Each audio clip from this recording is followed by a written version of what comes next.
everybody. Welcome, welcome.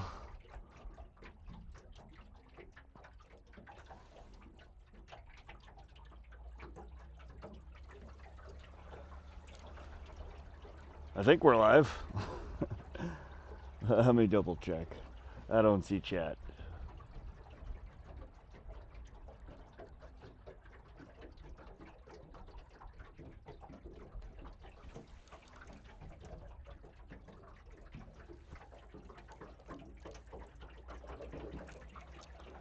All right, everybody, welcome to the stream. We are getting our first rod in the water. We are running. We're going to be fishing Pishkun Reservoir today, north central Montana, just outside Augusta. We're fishing for northern pike today. What's up, Tatum Thomas? Hey, Fishing Extreme. First bait going down is our Rapala F18 in brown trout. We do have it dipped in a little bit of Potski's fire gel. We're going to run this on our lead core rod, probably about 2.5 colors out. We're fishing over about 25 foot, 30 foot depth right now. About 2 miles an hour.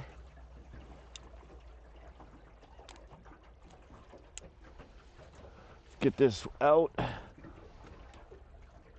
It's raining here. Oh, dang, that sucks, Fishing Extreme. What's up, Billiard Bago? Let's catch some fish. Do you prefer beef or pork? Beef. I am a big fan of beef, though I do like bacon. All right, we're running out 2 foot right now on the lead core. That should be getting us down probably around, with the dive depth of the lure itself, somewhere around 15 foot or so. While I'm setting these up, I will give you guys a quick, what's up, Howlin' Baits? Good morning, good morning. Hey, Chase, welcome, welcome. Just putting the rods out. Yes, we just got in the water. I'm gonna fish king salmon here once the storm passes. Pack. Nice, Tatum. Heck yeah. Oh, that sounds fun. Let me, got a little bit different layout here today. Give you guys a little bit of a view there while I get these lines out. Second rod, we are also doing another Rapala F18. This one is in northern pike pattern.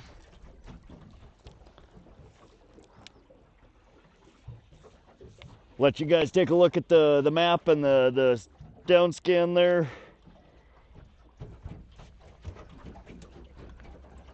It'd be fun if we finally catch one. Heck yeah, Tatum. Good luck. I hope you get one. Hello from Canada. What's up, Bill? Good morning, good morning. Filet mignon or ribeye? Ribeye name. Good morning, Ted. How you doing, my friend? It's we're doing awesome, Howlin' Bait. We're out here fishing for pike, one of my favorite species to fish for. This is Pishkun Reservoir, just outside of just outside of Choteau, Montana. It's about 19 miles west or so of Choteau, Montana. There are multiple species in here. We're going to be targeting this morning northern pike. Later on this afternoon, we may try and do some kokanee and rainbow trout fishing. All right, let's get back to our main screen here.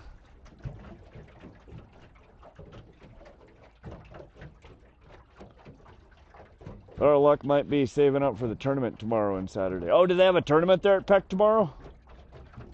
Glad you like my new shirt designs. Heck yeah, Howlin' Baits. They look cool. Welcome, everybody. Thanks for coming out and hanging out this morning. Don't forget to double tap that screen. Let's get some people in here. Let's get the party started. We do have 2 rods out. That is what we are legally allowed here in the state of Montana, in central Montana, in lakes and reservoirs. 2 rods per person. In lakes, reservoirs, and ponds. So a couple of Rapala F18s. They're about 7 inches long. They're a medium diver. We're down somewhere between 15 and 20 foot depth. We are marking quite a few fish. About 8 out of 150. Nice. How's everybody doing this morning? Happy Thursday. We are taking a brief moment off of work here to get some fishing. It's supposed to be real nasty this morning, or excuse me, this weekend. Weather-wise, very windy, very hot.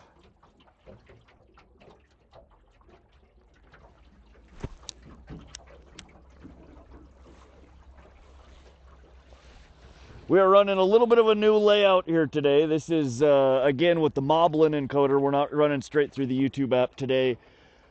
We did do horizontal last time, and I really liked it, and a lot of people enjoyed the format. YouTube didn't push it, though. We got 2,000 views in 9 hours. They didn't push it to the shorts feed at all. So we're trying something a little bit different today. We're doing Moblin again, but we're doing just pure vertical format with some overlays to see if YouTube will actually push it into the shorts feed as well as the vertical live feed. But thanks for coming and hanging out, y'all. Windy here too, but I'm gonna try to get out there before it hits billiard. Yes. Here the wind generally doesn't tend to pick up until noon, 1, 2 o'clock. So for the mornings, you get a decent amount of fishing time still.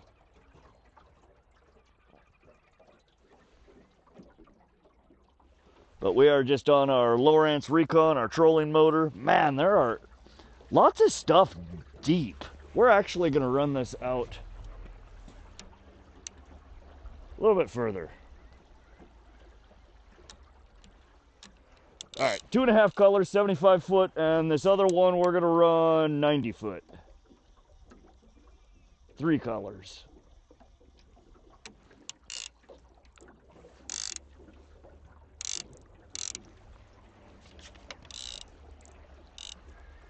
All right, we are good to go.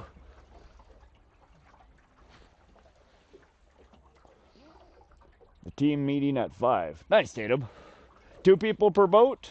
I've never done tournaments. One time when I was like 15 years old, I did a fishing derby out of Loma, Montana. Catfish derby. But I have not done any tournaments since then. 88, good morning. Have a great day. I'll check in after work. What's up, 88? Good morning. Welcome to the stream, buddy. Glad to see you. Have a good day at work. I like that overlay on top, just hard to see due to your channel name. Yeah, I'm working on the layouts. It depends on the, I noticed it looks real good on one of my phones, but my second phone, it kind of cuts it off. You can kind of scroll down a little bit on the screen to see it. We will adjust that. What's up, Northwest PA Firewood? Welcome to the stream. There's also an overlay at the bottom underneath the chat icon, or the chat input, that has our target species, the social media, our catch count. I'm still working on trying to fit where overlays look good on a vertical live stream.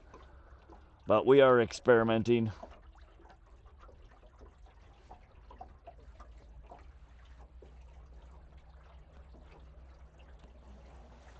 But we'll give you guys a quick view of our map as well as the down scan. I need a drink, we need a fish whistle, and then we need to get today's first fish.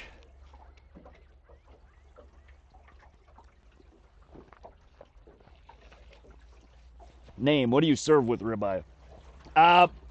So ribeye is one of my favorite meals to cook. Ribeye or beef short ribs. I usually do a ribeye or beef short ribs, and I do either a baked potato, fully loaded, cheese, sour cream, a little bit of garlic salt, a whole bunch of pepper. Or I do cubed potatoes, fried. Again, same seasonings. And then I like to cook it with fresh asparagus.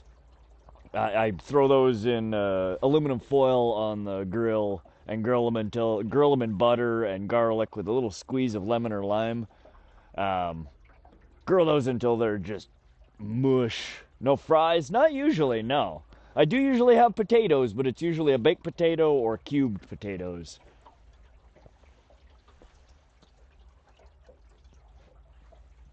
As you guys can see, we're marking quite a few fish. They're actually a lot deeper than I expected them to be today. There's a whole bunch down there near the bottom, 25, 30 foot.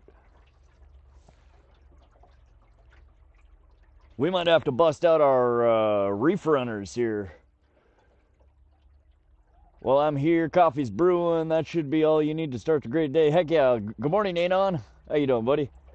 Spot Snatcher, I like the layout. Yeah, we're still messing with it. We did a horizontal stream last weekend. We're doing vertical today because YouTube, they didn't push the horizontal stream at all to the shorts feed. So instead of 20 to 50,000 views, I had like 2,000. So we're still experimenting with moblin here. I prefer ribeye too. I do prefer it smoked. Smoked is really, really good. I haven't had smoked ribeye in a long time. I wouldn't say I prefer it smoked. It's good anyway you cook it, honestly. Morning, UP. What's up, Carl? Love the new look to the channel, Rod. Thanks, Carl. Yeah, we're playing around here. I was just giving you guys a quick look at our 2D down scan. We're marking quite a bit of stuff all over the water column. Looks like a lot of stuff. Most everything sizable looks like it's between 15 and 30 foot. They're way down there.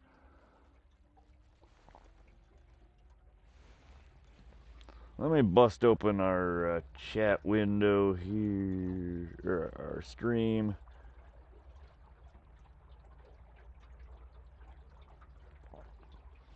But welcome everybody. Hope everybody's having an awesome morning. We're here at one of my favorite water bodies to fish. This is Pishkun Reservoir in north central Montana. We're just outside of Choteau, Montana. Our main target today is going to be the northern pike. Though today we are going to spend at least a couple hours trying for the Kokanee salmon. It's been almost a month, 3 weeks since we've been here. We did all right the last time, not great. The fishing really starts picking up this time of the year here, so I would not be surprised if we got 10 plus today, though I probably am jinxing myself saying that. What do y'all think? Type in chat today. How many pike you think we're going to pull out of here today?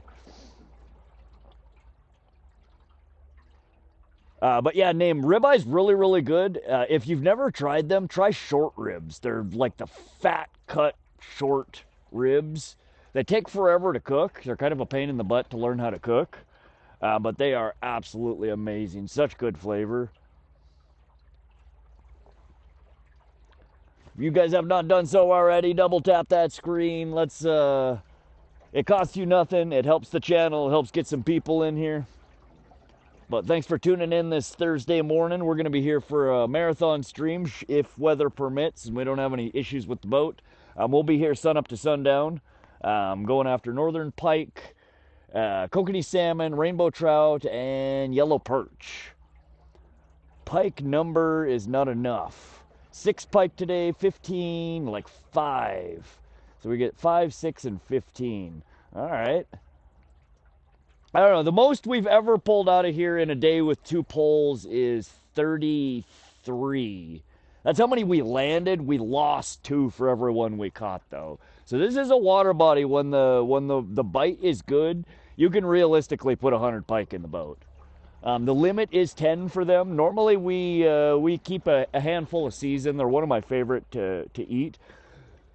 I have had a specific request today to harvest. My mom, my aunt, and Ed, if y'all were here for our last stream, I'm going to bring a couple for Ed to smoke, or he's going to pickle them.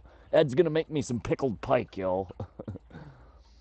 Yeah, we had 33. The last 2 streams we did here last year, 31 and 33. And again, both of those days, we lost 2 for every one we put in the boat. It was a crazy, crazy hectic day. This time of the year, I average somewhere around 10, 12. And as the season progresses, as we get further and further into fall, the bite picks up more and more. 420 pike. There we go, concept. We'll get on that.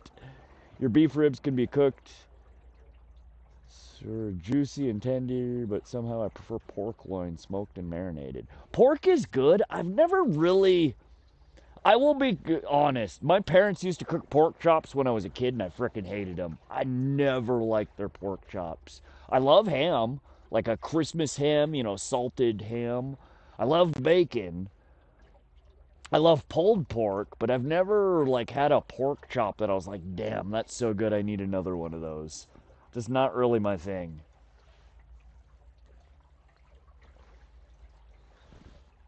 People are being stingy. What do you mean? Oh, with the catch count ain't on? Hope I'm low. Me too, PG. Hit Bongzilla. We're gonna, yeah, we need to, we have not yet done our customary fish whistle. So y'all, you all know what time it is. Go ahead, bust out your fish whistles. It's time to call in today's first fish.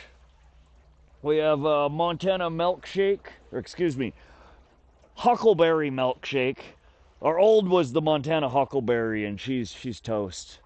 We done blown her to death. So today we're with the huckleberry milkshake.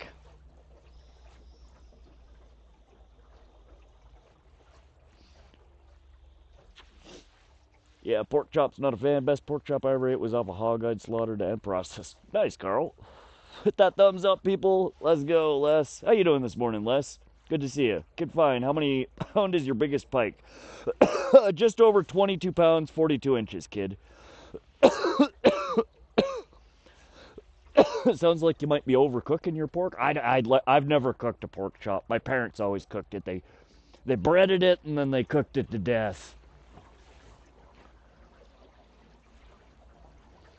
I don't cook pork other than bacon. My mom usually will cook, or my grandma used to. She passed years ago. My mom sometimes will cook ham for holidays. I do enjoy it.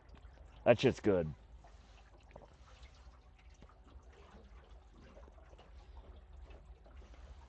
I'm gonna bump in just a little more shallow here. Let me give you guys a look at the trolling motor here. We're gonna adjust our depth. So let's see here. Standby depth routing 25 to, let's do 030. Okay. Reverse. Go. Yes.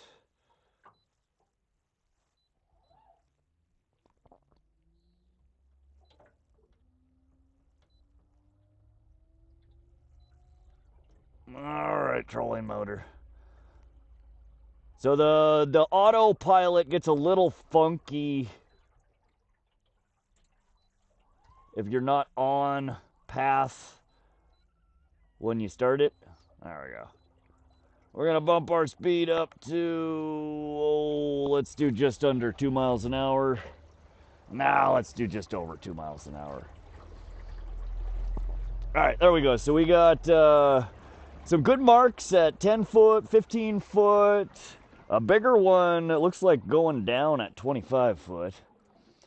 Sweet split screen. Yeah, we're messing with some overlays here. I've been playing around. This is the Lowrance HDS 10 that is on the screen there. You guys can see my navigation chart as well as the 2D downscan. Do you like lamb? I've had lamb so few times in my life. What's for bait? Jose Driver. We are running two Rapala F18 original floaters. One in northern pike pattern, the other one in brown trout pattern. You guys can see on the left side here, and I think it's left for you. The green patch there is what I've marked. That's our 25 to 30 foot depth. The yellow dots are the waypoints that the contour follow sets. So we are basically on autopilot.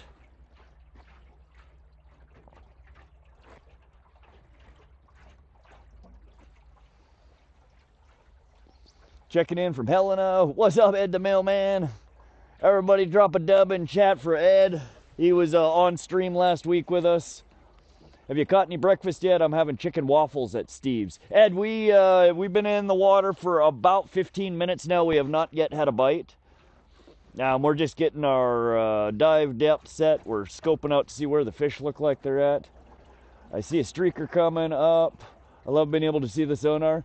Yeah, I wish I I guess y'all don't need to see my ugly mug. You can see the tips of the pole there. Love whitetail over elk, actually. Oh, PG Cuddy elk is my favorite. Whitetail's good too, though. Freshwater pursuit. Hey, Rod, I'm sure you've already explained it, but how exactly are you displaying the charts on the stream? I've been wanting to get my active target screen as a display on a live stream. So you have to use an external encoder. You can't use the YouTube app. I use an app called Moblin, M-O-B-L-I-N. You have to have your graph. There's multiple different ways to do it, but the way that I'm doing is using networking. My Lowrance HDS10 Pro is on the same network as the phone that I'm streaming from, the iPhone 16 Pro Max. And then the Lowrance graphs, the newer ones, any Navico-based graph unit exposes a undocumented RTSP, real-time streaming protocol URL. I'm basically just pulling directly from the graph over the RTSP URL. I pipe it into Moblin along with my other cameras, and then I push from Moblin. You can either go straight to YouTube or I go through an intermediary SRT relay. It's a fairly complicated setup, but this is the absolute simplest, cleanest way that I've ever found to display a chart on the screen. Most people, you have to do like a screen recorder and then push it over RTMP. It's messy, it's clunky, it's slow. I'm pulling it directly from the graph. Check it out. Google the make and manufacture of whatever graph unit you're using, the head unit, and see if they expose an RTSP URL. I know that Navico, the newer Navico-based units do. I don't know if other ones do or not. Great setup. Thanks, Les. Do you like habanero chips? I love pepper. Pepper, anything spicy hot is good, other than like horseradish spicy. I don't like that. I like radish, but I don't like horseradish. I don't like the weird green shit that they serve with sushi. I like pepper spicy, not radish spicy. Do you like carp? I've never eaten a carp, but I do love catching them. They're one of my favorite to fish for. Hope you catch a limit of pike today. Gonna hit Sportsman's Warehouse soon. Thanks, Ed. Yeah, I think we should probably be able to limit. We'll see, though. Good luck at Sportsman's Warehouse. Try not to spend too much money. The magic speed is 1.7 miles an hour. Not for the pike, it ain't. Not for the pike, it ain't. We will, right now we're running pike baits. We will, later on this afternoon, switch to Kokanee and Rainbow. And we will try we have the yellow rod back here. I don't know if you guys can see it or not. Ed gifted us one of his rods and a couple of his rigs. We will try getting it going. Whitefish smoked is good too. Speaking of smoked fish, Ed in the cooler back here, he dropped me off this morning. He met me in Fairfield. He was headed to Helena. He dropped off one of those rainbow trout that we caught on Sunday. He smoked them up and dropped off a plank. So we have a... Man, we were seeing more shit at a little bit deeper, weren't we? We might have to go back down a little bit. Still some decent marks. But yeah, he was very generous. He stopped by and dropped me off some smoked fish. Ed, you're awesome. Thank you, man. How you doing, Redacted? Salmon usually morning bite, whereas pike you can catch. Fair point, Carl. Fair point.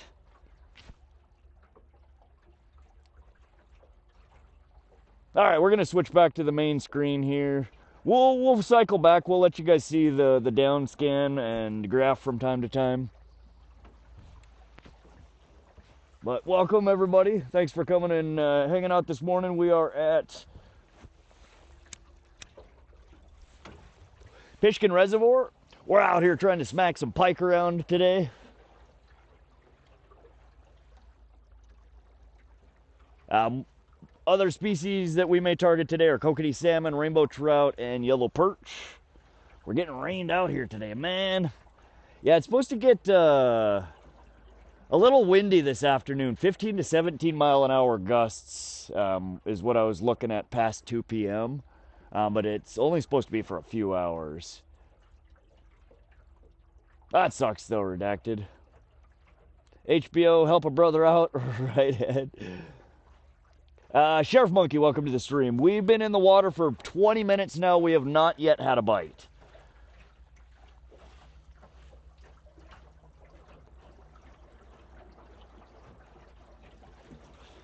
Let's see where we could find out where our Thermocline here. Let's, menu. Let's bump our sensitivity up until we see a, oops.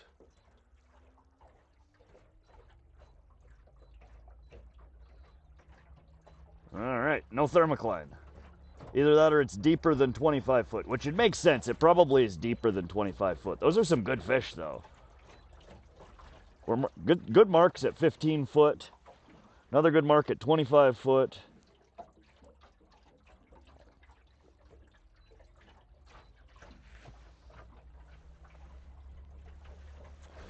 Water temperature, 71.8 degrees at the surface.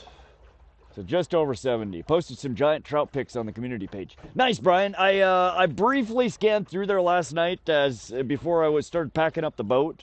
I did not get a chance to comment back on any of the threads, though. I did see your trout, though. Those are gorgeous trout, Brian. Very, very nice.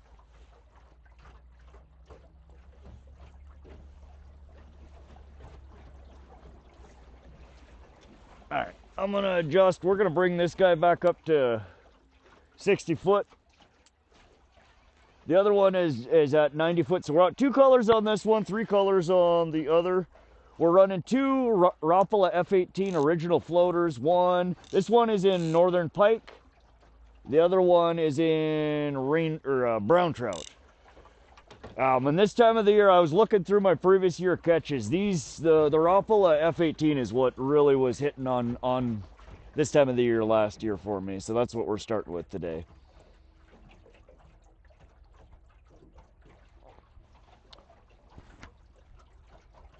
We're coming over a spot where we have hooked up on a handful of fish in the past. Adjust this rod holder slightly.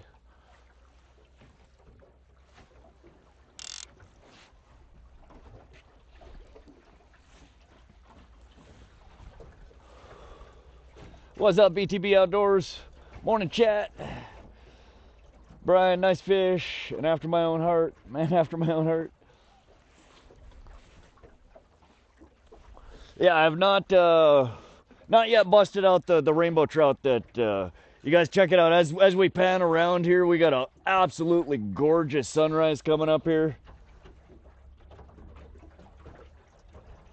These sunrises at Pishkun are something else, man, I tell you.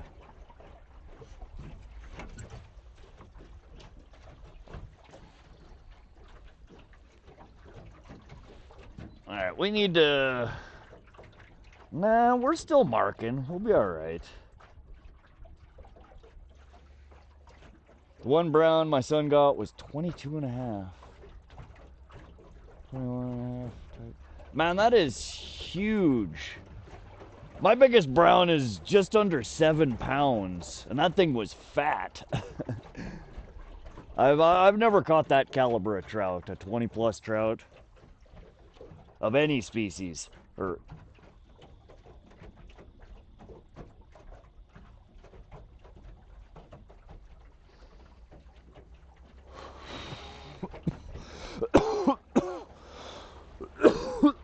No jumping yet. I have seen a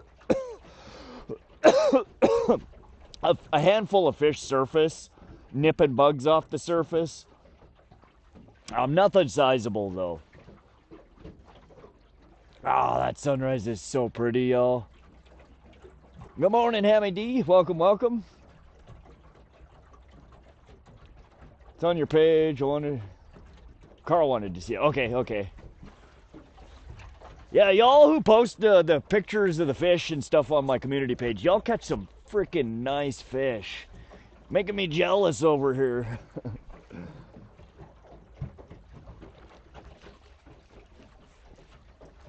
We've not yet really caught a massive fish yet this year.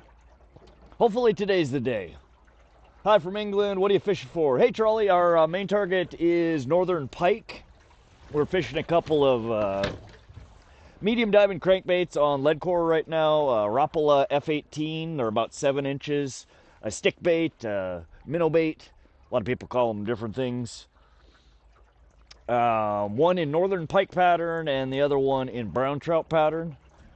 We're doing, let me give you guys a quick scan of the bottom here. We're doing about 2.2 miles an hour. We're over about 23-foot bottom. I think we'll stick here for another half hour or so. If we don't start seeing more fish, bigger fish, as I say that, look at these fish coming onto the screen here. We're coming over a pile of fish hanging over these shallow weeds. No luck yet, Trolley. Later today we will probably mess around, see if we can maybe get a kokanee or rainbow trout in the boat. But for right now, our target today is pike. We want to fill the cooler. We are harvesting today. This is kind of the tail end of the season where I start to end my harvesting till fall. So we're gonna grab a cooler full if we can get our limit. We're gonna take home 10 pike today. I usually harvest them anywhere between 18 to 22 inches, 2-3 pounds. Perfect eater size. Steve McMahon, thanks for the super chat. Oh, I missed a super chat. Hold on.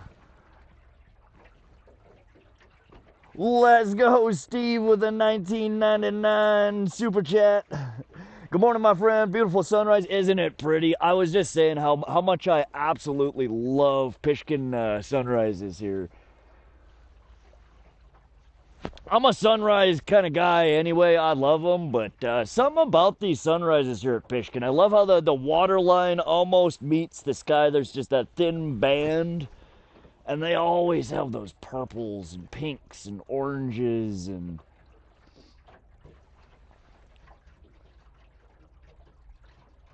But thank you, Steve. You are awesome. I appreciate your continued support. All of y'all that says support the channel, thank you.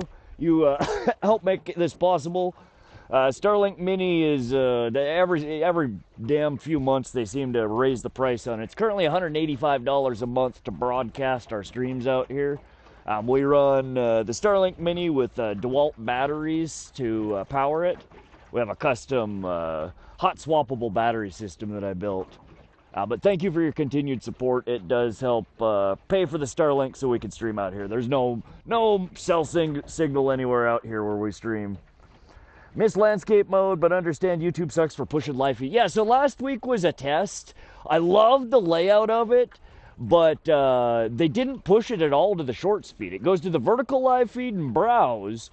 But my channel's discovery historically has been about 75 to 80% through the shorts feed. People scrolling through the shorts stumble across the channel and then they're hooked. And the landscape mode, the dual stream, did not push to the shorts feed at all. So we lost 80% of our traffic. Which if I were a big channel, I wouldn't care. But we're a small channel. We're still trying to grow. So all the exposure that we can get really helps growth. But we will do, from time to time, some landscape streams concept. Always getting better. Don't know how you do this split screen. You definitely stand out. Thanks, BSRW. Yeah, I'm messing around with some cool stuff here lately. Trying to improve the stream quality. Show you guys some cool stuff. Like right now, we got, look at all them fish under us. Holy crap. 10, saving trout by harvesting, doing the lake a favor. Yes, Sage. So that's one thing about Pishkun. There's a whole bunch of pike in here, but not a whole lot of big ones. They're few and far between. And honestly, if people harvested more pike out of here, the pike that are in here would probably get bigger.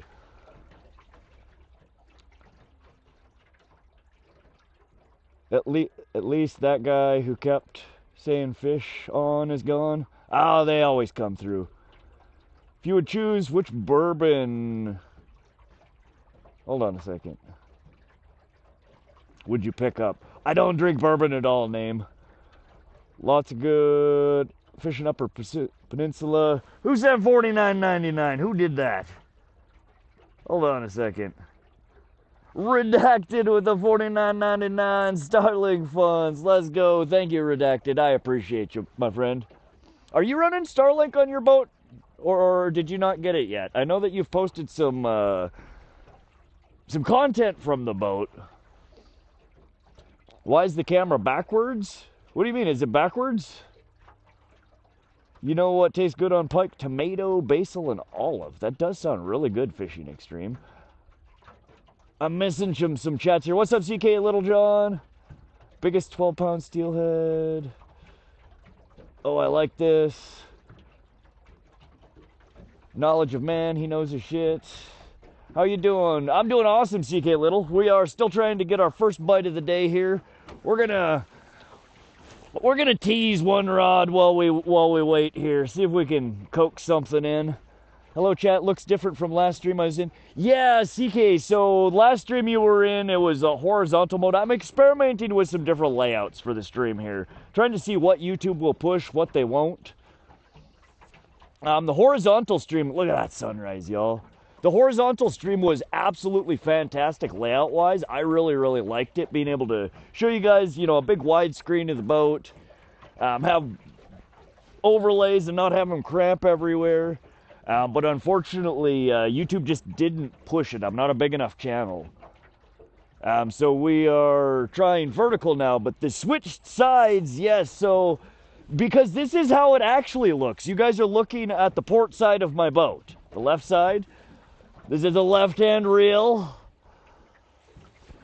YouTube, the native app, mirrors your front camera. So everything that you see on YouTube Live that people are streaming with their front camera, you're actually looking at a mirror image of what reality is. So what you're looking at is actually what it actually looks like, not a mirror of it.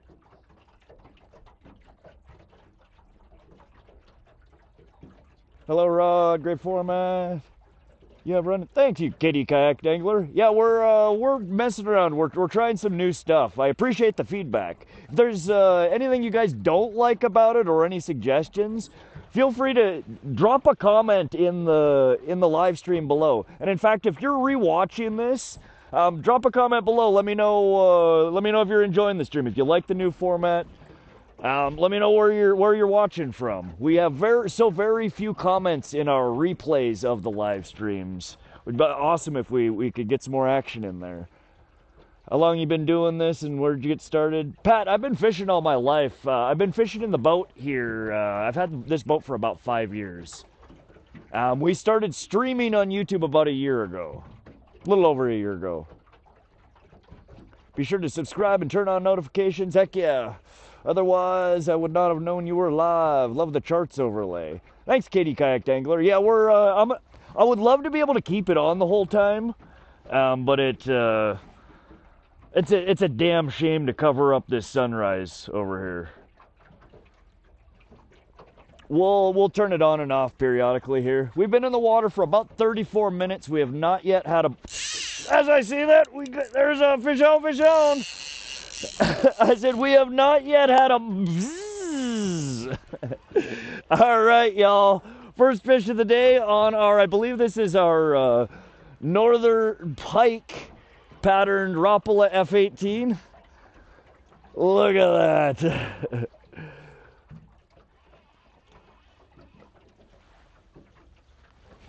Sick, tight lines, brother. Thank you, Beth. Ha, you said it, send it. All right. Oh, is he still on there? Yes, he is. Just a little guy. Let's see if we can get him in the boat. No.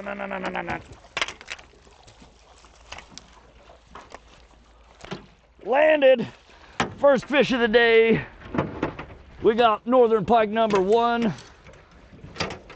Thank you all again for coming and hanging out today. We are at Pishkun Reservoir in north central Montana. This is one of my favorite spots. here in central Montana to fish for northern pike. They're a pretty common catch here. The bigger ones are few and far between. Most of what you catch average 2 to 3 pounds, but there are some really big ones in here lurking. This is our first fish of the day. I'm just busting out my pliers here.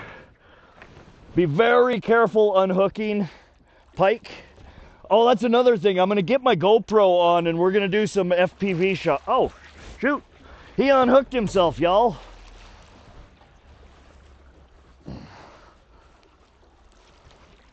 Let me get our lure out of the net here.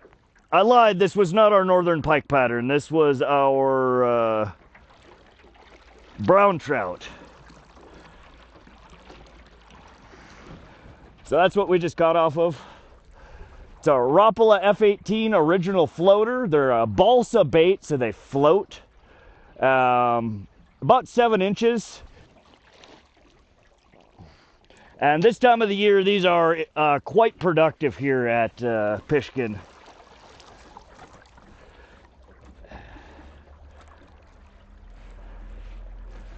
All right, get out of there. Come on. All right, y'all. There is fish number 1 of the day. Absolutely gorgeous little fish. Very healthy looking. Y'all place your guesses in the chat now. How long do you think it is? Sorry if I'm missing chat here.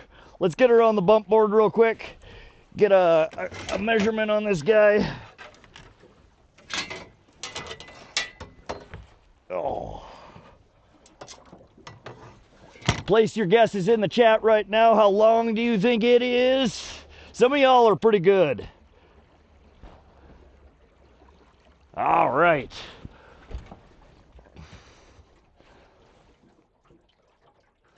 I step in gas station 5 seconds, bam, a fish. Beauty, 22. Nice. Very close, Gary Wolf. Very close. 27, 18, 22. Put it in the cooler for pickling. I will be. 18, 20 and a half, 18, 22, 21, 21.7. Path, you are spot on. 21 3/4 inch. Beautiful fish. 18 inches. 21 3/4. So we are going to get this on the stringer here, and I'm going to bleed it out. We'll run it for a few minutes, and then I'm going to bleed it out, and then get it in the cooler. Ed is going to pickle us some pike. I've never tried pickled pike, but everybody keeps telling me pickled pike is the best. All right. Pike number 1 in the boat. Very pretty fish, very healthy. 21 3/4 inches. Right towards the top end of what I would normally keep to eat. Though occasionally I will keep them a little bit larger than that. And again, one more quick look. This is the bait we just caught off of. Rapala original floater, F18. It's about 7 inches, and it's got underneath the bill here you'll see some Potski's fire gel in crawfish.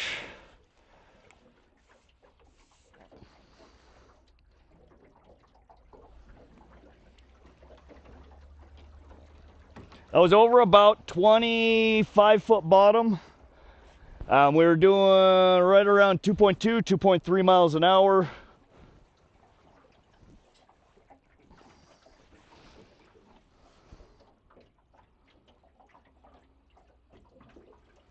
Give me a sec here to get this re-rigged. We were out, we had just brought that back up to 2 color. Oh, come on.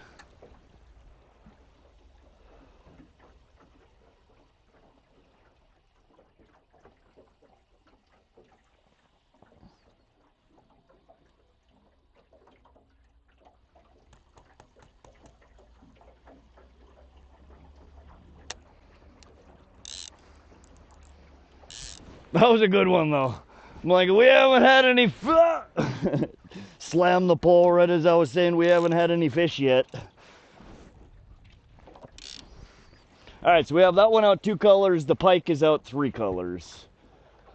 It's wonderful. Congrats. We don't have pike. That's a hard guess for me. Oh, you don't have pike where you're at, Spot? Where are you from again, Spot? 9 more to go. That's right, Ed. That lake or ocean? It's freshwater, AS. This is Pishkun Reservoir in central Montana. Thank you, Carl. I use the same color Rapala countdown in streams here for trout. Yeah, so I don't know why the brown trout works real well here. There aren't brown trout in here. There are rainbow. The rainbow trout patterns usually do well here.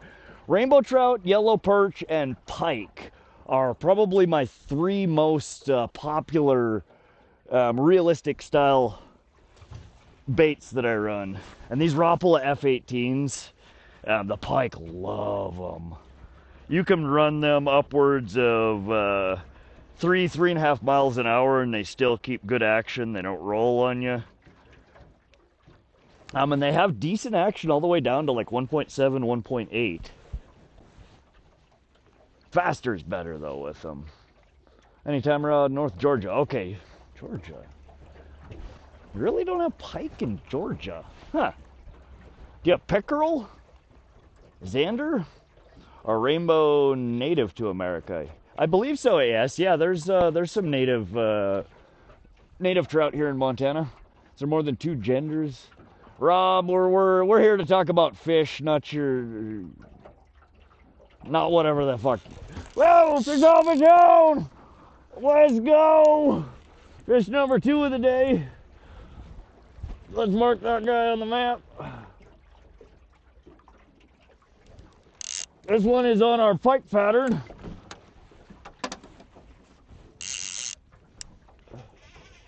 Pickerel, okay. That was over 20-foot bottom, 2.2 miles an hour.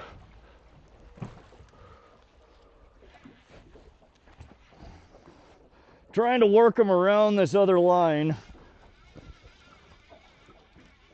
He's not liking it though. Trying to work him around. I like to bring the fish to my net, not the net to my fish. Sometimes it works, sometimes it doesn't.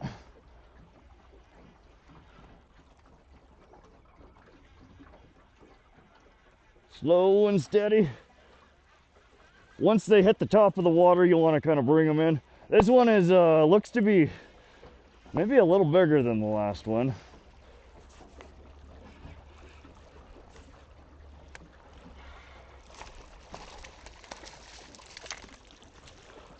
All right, we're just gonna vote this one. All right, landed. Northern pike number 2 of the day. Very solid hookup.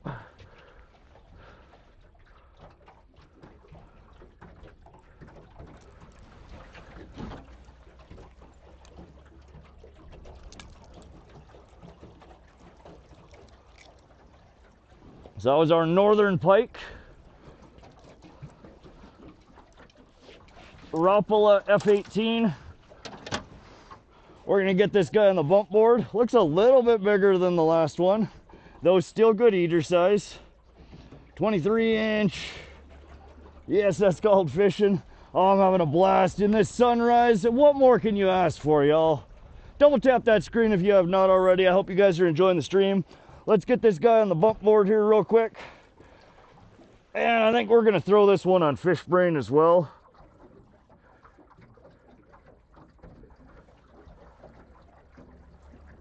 All right, definitely bigger than the last one. Give me a sec here. We're gonna get this guy on fish brain. Y'all place your guesses. How long do you think it is?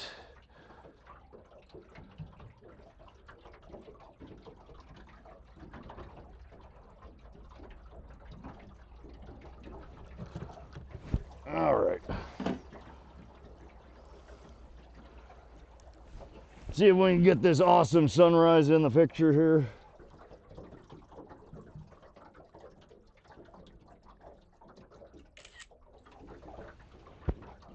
Not my finest work, but it'll do. All right, we're gonna get it on the stringer. A little bit bigger than what I normally keep, but we're gonna we're gonna just keep on going here. Let's get this guy. One last look for you guys. Give you guys a little closer look. So the bigger they get, the bigger their teeth get. So for those of you guys who don't have northern pike around you, they get jagged teeth all over the top of their mouth.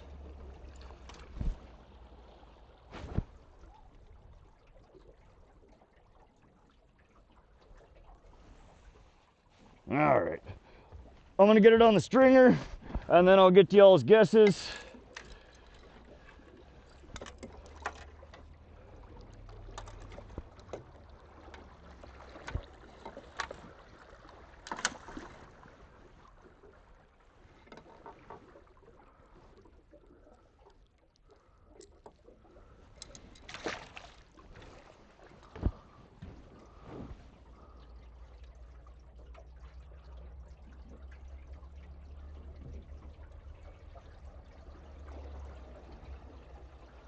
Trying to get this added to Fishbrain. You can find me on Fishbrain at Vox, V-O-X.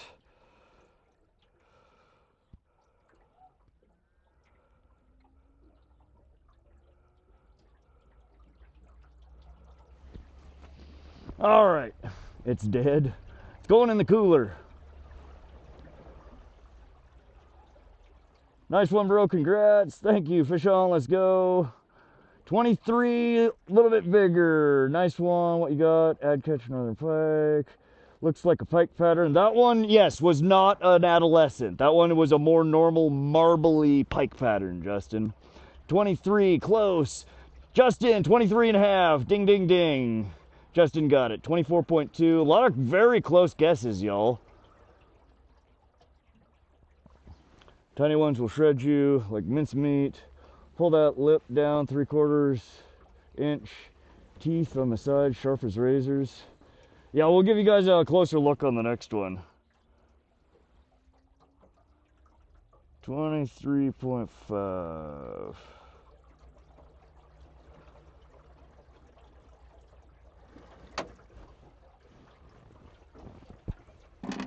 Gonna have to get a bucket to pickle those fish.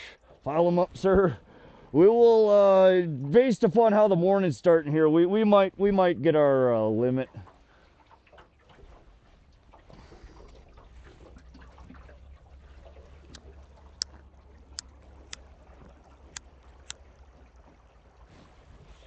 That one was 90 foot out, so that one was 3 color out, probably 5 to 7 foot deeper than the first one that we caught.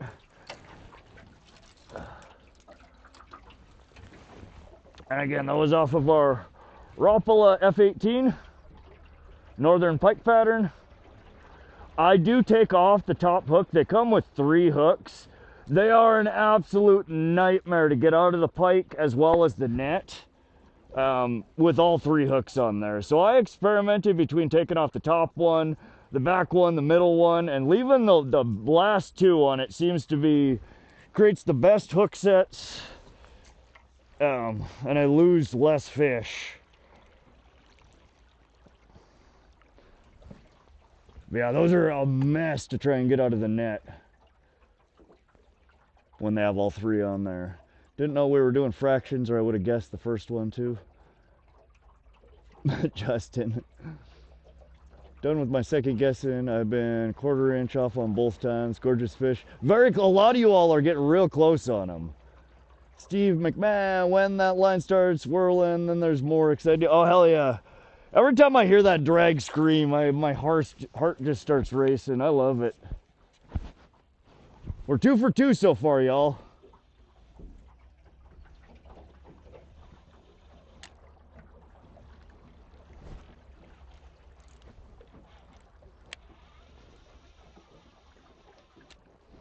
Seeing if we can pull in something fat out of here today. That'd be nice.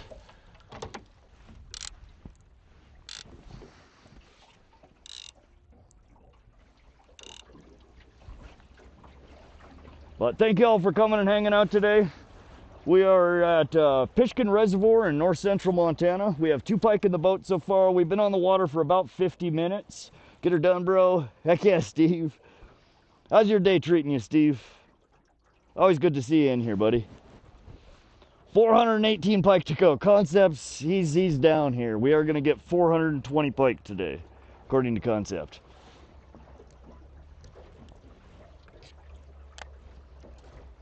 Let me give you guys a... You guys can watch the down scan and our map here for a little bit. Watch our Uber driver drive us around like a maniac. You say this is your favorite lake? Wes, it is one of my favorite places to fish. Pike fishing is my is really what honestly what got me into fishing. Even when I was a little kid, I'd caught a bunch of little catfish, trout. The first pike that I caught, I was like, holy crap, I love this. That fish is amazing. And that's kind of what has always drawn me back to fishing, is pike fishing. There are some true monsters that lurk in here. They're really uncommon though. Most of what you catch are the smaller ones, 2-3 pounds. Every once in a while you'll get one 8-10 pounds. The biggest that I've pulled out of here was right around 15 pounds. I pulled a handful of 12 to 15 pounders out of here, but I've yet to break 20 pound out of here, or 40 inches. Mid and high 30s, but nothing over 40 out of here yet. Though I've had them on my line. I lost what would have been a new PB off the side of the boat a couple of years ago here. And I've seen some absolute monsters lurking on our water wolf cameras. It's addictive to watch. So much fun. Heck yeah, LJ go. Glad you're enjoying it. Off to a good start. Heck yeah, Ed. Somebody's catching fish. I lived in Georgia for 25 years. Now that's the first time seeing Montana plates on a car. Oh yeah. Whoa, dude. I love this. Heck yeah, Wes. Good morning, Rod. What's up, Marcello? 2 within an hour. Let's get it. Yeah, we're having a good morning so far. The morning bite does tend to be good here. Sometimes the afternoon, it just... You don't get anything for hours. But we've had a decent start to the morning so far. We're running a Rapala F18 original floaters, one in northern pike pattern, the other one in brown trout pattern. We've got one fish on each. Something just bit off the surface over there. I don't know what. Is he flopping? What is he doing over here? Oh, he's got a pike over here trying to eat this bug off the surface, and he keeps missing it. I'm like, what is he doing over there? Your pike are much lighter color than in New Jersey. Good job, Brian. Yeah, it's incredible to see how different pike, northern pike, look depending on where you're at in the world. The strains that exist are, and that's what I was trying to look up the other day. There's not a whole lot of information on pike strains that I could find, like there is on trout strains, salmon strains. Not a lot of places breed pike, so. But yeah, they are tend to be fairly light color. Some of the river pike you get around here are that real dark. But most of these are much lighter. A lot of times, especially the adolescent ones, the juveniles, people come in here and like, that's not pike, that's a tiger musky. Because these ones are so light, and the juveniles have more of a stripy pattern rather than the distinct jelly bean pattern that pikes normally have. Happy Katie, thanks for subscribing to the channel. I hope you guys are enjoying the stream. If you have not done so already, double tap that screen, hit that thumbs up. It helps the channel, it helps bring traffic in here. And if you're enjoying the stream, hit that subscribe button, hit the notify button, come back and fish with us again sometimes. We're out here for another marathon stream. We'll be out here sun up to sundown. We're only in hour 1. We've put 2 pike in the boat. Goal today is to harvest 10. We're going to fill a cooler up. That is the limit. 18 to 22, 24 inches is kind of what we're looking for. 2-3 pounds-ish. But thanks for coming and hanging out, y'all. It's always a blast bringing you out here. But I'm gonna go ahead and get these two pike. The surface temperature is pretty warm here, 71.3 degrees. So I don't want to leave them out on the stringer too long. We got a chest full of ice up here. I'm gonna go ahead and bleed them. We'll run them for 10 minutes. I'll gut them and then we'll throw them in the cooler.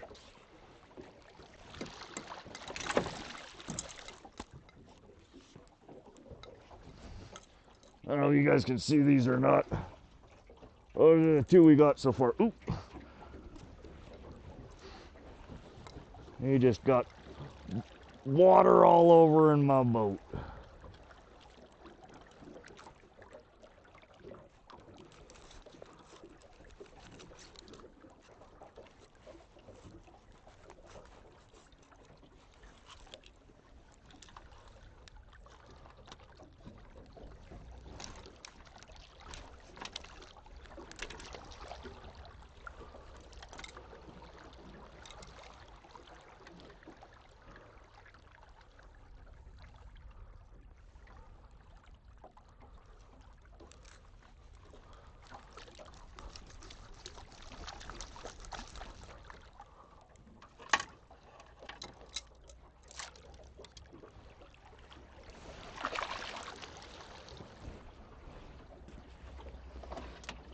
All right, we're gonna bleed those out.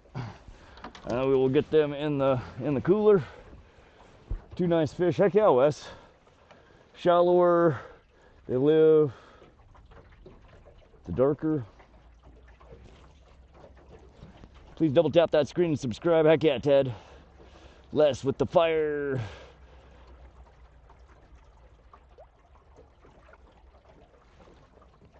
All right, we're gonna switch back to our primary camera here. Open the chat back up. Steve with another super chat, $19.99. That's number 2. How about a third? Heck yeah, Steve. We're working on it. Next fish is for Steve, y'all.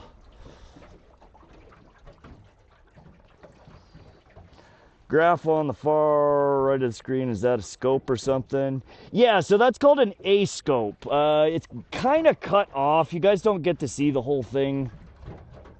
I didn't realize that it's cutting it off. I'm gonna have to fix that. It's a lot of times people will use that for well, he's talking about the bar on the far right of the far right screen, I think. That's the A scope. You'll see people using those a lot of times when you're ice fishing. When you see marks on there, your line will get thicker and stay longer on that.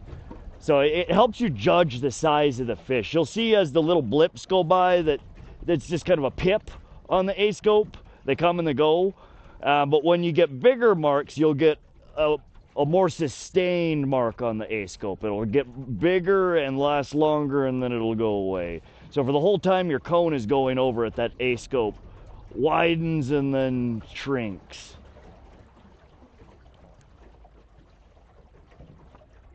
Right when you think you can't do any worse, you totally redeem yourself. Yep, 20 to 25, depth 2.2. With shallow driving Rapala is money. Get the snubber off and things will get better. Way to go, Rod. Messenger. So I'm running the snubbers this year. Last year I didn't. So the last 2 times we were here last year, we caught 31 and 33 fish. We lost 2 for every 1 we put in the boat. I was not running snubbers, just the straight lead core. This year I added the snubbers and I'm at like a 75% catch rate. So for every 4 we catch, 3 land in the boat. We are gonna try though. I'm gonna run some Top Shot on these. I ordered some 25-pound test fluoro to run as Top Shot. We're gonna try 15 foot of Top Shot. Ed has piqued my interest back in Top Shot again with our trout fishing this last weekend. So we're gonna run some Top Shot on there. That might give us a little bit of leeway to get rid of the snubbers or put some smaller ones on. It's the live of the 2D dude, and this is why I like this channel. I've learned something every time. Well, I'm glad I can share some knowledge there, Wes. Ricky Bobby, what's up? Good morning, good morning. Bill, welcome to the stream. Sorry if I'm missing any chats. I have a new format we're doing today, and the chat looks really different in Moblin. Try not to miss anything. Rod's Mr. Tech. He's a smart dude, folks. Thank you, Ed. I know a little bit about a lot of things. I will be the first to tell you when I don't understand something, though. I'm always trying to learn, though. I am a nerd at heart. I enjoy trying to understand things. Everything that scrolls on the second part of the past, sort of. Yeah, I appreciate y'all that are helping explain the graphs. We'll throw that back down on for a little bit. So yeah, what's coming from the right of the screen is what's scanning right now. You have the numbers on the far right-hand column, 10, 15, 20, 25. That's the depth. If you see all the way down at the bottom, you have kind of a smooth and then a dark line. That's your bottom, that dark line. The bright red and orange that's above that looks like a shallow weed bed. So we're fishing over some shallow weaves at about 25, 27 foot depth. The arches are an object in the water that the cone of the sonar is going over and marking. Usually the longer and thicker the mark is, the bigger the fish. The longer it paints on the photo or on the picture. The little clusters of stuff down there, like what just passed at 24, 25 foot, that is more than likely bait ball, smaller fish, maybe perch. It could be some floating weeds and shit though too. You'll see again, there's kind of these Christmas tree looking things down there. Ooh, what just happened here?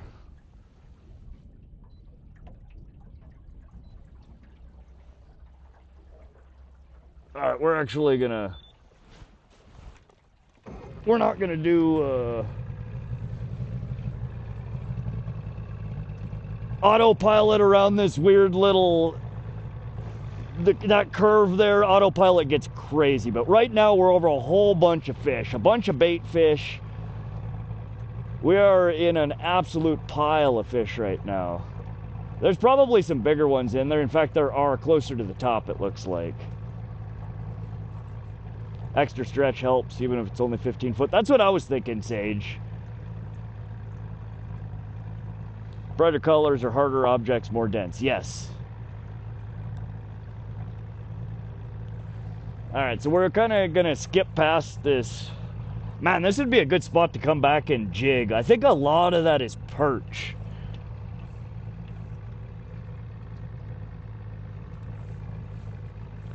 So some of that, there's a shorter weed bed. Some of that, the kind of Christmas tree looking things at the bottom are more than likely taller weeds with a whole bunch of fish around it. I think we're over a giant school of perch right now. And I'm gonna mark that. Oops.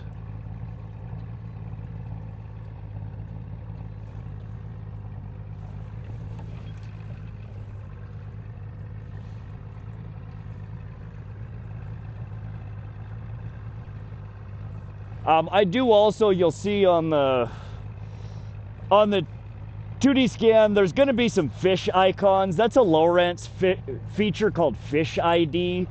When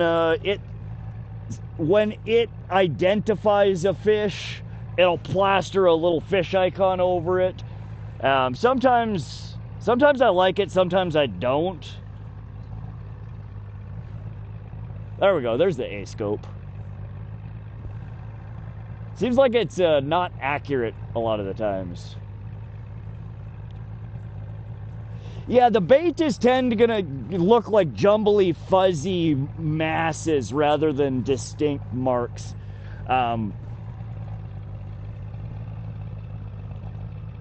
Like what we're coming over right now looks like probably some weeds and some bait fish.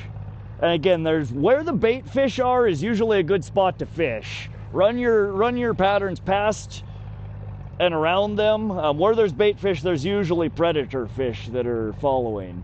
That right there is almost certainly a tall, some kind of structure on the bottom. probably weeds. But again, there's a bunch of fish around it.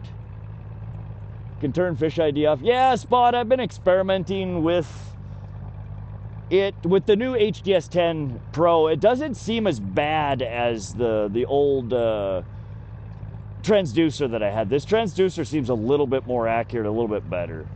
All right, let's put our depth routing back on.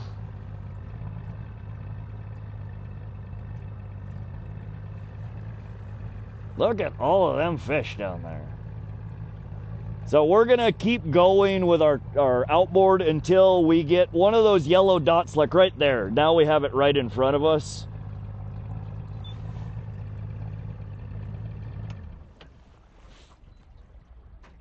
And then we set our speed. There we go. On my lake, that would be a standing tree. Sometimes, Spot, it is. There's not a whole lot of tree bottom here. Most of what you mark on the bottom here is going to be rocks and weeds. Unless you're in the shallows. The water, in the last 3 weeks since we've been here, the water level has dropped, I think, about 5 foot since then. So we're back down at a more, I wouldn't say normal, it's still high, but closer to normal than what we were. Last time we were here, it was just flooded. So far right graph, just to confirm what you're seeing. So does the far right graph just confirm what you're seeing on the main graph? No, yes. Your A-scope is, so again, you'll see like marks on the 2D down scan, and it can be deceiving whether it's a small mark or a big mark. Sometimes they mark real cleanly, but if a fish is pointed the same direction as you are, or the opposite way, or they're, you know, coming up versus down, not always will you get a big paint. But the A-scope, it will light up and stay lit up longer, and then it shrinks. So it's an easier way. Doesn't matter what way they're pointed, the mass of it, I think, is what makes the A-scope flash up and get bigger and stay longer. So yeah, it'll give you a better confirmation of what those swoops are. A lot of them you'll see are just a quick blip. It's just something, a little fish, a little piece of crap floating. But when you get them that come up, that come and then stay and then go away, those are the big fish. Crazy how they manage that lake's level. Bourne, it's an irrigation reservoir. Its sole purpose, or its primary purpose, is holding water for the farmers and agriculture in the area. They use it to water crops. They use it to water cattle. Some of it also then does go stream and go down into the Missouri Sun River to keep other water bodies healthy. So yeah, there's dramatic changes in water level. It's the live mark, the left part graph of the A-scope. Yes.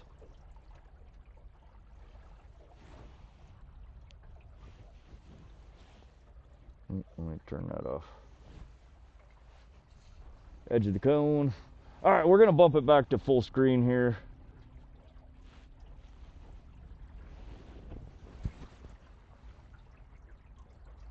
Or do you guys prefer, would you guys rather have the tall version of the poles, or do you guys want me to keep the live, or excuse me, the graph up there?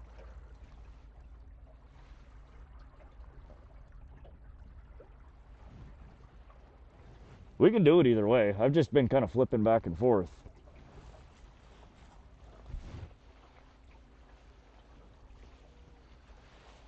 Should we tease another bite out, y'all?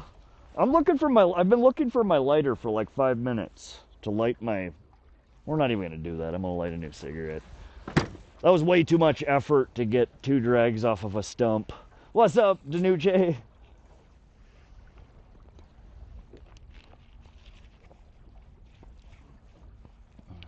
Graph keeps from asking how far you're trolling or fast you're trolling. Graph is entertaining when fish aren't on. What's up, fishing with Eli? Back and forth seems good. All right, Ted. Hell yeah, tease it. We will. I live right in Smith Lake in northern Alabama. Fishing's my favorite pastime. Heck yeah, Steve McMahon. What kind of fish come out of Smith Lake in Alabama? What's your favorite species to target there? What are the biggest fish out of there? I'll drop something by the transducer, watch it go down. Maybe a moment. We'd have to pull one of these rods up though. I can only have two pulls in at a time. Smith Lake, Spot Paradise. Yeah, I do have a handful of lures that if trolled fairly close proximity to the back of the boat, you can actually see them drop down and troll behind.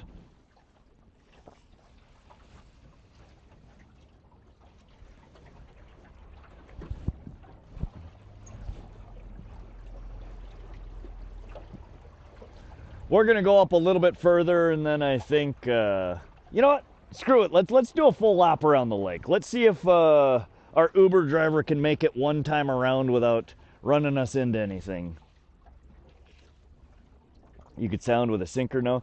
Yeah, if it's big enough, it will show up fairly well on the transducer. No hook, no problem. Bluegill and catfish, okay. Did the bluegill get sizable there, Steve? I caught my PB bluegill the other day, 6 inches. They don't get very big here. At least not that I've ever caught. What kind of catfish, Steve? Channel cat is what we usually go for around here. No hook, no problem. Oh, you just want to see something on there. We could.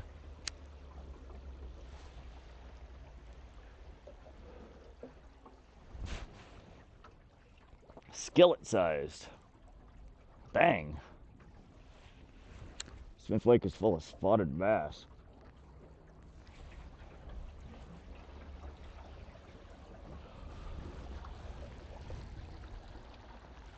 All right, these fish are bled out. Let's go ahead and get them on ice. I'll gut them when we get back to the ramp.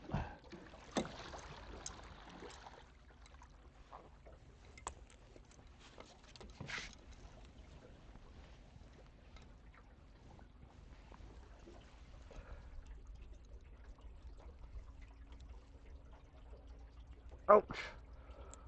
Pike teeth are sharp. Alright, there's number 1 going to the cooler. Again, when I harvest them, I basically cut their throat. I split the whole head out in half. They bleed out real quick. Ooh. Oh, he poopied on me, on my helm.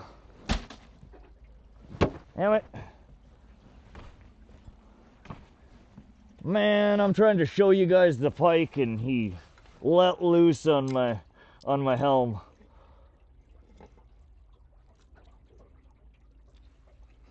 Ouch.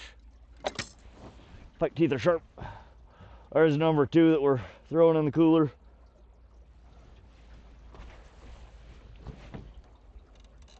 And there's number 3. Fish on. All right, whoa. Let's get a mark on the map here.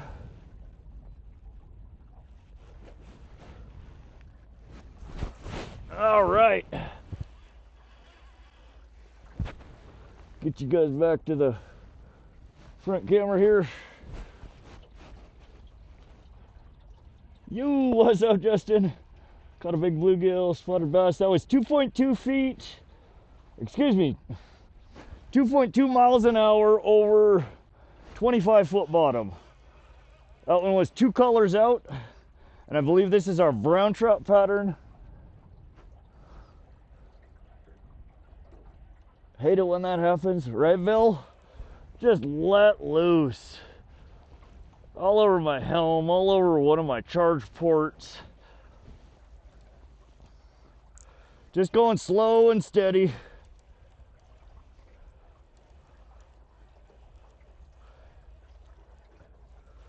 We're running the Akuma Cold Water A series reels here in 30 size, 30 DLA. Oh, this one's barely hooked. Barely hooked.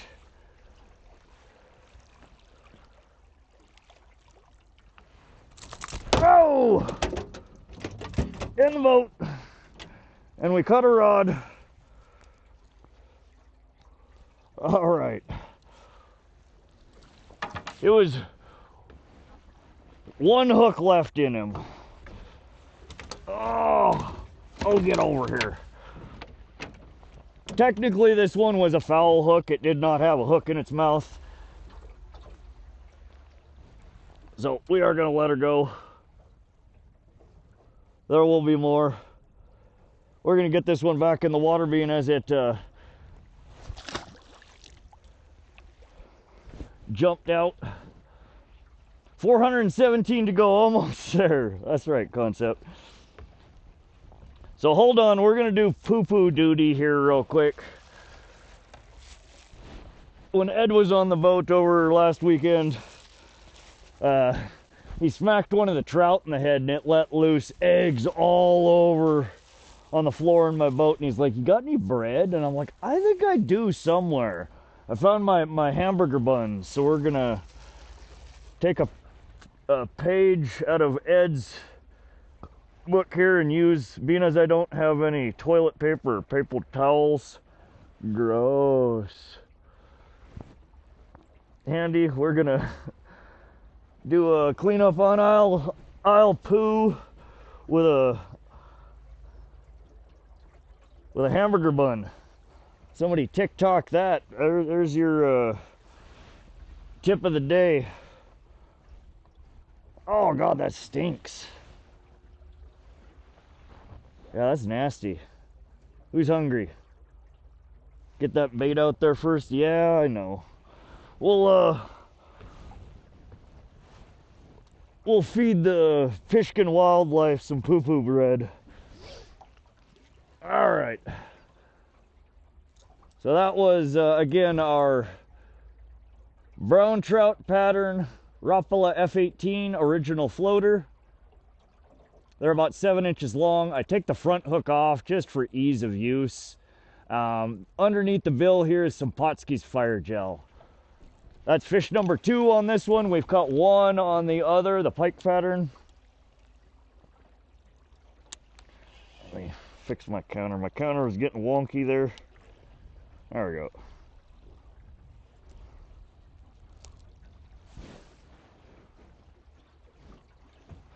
Get you guys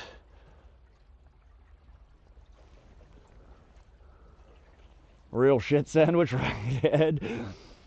Feed it to the minnows of the lake. Get that bait out first. Just made the boat. What's up, David Becker?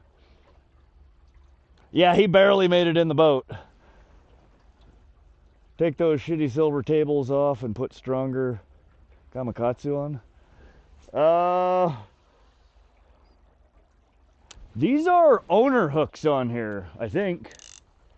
I think I replaced these at the end of last season with owners. They are about as quality of a hook as you can get.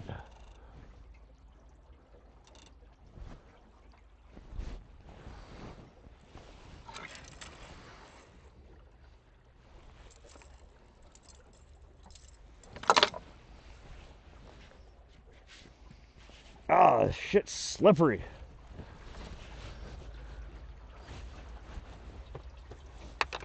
All right, well, thank y'all for joining us out here today.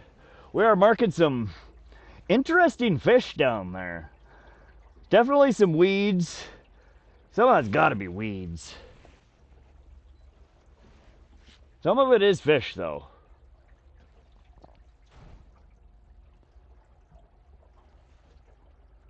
You can break off shitty hooks. Save the bait when you snag.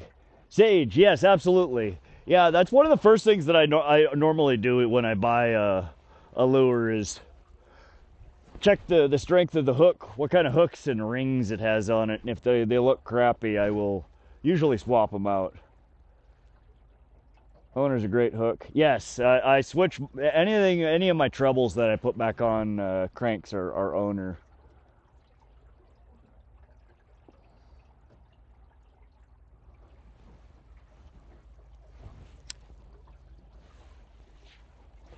I've got a couple of different sizes here in the boat.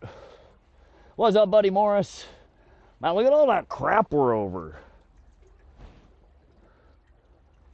Solid fish down. A lot of them holding right around 20 foot.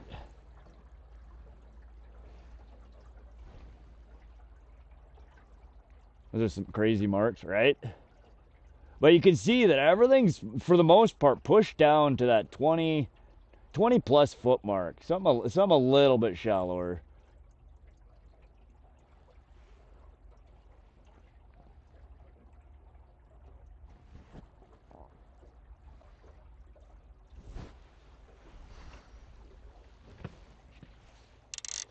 But we're running, this one is out, again, a Rapala F18s on both sides. Two colors of lead on this guy, 3 colors on the starboard side. Brown trout pattern, pike pattern. The brown trout is winning so far 2-1.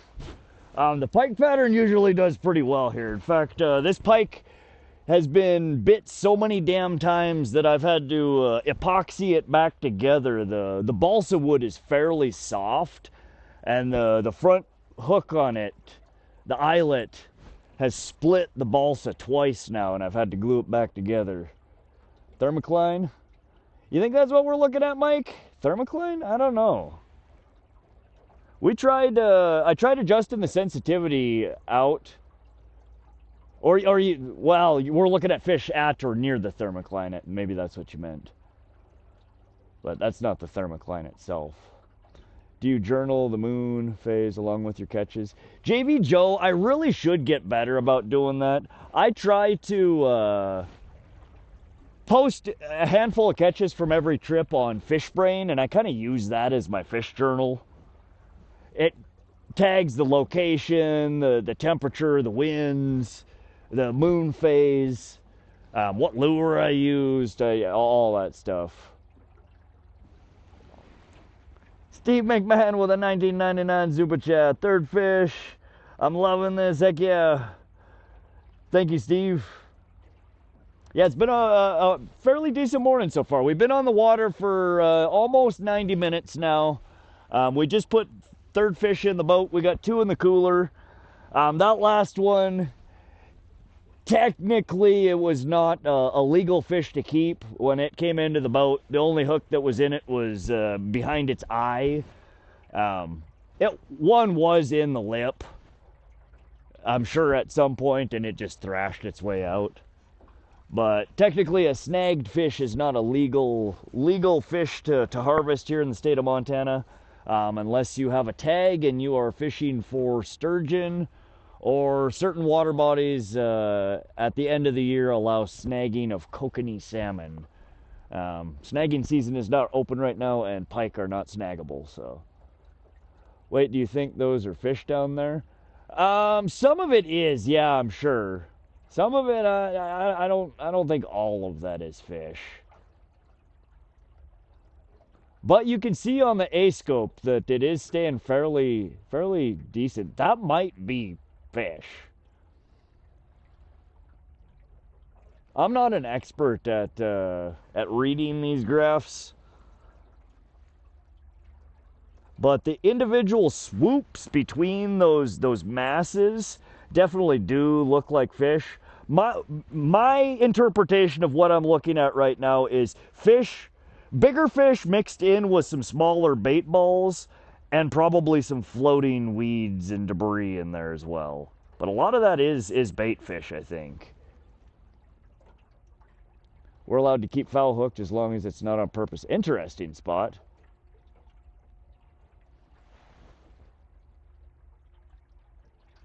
Thank you again for your continued support, Steve. You are awesome. Ed, gonna bug out for now. Got some shopping to do later, getting tired up. Thanks for stopping through, Ed, and thank you again for the smoked fish this morning. We will. I'm excited to try it out. I'm sure Mia will enjoy it as well. Arches below, the blobs are fishy. Spot, yeah, so that's what I was saying, is the more distinct arches or bigger fish. A lot of those blobs, I think, are bait fish. There's probably some bigger fish picking apart some schools of bait fish. I do, though. Let me see here. Let me turn our sensitivity down a little bit.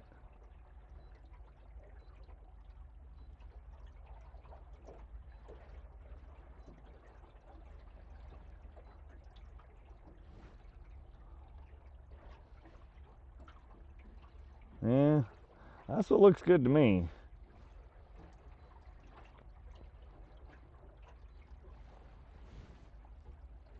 What's up, Annie? Matika?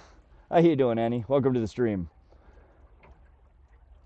Clayton, we're at Pishkun Reservoir. This is north central Montana, just at the foothills of the Rocky Mountains. Rocky Mountain front, you can see it's very smoky.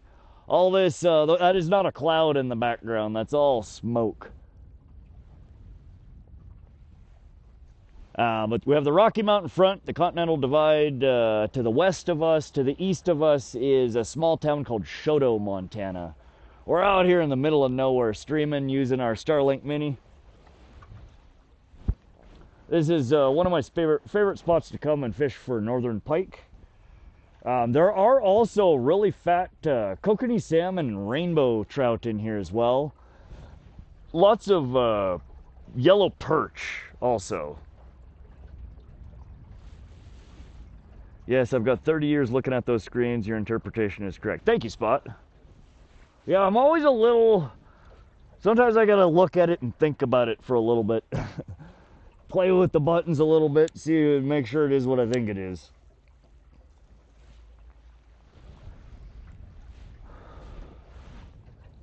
What are you using for pikes? Yeah, so this morning what we are running are Rapala F18 original floaters. They're a stick bait made out of balsa. We have 2 of them, 7 inches long. One of them in brown trout pattern, the other one in pike pattern. We've had 2 hits on the brown trout so far, 1 hit on the pike. This time of the year, as the waters start warming up, the pike around here start being willing to eat at bigger and bigger baits and faster speeds. And in fact, that's one thing I'm going to do right now. I'm going to bump our speed up just a touch. Oftentimes, I will troll upwards of 2.7, 3 miles an hour for pike here. I tend to start a little bit on the slow side, 1.8, 2 miles an hour. And I kind of gradually walk my way up to 2.5, 2.7, sometimes 3. And then if it's still not getting bit, I bump it back down. And we just kind of cycle through.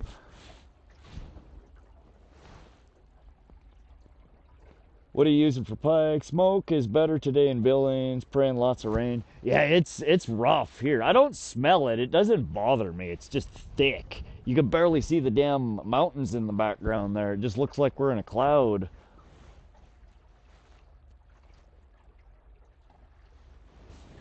All right, let's see if we can tease a bite out of here. So sometimes when the bite is slow, you'll oftentimes see folks that are trolling hold one rod in their hand, and you just kind of impart a little action on it. Let it fall back a little bit. Tap, tap, bring it up. Just the different motions in the water. When you watch, if you check out any of the catch camera footage, our water wolf footage that we've recorded from here with pike, you'll notice that oftentimes those pike will follow for a very long time, and they just swim along. They're checking it out. They're trying to figure out what the hell it is. And as soon as it slows down or speeds up, if the pike feels like it's going to get away, oftentimes it'll just smash it. So instead of running it in a pole holder static, which does get bit, you can play with it. Just like if you were jigging, your lure across the bottom. We're jigging our water, or our stick bait through the water as we troll. And it doesn't need to be, there's no science to it. There's no correct way to do it. Just move the damn thing around. Imagine you're a little fish down there following it. What's going to make it think that it's going to get away? Or, again, just complete dead stop it. Let it hang in the water and float up. Anything out of the ordinary will oftentimes land you more bites.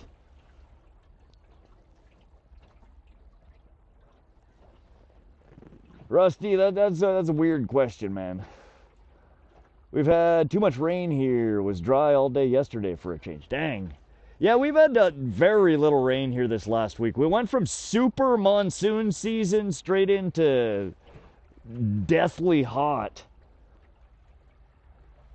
Erratic movements trigger predator instinct to eat. Absolutely. And again, even just the like stopping it dead in the water is one that I absolutely love to do. And that fish that's following it's like, whoa, it stopped. What's happening? And it grabs it.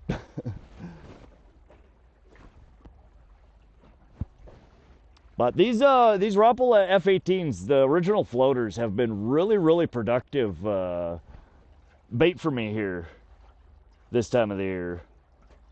Here in the next, and we might try them today depending on how we're marking fish.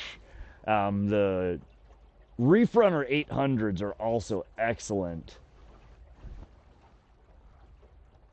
Hey Rod, how's things? How's the new motor working out for you? Hey Corpa, welcome, welcome. Good to see you. We're running it right now. We're on full autopilot doing contour following. I'll throw on our split screen here. You guys can see on the left-hand screen there is our chart, our navigation chart. The green band there is from our auto follow or autopilot depth follow, contour following. There's a lot of different names for it, but that's the band that we're traveling in, 25 to 30 foot. The little yellow dots are waypoints that it automatically calculated and set in our preferred band. We're running about 4 to 5 miles an hour right now.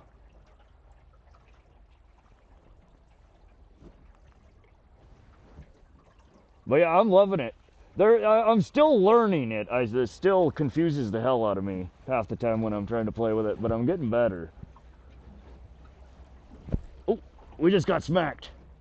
Come back, buddy. Come back.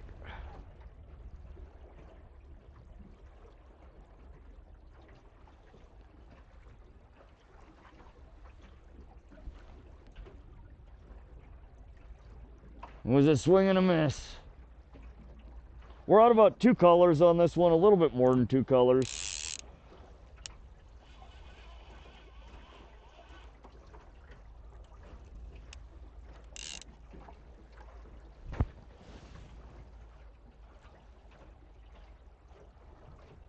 Appreciate y'all coming and hanging out. We've been in the water for 90 minutes now, 93 minutes. We got 3 fish in the boat.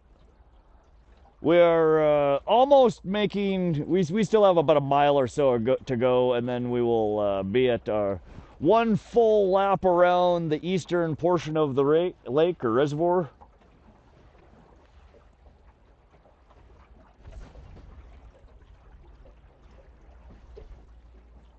Fish whistle, it might be that time. But yeah, we are absolutely digging. We're running the Lowrance Recon trolling motor in 24 volt configuration with our 200 amp hour Vitrier lithium battery. We've been averaging anywhere from 1 to 3% battery usage per hour. It really depends on how fast we're trolling and how much the wind is blowing. So excellent battery usage for it. But that is paired with our Lowrance HDS10 Pro graph. Networked with also our older Lowrance Elite FS9 graph. So we got 3 units, 3 Lowrance units all networked together here. It's a pretty nice setup. 75 thumbs up, let's go. We are almost at 100. Thanks for coming and hanging out on Thursday morning. We dipped out from work here to try and catch some fish today. We're gonna bring this one in a little bit. We're getting a little shallow next to these rocks here.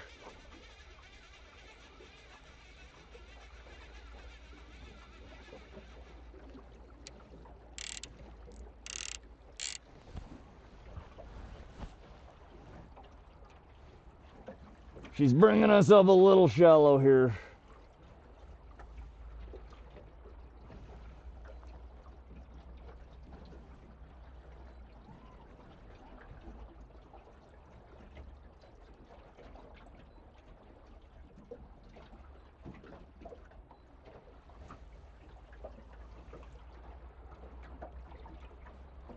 How's the picture quality and audio today? Y'all let me know. Are we 10 out of 10? Are we 5 out of 10? What do I look like and sound like? Just making sure Starlink is working all right, that our mics are working all right. Camera lens isn't... Ooh, we just got bumped again.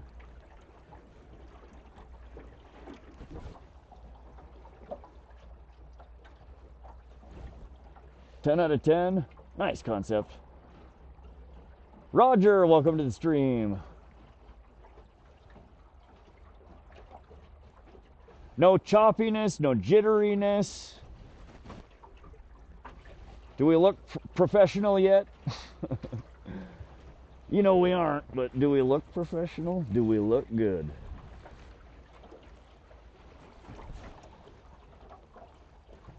Yeah, all good. No lag on the audio. Smooth. Nice, Corpa. Heck yeah. Yeah, we're battling for a few streams with really bad audio lag, really crappy jitter.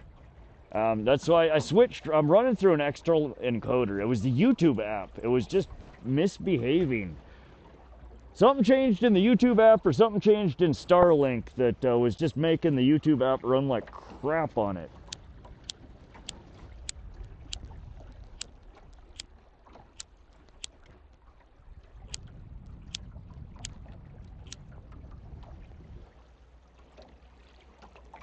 Come on, fishy. It's been 30 minutes since our last bite. It's time.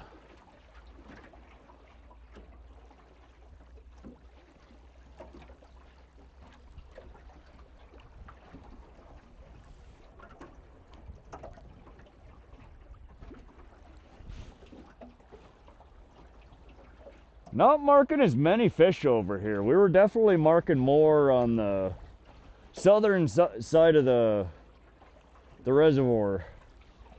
It's all right though. Good to know. Good to know.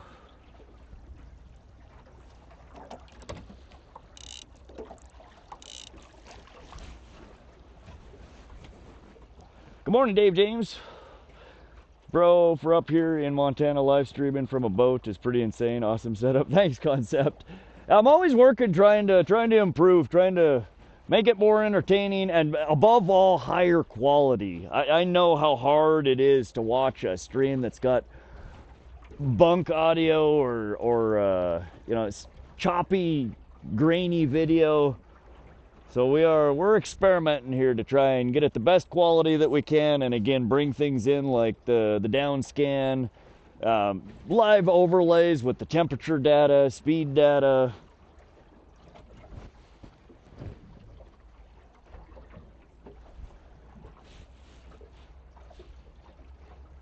It's illegal to blow on a fish whistle in Montana. It is, Brock, yes.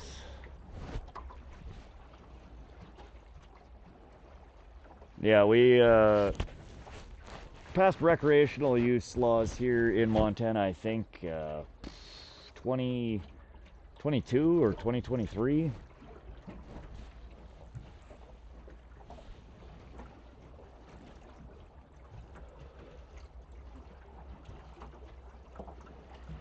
Let's bump out a little bit deeper here. That's what we're gonna do, guys. So we're gonna go depth routing. We're gonna go minimum depth 030. Okay. Max depth 035. Okay. Let it calculate here. Depth values are the same. No, they're not. There we go. We're gonna go engage. We're gonna change to speed, not power, and we're gonna bump us up to 2.08.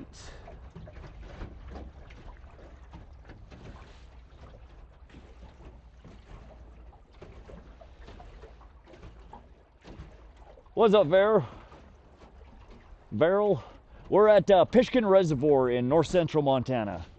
We're out here fishing for northern pike currently. Some point we will probably run a rig for rainbow trout and Kokanee salmon. You do occasionally catch perch that have eyeballs bigger than their bellies.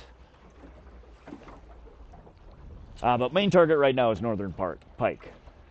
Is that built into your sonar? Or what do you use to plot your course? Clayton, so it's, I'm running the Lowrance. Or, we can do something else here too. Let's, I will give you guys a quick boat tour here.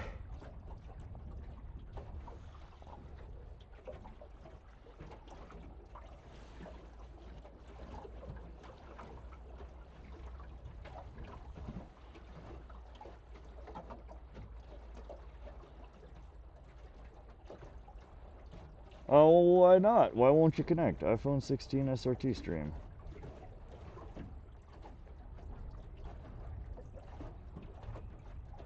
All right, well, scratch that.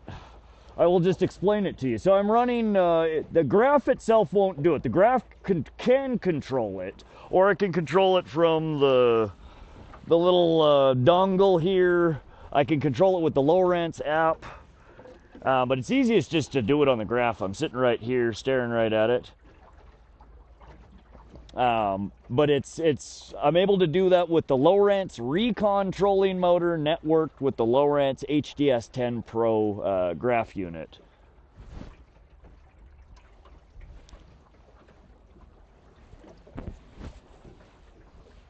It gives you all sorts of cool functionality.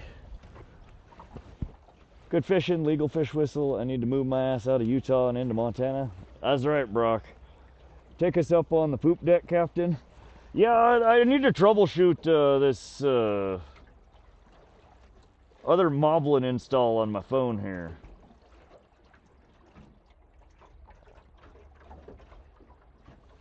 Screams.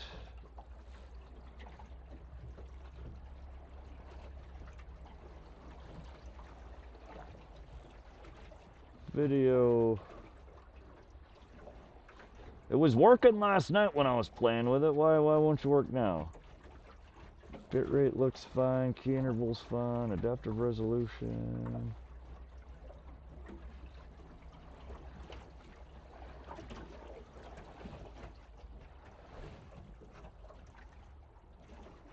Any fire, smoke out there? Yes, it's very thick on the western horizon over here. Is extremely thick.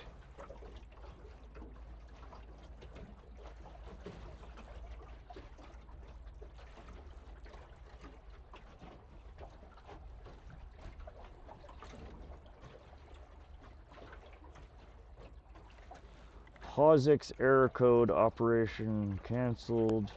SRT disconnected.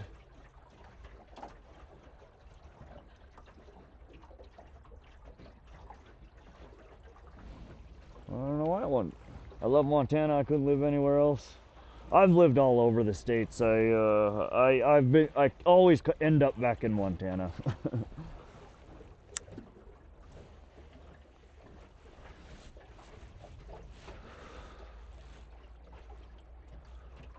All right, let's try it this way. Give me a sec. We can do GoPro.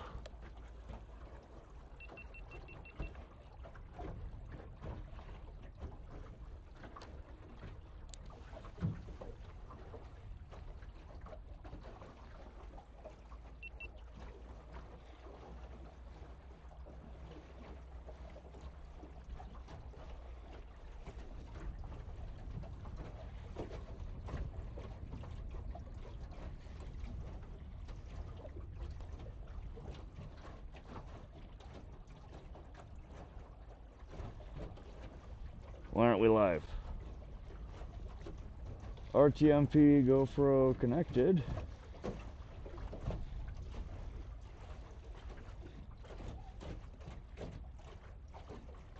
Hold on. New tech here. Hold on.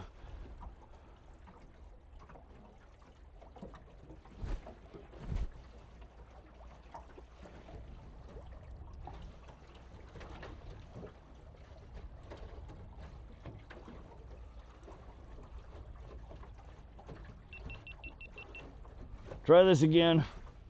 You're brave fishing in this heat. Matthew, it's supposed to be smoky, fairly cloudy here today.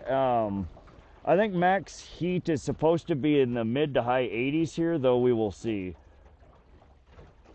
Wish I could move back to Montana, my favorite place in the whole world. Oh, heck yeah, Erlen. Where at Montana did you live? 300 inches of snow. Jesus. Jealousy rears its ugly head. You're fishing. I've got to head to work. Good luck today, Rod. I'll check back later. Brock, thanks for stopping in. I hope you have a good day at work.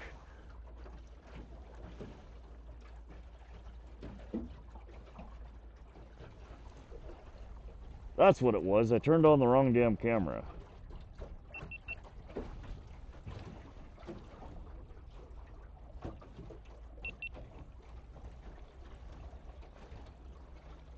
Will that do it?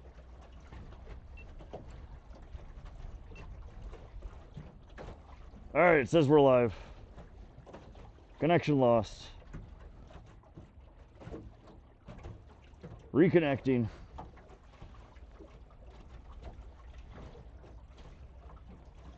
We'll give you guys the graph until I figure this out.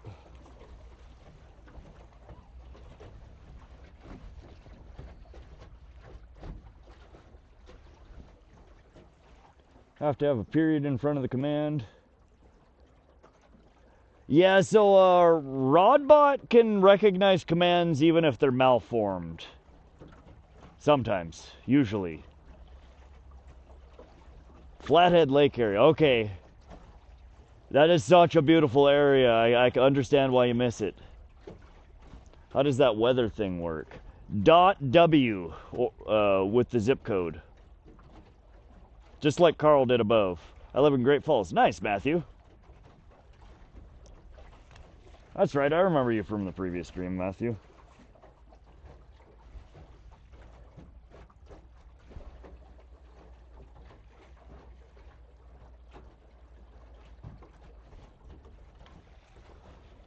Why won't you work?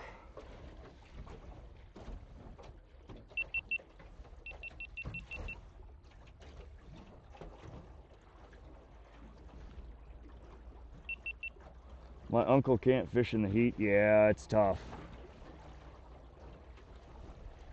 Alright, one more try on the GoPro. I don't know, I tested all this shit last night and it worked perfectly fine.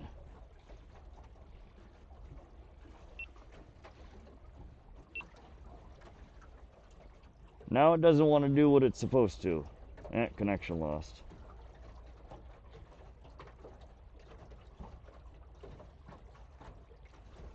We'll play with that later.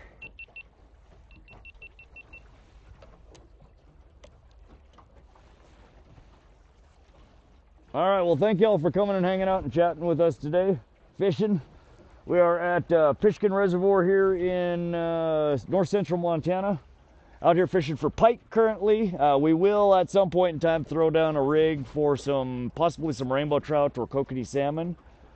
We've caught 3 pike so far. 2 of them are in the cooler. One was snagged in the back of the head. It was not a legal catch, so it went back in the water to fight another day. Let me fix my camera here, sorry.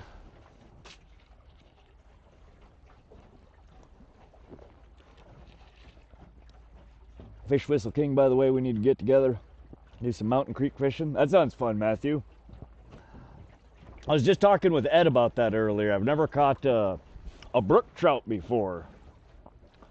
And mountain creek fishing is a good place for brookies.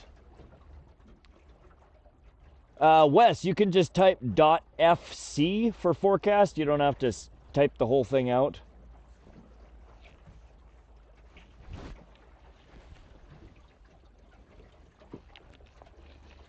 Yeah, there's brook trout all over central Montana, and I've literally never caught one. Drives me nuts. One of these days.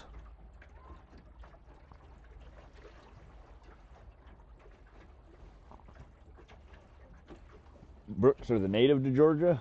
Nice spot. Yeah, I know a lot of the ones pulled out of the mountain creeks are on the small side, but Hell, I'd be happy with just one. I've never... How does the forecast deal work?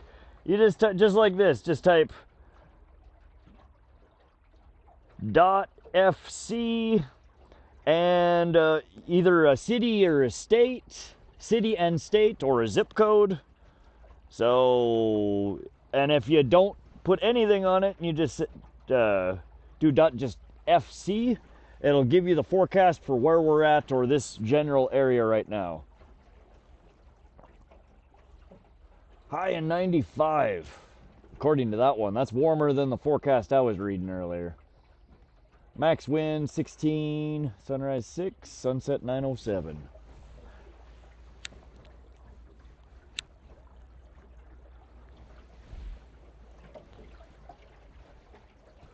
Alright, we're over a little bit deeper bottom here. We're marking some clouds of shit down here. Some of it's fish.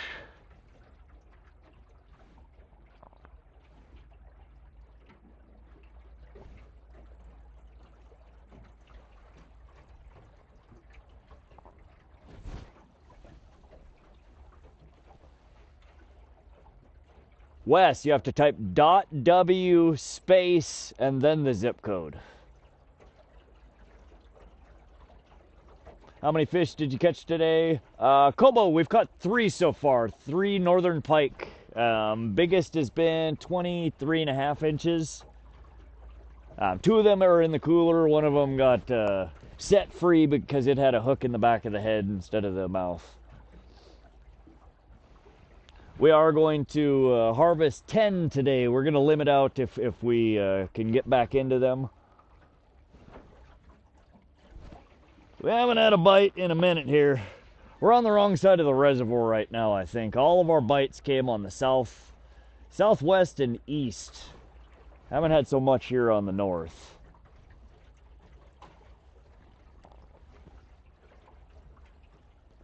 Graph is loaded. Yeah, there's a bunch of shit down there. Sometimes I don't know quite how to interpret that when there's so much stuff on it. Georgetown by the pumps for big brookies. Matthew, Ed was telling me that Georgetown has got some really big trout in it. By the pumps at Georgetown. I'll have to look on a map. I have no idea where that's at. I've never fished Georgetown. Note on the sonar, you'd be very surprised how big a small jig shows up on sonar screens. Do you think a lot of that is just itty bitty bait fish down there? Or is that just the Thermocline?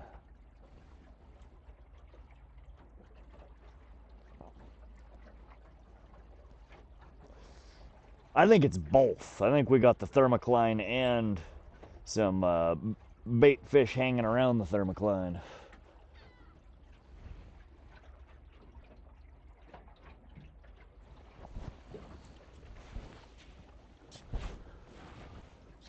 We're going to let this one out a little bit further.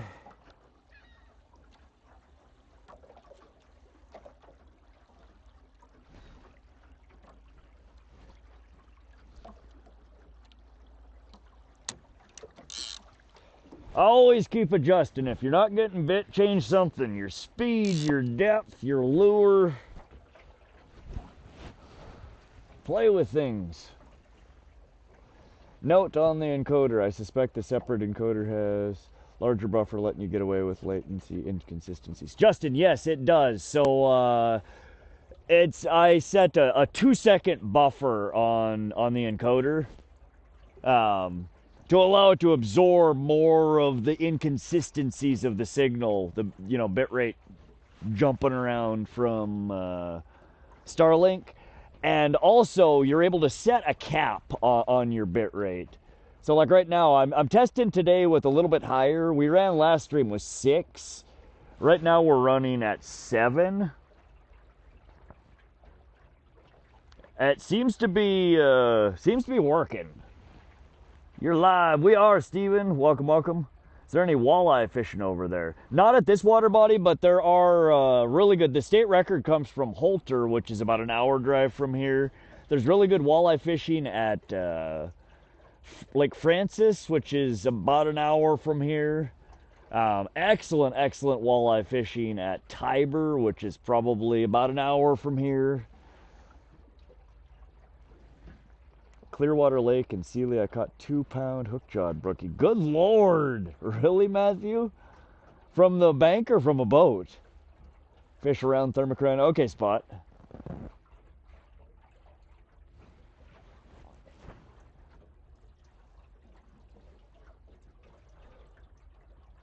Yeah, Justin, the encoder allows me to configure a lot of very specific things that the YouTube Live app, the only configuration you have is go live.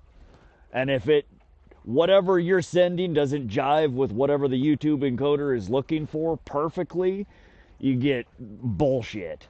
And that's what we had been getting the last few streams, is just terrible jitter and buffering and skipping around. And the weird audio drift that I kept blaming on Bluetooth from the DJI Mic 3s, it has nothing, it's not the mic. I switched to the encoder and it went away. Fort Peck is excellent fishing. Some of the biggest fish in Montana, but it's a 5+ hour drive from me. From the bank. Interesting, Matthew. What season? Gonna get a chance to fish Watauga Lake in Tennessee for walleye for my birthday this weekend. Nice, Wes. I love walleye fishing. I'm not great at it. I've never been super consistent at catching walleye. We are learning, though. Wes, I've fished Watauga many times. Maybe you can give Wes some tips there, Spot Snatcher. Can't get a boat in that lake and tubes only. Okay. Spot Snatcher, any tips? Just what I was saying there, Wes, 3 weeks ago. Oh, you were just there, huh? Dang. Crazy. Look at that cloud of shit we're over right now. See, like, I don't know how to interpret that. What is that? There's no way that's all bait fish. Somebody please interpret what we're seeing on our 2D downscan right now. How's it going, mate? Are they on the chew? Steve, Seve Fishing. Yeah, we haven't had a bite in about 30 minutes. But about every 30 minutes or so, we have had a bite. We have 3 pike in the boat. We've been live for just under 2 hours now. We've caught from probably about 19 inches up to 23.5 inches. 2 of them are in the cooler. One of them got a foul hook in the back of the head, so we let her swim away.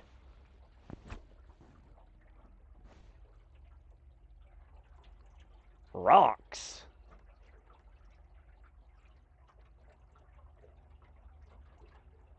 Bait for sure. You think all that is bait? Interesting.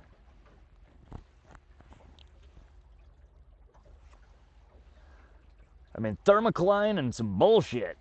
That's what that looks like. I don't know what that Christmas tree of doom there. We got a candy cane sticking up out of the bait ball. Stop and drop a jig, see if you get weeds. That's too much work, Justin. That could be weeds. That'd be some pretty tall weeds. I mean, I guess it's only... What do we got? 33, 34 foot bottom, up to 20. So that'd be 13 foot. That could be some weeds.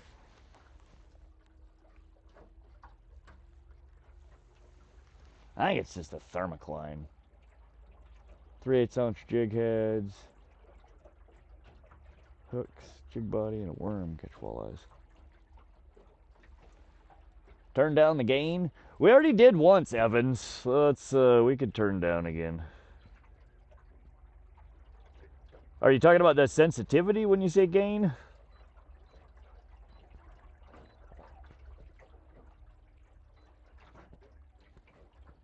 Yeah, we went from A+1 to A-2. Get rid of some of the riffraff there.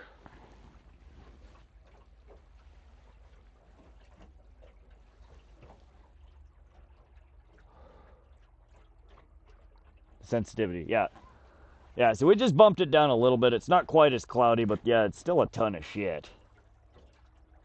It definitely seems to be Thermocline somewhere around the 20-foot mark, 17 to 20 foot. Cleaned right up now. Yeah, that looks a little better. Got a floating bottom, bouncing rig. Gonna try use for him with worms. Wes, yeah, so if you're trolling in a boat, excellent strategy. Use you know, anywhere from like a 1 ounce to a 3 ounce bottom bouncer, depending on how deep and how fast you're trolling. Troll on the slow side, 0.8 to 1.2 miles an hour, and throw a crawler harness on there on anywhere from, you know, a 24 to a 48 inch plus leader hanging off the bottom bouncer, and half crawler to a full crawler. Made it to work. I'll check in later, later, Madman. All right, Justin. Have a good day at work, buddy. Thanks for stopping in. Thank y'all for coming and hanging out and fishing with us today. This is Pishkun Reservoir. We're out here for some pike. We've got 3 in the boat so far. The bite has slowed down a little bit. It's 8 a.m. Normally the bite kind of peters off 10-ish here. I think we're just on the wrong side of the reservoir. I wanted to make one full lap around to see if we're getting where we're getting bit, and it definitely seems like the southern end of the reservoir is not only holding more fish, but more fish that are biting.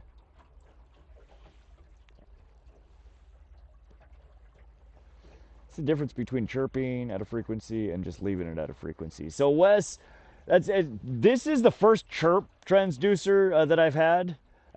We just replaced it a few months ago. The chirp, from what I understand, is instead of just at one fixed frequency, you get a band of frequencies that it's scanning at. It'll pull out things of different hardnesses. You get more distinction. It paints a better picture, I think, usually. Bite incoming? I hope so, Evan. Let's tease a bite out of here. What do y'all say? Let's handle a rod over here. We're not doing much else anyway. Get cleaner returns. That's what I thought it was, Spot. So we are on chirp right now, I think, on our 2D.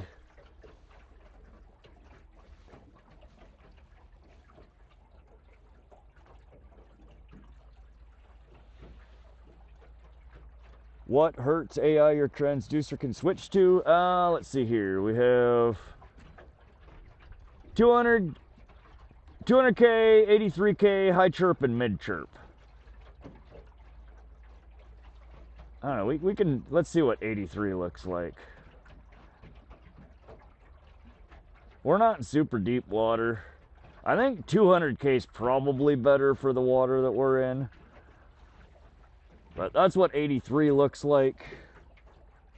A lot cloudier. Not nearly as much distinction.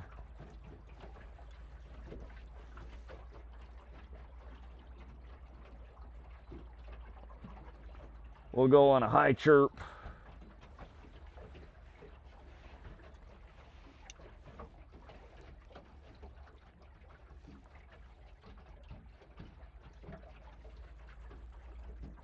High chirp looks similar to our 200K. Got my Garmin set to 200. What do you recommend as far as frequencies?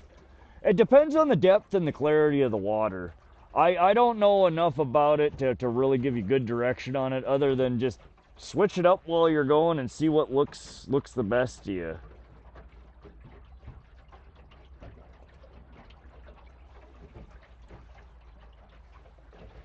So there's medium chirp.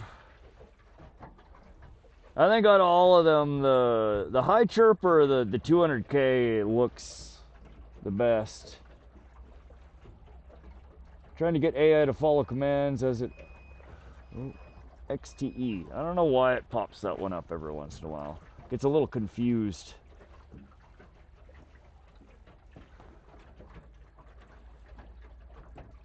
Yeah, I don't know. Medium chirp doesn't look bad there.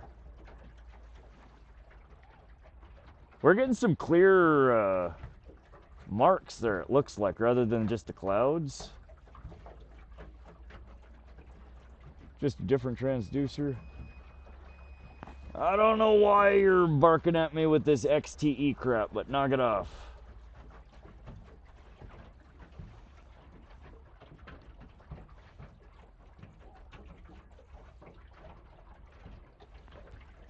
Yeah, the medium chirp here is definitely marking some clearer marks.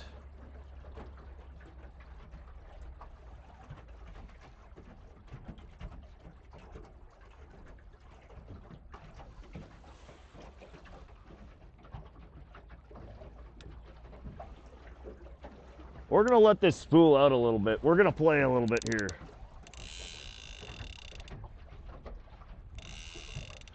Best if you know where something is on the bottom that you know, then go over that with different settings, see what the graph looks like. That's a good idea. Use it kind of as a basis, a starting point. That looks way more accurate. Carl, that's what I was thinking. You're able to pick some of the marks out of that cloud way better, rather than it just being a poopy line all the way across.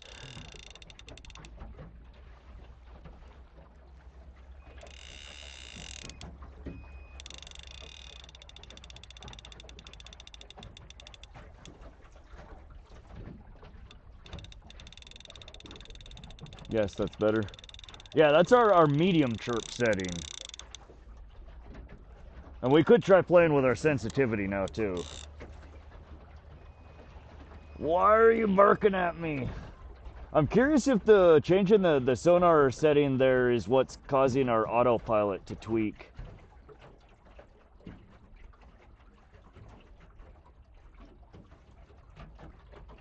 There, fishy, fishy, fishy.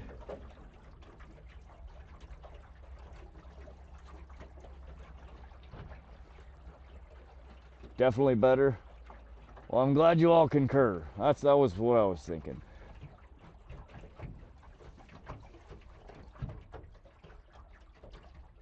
Yeah, so now what it looks like is some fat fish chasing around some bait balls.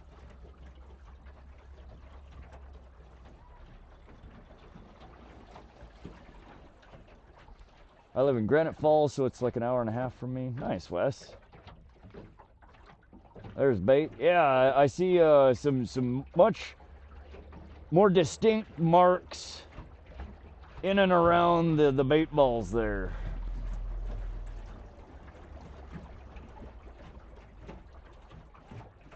Now that looks like Thermocline and bait balls with predators eating them. Now, yeah, we got the whole crew now.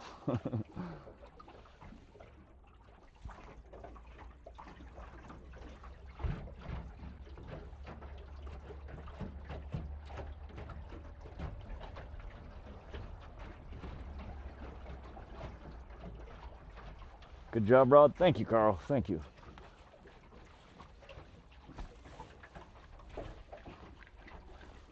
All right. I know what the problem is. I know what the problem is. We'll fix your little red wagon. Fish whistle time. We are on hour number 2 of our marathon stream here. We will be here from sunup to sundown, catching hopefully at least 10 pike in the cooler. Or we will have 10 pike in the cooler and hopefully many more that get to swim away.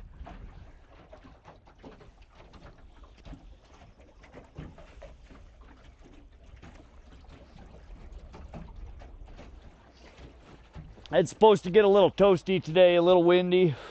We're gonna stick her out. We're gonna catch some damn fish. Y'all, hope you guys hang out and enjoy yourselves. We'll vary our rigs a little bit. We're gonna run these for a little while though. These F-18s have been really good producers here for me this time of the year. As we get around this bend here, I think I'm going to pull us back into a little bit more shallow water where we were getting bit before.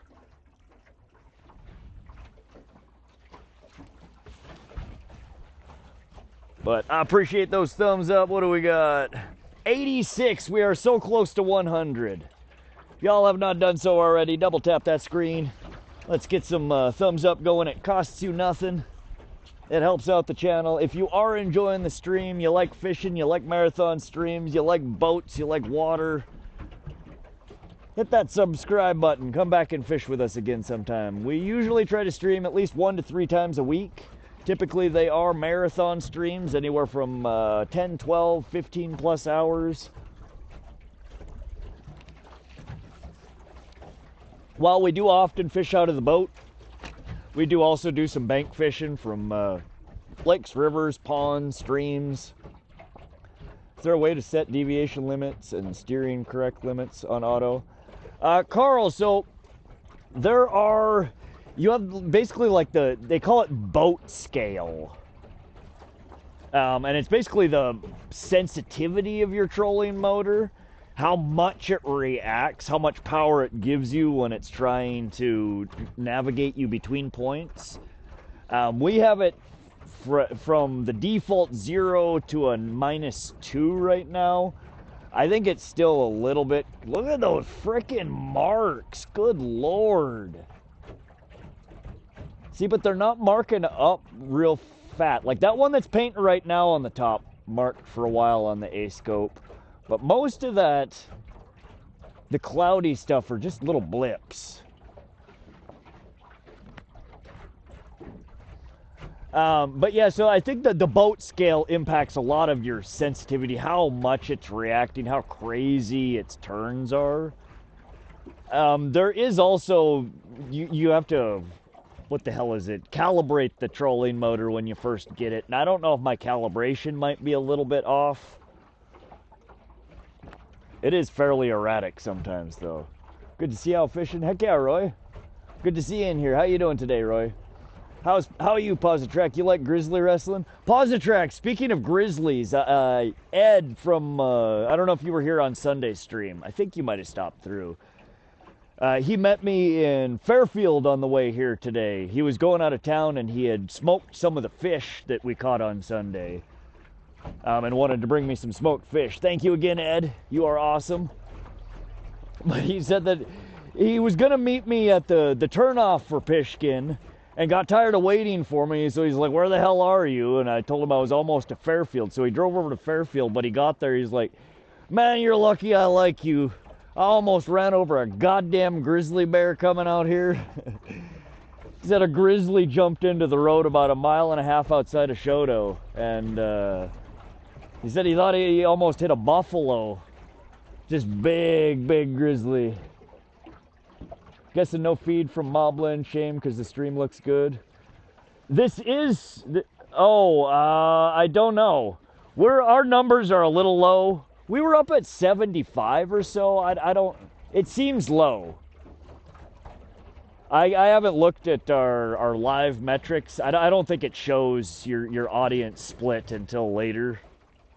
I will check, though, Crappy Man Jigs. How you doing this morning? Good morning. Carry that bear spray? Yeah. I see, every once in a while, you'll see black bear, and normally they're scurrying away. It's not often I've run into grizzlies here, though they are around.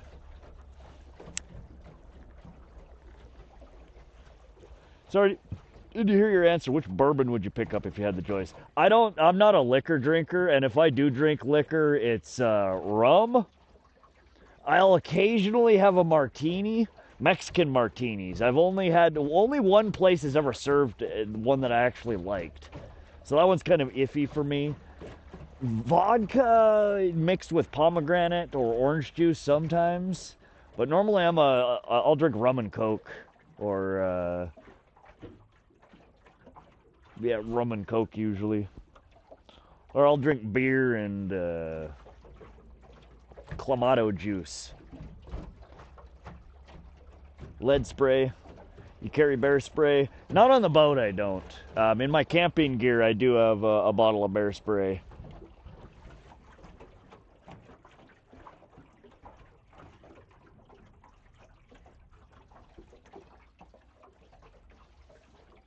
I have to calibrate auto every year. I have magnetic deviation here. We have the world's largest pure iron ore in the world. Okay. Oh, real fish marks? Yeah, we're there. Here's some real ones. We're back above the cloud here. And again, as we're moving around here, you see the blue dots, not the yellow dots. The blue dots with X's in them are all spots that we have hooked up or landed a fish in the past. So you'll see as we come around different points, there will be clusters of the blue dots. Those are all spots that have produced fish for us in the past. And in fact, this blue dot that's coming right up here, I think was our... No, that wasn't our first fish of the day. I think our first fish of the day was around the corner here.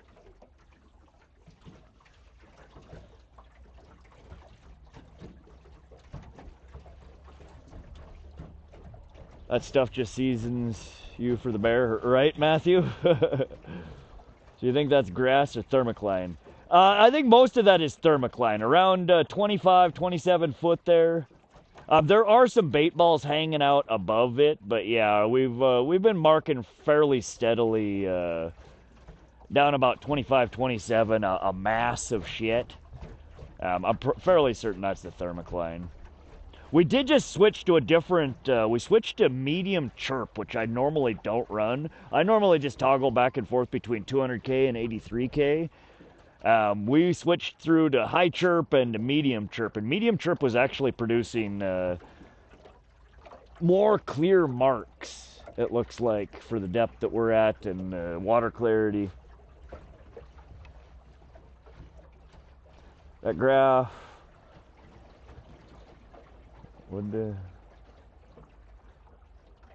that graph looks night and day different from where you started. It does, yes, it does, Carl. Way different from where we were at. I just noticed we haven't turned into Bruce today. Ted, yes, so the new, we're streaming with an external encoder. We're testing around with it. I'm trying to continue to do it like this, either horizontal or vertical, but I need to ensure that YouTube is actually pushing it out to all the different distribution channels. There's the browse feed, which all of them go into. When you log into YouTube, as you're scrolling on the main page, any video can end up in there. Shorts, longs, any format. But if you go to the shorts feed and you're swiping, that's called the shorts feed. If you come across a live in there and you click on it and then start scrolling, that's the vertical live feed. So those are 3 different distribution channels. When we were streaming horizontal, the dual stream, the horizontal that crops to vertical, it only pushed to 2 of the 3 feeds. You get the browse feed and you get the vertical live feed, but it was not pushing us at all to the shorts feed. I'm hoping this vertical through Moblin, scrapping the dual stream, will actually push us to all 3. 80% of my traffic normally comes through the shorts feed, so when I don't get it through the shorts feed, we get a couple thousand views instead of, 20, 30, 40,000 views. What are you fishing for? Truman, we're after northern pike. We've caught 3 so far. A little later today, we'll probably play around with catching some Kokanee salmon and rainbow trout, maybe some perch. When you see the Thermocline appear on the graph, do you tend to try and key in on that depth?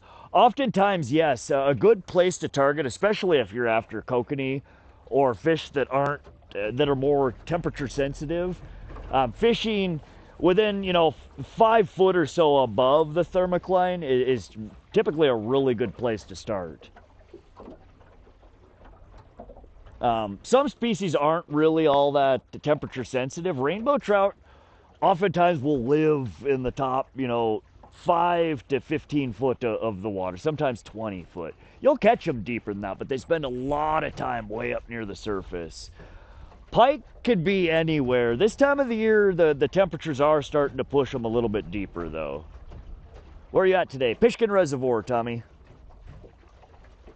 Bruce Lee got banned from chat? I hope so. I hope so. This new encoder it's cleaned up the audio, the video, everything is more stable. When my stream craps out, I don't know if y'all saw that on Sunday when my phone overheated. It flips to like an intermission screen of my little avatar guy dropping the Starlink in the water, and it's pretty sweet. Took about 30 swipes, found you in the normal feed while swiping. So you found in the shorts feed? Or you were in lives and swiping? The vertical live feed. Took about 30 swipes. That's a bit, but not too bad. Thermocline is separation by temp and oxygen content. Yes, Spot. So there's, I forget the names of it. It's a whole, there's layers of the Thermocline, or that's one of the layers. There's the exotherm, the Thermocline, I don't know all the terminology. Grizzly's rod. Yeah, the shorts feed. Nice. Okay, so it did end up in the shorts feed. I don't know how well. We're not blowing up. I mean, we got 52 people in here, which is about normal until we start going hand over fist bringing fish into the boat. It's not doing so bad so far. But again, our horizontal was misleading too. We had 50, 60, 70 people in there. I'm not seeing large bursts of numbers yet though, so I don't know if it's not pushing me very often. I don't know, we'll see. But that's good. Thank you for letting me know that you did find me in the shorts feed. That's promising. Endotherm. Apillion, maybe? I don't know. There's 3 main layers to it, I think. Kind of like how our atmosphere has layers. The water has layers like that. And I keep seeing little tiny swarms of bugs like hanging out. Little plagues of bugs. Those are some good marks. 15 to 25 foot. See, we're over the short weed beds again here. What are we at? We're at 60 foot on this guy. Let's do a little dancey with the pike lure over here. Doesn't feel like we have weeds.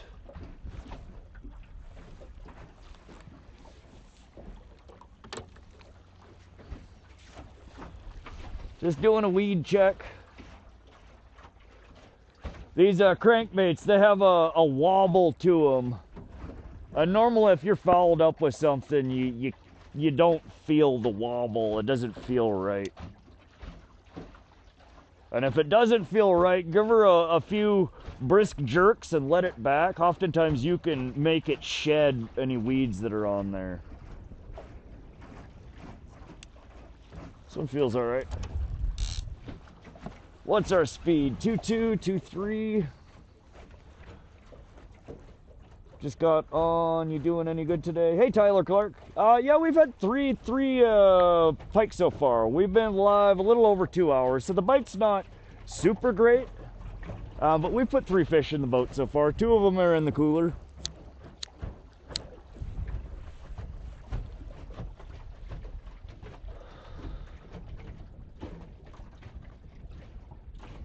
Do you like cigars? Not like expensive cigars. The only cigar I've ever had that I actually enjoyed was a Black and Mild.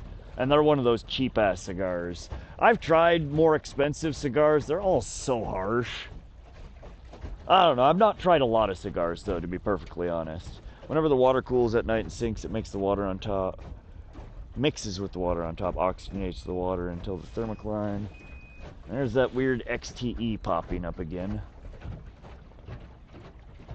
Pause the track. You guys have no idea what Rod goes through to bring you this live stream. He literally risks his life. One time he killed a grizzly with just a razor blade. And last time he put one on an arm bar. That's right. Pause the track. You tell him. Time to deploy. Active target. Would be sick to have it on the screen looking ahead or behind watching the cranks. You could see real time.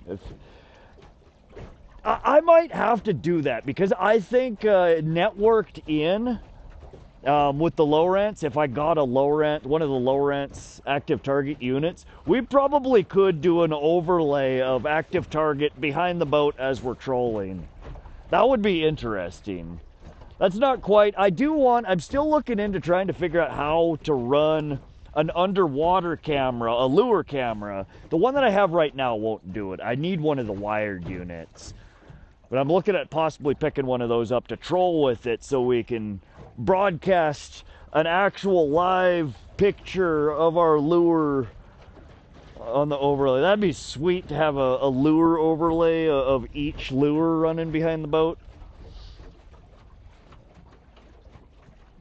208 according to the graph. Yeah, it varies quite a bit. Again, with all these turns back and forth, you'll see my speed jumps from 1.9 to 2.4, back to 2.2. I don't like it for fishing, but your views might be higher. Yeah, Spot, I was explaining earlier that if my channel was bigger, already, I would go 100% for the best format to allow the many subscribers to enjoy it. But right now, I mean, it's the difference. I'm such a small channel still, And the difference between 2,000 views in a stream versus 20,000 is, I mean, it's massive. It gets that many more people's eyes on the channel, and their chance for them to hit that sub button and come back again. So it really limits our growth if we don't stream from something that YouTube's going to push. So we're playing with it.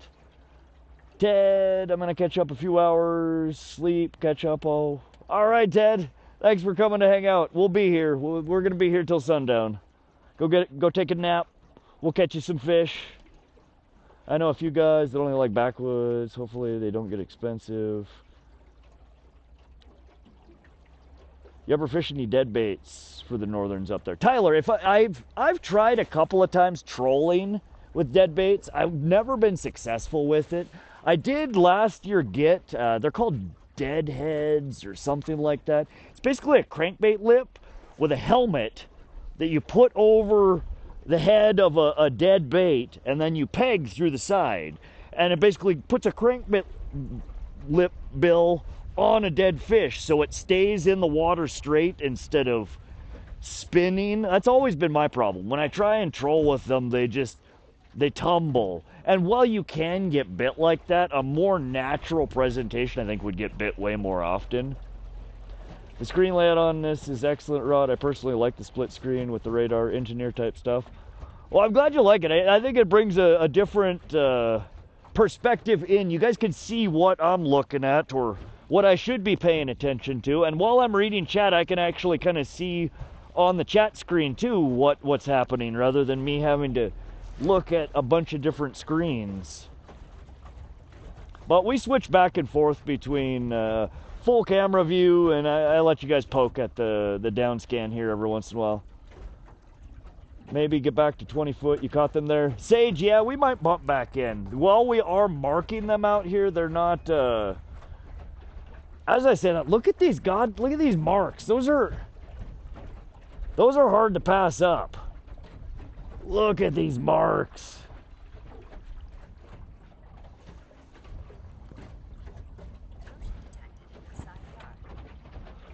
All right, we'll do it.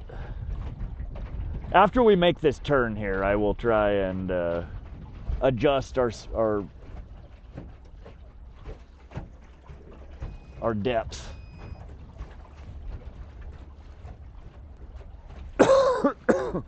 Had a bear in the front yard 2 nights ago. Really, Carl? Carl Arm saved me from the bear once. Spotted the bear. Good Lord. Any fish kills by the smoke? Not that I've seen, JB Joe. It was an awesome idea. More interactive for your viewers. Yeah, I hope you guys like it. We have a couple other cameras that we'll be adding. I was testing at home and it worked perfectly fine, but as soon as I get out here, of course, the other cameras don't want to sync up, which is weird. We'll mess with it a little later in the stream. We need to catch a few more fish.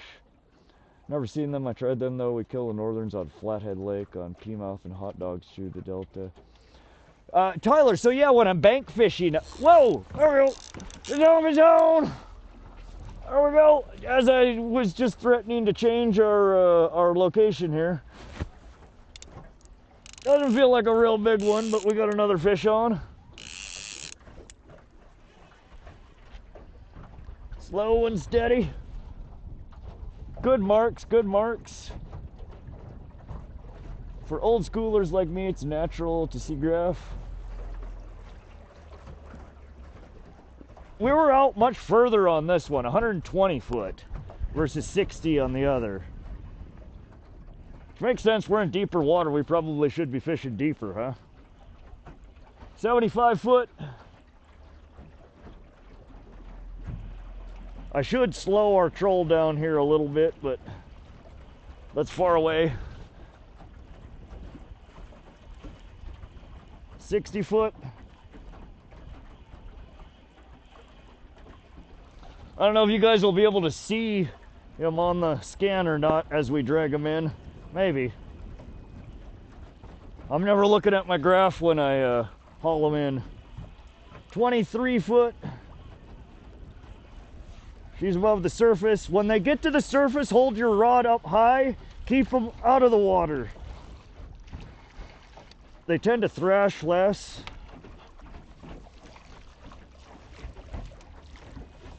Landed. There is northern pike number 4 for the day. The fries are done. I don't know what that XTE thing is that keeps popping up. Be very careful. I always try to grip them at the back of the head first, underneath the gill plate. Don't squeeze the shit out of them. Just hold them like that. It's a good safe spot to get to work them. If you stick your if you lip them, well, not lip them, but stick it through the gill, at that stage, they thrash around still and you'll get a hook in your hand.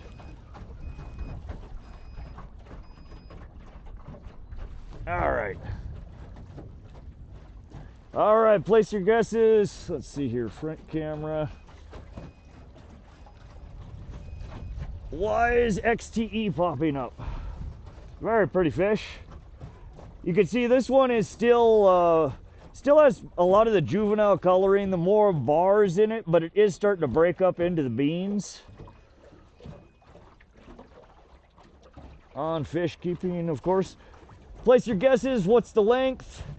This one looks like a keeper here. I think it's going to go on the stringer. Place your guesses in chat on length. Perfect eater size.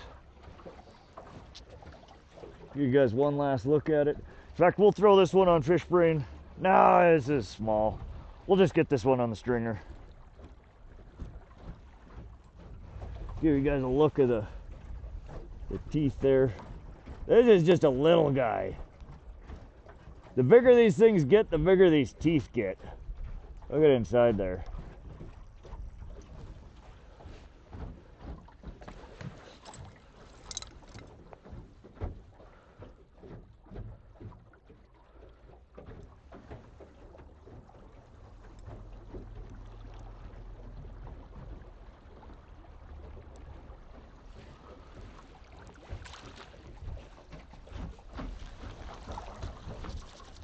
All right, that was northern pike number 4 in the boat.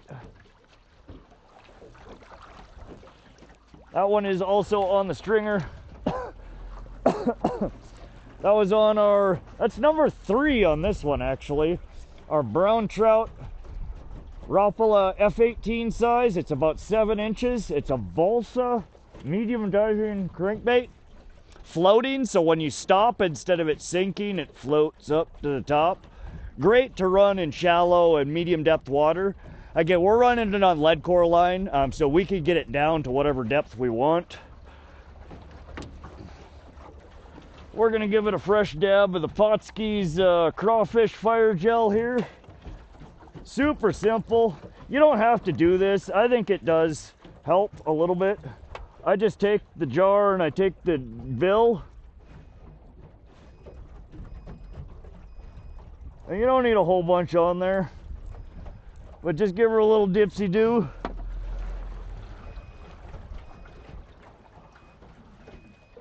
All right, I have no idea why that XTE thing keeps popping up. It was doing that at Holter a couple of times the last time we had it there. I'm gonna have to Google that at some point. Seems to be working, it just keeps popping up, flashing up with that. All right, so that one was actually out 120 foot, 4 colors. Nice fish, 416 to go. BG McKevy, thanks for subscribing to the channel. Grab them right by the eyeballs. That's one way to do it. Eyes if you're gonna eat them. Yeah, I don't eyeball them unless I absolutely have to.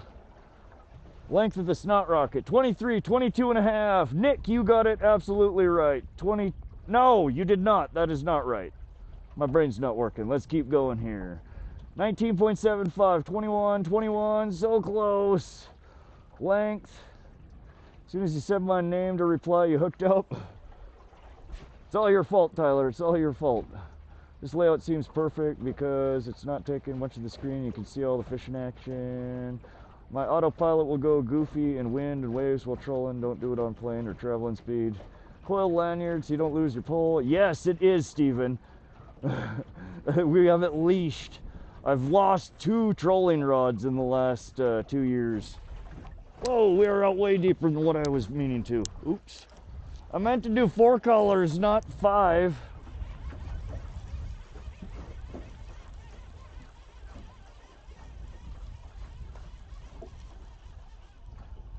All right. Yes, we have, I got these on Amazon. They're little Velcro clips that have a little D-ring on them. And then I got it stretches out to 5 foot. If you really wrench on it, about 3 foot. I'd like them to be a little bit longer. But then I got another one of the Velcro D-rings and just have it snapped onto my rod holder there. And it's got clips on each end, so if it falls out of the boat, we can fish her on back out.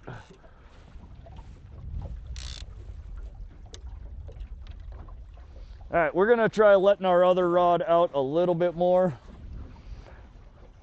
There's another half color. We went from 60 foot to 75 foot. Oh, sorry, the fish was 20 1/2 inches, 20.5. Good Lord, nobody got it. You guys were close, but not quite. Morning, Rod. I'm sitting on the bank of Lake Granby hoping for a tug on my rod today. Heck yeah, Jeremiah. Good luck.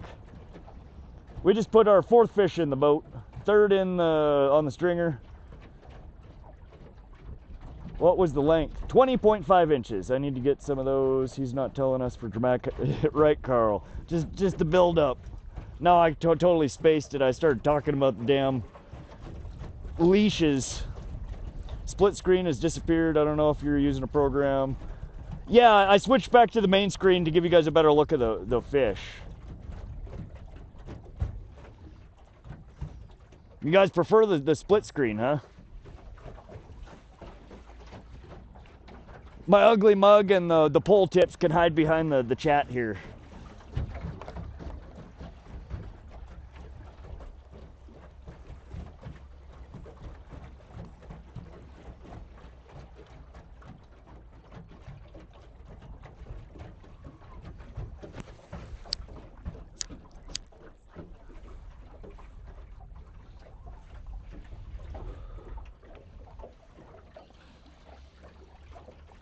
Google tells me they're called fishing rod leashes. Yes. I love how excited you are to share info with your chat. Carl, I love teaching people, or trying to, just as much as I love learning. Like I said, I'm a nerd at heart, and I like to understand things, or try to. You have a great stream. Thank you, JB Joe. I appreciate y'all. I'm glad you guys come and hang out and fish with me, with all of us.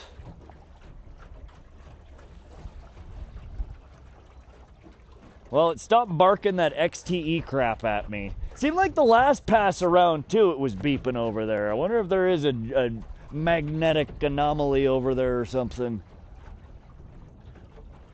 Bringing new people on the Great Lakes. Heck yeah, Carl.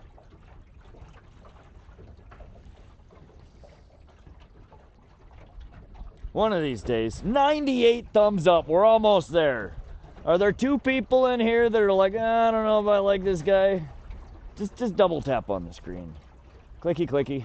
If you don't like it, you can always, like me or the fish or the layout, you can always take it back later. But I know there's 2 of y'all lurking in here that haven't done it yet. Lake Ontario is the best. Man, I love bringing new people. My depth charts on Garmin show the magnetic deviation. Oh, really, Carl? Interesting. Yeah, I don't know if the Lowrance have that feature. I'm sure there probably is some component that you can add on to make it do that. Rod is the smoke from the Canadian fires, and there's also Oregon fires, I think, that are blowing over this way. Most of it from Canada, though. Our predominant wind is from the north and the west. I'm sure there's probably some fires here in Montana too. It seems like every year something's burning. You ever fish flathead? Tyler, only once. We did one stream from there last year.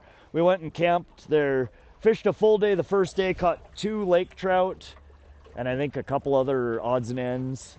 And the second day, we got blown off the water pretty early in the morning. They got real sketchy out there. The wind started blowing from the south, and we were all the way at the north end of the lake, and the swells were like 4 or 5 foot. It got real scary. Good morning. What's up, Todd Schultz?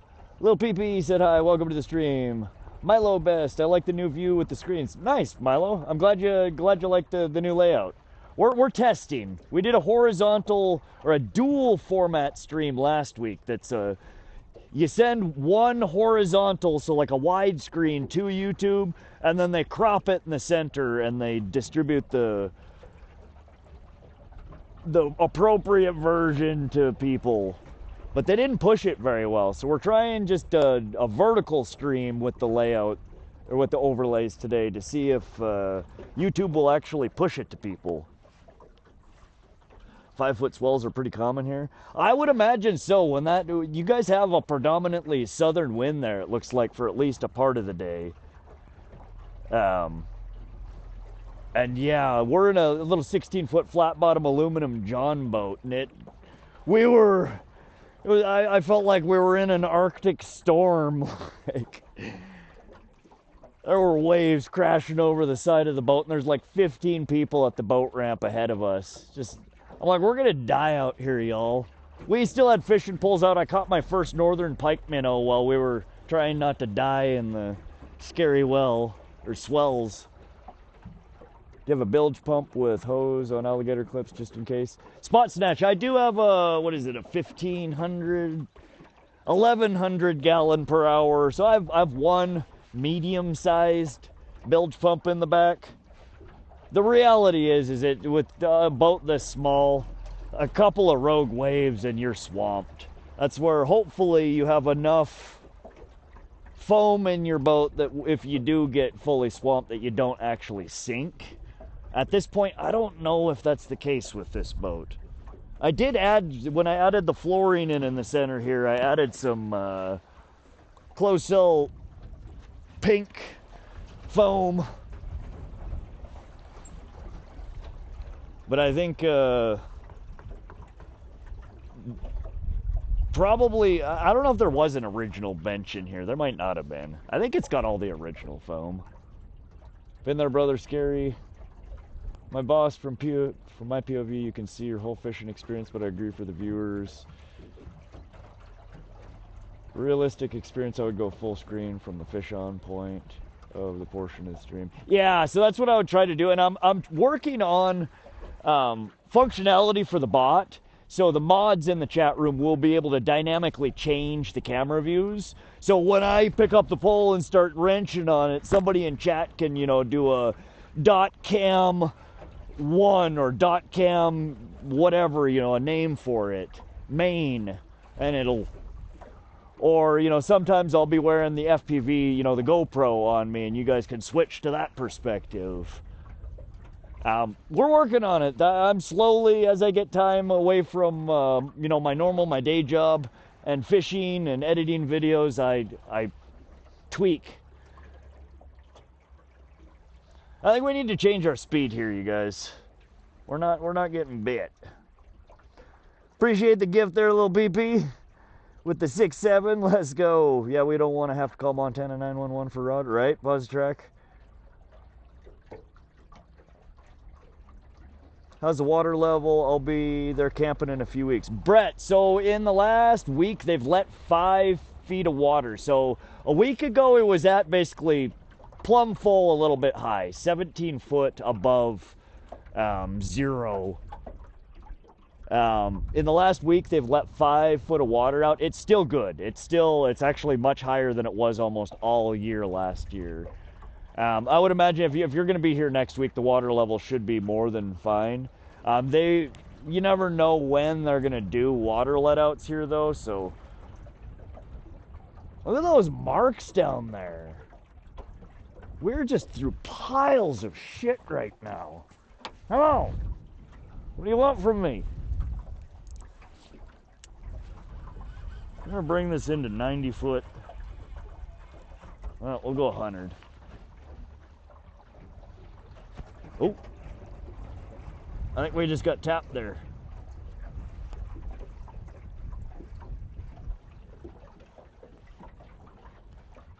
Good morning, Mia. You tweak?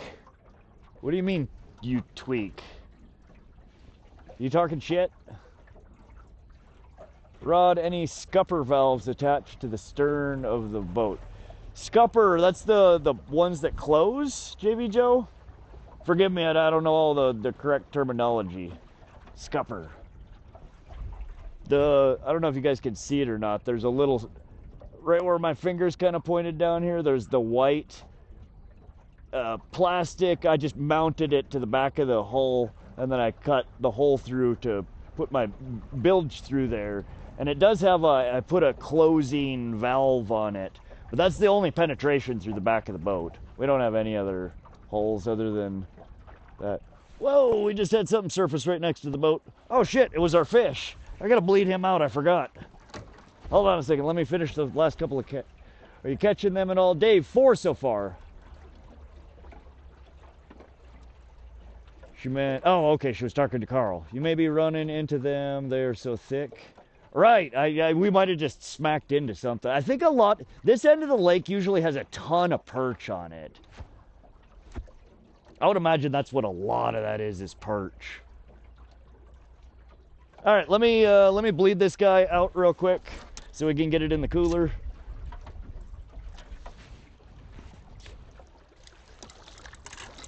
No, calm down there, sir. I appreciate, you are gonna be delicious. I'm sorry we gotta do this. We'll try and make it quick.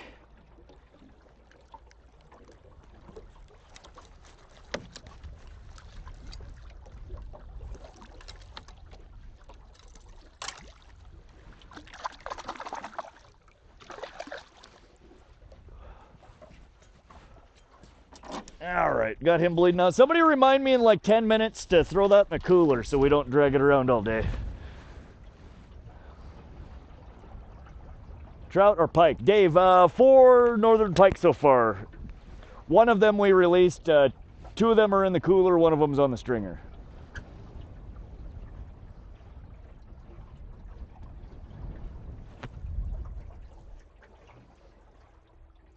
God, I was pulling the boat out of the shop today to hook onto the truck trailer. I had it in there all stupid, so I manually pulled it out. And it got stuck, and I was yanking on it, and I got it moving, and I smashed my damn hand between the trailer and my bumper. So, I didn't break anything, but it's definitely, I took off like 1,000 layers of skin, and she's sore. I just squeezed my hand between the end of the hitch and the edge of my bumper. Yeah, we lost a whole chunk of skin here, chunk of skin there, and it was like I punched the wall.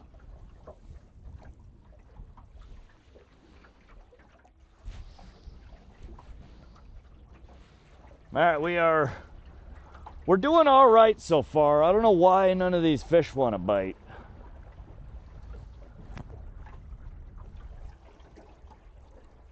Yeah, it's just a pain in the ass. It was like stuck, and I'm like, ugh. I finally got it rolling, and I only had like 2 feet to go, and it didn't want to stop.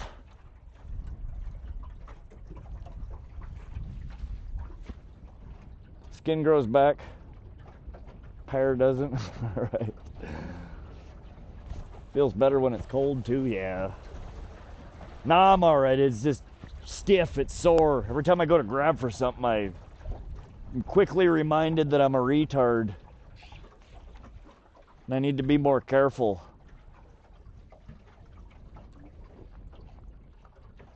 One crack across the hard spot in the head. The fish gets dispatched to another fish body.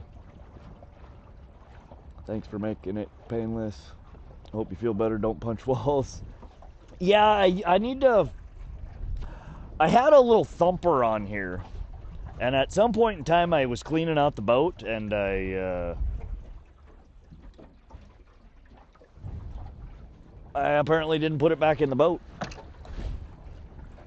Hey, bro, I remember you. What's up, Papa Badger? At least it's your left hand, right?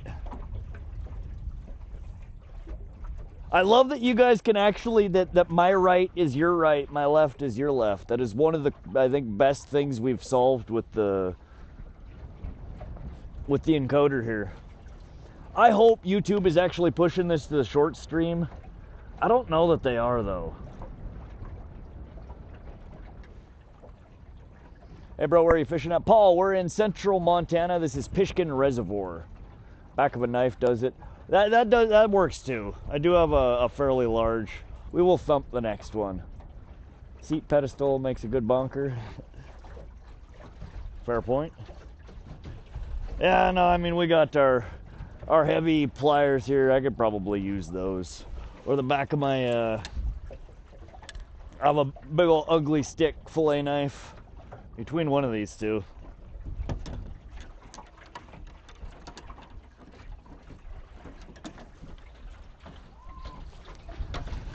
No, I used to have a little, like, little short metal bat that had like a cord on it with a clip. A purpose-built little thumper. Definitely because, my God, people think that they're left-handed fishermen. I'm ambidextrous. All right. 11 scrolls on shorts and I found you. Nice, Carl. That's not bad. So it is there.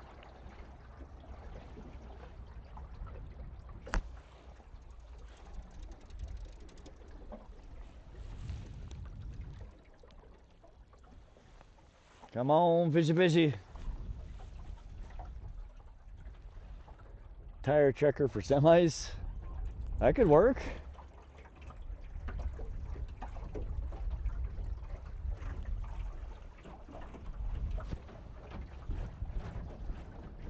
So you're moving up. Yeah, if you watch, so like right now, if you look at the yellow dots are markers there, it draws out like the next 5 spots, and it can draw them anywhere within the green band. So I set a 5-foot band, 30 to 35 foot. So every time we get to the last marker, it refreshes, or there it just did. It just drew, and it looks like it's drawing us on kind of more the deeper side of our band right now. We should move up a little shallower though. Anything with a blunt edge, 100%. See, but every time I say we should move up, I look back at the graph and I see nice clear marks at like 20, 25.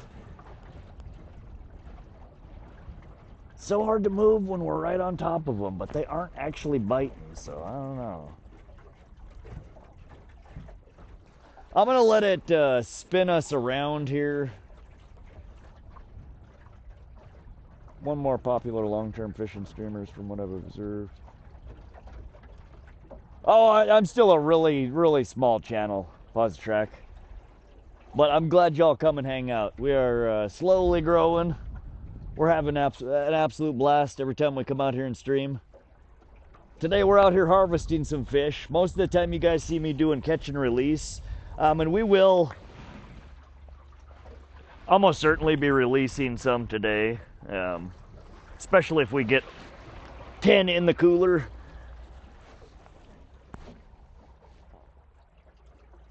Anything that's not legally caught, legally hooked, we throw back. But we're gonna try and catch a limit today. Bring some home while the water is still not too incredibly hot. We are just getting into 70-degree water at the surface, so it's getting to the point where the fish aren't really great to harvest once it starts getting much warmer. So we're gonna grab a few out of here before it gets, till we have to wait till fall. Was that last fish caught at yeah, last one was out 120 foot. And we were over same dive depth we are right now. So we got 4 colors out, plus the F18. You don't get a whole lot of the dive depth for shallow and medium diving cranks. More so, it seems like you get your lead depth.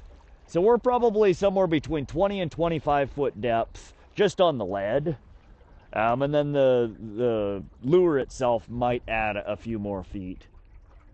I would say somewhere comfortably within 20 to 25 foot is probably where we got bit the last one and where this one is currently running. Do you have any bass fishing?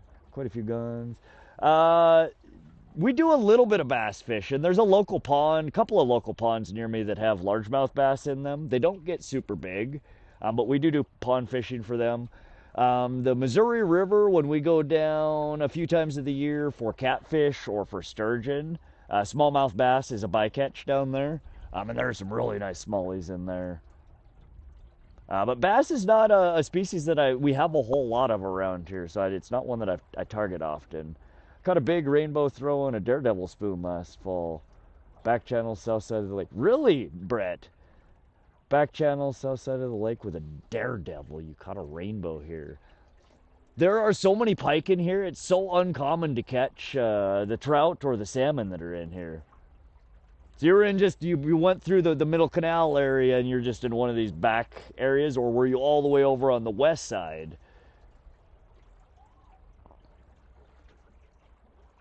No sturgeon? I always catch and release sturgeon, but you can legally fish for shovel-nosed sturgeon here in central Montana. We do also have pallid sturgeon, which you'll catch as a bycatch sometimes. Those are explicitly prohibited from harvesting. You're not supposed to target them. And if you do accidentally catch one, you just have to release it as soon as possible. If he doesn't see your message right away now, he usually rewatches. Who did I miss, Mia? Man, you need a live scope? Paul Ward, yeah, maybe someday. You can shoot. What kind of setup do you have? Papa, I don't shoot much anymore.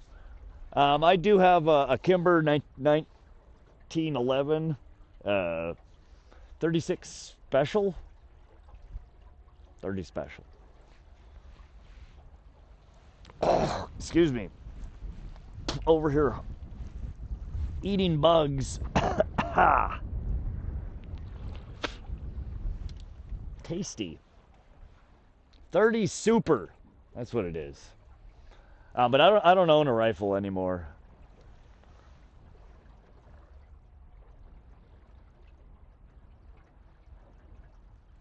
We camped right where you go through the channel to get to that other side. It always dries up. Okay. Yeah, we're right by there. We're right at the southeastern corner of the lake right now. I'm gonna go a little bit further up here, probably past this first point, and then we're gonna turn back around.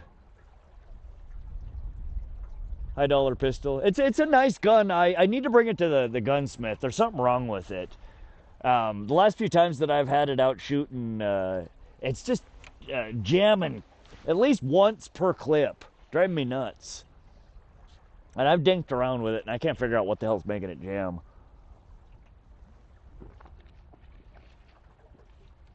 Anything caught below 60 water is typically considered.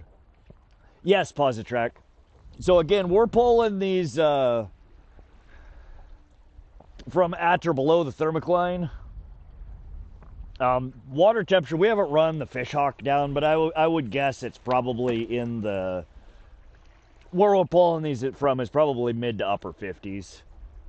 Maybe a little bit warmer than that. We're a little over 70 at the surface right now.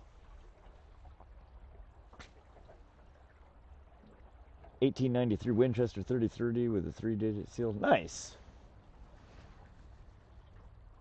They're the only fish I feel should be protected. Sorry, bro. I appreciate the shorting talk, but actually meant towards another fellow who said he can cast with both hands. I only watch sports stuff and some fishing on YouTube, so your live popped up first in my feed, and I never had seen you before. That's why something I was working for you. No way, brother. Well, thanks for stopping in, BC McGovey. I'm glad you're enjoying the stream. If you haven't done so already, double tap that screen, hit that subscribe button, come back and fish with us again sometimes. We usually stream 1 to 3 times a week. It really depends on weather. Most of the time it is the marathon streams. We stream from sun up till sundown. We fish out of the boat. We fish off the banks. We fish for all sorts of different species.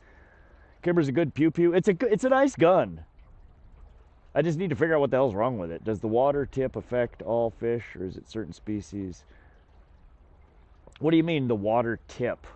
Cody says it needs to be taken apart and cleaned. He says he would do it for you. Oh, thanks, Mom. Yeah, I've tried cleaning it. It does need a good cleaning. It's California had its way with that gun. It's got some surface rust in places.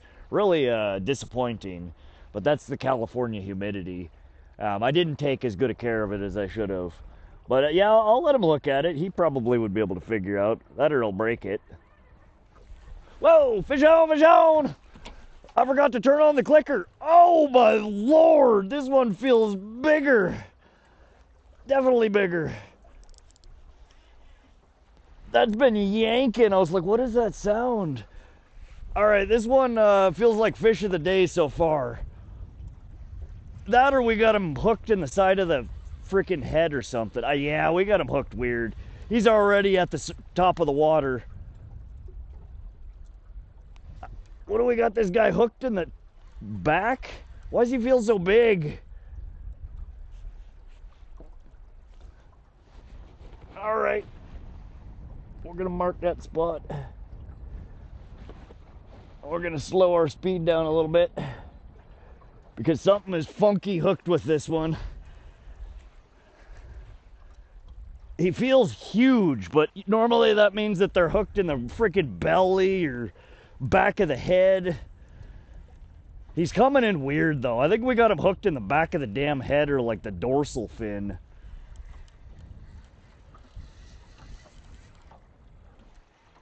All right, trolling motor, where are you taking us? Why are we spinning in circles?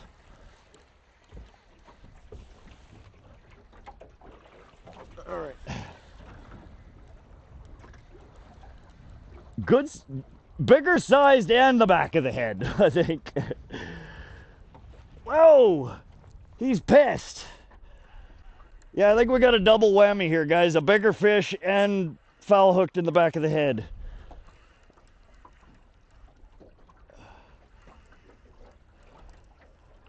Stay on there.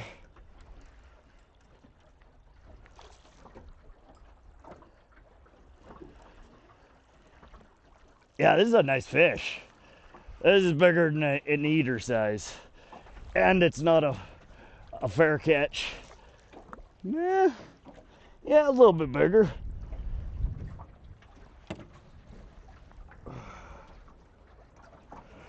Beautiful fish. Let's get... He got it in the back of the head. Not the best place to hook a fish.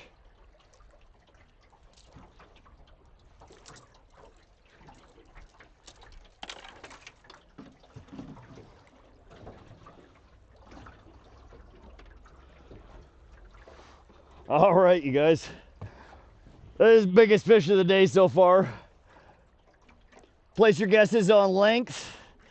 We're gonna get a quick snapshot of this one for fish brain. This one's definitely got some size on the other ones that we've caught so far today. You can find me on fish brain at Vox, V-O-X.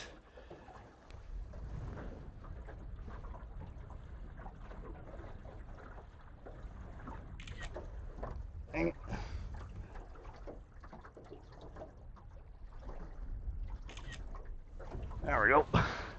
All right, place your guesses on length. We're gonna get a quick length and get this guy back in the water. Solid. All right, last lookie for guesses.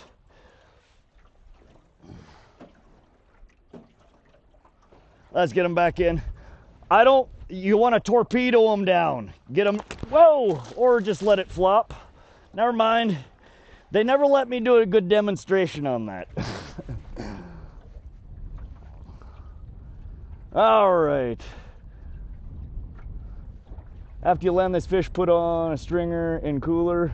Papa, he's the best Great Lakes fisherman. True that. 26.75, 26 and a quarter, 27, a nice one, 29. Nice pike. 28, 25, very close, Sage, 27 and a half. You guys are all guessing bigger, other than Sage. 28, 22, 26, he got plenty of life. Oh yeah, he went right off.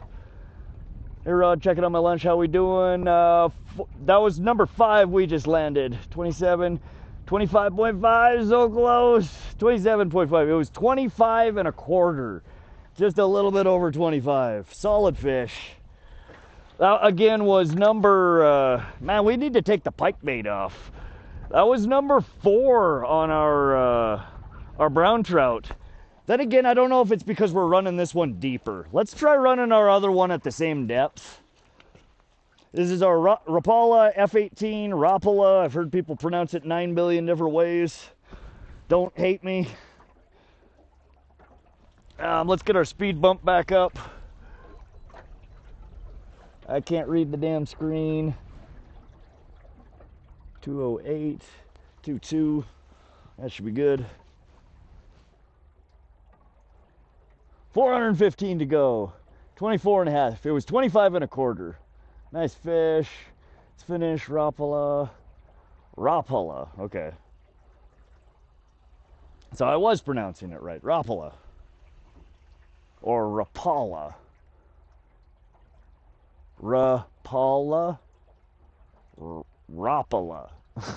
I don't know which way you're which way it is.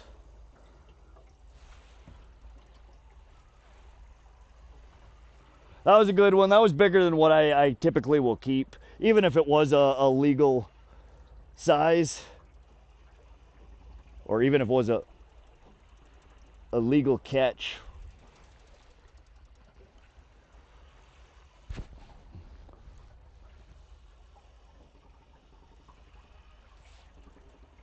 What the hell's that damn noise?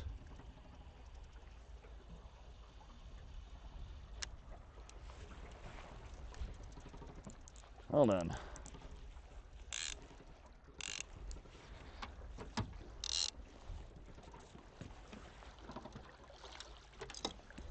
All right. Y'all didn't remind me to put this guy back in the cooler. We got fishy smacking against the side of the boat.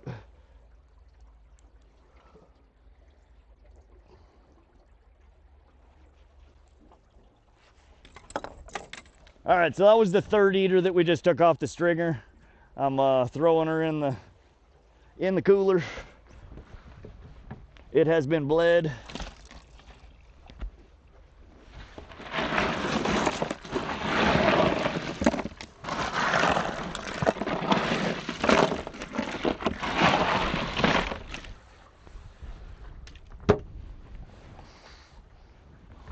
All right, so we've caught 5, we've let 2 go. We've had 2 in the back of the head today. Not great. I did it 2 times. Your second pronunciation. Rapala. Okay. It's my favorite brown trout pattern right there. Yo, Rod.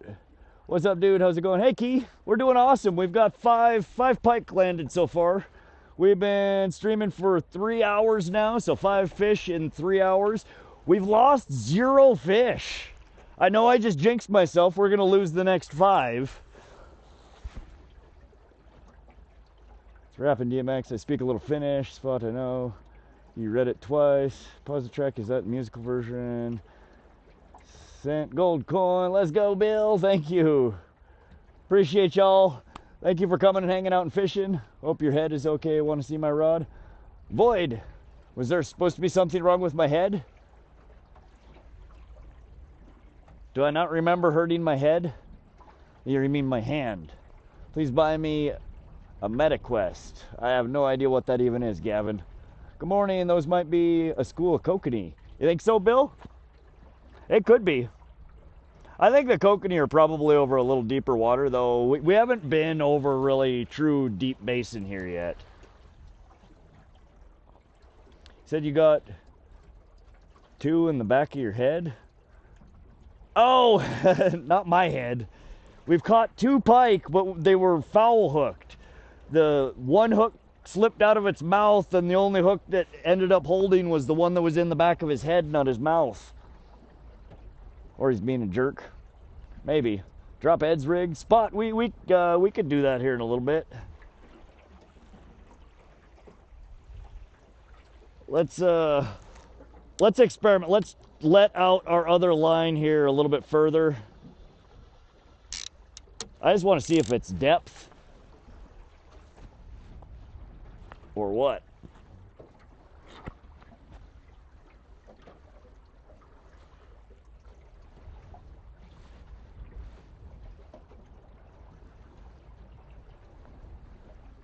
Hopefully Kokanee. Love the energy. I just jump on the stream. Heck yeah, Keon. Welcome, welcome. We're having a blast out here. We're out here in central Montana, enjoying the beautiful views, catching some toothy fish. We got 3 in the cooler that are gonna make some delicious table fare. I'm gonna save a few of them, some fillets to give to Ed. And he said he's got a good pickling recipe that he's gonna pickle us some pike. So we will finally get to taste some pickled pike. Drop heads, whole system, pole snub, and leech. Could I ask what lake you're fishing? Larry, we are on Pishkun Reservoir, central Montana. 5 fish in 3 hours, sounds like information. The fishing game around here likes to spin. They never accurately report. 20 to 25 hours fished per steelhead landed. Yeah, that's crazy, Anon. What happens if a bluefin tuna gets on the line? Spartan, we would sink. Our boat would go under. And that also probably means we went through a black hole or a vortex somewhere, because last I checked, we're in fresh water. Never mind, lake. Set about 20 foot and put a bright green rubber wiggler on there. Fish love that setup around here. 20 foot with a bright green rubber wiggler. That'd be an interesting one to try, Papa. Rod, did you dip the last lure in fire gel? That's the one we've been catching. The first one, we should probably bring it in and re-dip her. Also to make sure that we don't got any junk on the line. But I'm gonna turn around here. We're past where we normally catch on this side. So I'm gonna turn on our outboard here for a second and spin us around. I have not yet mastered turning with the trolling motor. Laugh at me, I know, we're noobs. So I am turned off our depth routing. We're gonna manually turn around here and head back the same way that we just came. If a bluefin gets on, Rod should call a warden because we're in parallel, right, Positrack? You have entered the twilight zone.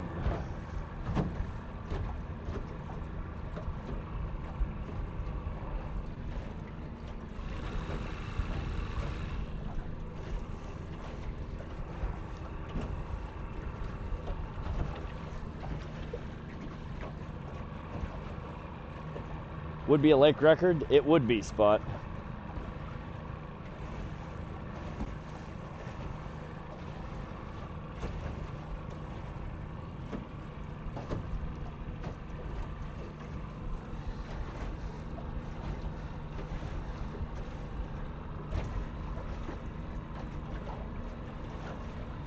All right, we're just adjusting our min and max depth here. Gonna bump us back to 25 to 30 band. And again, I don't like to enable it until we're closer to the course. So you'll see we have a course plotted, but I'm gonna keep manually moving over there until we are closer. We might have just...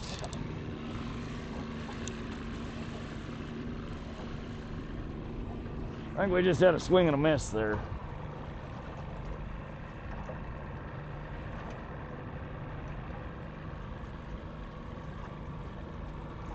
No, but if you're not close to on parallel, or you know, with the mark in front of you, the trolling motor will take you on a very erratic course sometimes to get there. So we're gonna move over to where now it's pointed directly at us. There we go.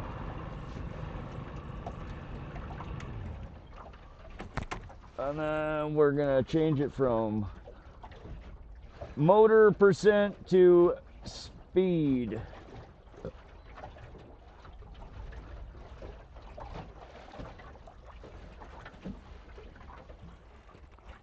We're right around 2 miles an hour is what we just set it at.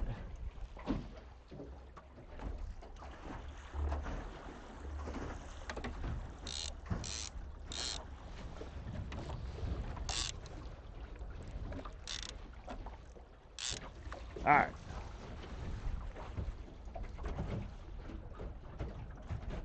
"20-foot, brother, I don't know why, but it's always a hit spot for depth. Are there steelies and Lakers in there?" BC McCovey, no, we have northern pike, rainbow trout, kokanee salmon, yellow perch, white sucker, and I think common carp in here. There might be a handful of other smaller random ass fish, but no Lakers in here.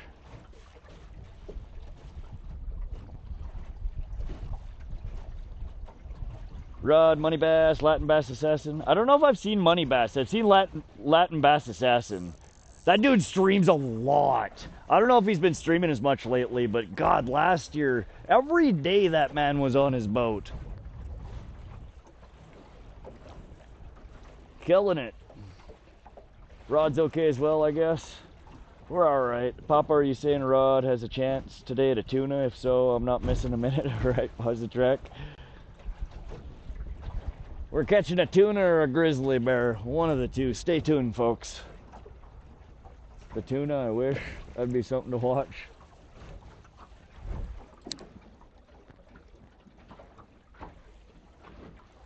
Man, I thought that last one was going to be a big one.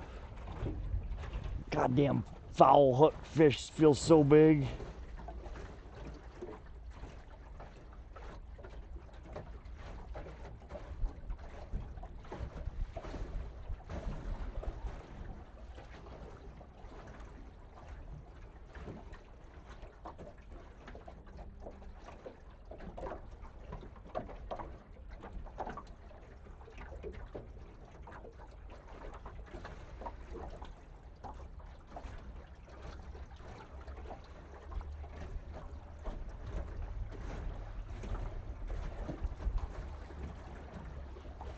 Alright, I just remembered to upload our catch on Fishbrain. Yo, how it's been? Bryson, my last channel got banned for me shooting a bow. You got banned for shooting a bow? Rod, I don't have a boat and I've never fished for pike. Can a guy catch them from bank fishing? Brock, absolutely. Especially like springtime. Springtime and fall time are really good times to fish from the bank. Honestly, you can catch them any time of the year. You just need to find somewhere that's holding good pike. Fishing around bridges, structure, fallen trees, mouths, if you got a river that runs into another. They're a highly aggressive species and a very curious species as well. But yeah, you absolutely can catch them from the shore.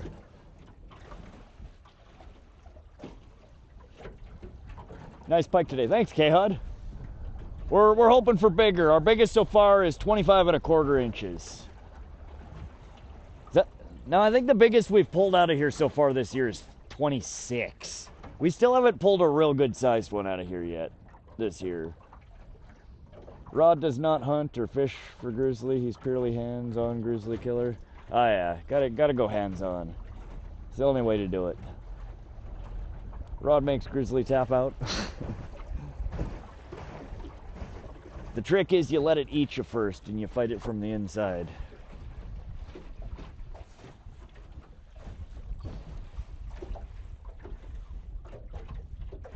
Yeah, since I'm a kid. Oh, okay, outdoorsman. Yeah, I don't know about that. I've never really dealt with firearms on stream, so, and I'm not a kid, so.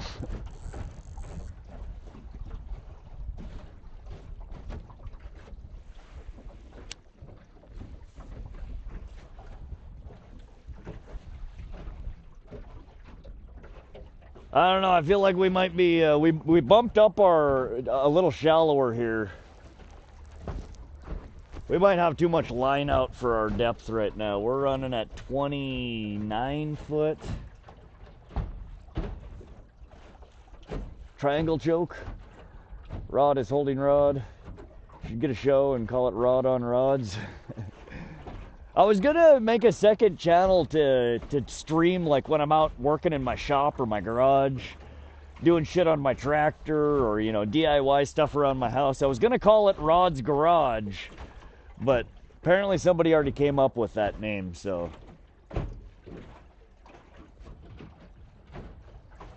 Mia said I should just make it Want to See My Garage.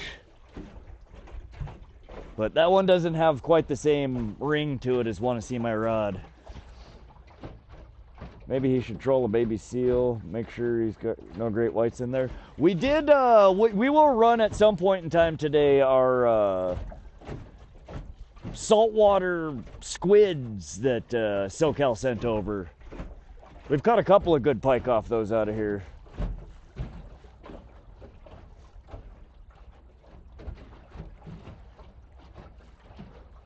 I only carry for defense. I would hate to have to shoot a grizz. Absolutely, concept. Could easily toll a mule deer. Rod's rod. How much more simple can you make it? Rod's rod. Now the name is great, boss.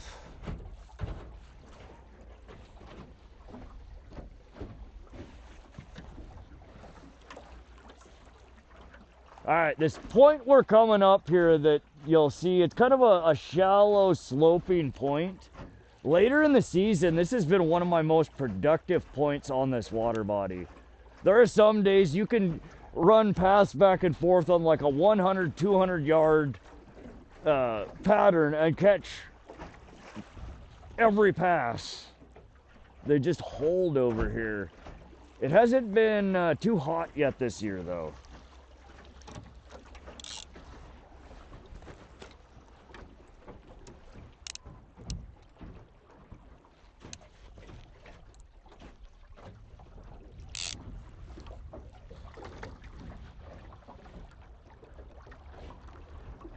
Alright, nothing yet.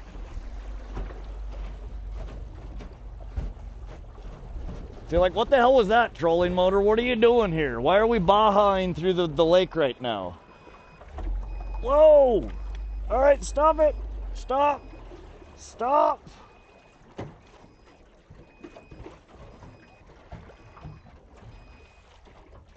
Can somebody please explain to me what our troll... No! Oh, no, please tell me we didn't.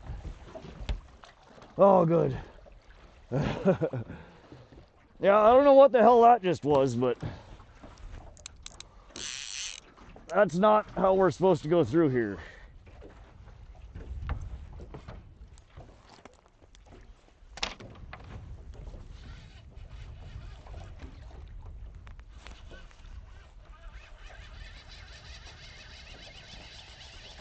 I guess it's time to reset and check our rods here.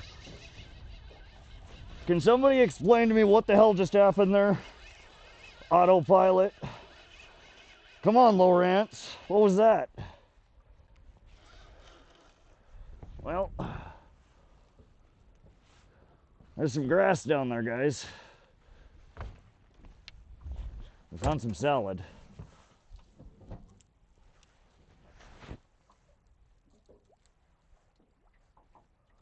That was some fuckery right there, though. GPS jam? I don't know, man.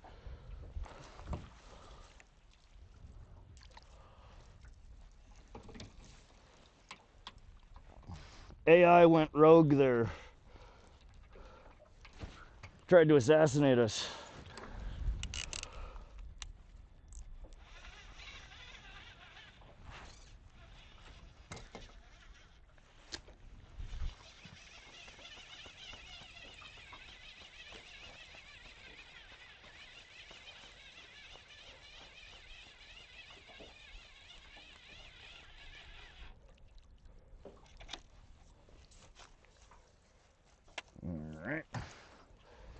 Now I just wonder if we've been dragging the grass around or if we just picked it up.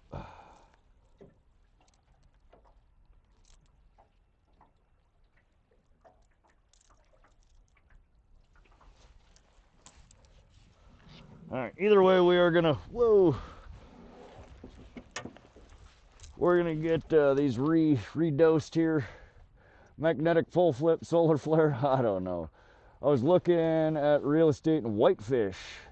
Wow, since I was up there, the house prices went up through the roof. I used to be able to buy a place for 100 grand before, well, not anymore. Positrack, I know, man.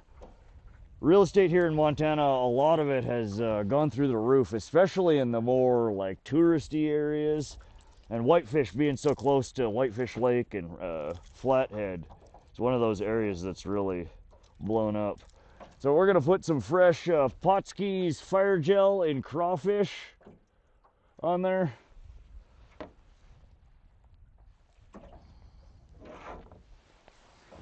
We're gonna get that on both sides. We will run these lures maybe another hour, and then we might switch out, especially this pike one that hasn't been bit. It's kind of crazy. That pike one historically has been one of my best producers here. Pike love eating other pike. In fact, I was reading something about that recently. It was saying something about pike up to 15 centimeters. 15 centimeters? Something like that. I don't remember what the exact length was, but it said that they're one of the few fish that their primary prey is pike, that they are a purely cannibalistic fish until they get to be of a certain size. That is what they eat, and pretty much solely what they eat.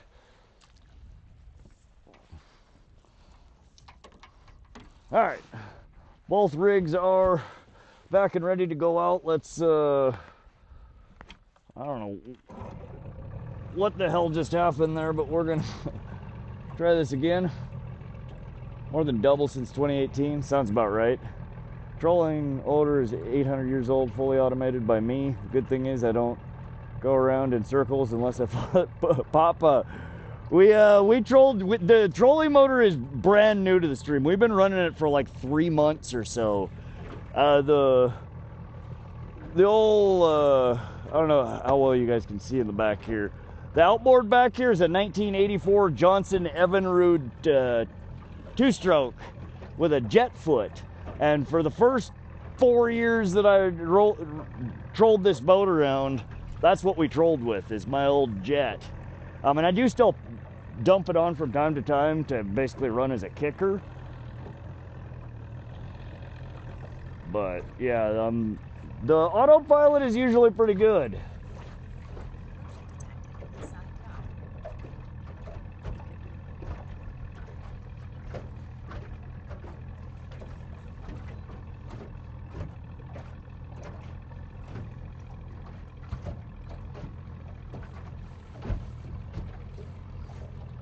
All right, we're gonna get on path here. Stop smoking. I hear you, Gavin.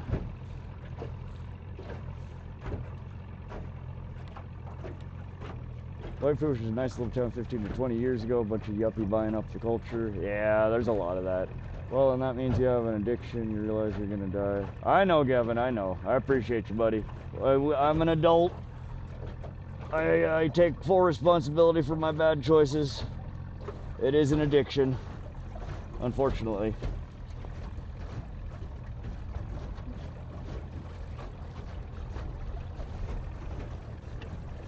All right.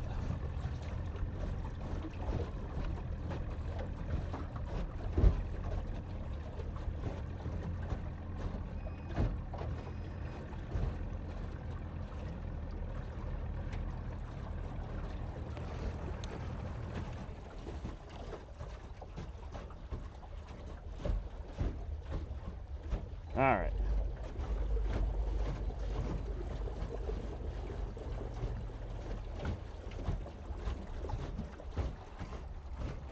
All right, we're back on back on depth contour following. Let's get our rigs back in the water. This is our Rapala F18 original floater. It's about 7 inches long. Stick bait, minnow bait. People call them a lot of different things. We're running out on lead core line. We're gonna let out 3 colors on this side.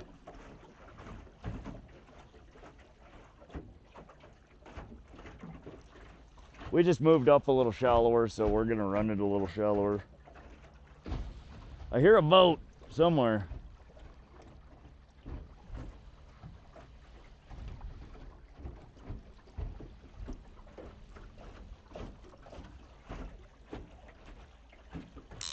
All right, there's 3 colors. When I say 3 colors, each color is 30 foot of line.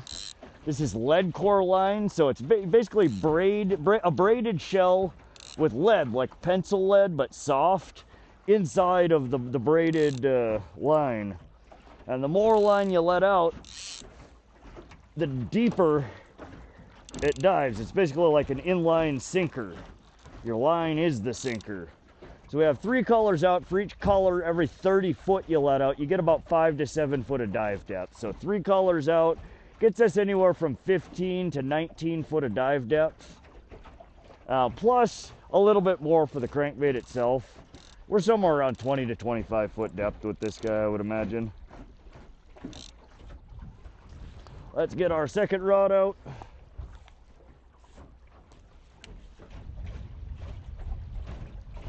Just don't light it. Lake trout, that's what I smoke. I spend half the stream with an unlit cigarette in my mouth. I do. Show me your rod, you legend. What's up, Tommy Stam, the man, the myth, the legend? How you doing, my friend?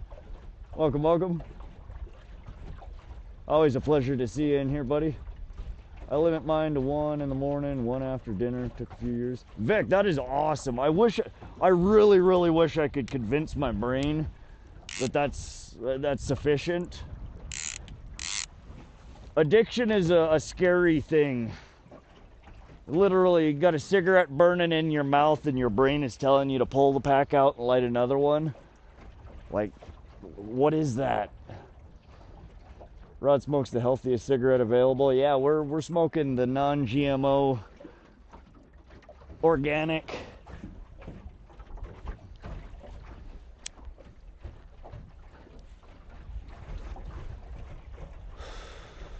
It only gives you the healthy cancer. Switch rod positions between the U. Switch rod positions between the U have out. What do you mean switch rod positions? Switch the rods? You want the pike to be over here? What do you mean, Vic? I heard Chicago is essentially a war zone. Good luck, buddy. Thank you, Daniel Benedict. Welcome to the stream. I let you put something else in your mouth. I bet you never want to stick in your mouth. Tommy, come on now. Do not be putting things on or near my mouth. Not cool, bro. Vegans, there you go. That's what I was looking for. We got some vegan cigarettes over here.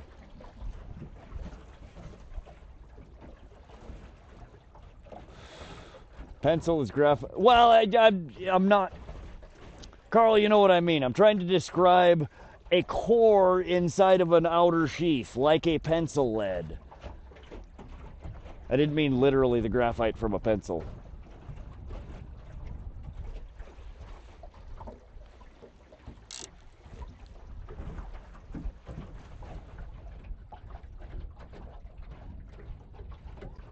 $10.4, now that makes sense.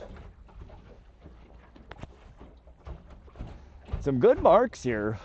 We got some shit on bottom, some clean marks at about, what is that, 15 foot? 12 to 15 foot.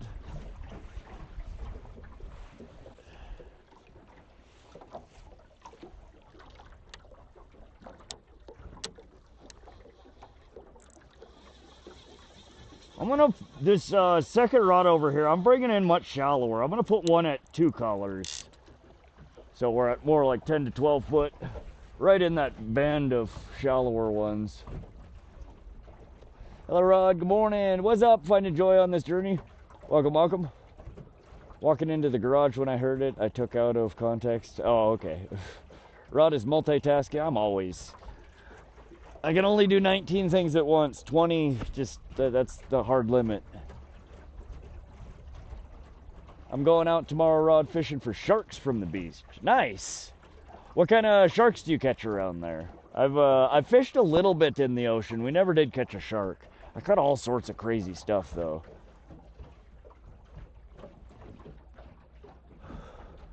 We fought half the time on who was going to take whatever the hell that is off the hook because I don't want to touch it. That's fishing in the ocean in a nutshell. Like 85% of the time you reel it in, you're like, I don't even know what this is. I've never seen something like it in my life. Gummy sharks and sand sharks up to 1.7 meters. I'm ignorant. I'm American. I have no idea what 1.7 meters is off the top of my head. 1 meter equals what?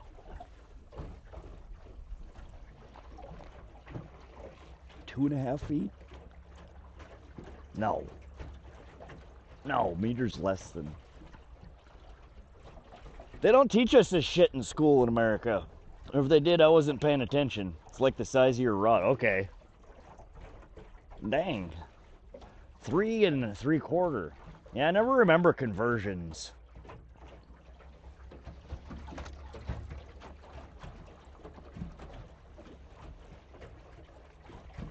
Always drove me nuts in school. I never, like, I remember formulas and how to solve things, but not the conversions. I remember one of my college finals. I had a complete brain fart. I went to sit down and the whole problem was based around the heating temperature, the boiling and freezing temperatures in Fahrenheit and Celsius. And I sat down, and if you didn't know what the boiling and freezing were in Fahrenheit and Celsius, you couldn't do the conversion. And for the life of me, I could not remember. And it drove me nuts. I'm like, I don't need to remember that shit. You can always reference it. Just tell me what the hell the damn conversion is so I can build the damn program to do what it needs to do. Tommy, don't put anything but a hook and bait on the shark's mouth. I'm here, sis. Tired and sore. Went to the hospital yesterday, but I'm good today. I'm glad you're feeling better, Daniel. Ate some gummy sharks once. Found out they were 20 milligrams each. God. I don't think he's talking about that kind of gummy fish. Guitar fish is sand shark. They're God. SoCal catches guitar fish, or that's what he calls them. They're not. They're are they a shark or a ray? I think they're actually a ray, aren't they? I might be lucky and catch a ray or a sea bass as well. Nice.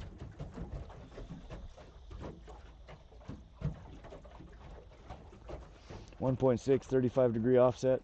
Yeah, I don't remember that shit. When you need to do a conversion, you can always look up what the hell the numbers are. You just need to know how to do it. Panic attack. Walked out the door, hit the floor. Oh man, that's rough. I've dealt with that at a few points in my life where I would just get crazy panic attacks. There were a few points where it got so bad I felt like I was dying, like I thought I was having a heart attack. Like just excruciating pain. It's just stress, anxiety. That's why I do stuff like this. It's why I fish. It helps recharge the batteries, dump some of that stress. Didn't hit the stairs at least, that's for sure, Daniel. Make it even better, I'll be live tomorrow. Nice, Tommy. I will try and come and check out your live. I will be home tomorrow, so. Southern Cali, I caught a guitar fish, also called sand shark there. It's a shark, not okay, it is a shark. Best thing for panic attacks, barefoot standing in the grass. Been there myself. Sorry to hear you. Glad better today. Can't take another head injury. Yeah, stairs are rough if you don't go 1 foot in front of the other.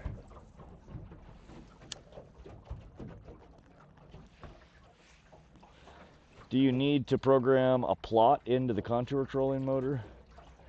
A plot? No, so it calculates all you give it. So you need to, the first step in contour following is having a good, well-defined map.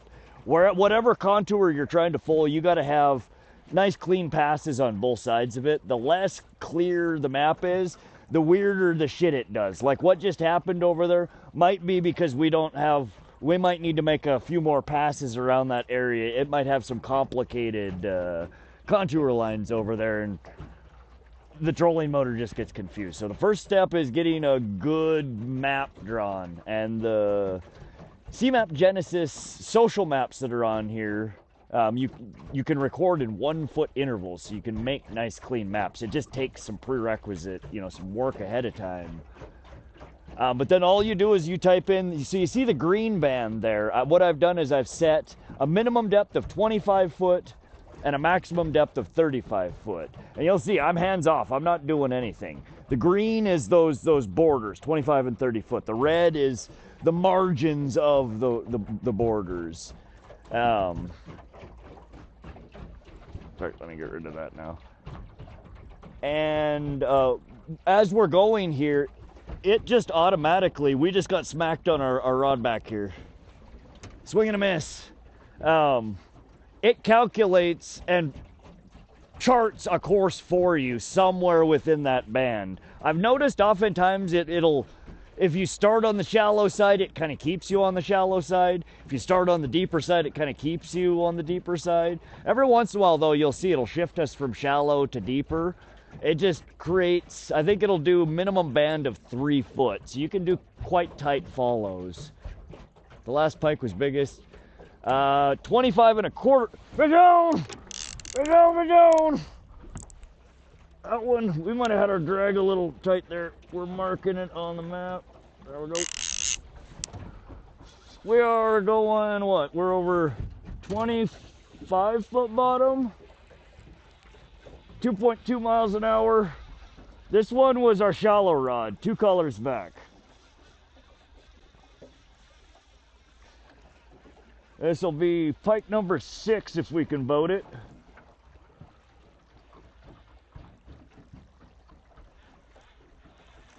Oh, he's down there. This one looks a little bit on the small side.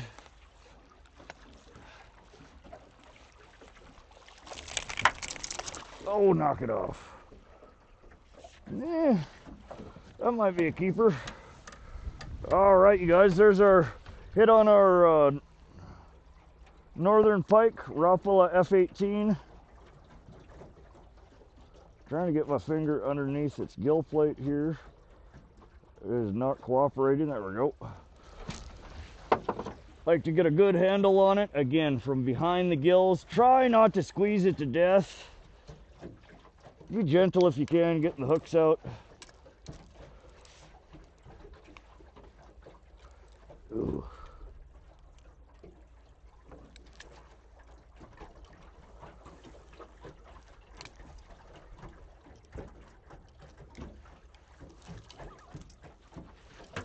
All right. A little on the small side, but I think it is still within our keeper range. We're going to throw her on the bump board real quick. Take your guesses. How long do you think it is? We're going to throw her on the bump board.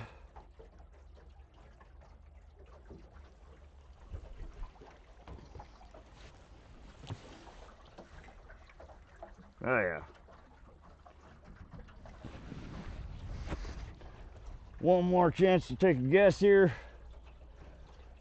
This one is still, you'll see it's still a juvenile. Much of the pattern is the bands rather than the veins.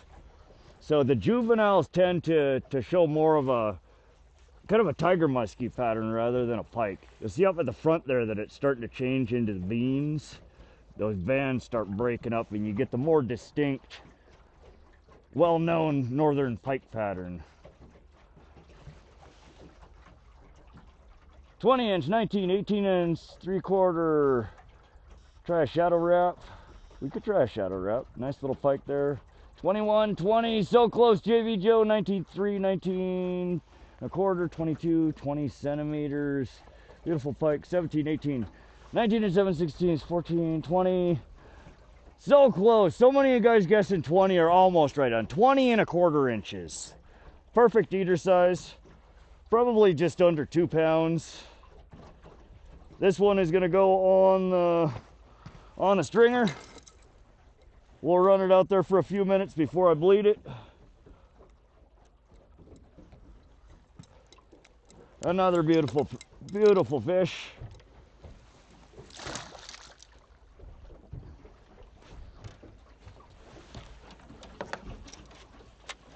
All right, that was again on our Rapala original floater, F18 size, northern pike pattern. We do have it tipped with the Potskie's crawfish scent. 2 hooks we did take off. I always take off the front hook on these bigger ones.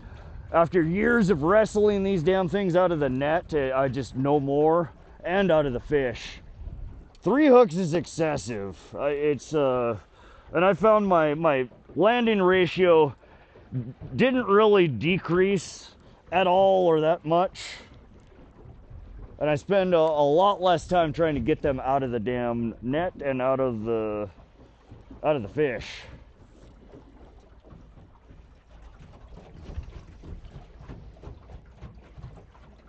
Pickled pike. K-Hod, yeah, so Ed, we're harvesting, we're gonna try and limit today.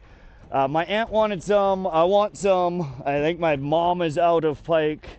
And Ed said that he's got a good pickling recipe that he'll pickle some for us. Well, it's caught on 2 colors so far. Yeah, most of them have been on 2 to 2.5 colors, though we have had, I think 1 on 90 and 1 on 120.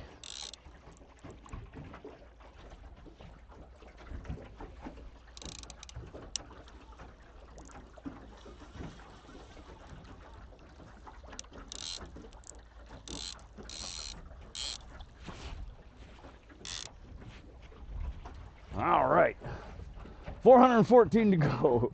We're getting there, Concept. We're getting there. Trying real hard, buddy. I've never had pickled pike, but I've had a Polish buddy that swears by it. I've never tried it either, K-Hod. Everybody tells me it's really good, though, so we're gonna try it. What's the biggest so far? 25 1/4 inches was the biggest so far. Nothing real sizable yet. We've had, I think smallest was 19, biggest was 25 1/4. We've got 3 in the cooler, 1 on the stringer, and we've let 2 go. What's up, Gio Loviani? Welcome, welcome. Re-dip it with fire gel. JV, there was still quite a bit on there. That stuff lasts for a good amount of time. Oh God, that fish thrashing around there back there scared the crap out of me.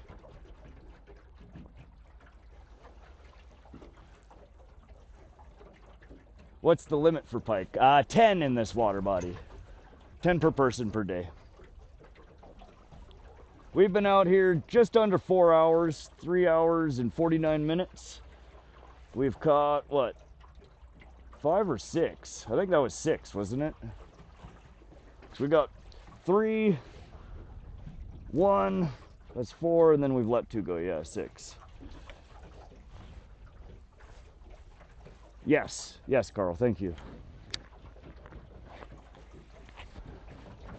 But welcome, welcome everybody. Thanks for coming and hanging out and fishing. We're in central Montana here today. This is Pishkun Reservoir.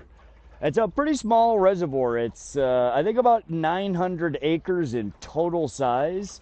But it's split into the eastern half. There's kind of some middle, shallow, channel-y shit, and then a western basin. And I almost always fish the eastern portion of it. Every once in a while, I'll go through the center area, play around some of the back ponds. The western area, while I always mark fish over there, I've never been able to produce the number, the quantity of fish that I do over here in the eastern basin. We might pop over there at some point, though.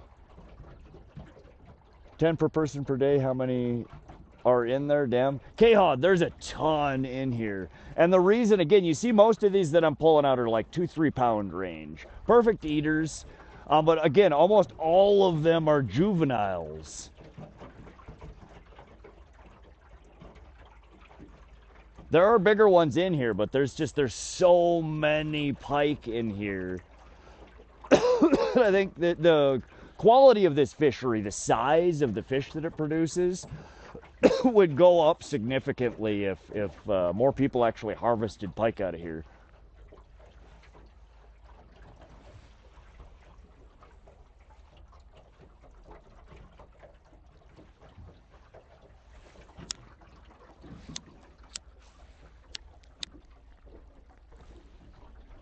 It's a good fishery, though. It's a fun fishery. It's healthy. It produces a ton of pike, and surprisingly, there is also still a good population of rainbow trout and kokanee salmon in here that get really, really big. They're hard to catch, though. Weird, will not fish. Day after a full moon, rarely have luck. Joy, I don't know. New moons, I think, have been the days before, days after a new moon. I think historically have produced better for me. But every once in a while, full moon or the day or two after, I do really, really well. I haven't got skunked since 4th of July. Nice, Carl.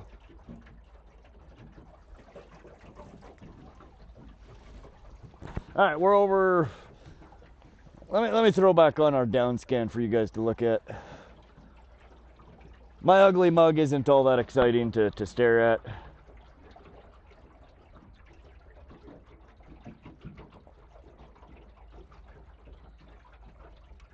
Oh, pick up the zone. All right. 2 colors. No, this one's 2.5 colors we went out. Let's mark it. We're on them. This will be fish number 7 if we can get it in the boat. 65 foot out.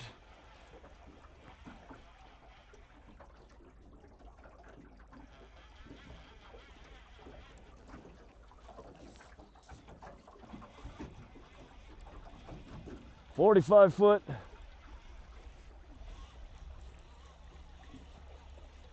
30 foot. Oh, and he's thrashing. Come on, stay on there.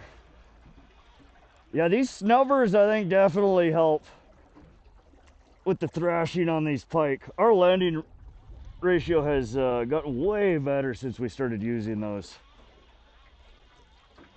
Though they're pike, they're so erratic that oftentimes you're gonna lose fish here and there. No. Like right now, don't do it. Landed. Pike number 7 in the boat. Let's go. Let's get us back to our front screen here. All right, so again, we got hooks all over the mouth. Don't gill it. Go from behind. Finger under the front, thumb under the back. Squeeze gently. Then take your hook out. It's hard to do that with the bigger fish because you will hurt them trying to hang underneath their gills like that. So these smaller ones, you can get away with doing it and they'll swim away just fine usually. But be careful. Get a good grip. Be very sure in how you're handling them. Don't let them thrash. They will mess you up. All right, we have another eater here that's going on the stringer.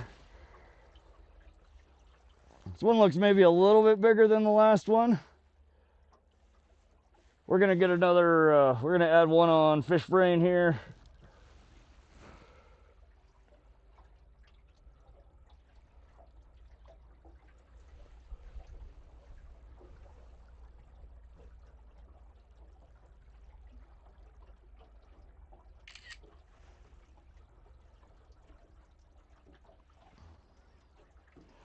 All right, place your guesses. How long do you think it is? We are gonna get her on the bump board. Look at how pretty they are. They're in such good condition. Not all beat up. No parasites. No signs that they've been caught before. So I mean, they're all healthy fish. Perfect eaters.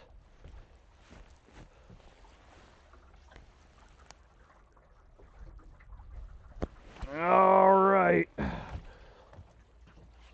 Last look-sees there.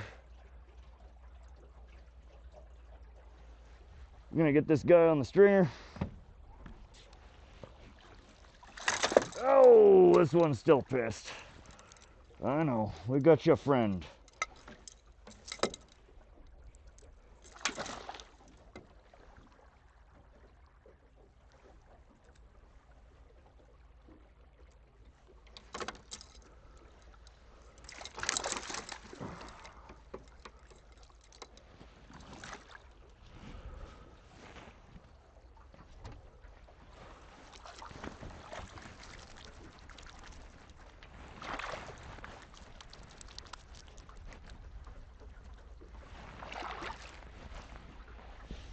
All right. Bam, right there, Northwest PA firewood, 21 inches. Who else guessed that? Anybody else? Freaking tow truck and them don't help.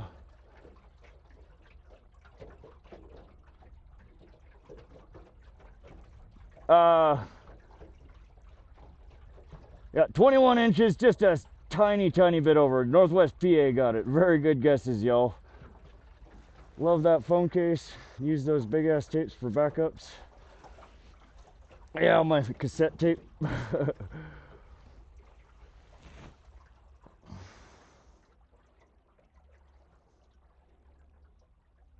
right, just marking this on Fish Brain.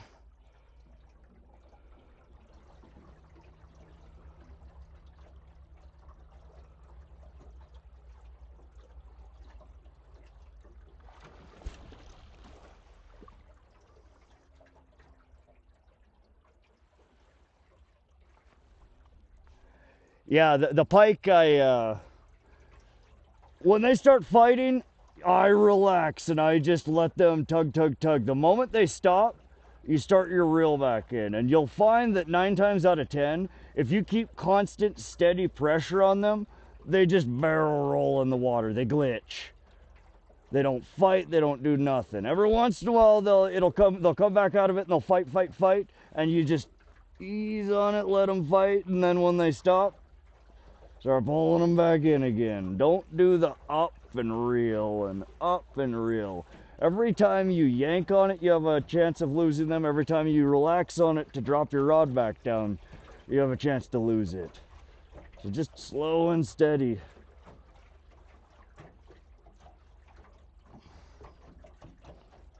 What did I say? 21 inches on that.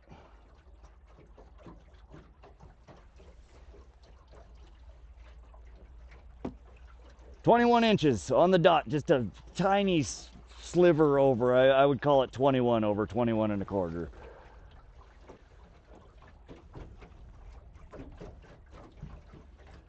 All right, let's get this rod back out in the water.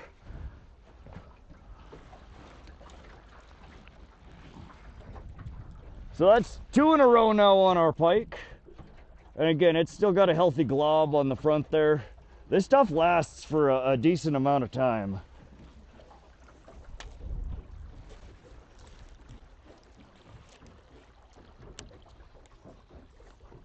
So we will let that back out to, what did we say, 75 foot, 2.5 color. One more, where was I?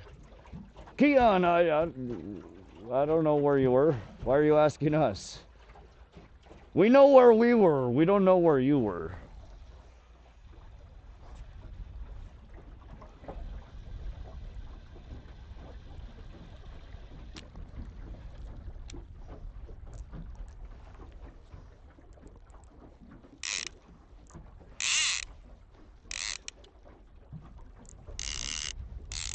All right.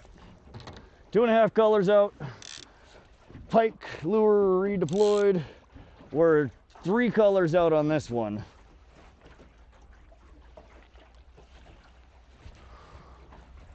Damn, I was off a bit and missed it. We just landed it. It was like less than 5 minutes ago. We landed 2. I'll show them to you in a sec.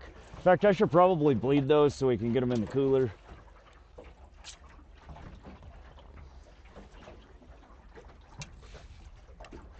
Give me a sec, guys. We are gonna, yeah, we're up to 7.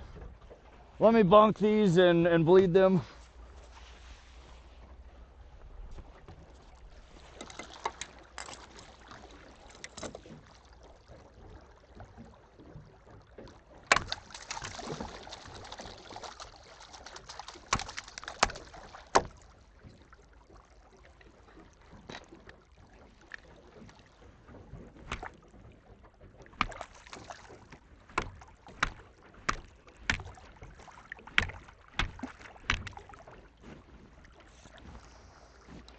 Yeah, this doesn't make a very good bonker.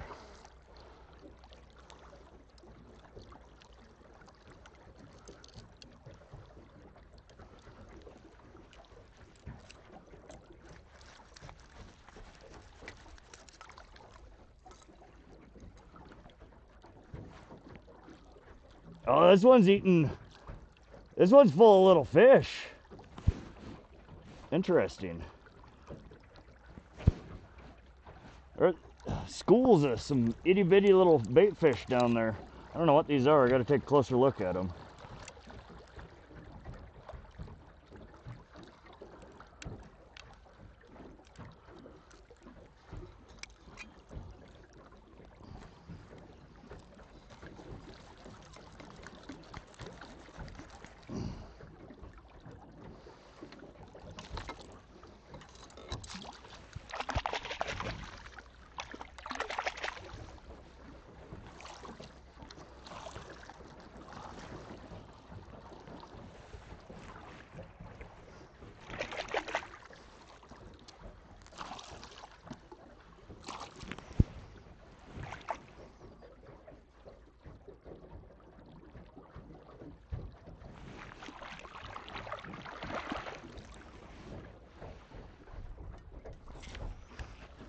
All right.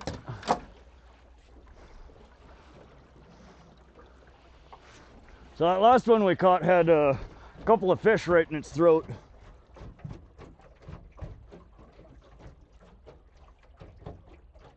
What are those? Those baby perch? Why do those look like baby bass? I don't know if you guys can tell. ID this minnow.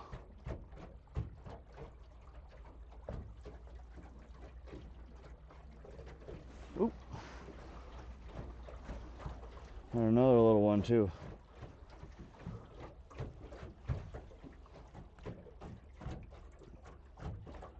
Does that count for extras? How many you're keeping? I'll limit, Mia. We're gonna keep 10.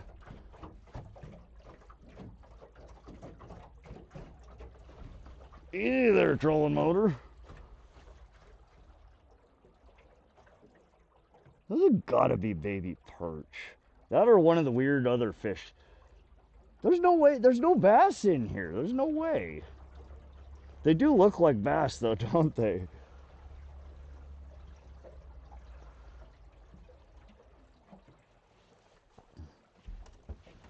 I have no idea what's happening right now. Come on, trolling motor, what are you doing?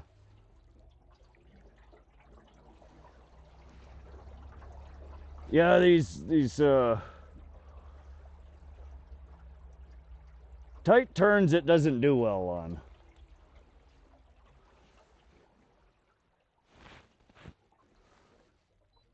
What the hell is our speed at?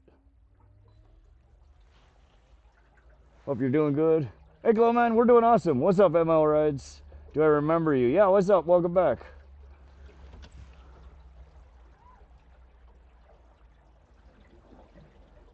Went fishing yesterday, caught walleye, largemouth bass, smallmouth bass, big hog bluegills. Everything I caught was on the bottom and 25 to 35 foot of water. Lindy rig, Half a crawler got the job done. Heck yeah, Jimmy Hoffa. That sounds like a heck of a day on the water.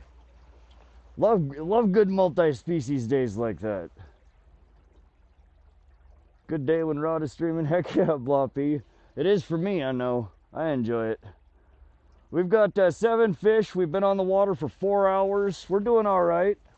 The bite has been moderately decent. We're catching really clean, nice fish, good eaters. We've had a couple of bad hook sets that we've thrown back. One fish was bigger than what I keep to eat. The 25¼ inch was just too big. And one fish got a hook in the back of the head, none in the lip. So we let that one slide too. We're gonna take off a layer here. It's gonna get warm here today, y'all. I should probably do sunscreen here at some point.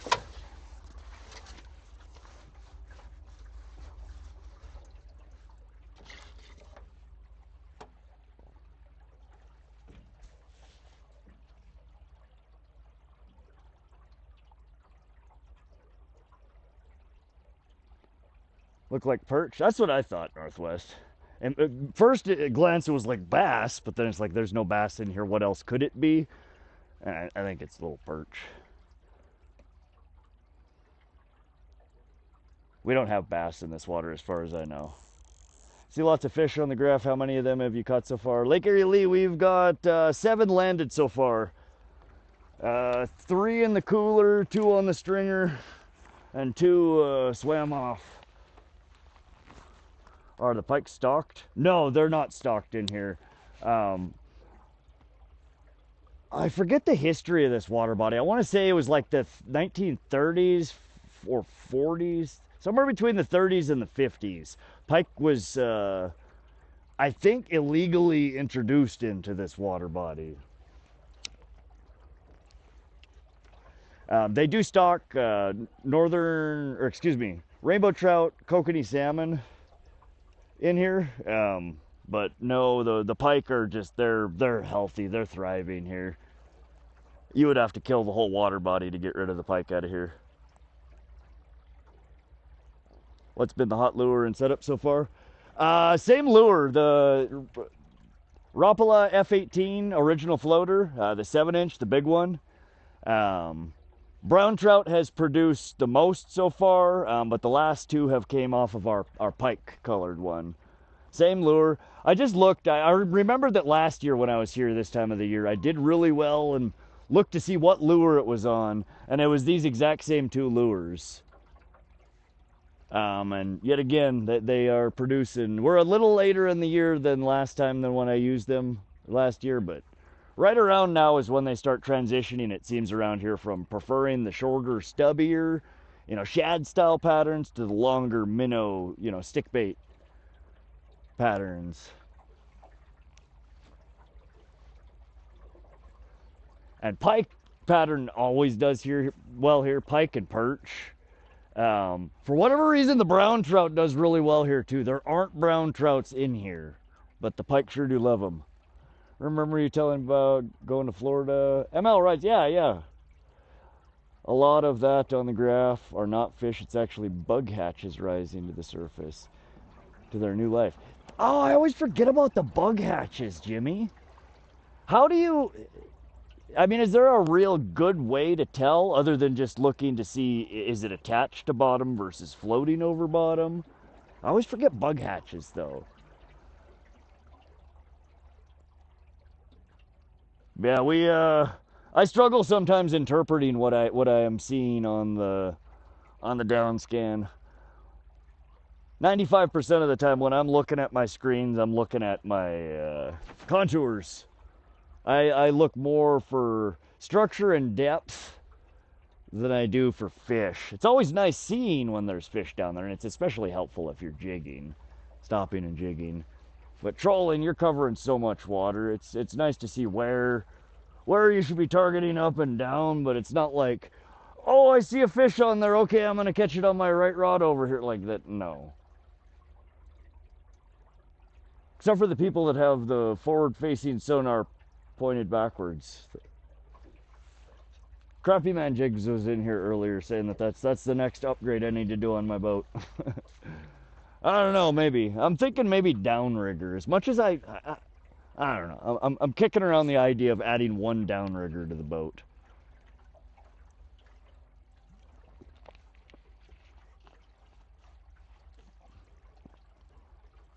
Heading there right now? Nice. Well, good luck. Fawn, Georgia, what's up? Welcome to the stream. Hope everybody's having an awesome day. Thanks for coming out and fishing with us here today. We're out here for another Sunup-to-Sundown marathon. We're 4 hours in. We have 11 hours till sundown, I think, if I can math. 11. I can math.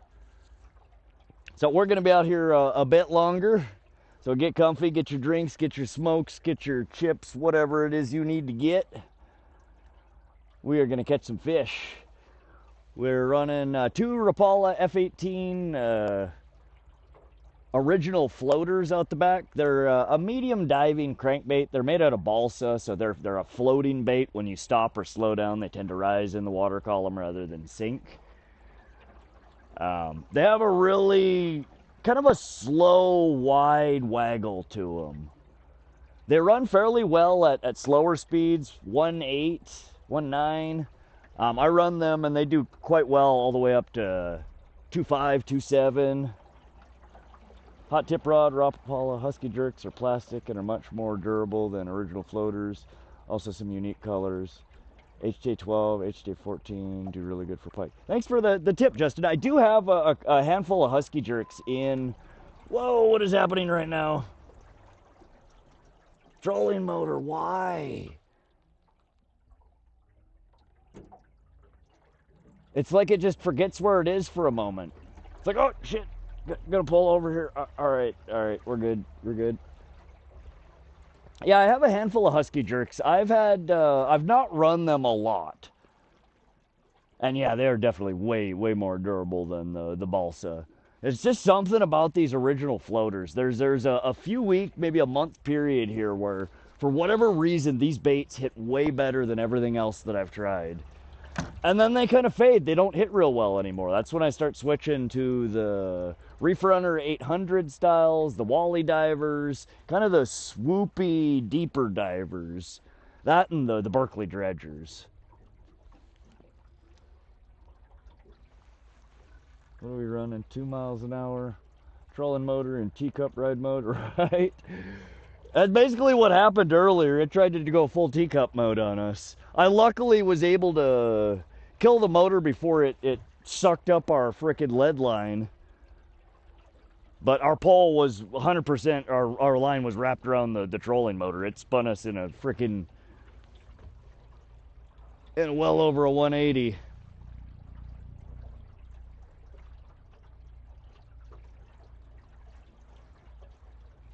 What is going on right now, trolling motor?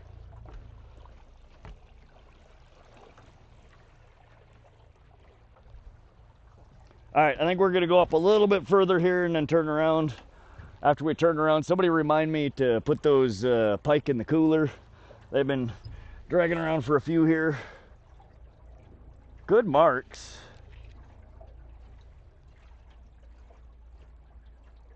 Downriggers are fun. I love mine. Get Walker releases if you buy riggers. Those releases are so easy to use. Okay, I will try and remember that.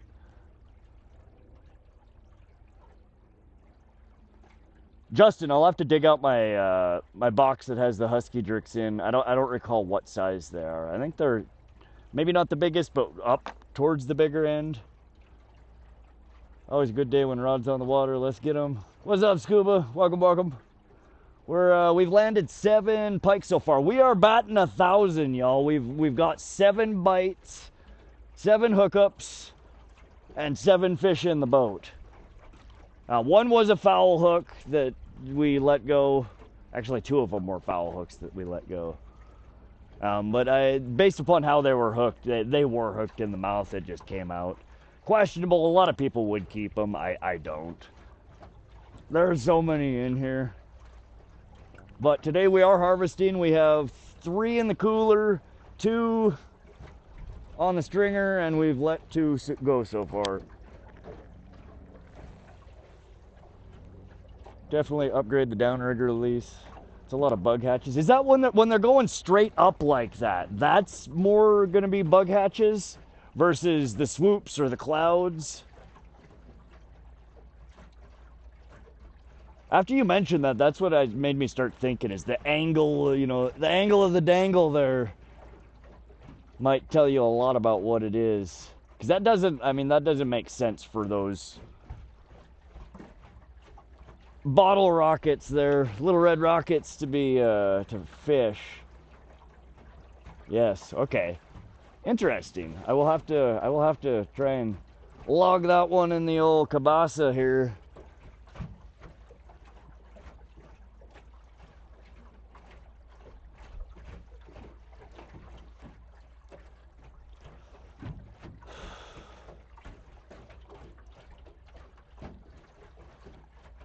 Oh, I kind of want to dump across the deeper section here. There's like a coming up to our northeast here. There's going to be like a ridge that goes across from the southern end to the northern end that kind of splits 2 basins. And the biggest pike, the 2 biggest pike that I've ever pulled out of here came off of this right around this time of the year. It's just it's a long detour. Has Tim been in today? No, he has not yet, Justin. We had a handful of people. We've had a fairly busy morning. We've seen a bunch of people in here, but no, I've not seen Tim Dow's yet today.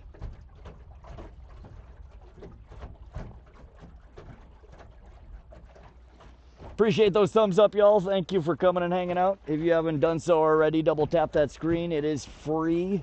If you decide later you do not like me, you can always take it back.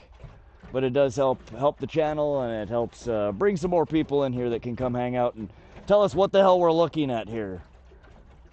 It's great being able to show you guys this stuff. So I know a lot of you guys are probably way more experienced with the down scan, the side scan, and can help me interpret some of this shit that I'm...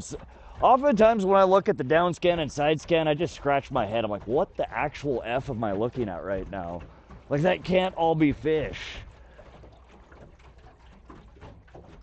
But, so you guys' input is appreciated. I know the basics, you know, or at least I think I do. We've been using them for a while, but there's always a lot of people that know how to use them and interpret them way better. Seeing the sonar is pretty dope. Yeah, we're hiding here kind of behind the chat, which I don't really care for. But there's only so much real estate in a vertical live. We've been switching back and forth. I do have full screen mode here so you guys can see, you know, the beautiful sunsets, the sunrises. When we're moving, you know, we'll probably throw that up. But I think a lot of people may prefer checking out, getting to see our drunken Uber up here driving the boat, and what we're seeing on the 2D scan. There we go again. That's Jimmy. That's the more vertical motion. So that's what bug hatches are going to look like. Interesting. They're like little flowers coming out of the weeds there.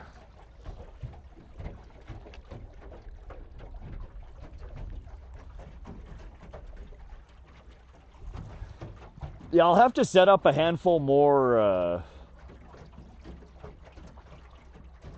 screens on the Lowrance so I can do like our graph and 2D, our graph and down, our graph and side, so I can switch between different views for you guys.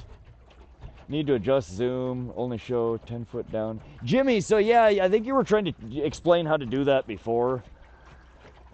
And I played around with it a little bit, so you're saying, whoa, it's on its own. We will have to deal with zoom later, Jimmy. Jimmy says you need to zoom in and get rid of that clutter. The Pike says we don't care. Keep all the clutter you want. No, we'll play with the zoom. I was messing around with it the last time and kind of thought I understood it.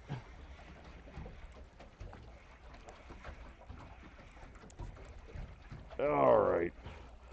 We're gonna slow our troll down here just a tad. Oh, calm down there, buddy. Slowing our troll will help us ease this guy in a little bit better.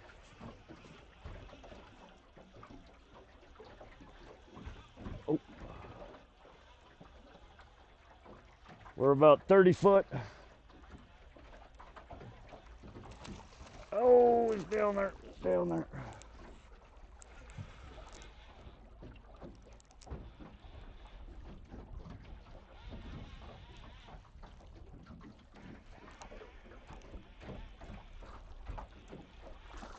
Oh, come on, no. Don't do it.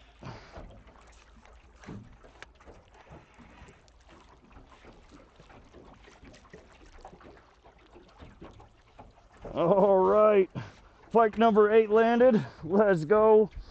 That is again on our northern pike. The brown trout was killing it this morning, and now the pike is where it's at. So again, very carefully, I go one finger under the front, one finger under the back gill. Try not to get their gills themselves, but that gives you a... And don't do this with the heavier fish, you will wreck them. The smaller fish, you can handle them like this, and usually they... Oh, in the eye.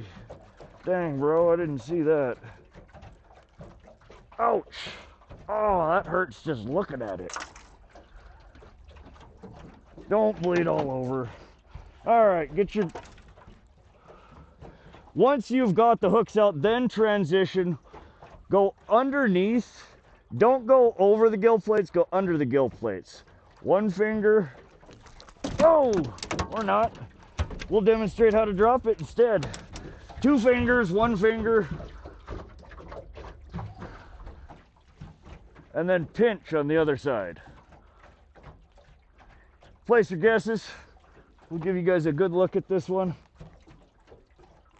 Well, let me go to our full screen here. I can't even fit the whole damn thing on the camera. This one's gonna go on the stringer. Dropsies, yeah, it happens. Of course it happens when I'm trying to show you how to hold the damn things, and then I drop it. Do as Rod says, not as Rod does. Ooh. Little bit bigger than what I would normally keep, but we pokered her in the eye, we dropped it. She's got some scuffies. But you can see this one has transitioned more into the adult pattern. Still has the bands, but more broken up into dots. Very clean. No breaks in the fins. They haven't been biting and eating each other. You guys can see. The smaller ones get some sharp teeth. They don't really start growing the gnarly teeth until they get bigger. Let's get this one on the stringer. Oh, shit. We got 2 on the stringer already. Y'all didn't remind me to... All right. You're going to have to hang out there for a minute, buddy. I only got 2 of my stringers out on this setup, so we got to move these 2 to the cooler.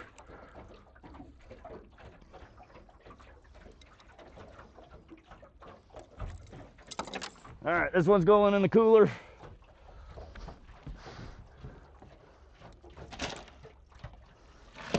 It's been bled. This other one's been bled. Sorry, I'm trying to do this. Whoever guessed 23 got it right. I see Clay there got 23. Did anyone else? No, JV Joe had 23 before that. Who else had 23? It was just a tiny smidge over 23. We're calling it 23. All right, that one's going in the cooler. So we got 5 in the cooler, 1 on the stringer.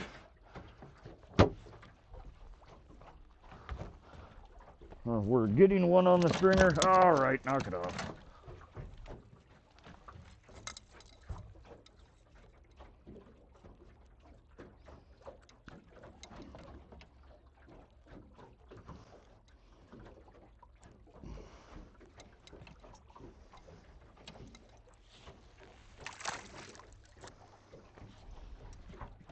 Whoa.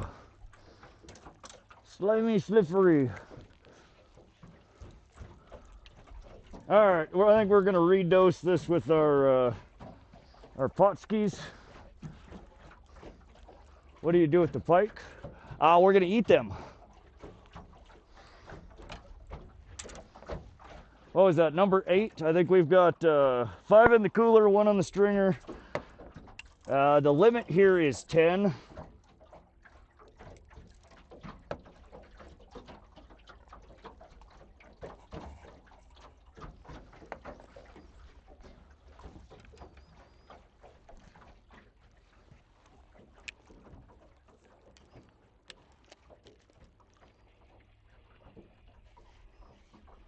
All right, so this is the Rapala original floater in F18 size. It's about 7 inches long. We're running it out on our lead core rod here. 2 colors. 2 colors is what, 2.5, 75 foot is what we've been getting bit at. Let me bump our speed back up.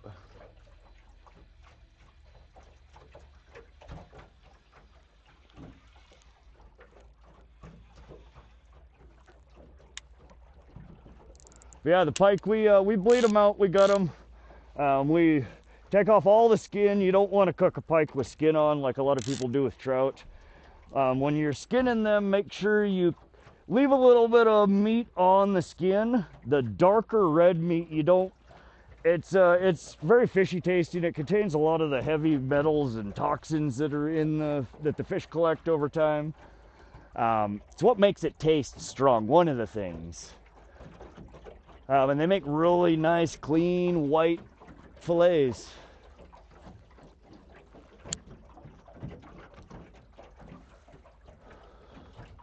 Didn't know pike. Oh, northern pike are, in my opinion, one of the best eaten freshwater fish there are. Man, if you accidentally cut a salmon, it wouldn't be sad. Carl, yes. Let's how about this? Let's limit our pike, and then we'll move to salmon gear. And we'll go full on salmon.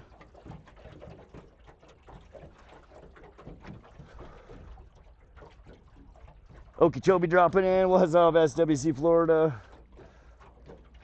Who you keeping fish for today? Jimmy Hoffa. I'm gonna keep a handful for me for the freezer.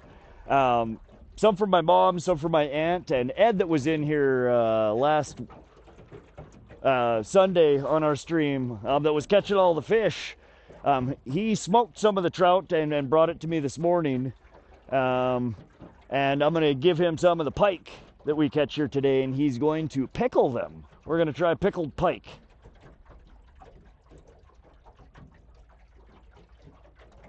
But the pike, they're in the cooler up front. I have a cooler full of ice.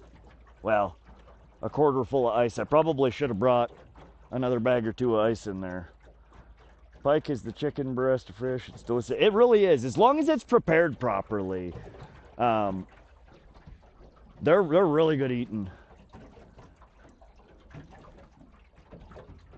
Would love to see how you set up for the salmon trollings. Yeah, so there's Kokanee salmon in here. They're fairly finicky. Oh, there's Overtone. Let's go.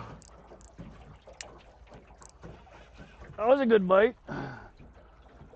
Feels about the same size as what we've been catching. Nothing too crazy. Let's bump our speeds down a little bit here. We're 90 foot out on that one, so a little deeper.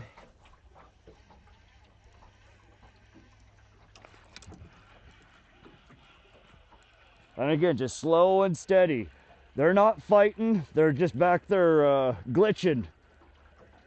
They just kind of tumble. Every once in a while they'll snap out of it and they'll start thrashing.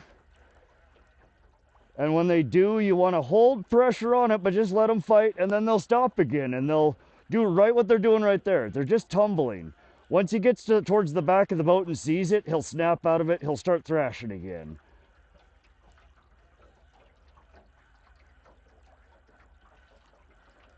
But right now he's just glitching. He's not fighting. He's just tumbly. He's gonna see the boat here in a second. There's our thrash. Just let him and then go back to it.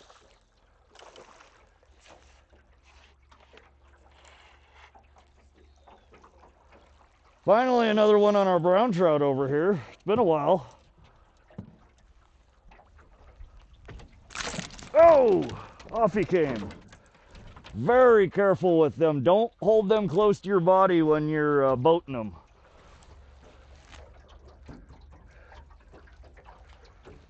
There we go. Again, nice clean grip under the chin with your pointer finger, a little bit of your middle finger, and then your thumb on the inside of the lip. Get a good hold on them. The bigger fish you then want to bring up to the belly. You don't want to hang bigger fish. When you hang them like that, all their guts, and if you try and let them go, they don't go. So you want to get a good grip under their belly, but keep hold of under the lip. Another eater. I think this one is also going to go on the stringer. Let's get a length on this one. Take your guess, take your guess.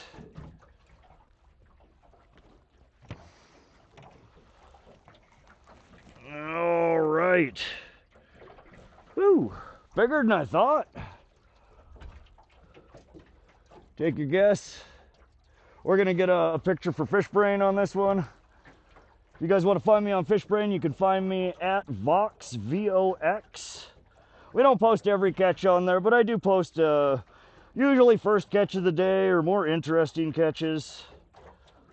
New species that I catch.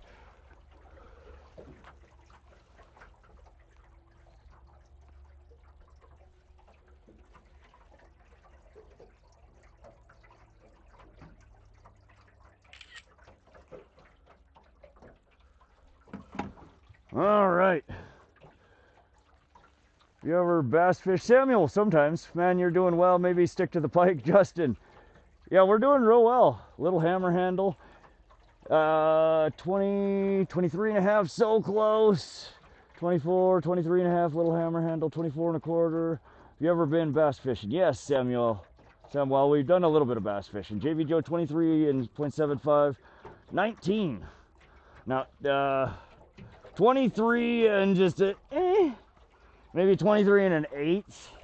Just a tad over 23. We're gonna get this guy on the stringer. Somebody remind me in 5-10 minutes that we need to bleed these and not just drag them around all day. I need to add one more link to our stringer here. Nah, we're good.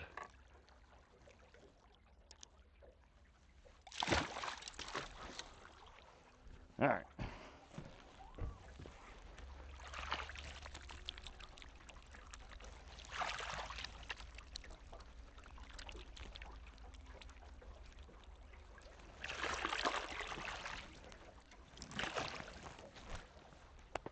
Y'all having fun yet? This is a blast.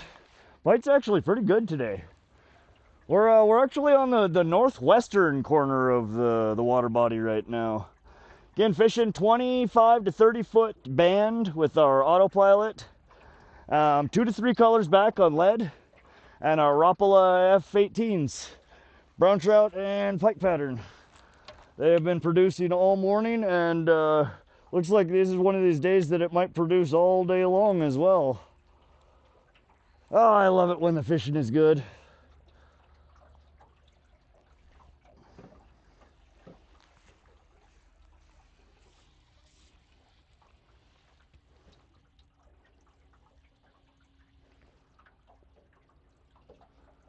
They biting good today? They are, yeah. We've had a little bits of on and off, but I think that's more so that I probably was just moving on and off the fish.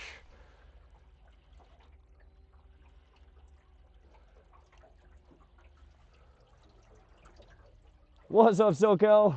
Welcome, welcome. How you doing, buddy? Is there a limit of 10 each species, or generally 10? Different per species, Kaon. So northern pike here, they allow 10 per person per day. Rainbow trout here, I think, is 5. The Kokanee salmon are included in your trout limit. Yellow perch is either 25 or 50 a day.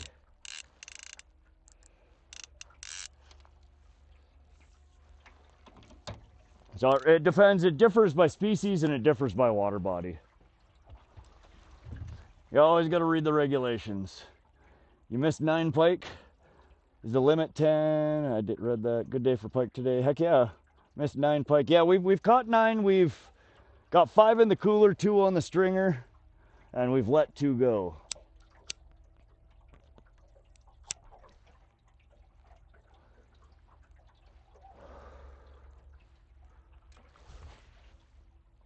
God, those fish thrashing around there keep scaring the crap out of me. I normally put them at the front of the boat, so when they thrash, like, my eye sees it, but I keep, like, getting spooked. I'm gonna have a goddamn heart attack over here. Fish thrashing around 2 feet from me. Hey, Rod, where are you at today? What's up, Errol? We're back at Pishkun Reservoir again today. We're out here to fill the cooler with some pike. We have not done a real harvest this year yet. And then we're going to move on and see if we can figure out what the hell these trout and those fish flashing around back there, what the trout and kokanee want here. I really hate mandatory reporting on deer. What do you mean mandatory reporting? That wildfire smoke in the background? It's smoke, 100%. You can barely see. We're 10, 20 miles off of the Rocky Mountain front here, and you can't even see it over in this direction. The smoke is so thick. As we pan around, as we come around this corner here, you'll see that the smoke is not quite as thick over here on the taller part of the front, but yeah, it's all smoke. Oh, let me get rid of this.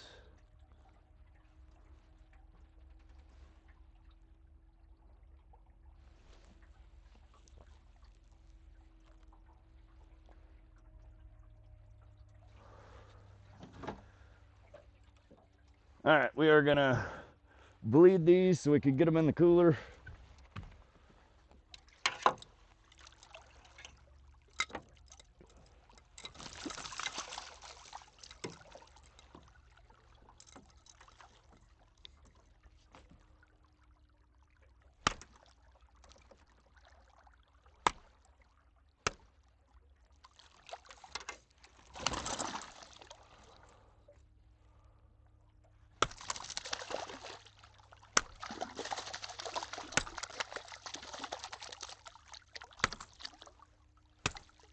Good Lord. Yeah, I need to find my damn fish thumper. I'm over here recreating a horror scene from a really bad movie.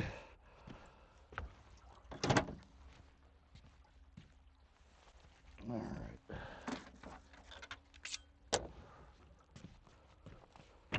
So what we're doing, guys, is just bleeding these off the back of the boat.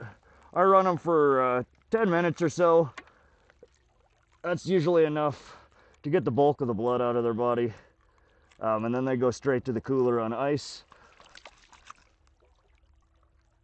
And they will often continue to bleed a little bit in there. Oh, God, I need to sharpen this knife.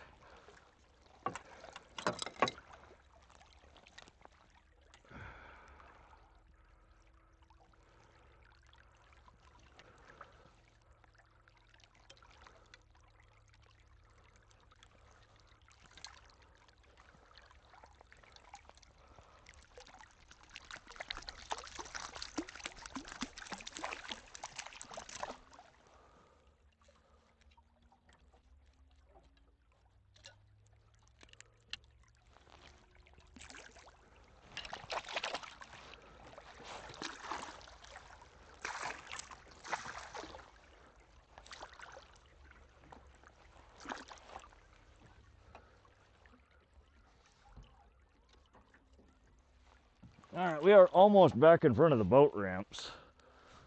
So we're on the completely wrong damn side of the lake, but we are catching fish, so. Is it really the wrong side of the lake? The sun is coming out. It's getting toasty, guys.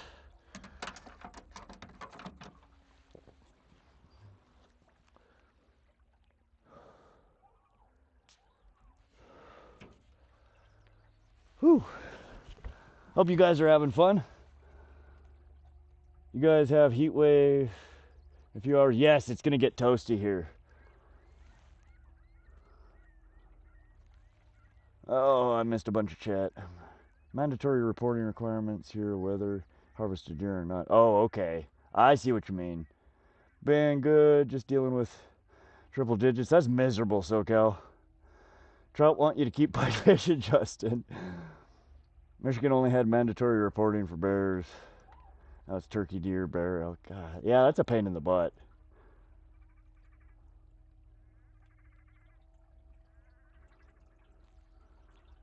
Got warm here for sure. Yeah, I should before it gets too much hotter here. Good Lord. I need to put some sunscreen on. If I can find the damn sunscreen. Alright. Every time I do this, I have like 9,000 times more than what I need.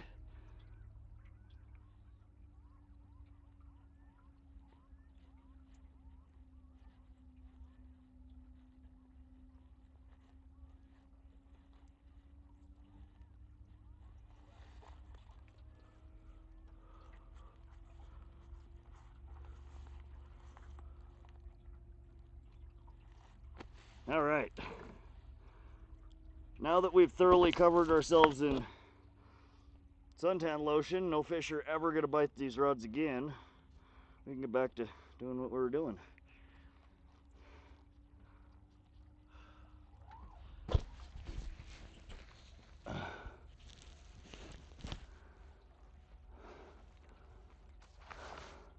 A lot of 11 deer, 2 has to be bucks. That's a shitload of deer, Spot. 11? You remembered all on your... Whoa! Fish off, fish off! Oh, fish off. Damn it. Got me all excited.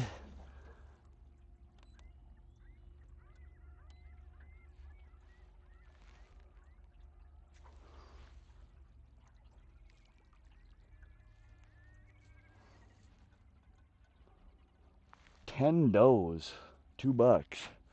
That is so much deer meat. Do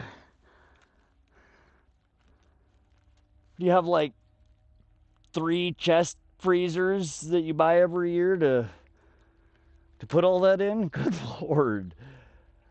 How many freezers do you need to fit 10 deer? It's got to be at least a couple of chest freezers. Good sized ones too. I don't know, maybe not.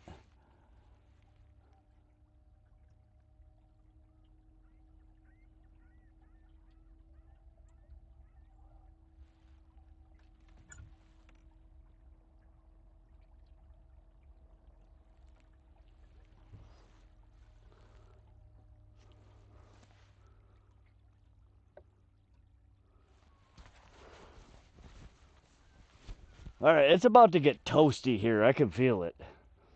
Deer the size of dogs. Oh, are they smaller then? Huh. Super combo in Texas, fishing, hunting, saltwater, 4 turkey tags, 3 mules, 5 whitetail. All for 60. That's not bad. Dear Lord. That gives you a whole lot of opportunity to go out there.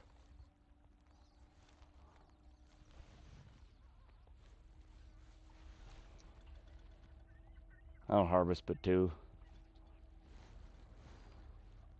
Yeah, I don't like to harvest more than what I would eat. And I don't like trying to force myself to eat it either, so.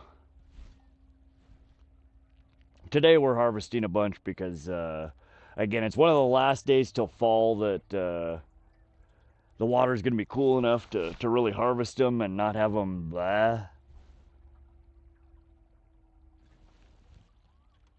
And my mom wants some, my aunt wants some.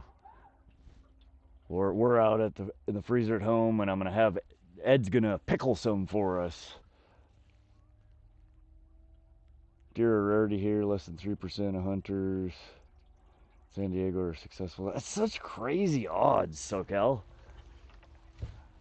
Are there other sections? I would imagine it's probably better hunting in Northern California. It's not so hot, arid, deserty. How do you pickle fish? I have no idea, Mia. He was saying something about some brine salt and vinegar, and I don't know. But he said if we brought something back for him, that he would he'd pickle them, and then he's got a really good recipe.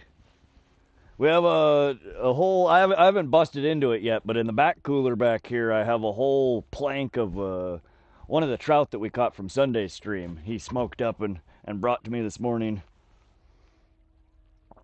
It's a job if you have 10 freezers. You can make jerky or make a bunch of jerky or salami or sausage. With that many deer, probably a whole bunch of all of the above.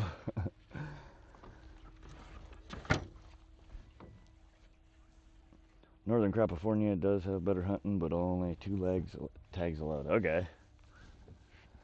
Well, it sounds like it might, I mean, depending on how adventurous you're feeling, might be better to try and draw or buy a tag for an area more north. Go somewhere where the deer are a little more densely populated.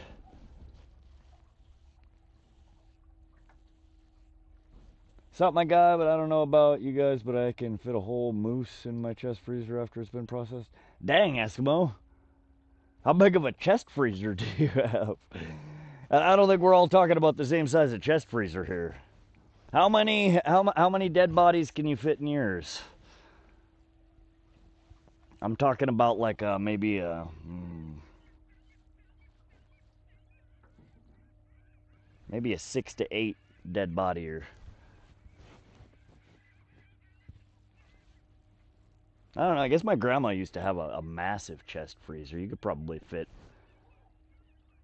12, maybe 15. Kind of like the trunk of my 1975 Olds 98. We took that hunting a few seasons. Man, I had probably 6 or 7 deer in the trunk of that car the one year. Big old baby blue butthole. That car was so ugly. But it was a nice ride. It's one of the only cars I've ever owned in my entire life that would just float down the highway at 100 miles an hour, and it felt like nothing. Them old GMs and Chevys were good shit. Ugly as sin, but 120 acres of hardwoods to hunt deer to myself. They sell chest freezers here. By how many deer it fits. Little deer sign on them. Good to know, good to know.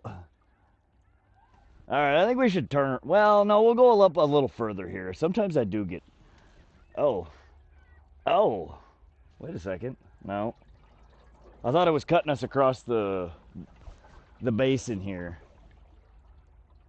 Honestly, we probably should just switch to frickin' Kokanee gear, and we will catch the remaining pike off of our Kokanee gear.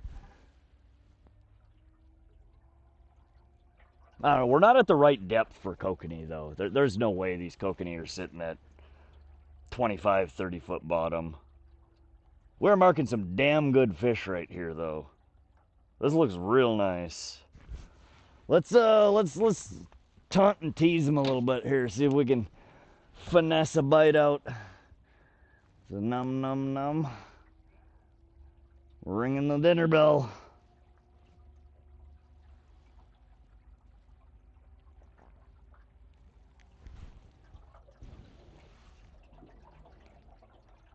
Spicy mark at 15 foot. Yeah, some real nice marks down there, aren't those?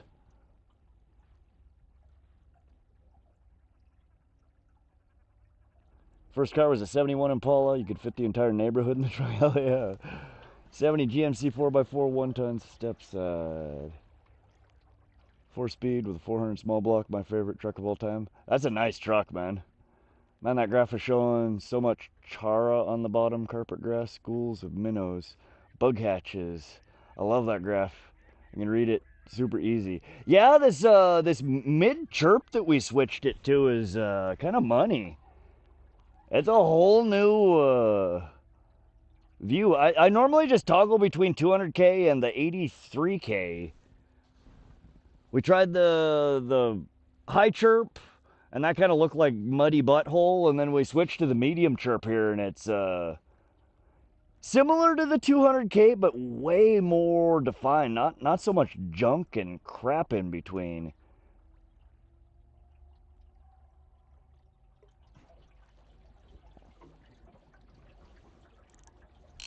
Yeah, out of all the different frequencies I've run on, this one, at least for the depth that we're at and the water clarity that we're at right now, this one seems money.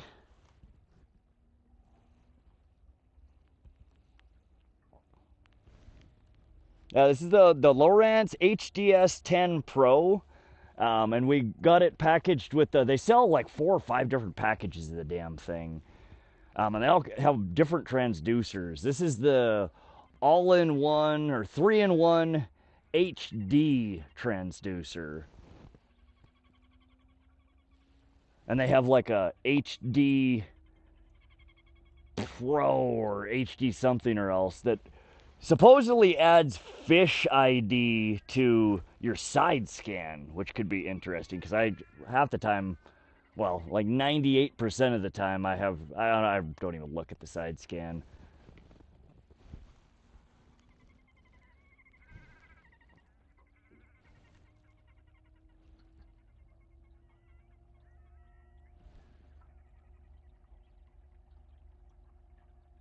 Good fish in here though. Had almost the same truck Chevy with a 396. Nice. Built lots of big trucks. I'm on 54s. 70 GMC was 44 biggest. Yeah, I've got my grandpa's old truck, a 73 GMC custom half-ton 4x4. And it used to have custom dualies on it and big flared-out fenders in the back. Gramps was a body man. That's what he did for his whole life. So he customized everything. It was clean. It was nice. It's beat up and rusty as shit now, but we have that, and I think I have an 83 or an 84 square body half ton. Rod, I hear you good only when my sounds. What the hell did I do with my mic? Hold on.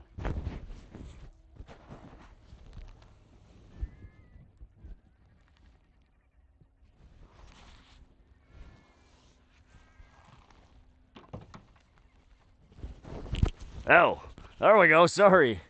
We had the mic underneath the beanie. Probably not the greatest point for it. Thank you for letting me know. I was talking through my butt and nobody could hear me. All right, let's put these fish in the cooler. They've been out for a while.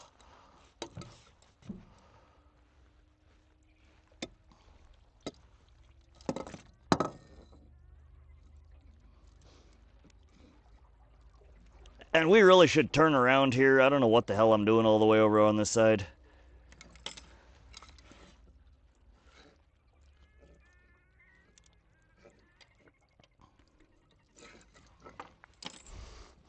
All right, so those are the 2 fish that are going in the cooler. These are the last ones that we landed. Gorgeous fish. And again, like I said, when I bleed them, I dip the knife under and go straight through, and so they have still the vertebrae. They hold together real well, but they bleed out real quick. You gotta kind of force her through there, but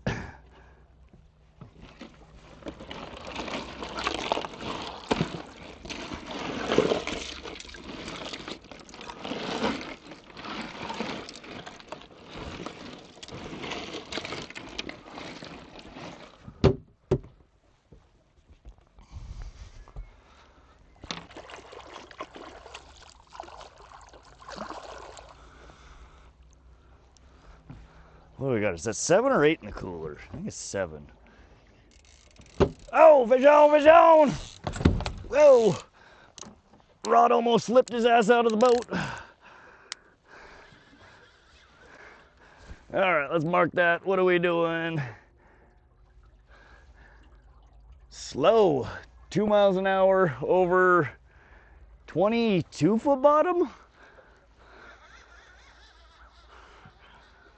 We got crackhead mode engaged with the trolling motor here. It's catching us fish. I don't know what it's doing. It's catching us fish though. I got a buddy who has 2 falcons. Nice pike guy. Good job. Thanks, Lee.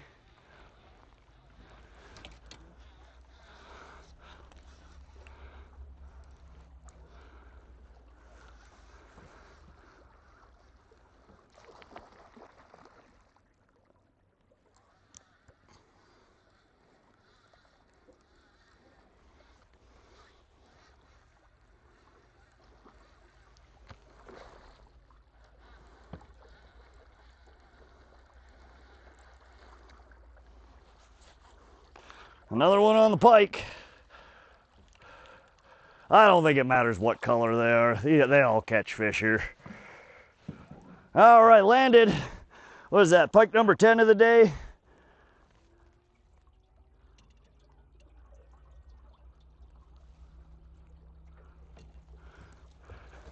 All right.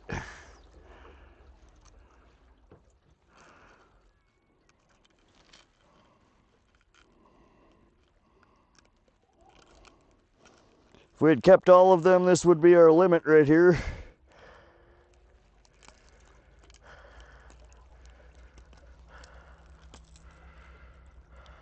Oh, Lord.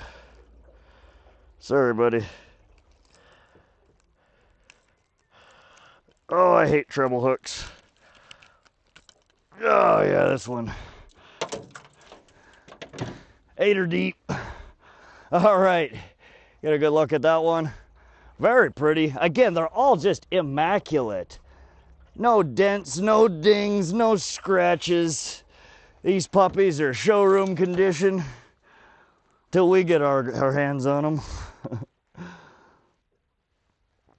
But just gorgeous. This one shows more of the adult patterning. Again, that's what when I say beans, that's what I'm describing. The dot, dot, dot, the clean beans across it. You still see the faint lines, but they start spreading out and jumbling up. It's got a little more dark coloring in it versus the light coloring, and I'm dripping blood all over the damn place. Hold on. Oh, for goodness.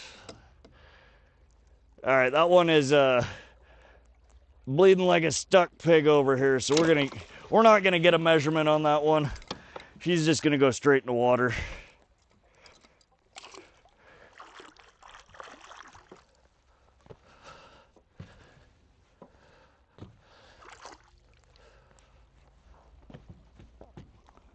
Man, I'm having a blast.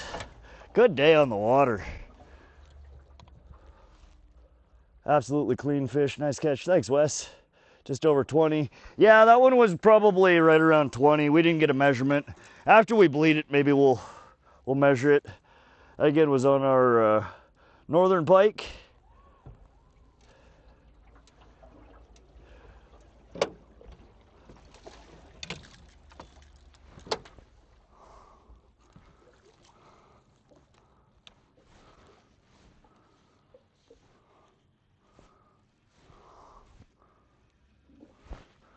Where the hell is the trolling motor taking us? Hold on a second.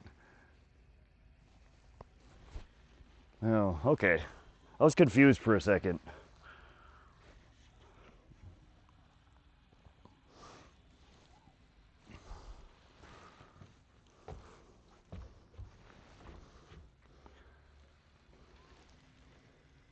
My old Mustang used to be Mary Kay Cosmetics car, the one door. Oh, that's interesting. Pink Cadillacs. Yeah, I've seen those.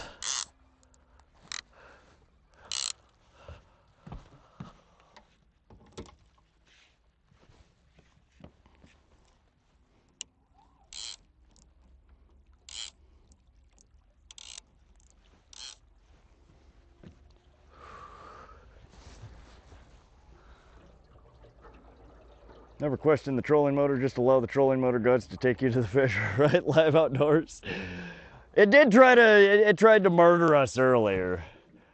She went in a complete circle and tried to snag all of our lines together. I don't know what the hell happened. It's been running perfectly fine since. It's like every 2 hours it tries to push us off the side of a cliff, but then it goes back to being our friend again. I don't sell makeup. I bought it off a kid who inherited. Oh God, those fish on the stringer keep scaring me. Whew, my heart just shot into my throat. I know they're back there, but every time they thrash, like my brain doesn't register that before my... I don't know.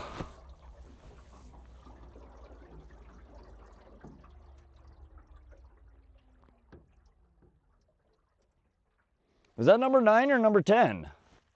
I think that's number 10. Because we got 7 in the cooler, 1 on the... Let me count the cooler. Let's make sure. 1, 2, 3, 4, 5, 6, 7.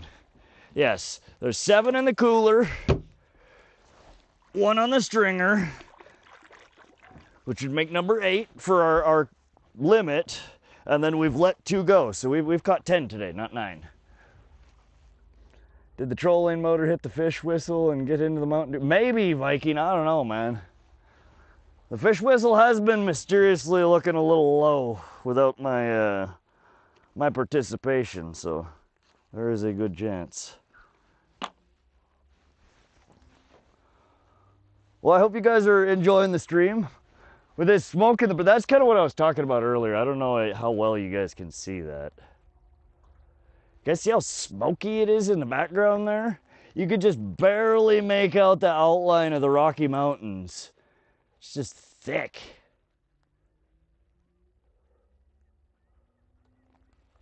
Actually, oh, you were doing, I see. Man, I will be so happy when I can just ditch Nightbot. Rodbot is so much more... The commands that I've built for it, at least, are so much cleaner than what I was able to accomplish in Nightbot.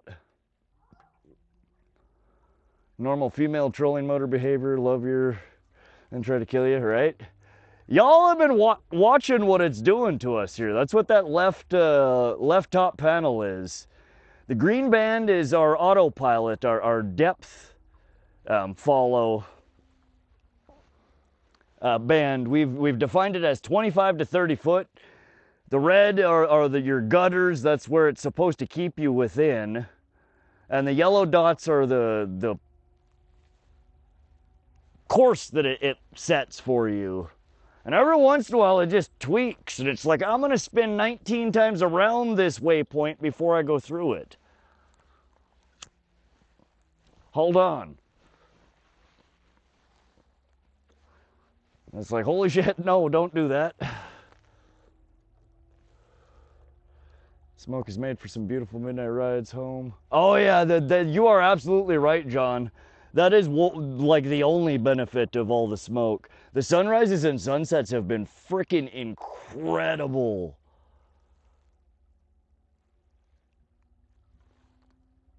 Carl with the stats. 32 subscribers, 18,500 views, 14 videos. Y'all that are hanging out in here, do me a favor. Carl's been trying to get to his first 50 subs so he can do a live stream. Y'all, the other streamers that are in here, know how hard it can be to get those first 50 subs just so you can stream. Do me a favor, hop on over to at up-m4dman, up madman. That is Carl. Do me a favor, hop on over there, give him a follow, help him out, let him get his 50 subs so he can stream some. He catches some crazy fish where he's at. Y'all like watching me. I want to watch Carl live stream some crazy catches. Damn, that's a cool command. Holy shit, look at that bug hatch. Yeah, look at that shit. You don't have to do that for me, brother. I appreciate you. You're getting real close there. Who's Carl? At UP-Madman. The guy who just spoke right before you asked, NFO.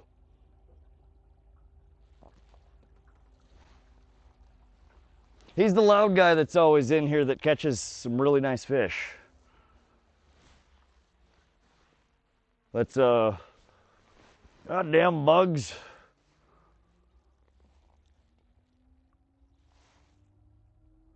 Hoffa, you should have seen this morning, that screen was full. Yeah, it's been crazy here. This water body, it always confuses me when I run scans here. I never know quite what the hell I'm looking at, especially when I start moving into Chewbacca screen here. Like, what the actual F?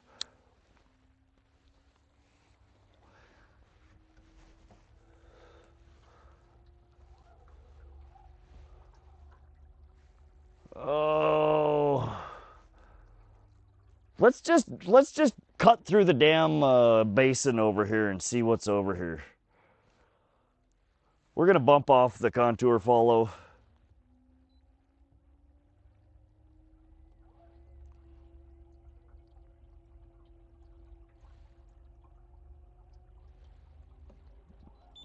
All right, let's go to course lock and speed limit. Oh, the glare is so bad.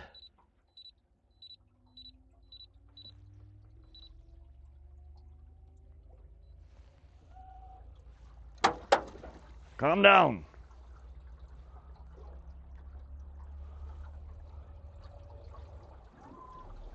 What are you doing, man? I just told you to turn right. Stop turning left. Why do you do that? The hell is this crazy course correct?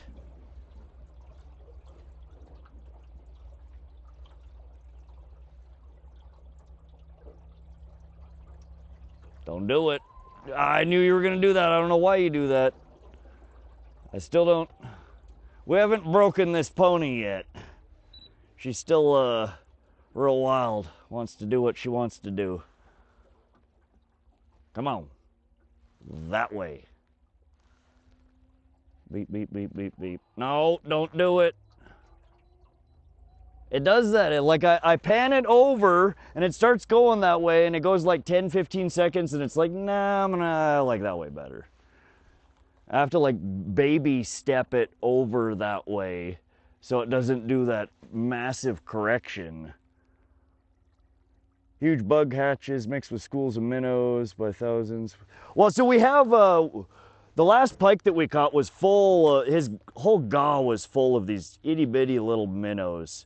They look like maybe baby perch, but I think a lot of that, they're just schools of these tiny, tiny clouds of these tiny little fish.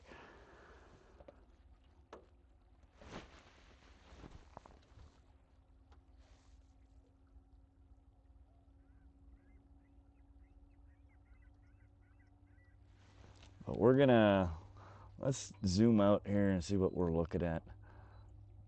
Let's go out there in the great blue abyss out there that we have not yet mapped. We're close to our limit. We still have 10 hours of fishing left. Let's go play around a little bit. It's starting to warm up. These fish, until it cools down this evening, I don't think a lot of them are gonna swim away real well anyway. So let's go explore a little bit. Count fish count. Gary, we have caught 10 pike. We have 7 in the cooler, 1 on the stringer, and we've let 2 go. Speaking of which, that one needs to be bled. Sticklebacks. Interesting, Sage.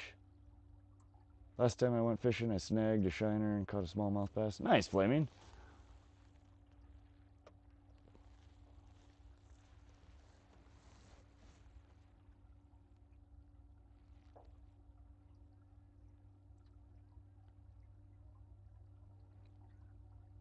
Yeah, so a lot of that there, it seems like whatever all that is mainly below. I'm assuming that's our Thermocline, where there's just kind of a nice, clean line.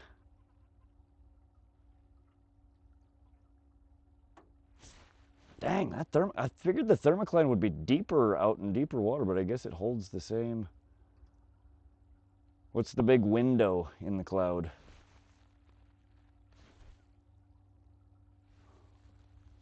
How fast are we going? Let's bump our speeds up here.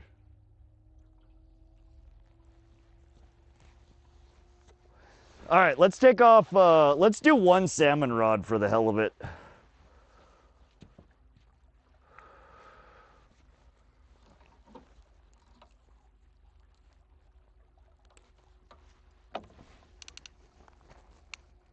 Is that a double bottom? What is that? What are we looking at?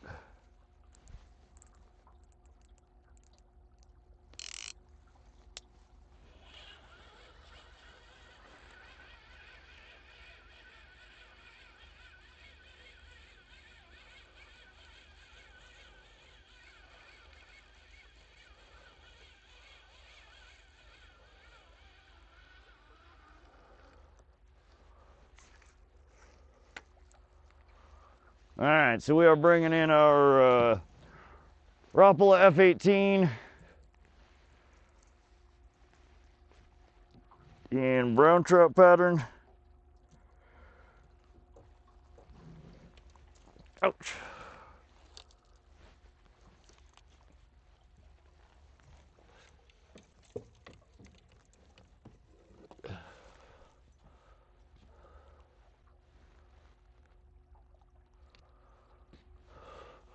Just for Ed, we're gonna run Ed's little trout rig here. We're gonna run it out 2 colors as prescribed for a little bit, and then we'll throw on a deeper diver. We're gonna get this rigged up with, oh, where are them damn worms? Sensitivity's way too high. Is it? Let me adjust again. We didn't adjust the sensitivity after we switched over. Let me menu. We're at A-2.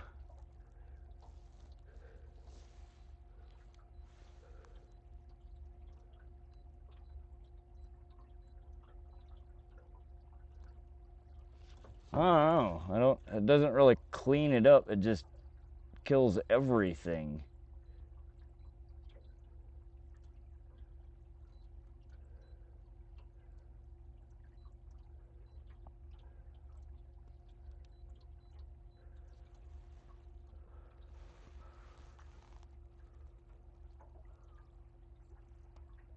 Ed's rods for money the other day. Yeah, I'm not a fan of the right hand reel, or honestly the rubberiness of these rods. They're fun. If you're harvesting, they're great, but I think I will probably kill a lot of fish trying to catch and release with such a rubbery rod. But we'll see if we can get something in the boat here. Haven't caught shit for kokanee this year, kind of sad. John, I've had, I think we've had 3 or 4 so far this year. 2 around 20 inches. The other 2 were 14 to 16 inches. So we've had not a great year so far, but fun. We haven't really done a true, like, full morning kokanee program. You know, we switched to them. We half-ass are targeting kokanee like we're doing today in the dead heat of the day when the kokanee usually don't bite, is when we decide to switch to kokanee.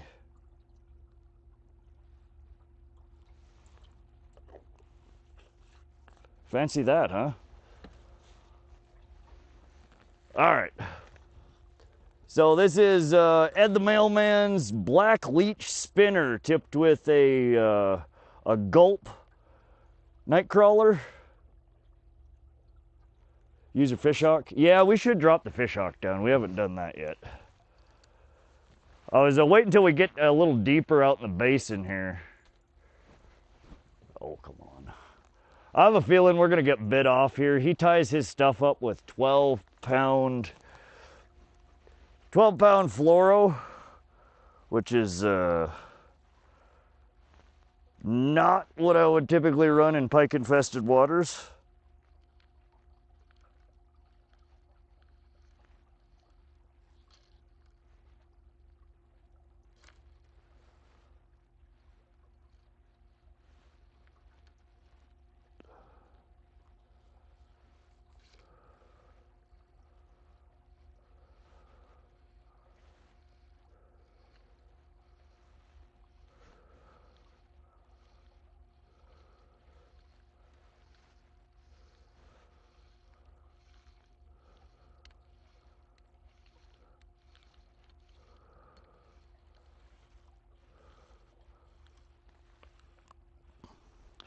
The old Akuma Classic 4-to-1 gear ratio. Feel the power, it says. Akuma Classic 3300L series.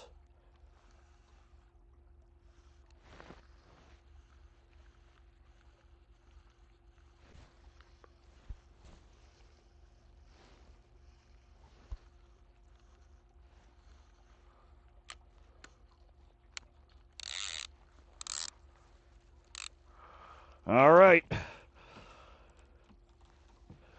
Ed's yellow wand of wonder over here has been deployed. 90 and starting to rain. It's gonna suck. Man, that sucks. Half-assing the kokanee fishing too. Agreed, need to dedicate some real time. You do. To have a good chance at catching kokanee, you gotta dedicate those first few hours of the morning.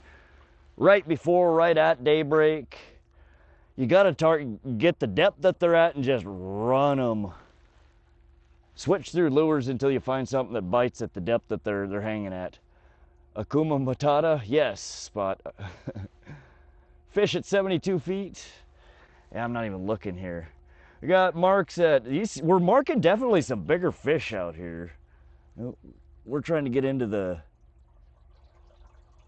blue marks over here. We haven't been into the belly of the beast here for a while, so we're gonna try and clear this spot on our map. All right, what are you doing here, trolling motor? Goddamn thing is a drama queen. I'm like, go left, please. It's like,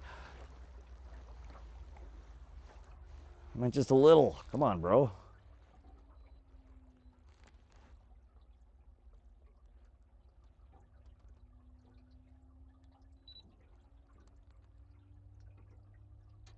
All right, we are at Ed's 1.8 miles an hour, 2 colors, into the belly of the beast. Look at all these fish. This actually looks cleaner out here. Interesting. I think you meant marks over 72 feet. Okay. Marks are still at 25. I see what you're saying. Sorry.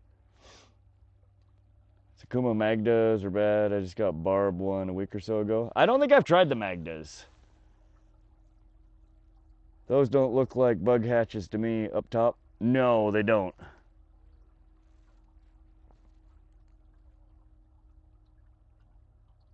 Yeah, the deeper the basin area here looks way different than what we've been looking at all day. There's a lot of fish out here.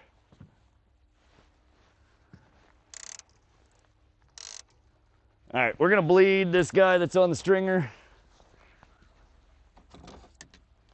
Somebody remember, this is fish number 8. We don't want to over harvest here today. I think honestly we should, any fish from here on out that will happily swim away, we should let it. Just in case we get a couple more that don't. And even with the kokanee gear, I would imagine a lot of what we're still going to be catching is the pike. They're just so plentiful in here.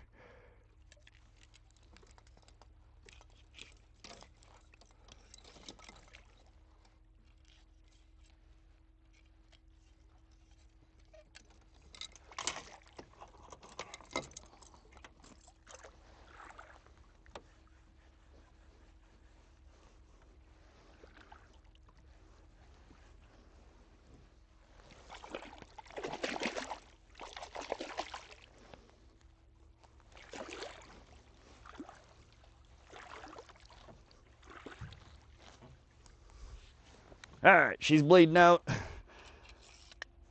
Gonna get that cooler here in a few minutes. All right, what do we got going on? Did we lose the, what the hell is that? Is that a pike? Somebody please tell me that's a pike at 40 to 60 feet deep. One big pike. What do you think? That's a good solid mark. It's 3-colored. Come on, that's a whale down there. Somebody tell me I'm wrong. Bait ball? Come on, that's a pike, Sage. 20 to 25 inch, 8. pike, one colder. Moby. That's not a pike, it's a blue whale, all right. As long as it's pike colored, I don't care. All right, Ed's magic wand over here. Let's do this. Catch us our first kokanee of the year out of Pishkun. Our first trout of the year out of Pishkun. Hell, we haven't even caught a perch out of here yet this year. We've just caught pike. Pike, pike, pike, pike. This dainty little rig here, I think will, almost anything that's in here will bite on that little guy.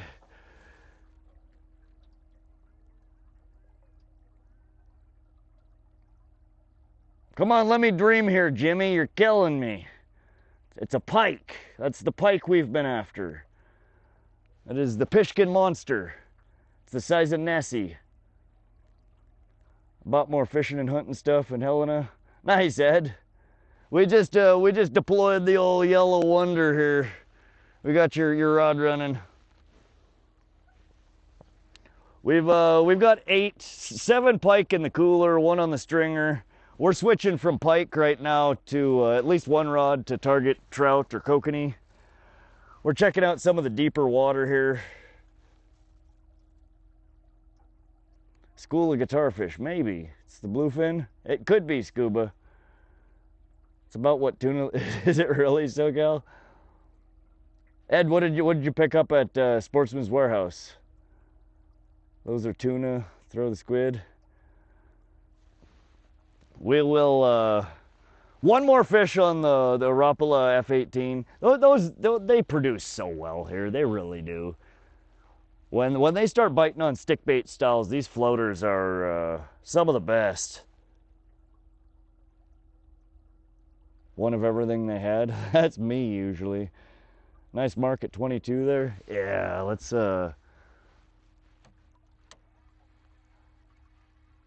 we're gonna go with a deep program here for a little bit. We're over some deeper water here. Let's throw out 120. Let's do 4 colors. We'll see if anything a little deeper, so that'll get us down to 20, 25 foot. What's your take on carp? AW rats, I love fishing for them. They're, I think, one of the funnest freshwater fish to fish for. Man, since went deeper, the graph is way better. Yeah, I don't know. I would have to look at, I think what is it? The medium CHIRP is closer to the 83, and the high CHIRP is closer to the 200, if I recall correctly. And I think that would make sense. Your 83 is a narrower cone, so you get better reads at deeper depths versus the 200, which is a wider cone.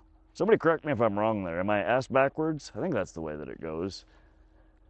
So your medium CHIRP is, I think, a variance off of the 83 center. Did you eat some of that smoked trout? I have not yet. It's in the cooler right now. I kept thinking about trying to dig some out while I was driving, but I was trying to fold the foil over, and I decided the trout probably wasn't worth ending up in the ditch. So I've stuck it in the cooler here. We'll take a bite off it here in a little bit. SoCal came here. Sportsman's is kind of a letdown. I've only shopped the actual physical location of Sportsman's a couple of times. I buy most of my shit online. I hate digging through goddamn shelves at tackle stores. I never find anything I want. What's up, Tatum Thomas? Welcome, welcome. We are doing absolutely awesome. We're out here fishing for one of my favorite species today, northern pike.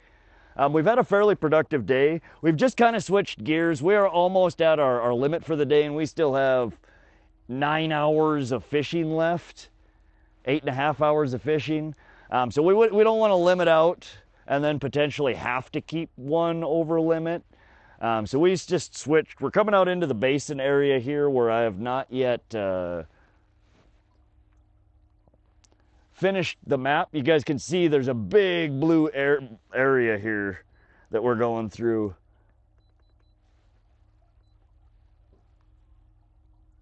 And we have not mapped that yet, so we're going to make a few jumps through some of this great blue abyss out here. We're marking some decent fish out here. Lots of clouds of stuff.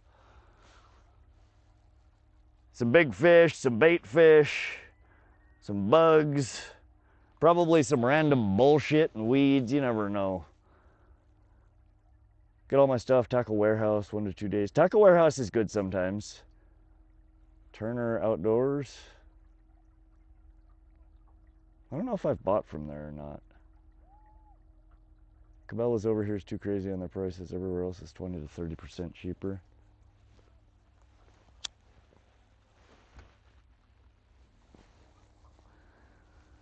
All right, good marks. Big mark at 20 foot. 20, 25, 22. Clouds of shit down deeper, 40, 50 foot.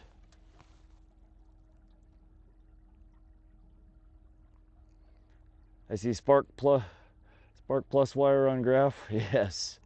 Good times, headed to the airport now. Big scary jet to Salt Lake. And that's a quick jump. You'll wait longer to get on the plane than it takes you to get there. Although they normally put you on a little puddle jumper from Great Falls or Helena to Salt Lake, you always end up on shitty old planes for that last leg.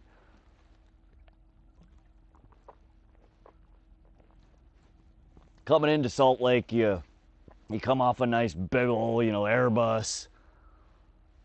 And then once you drop into Salt Lake, they put you on a little puddle jumper to get you the rest of the way to Montana. I'm not having the best day fishing. I'm sorry to hear that, Tatum. We're having a really good day out here. It's getting toasty, though. Real toasty. All right, so we need to... What should we run for Kokanee here, guys? I'm thinking... I really should drop our damn fish hawk.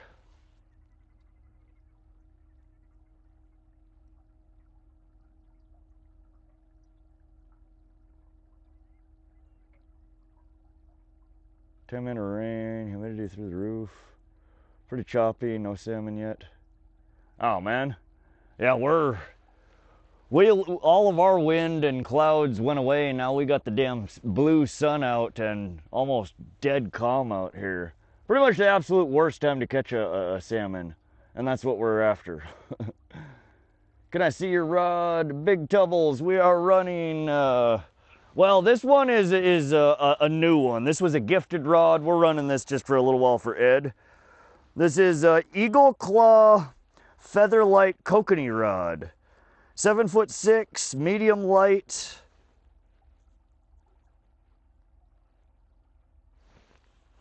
And it's featherweight. It's bendy as shit. It's loaded up with 15-pound lead core. We're out 2 colors with 15 foot of fluoro top shot on it. And we are running Ed's hand-tied black leech spinner tipped with a Gulp Nightcrawler. Running an old school, I don't know, probably circa 1970s or 80s Okuma Classic 4-to-1 gear ratio 300L. An oldie but a goodie. But this one we have out there, we're hoping we can maybe entice a trout or a perch or a salmon on that one. Don't touch the line with that cig. We're not gonna burn the damn line with the cigarette. 83 K-scans, wider path. Oh, is 83 wider? That 200 is more narrow, so I had it opposite. The bigger number is narrower.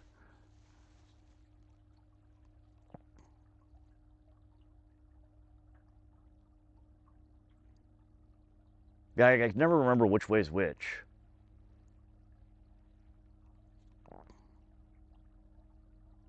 Delta doesn't ever leave the airport, right, Ed?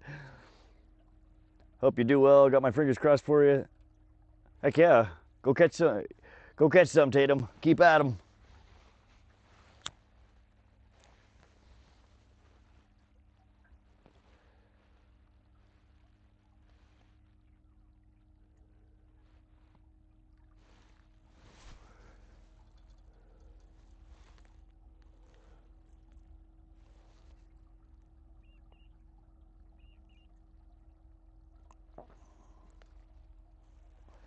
Good marks, 20 to 30 foot. I think we might be a little shallow here with our two colors. But we're gonna do it, we're gonna leave it. Can see they let you guys fish salmon again. Been seeing lots of videos for California Kings. 200, 230K scan, narrower path, but give way more detail. So a narrower cone, but more detail. Interesting.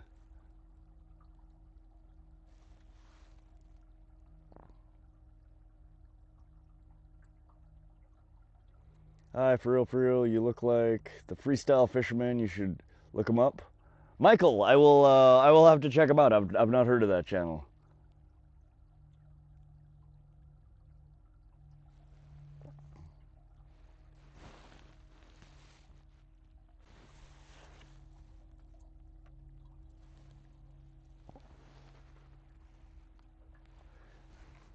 Yeah, I kind of want to throw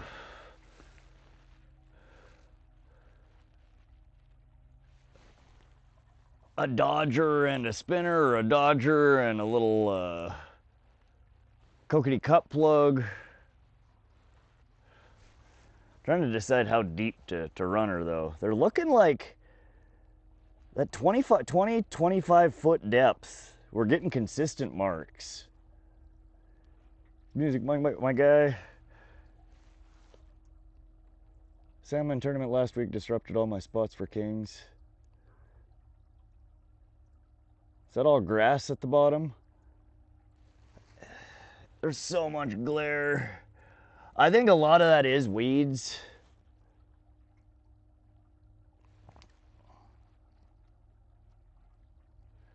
Excellent marks at 20, 25, 30 foot.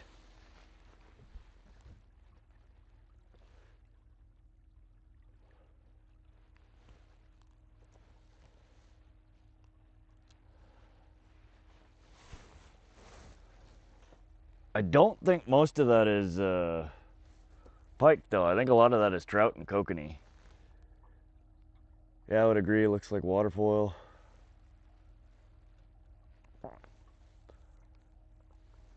Yeah, let me see if I can. You can see a little better on the.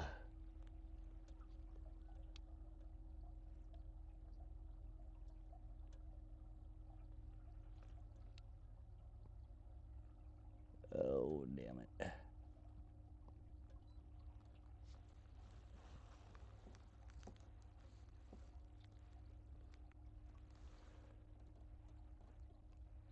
I don't know, I guess you can't really see it on the side scan.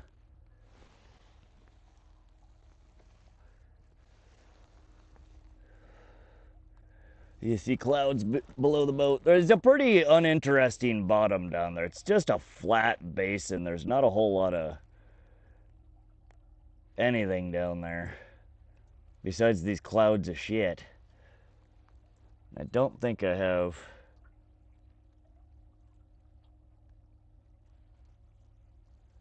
I don't have a view set up with. It's gonna kill my trolling motor. I have to have the graph active in order for the autopilot to work.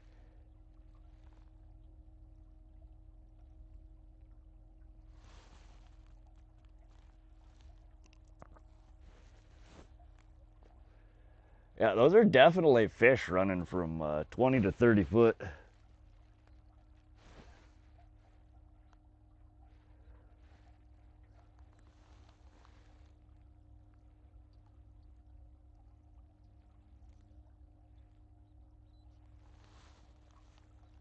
Lots of bait, let's go.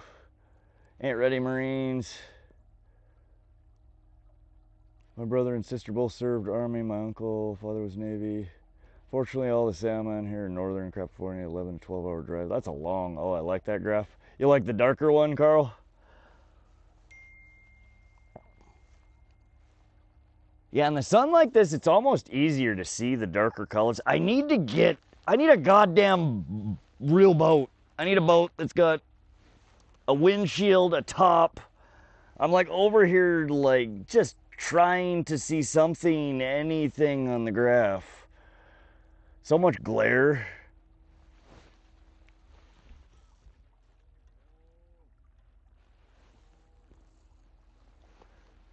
We're still the only boat on the water. There was one parked on the shore.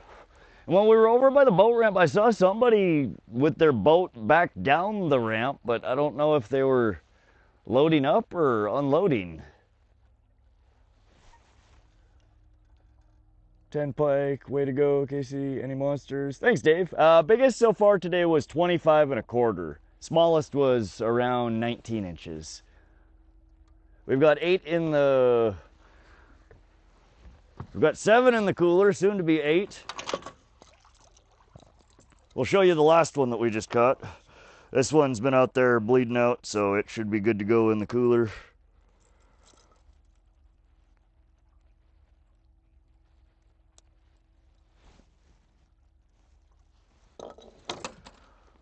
There was the last one.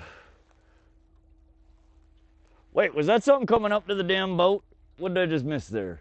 Yes, that's something coming up. Look at that big ol' swoop. He came up to check out one of our rigs and then went back down. But there's the last one that we caught. We just bled out. They are absolutely perfect. 18 to 22 inches, sometimes a little bit bigger is what I usually harvest out of here. That's number 8 in the cooler.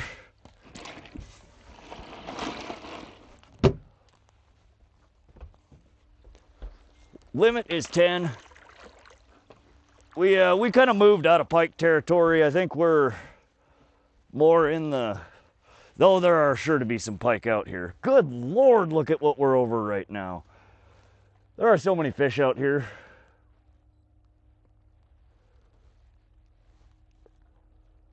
Put an umbrella. Yeah, so I've got a new aluminum, it's like a pool rail, a pool handle or a dock handle. They're 42 inches long. It's a curved 1.5 inch aluminum bar with a mounting plate on the bottom. So a steel or aluminum plate that's got, 6 mount holes in it. Normally people mount them to their dock. I'm gonna put one right in front of our camera pole and put the Starlink Mini kind of dished forward on it. And then I'm going to take the top of the rig here where our Starlink Mini was, our camera pole, and rig some kind of umbrella up there for days when it's not super windy. Look at all them fish at 20, 25 foot. Ed, I'm sorry. I know you said 2 colors. We are breaking your golden rule already.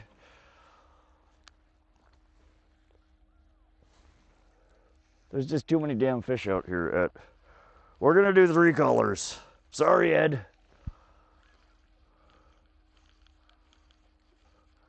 Look at this. We've had Ed's rod in the water for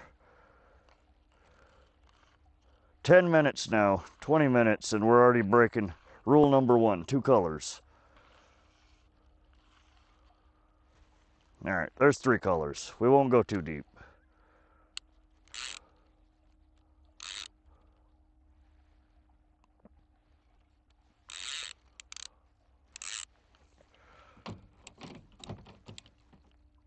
All right, let's do this.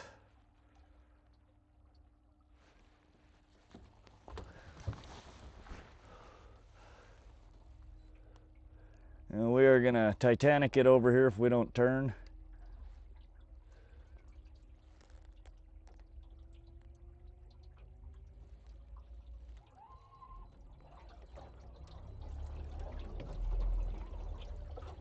Calm down, trolling motor. We're just turning. You'll be okay. Oh, that breeze feels good. Oh, my sweaty ass chin. My neck beard is sweaty, guys.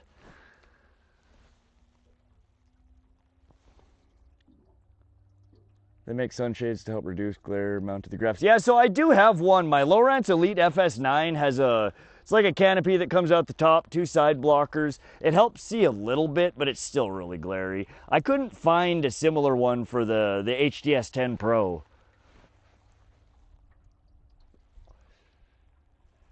Shoto 82.2 feels like 78. Yeah, now that wind just picked up. Oh God, that feels good. So good. Posted pictures to Rod's community page you can check out. Yeah, Carl's got some good pictures on the community. 4-foot white caps. That's freaking scary, Tatum. You're gonna need a bigger boat. That's from my favorite film. Yes, we do.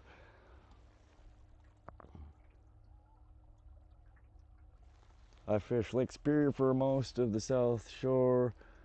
Fish the North Coast, Lake Michigan. Nice.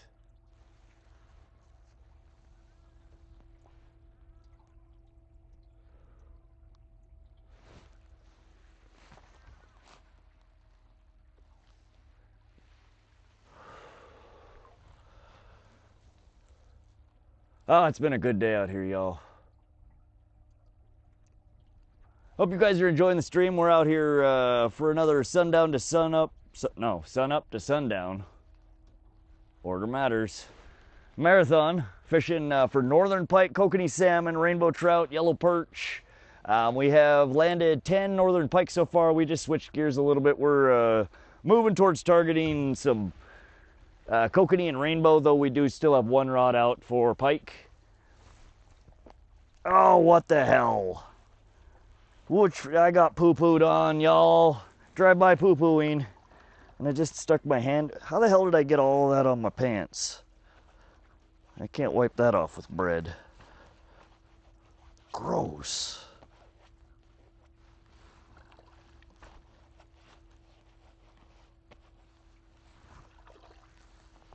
Alright, now it just looks like I peed myself. But at least I'm not smeared in fish shit. What's the red stuff? What red stuff, Justin? On the graph? Those are fish or fish, bait fish, bugs, weeds. Depends on where you're looking at. It's just in a pair of shorts the other day. I burned once and then just tan the rest of the year. Yeah, I'm like 19 shades darker on my hands and my face. I got you can see it looks like I'm wearing gloves. Normally I have the long sleeve down. And then when I lift my glasses, you can see my kunai here. When I lift my hat, you can see a distinct white line. I try and keep as much of my skin covered as possible out here in the sun. I burn so quickly, so easily. Massive trestle we cross under the barbs. Always worried about osprey shit, you know. Dang. Do you have any flatfish for trolling? F4 works good for trout and kokanee. I was actually just going to throw on what I was thinking about putting down on a snap weight is our Kokanee Co. Moonshine Dodger Silver with some dots and then a little Apex trout killer. Tipped with probably a crawler or some pink gulp maggots. That's what I was thinking about throwing down. Similar to a flatfish. Not quite the same. We do have some flatfish. Most of them are bigger, though. I bought most of those for lake trout and king trolling when I go over to Peck.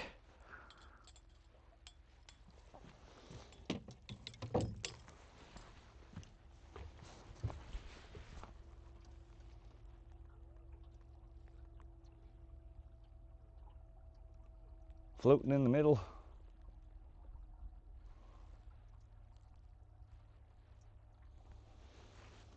All right, we need to finish this warm ass dew so I can crack open a colder one.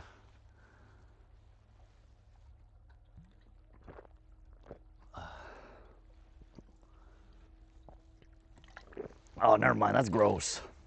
God. How can Mountain Dew be so good when it's ice cold, but so bad when it's warm? Blah.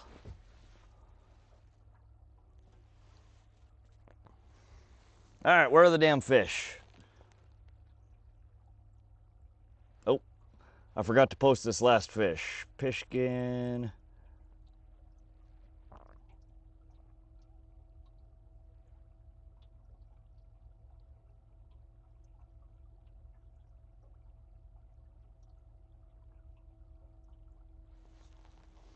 All right, I just posted our last catch on to Fish Brain. You can find me on there at Vox, V-O-X. We're trolling about 1.8 miles an hour. We've got Ed's black leech worm harness out. On the other line, we're running 4 colors of lead out with a Rapala F18 original floater in northern pike pattern. Mountain Dew is good, ice cold, but tastes like sugar and fills your teeth warm. Yeah, it's gross warm. Like you feel it the whole way down and then it just like sits in your gut. I don't know. Not the same experience as when it's ice cold. Cherry Pepsi. God, I haven't had cherry Pepsi in so long.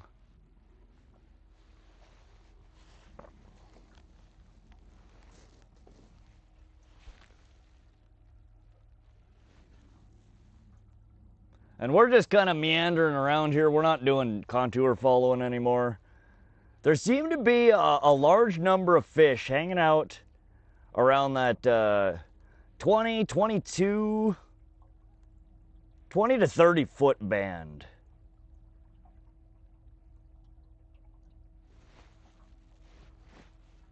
And we're out 3 colors on this guy. We're only getting 15 foot depth here, so we're probably 5 to 7 foot above those fish with this pole right here.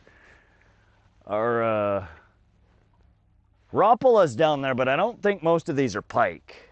I'm gonna bring this in. Let's run a pier trout and salmon program here for, what time is it? 11:48, 12. Let's run this for a couple hours during the heat of the day here.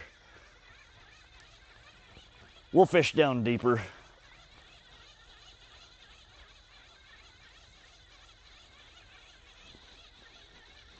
And anything you throw down here, I'm convinced that if you're fishing in water with pike in it, that it doesn't matter what you have down, you are fishing for pike. Some baits may work better than others, but pike will bite at quite literally anything you put down there. So if you got a rig in the water, you are pike fishing. Don't let anybody tell you differently. We're gonna get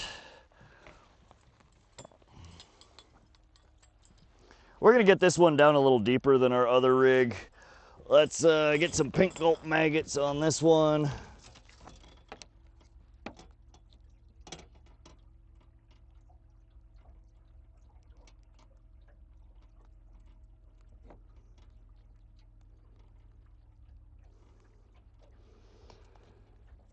All right. So this is called an Apex Trout Killer. They just kind of spin.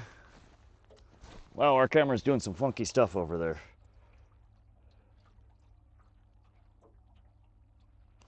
We're gonna put some of the Potski fire gel craw right underneath it, but that's what we're running. It is just a little, it's called an Apex Trout Killer. They work well for trout, for kokanee, and we're running that behind our Moon Jelly Kokanee Dodger.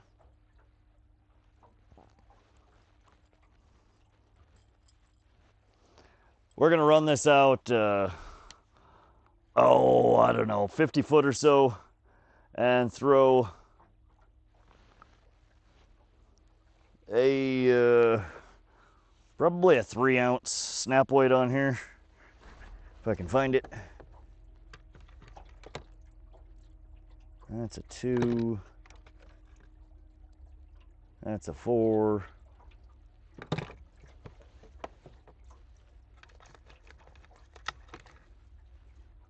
That's a 4. Where the hell's my damn 3? There's a 2.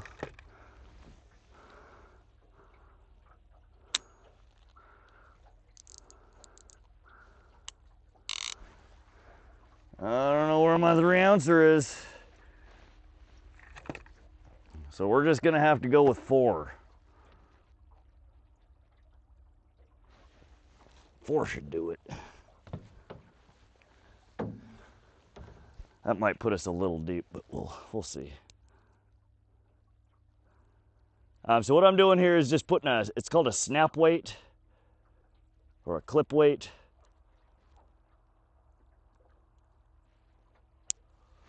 And it just snaps right onto the line here, and then you let out more line.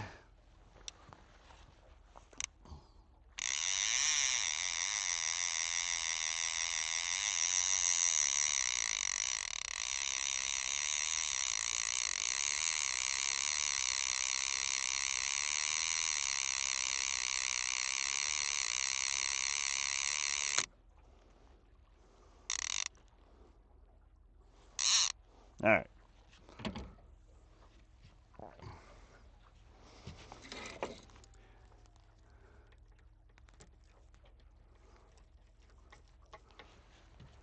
So that one should be down deeper in our, oh, whoa, and as we are getting way shallow. It's not what I'm trying to do. I'm like, we're out here fishing in the basin as we're in like 20 foot of water. Is it hot in Montana? It's almost 90 right now. It has definitely got warmer than what I thought it was going to be.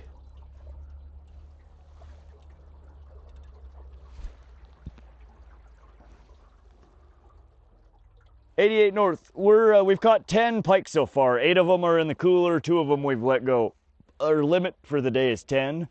We just switched gears. We have Ed's black leech spinner tipped with a regular brown gulp crawler on this rig. 3 colors of lead core out, and then on the other side we just put out our Kokanee Dodger in moon jelly. It's a spade dodger, I believe is the shape,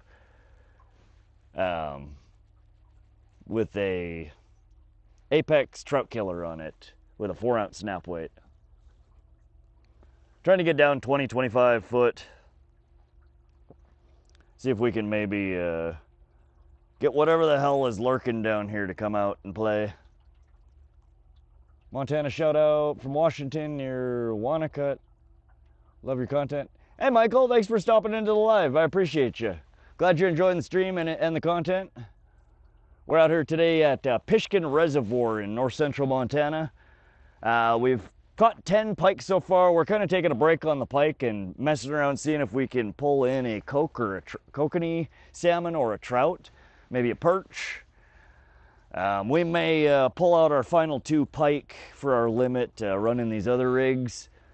We got another 9 hours or so of fishing today. Sundown is at 9 p.m. We got plenty of batteries, plenty of gas, plenty of bait, and plenty of fish still to catch, so y'all get comfy, hang out. If you have not done so already, double tap that screen. It costs you nothing. If you decide later that you really don't like me, you can always take it back. But it does help support the channel. It helps bring some more people into the live stream, helps grow the channel.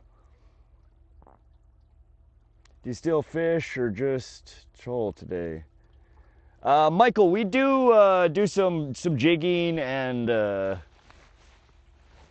casting from time to time. When it's hot like this, it's too miserable to sit still.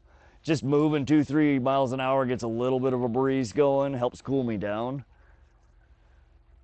But we do, now that we have the spot lock on the trolling motor, we definitely do a little bit more jigging and spot casting and than we have in the past. But to be perfectly honest, this time of the year for me, especially when I'm fishing for pike, trolling is one of my most productive methods.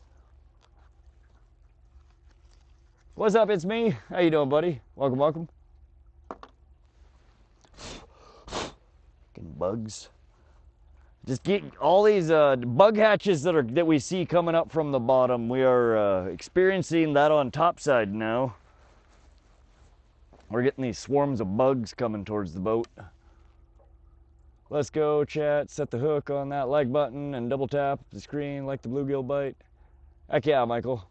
If you have not done so already, subscribe to the channel. We do stream 1 to 3 times a week. Usually marathon streams, oftentimes on the boat, but we do stream from the bank from time to time doing river fishing, pond fishing. Pike is one of our most popular targets, trout, Kokanee. But we do fish for catfish, for sturgeon, for bluegill, for bass. We do a little bit of everything. Last weekend we were out, we caught a bunch of rainbow trout, and we did catch one hybrid cutthroat rainbow trout, which was really, really cool. It was the first one of those that I'd seen. Sub, my guy, I appreciate you, Michael. We're testing out some new stuff here. We're using an external encoder. We have some overlays on the screen today. Our fish finder, the Lowrance HDS10, you guys can see in the top portion of the screen. So we're sharing some real estate, give you guys an idea of what we're seeing on the boat right now. We're over quite a bit of fish. There's lots of them in here. Just because you're on the fish doesn't necessarily mean the fish are biting. So you gotta kind of move around, change your presentations, change your depth, change your speeds. Speaking of which, let's bump her down just a touch, 1.7. Maybe they want it a little bit slower.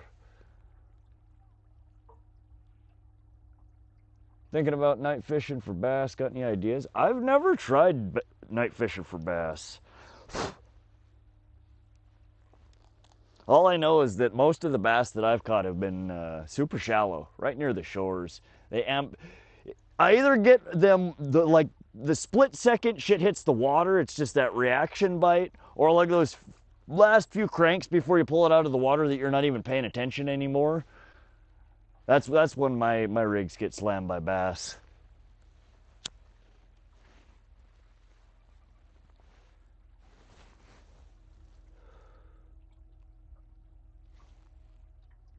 I like the split screen showing the sonar. Well, I'm glad you like it, Dave. Yeah, so we're trying to, I know that a lot of my face and the pull tips are obscured by the chat, depending on how big of a device you're on. But we're making sacrifices here so you guys can see some of the graph screen. We do turn it off. I have a couple of other views. Primary views, when we get a good sunset, when I get a fish in the boat, I switch over to our bigger full screen vertical view. I do have a couple of other external cameras, but for whatever reason I can't get them connected right now, and it's too goddamn sunny for me to see anything to mess with it. In the morning, those bug hatches will be tight to the bottom. As day goes on, they will rise until the whole screen is filled around sundown. Okay, Jimmy. That explains a lot. That's why so much of it's kind of like what we're going over right now. Where there's just spots where the cloud just kind of climbs all the way from the bottom to near the top.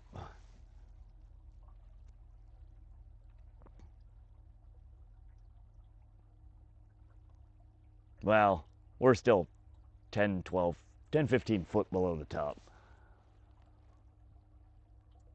Walleyes, a night feeding fish, full moon, August can be great. Right up your alley. How to troll? David, yeah, so I've done a little bit of trolling at night. We don't have the greatest lights on here yet. I've got all the legal required lights, but I struggle at night. I've got the legal required. I've got a handful of courtesy lights, service light, back in the battery panel. I don't have any good like spotlights, headlights. So when it gets dark outside, especially like when I'm trying to find the damn dock at the end of the night, it's miserable. Everybody that I see night trolling around here has nice, at least on one side of their boat. The whole side of the boat is lit up with freaking green. That's, it just penetrates. We need whatever the hell fancy green light is that everybody else is running. But I love doing night fishing. Night trolling is new for me though, so we're still learning.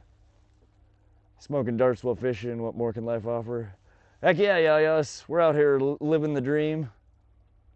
I can barely see the damn screens. This sun is so bright, so hot. Come on, fish. All right, we're kind of passing over this blue area on the map here. That is one spot I have not yet mapped with CMap Genesis, so we're kind of passing through some of these dead spots while we got the heat out here.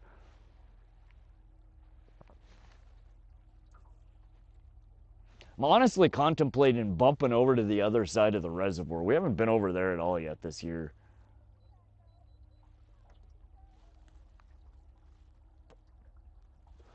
This is a SIG. We Fish whistle's in my pocket. It's about time for a fish whistle. Hydroglow, is that what it's called, Spot? Hydroglow. I wish this guy was my dad, genuinely. Yes. Oh, I make a terrible parent, I promise.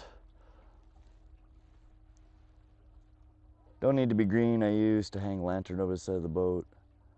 Made hangers stuck or locks. I slayed them. Yeah, it would be nice to be able to see, especially, you know, when you're traveling through shallow areas, which a lot of the water bodies I fish do have some shallow areas you got to pass through. It'd be nice to be able to actually see the bottom rather than just staring at the graph. That, and again, the light does act as an attractant, I'm sure. Hydroglow. Anyways, I think it's 12:02. Y'all bust out the fish whistles. We have not had a fish in the boat since we changed the program. We moved out of our depth. We dropped our lures. I'm sure we would probably still be catching pike right now if we were fishing like we have been all morning. But again, we're out here exploring. We got 9 more hours to play.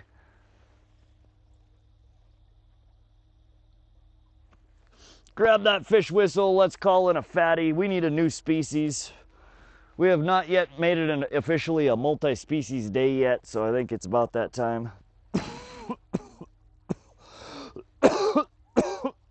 Oh. Help me out, call in a fish. Cheers, mate. Heck yeah, Michael. Would you rather have glasses to see fish underwater or have the best fishing equipment in your boat? I'd rather have the best equipment in the boat. It's nice to be able to see what's under the water, but I mean, half the fun is the thrill of not knowing, the gamble of waiting for which rod's gonna explode, what's gonna be on the end of it. Like, I get the idea and the draw of wanting to be able to see what's underwater, everybody in their live scope. It kind of kills the mystery a little bit, doesn't it? You ever used underwater camera before? I used one for fishing. It's awesome. Wild 42, yeah. So we have, I run 2. I haven't run them yet today. Waterwolf 2K Wi-Fi's. Waterwolf 2.0 2K Wi-Fi. They're an inline lure camera, so they just snap onto your main line. They're wireless. It records like 3 hours or so in 2K definition to the camera itself, and then you just plug her into your computer at the end of the day and download the raw video off of it. If you check my channel out, we have quite a few underwater catch camera videos, follows, different lure cameras. What's up, Sebastian? Yeah, we got 8 in the cooler right now. We've let 2 go. They were foul hooked and or too big. Try not to die on us. We are gonna keep on kicking there, Void. Laker only bite for me local at 250. Good Lord. What happens when the line snaps the rod? I've only there was one fish we caught a few years ago at Loma. A catfish busted one of our old ugly sticks in half. Been a long time since I've busted a rod pulling in a fish. And you just hand line it. You do what you got to do to get it in. Mine comes with a little cord, a little screen. You can look, use it for ice fishing. Oh, nice. So you have one of the wired ones, Wild 420. Just checked hoot owl restrictions. There's like 20 streams under hoot. Sebastian, yeah, this heat wave is killing things. It's been a little while since I've checked it. Sun River always this time of the year between what is it, the Muddy Creek near Vaughn all the way up to past Power or Sun River. I think I've made the decision. I'm going to put the boat up for sale and look for something different. SoCal, are you? Yeah, that's a tough one. It's tough trying to sell it too when it's running like shit. You're gonna get a ding on that one trying to Trying to get somebody to buy it with an unknown problem. Oh, what happens if the fish snaps the line while the fish is on?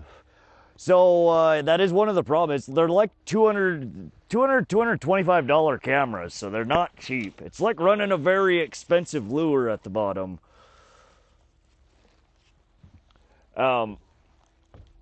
It's one of the reasons that I run heavier line when I run these. My lead core line is 27 pound. They attach straight to your main line, so I'm either running these behind 27 pound test lead core or 65 pound test braid. But it's just an inline camera. The Zen goes on to your main line. You turn it on through here, and then there's a little cone that goes on. And then it's just got a camera out the other end. And you run anywhere from 12 to 18 inches a leader out. Straight to your, whatever your lure you're running. So this goes to your main line, and I try to only run it in depths of 30 foot plus water. And when I do run it, I always try to make sure that my leader coming off of the camera is of less strength than the main line that's attached to it. So you create a break point in it. I'd rather lose my rigging than the $225 camera. But they're nice. Most of the water bodies that I record in are fairly grimy, algae. I mean, they're green. So we don't get the clearest video footage out of them, but they do have great definition. If you're in good quality water, they make a great recording. 5 or 7, almost better to fix a stator than sell. I think I'll fix it then, list it before it breaks something else. Yeah, there you go. Get the main known problem that's really impacting its usability fixed, and then let them, I mean, you're buying a used boat, there's problems, but not a lot of people are willing to pay decent money for something that doesn't at least run, you know, that you can take out on the water for a 10-minute test drive. If you can't keep it alive for 10 minutes, you're gonna have a hard time getting a decent return off of it. I want to get something that's worthy of getting out in the salt water. That's a big boat, SoCal. Yeah, I don't know. I don't know a whole lot about saltwater. I'm sure people take lots of different things out there. But reliable is what you need, not necessarily size. That'd be awesome. Heck yeah. Oh, I can't see.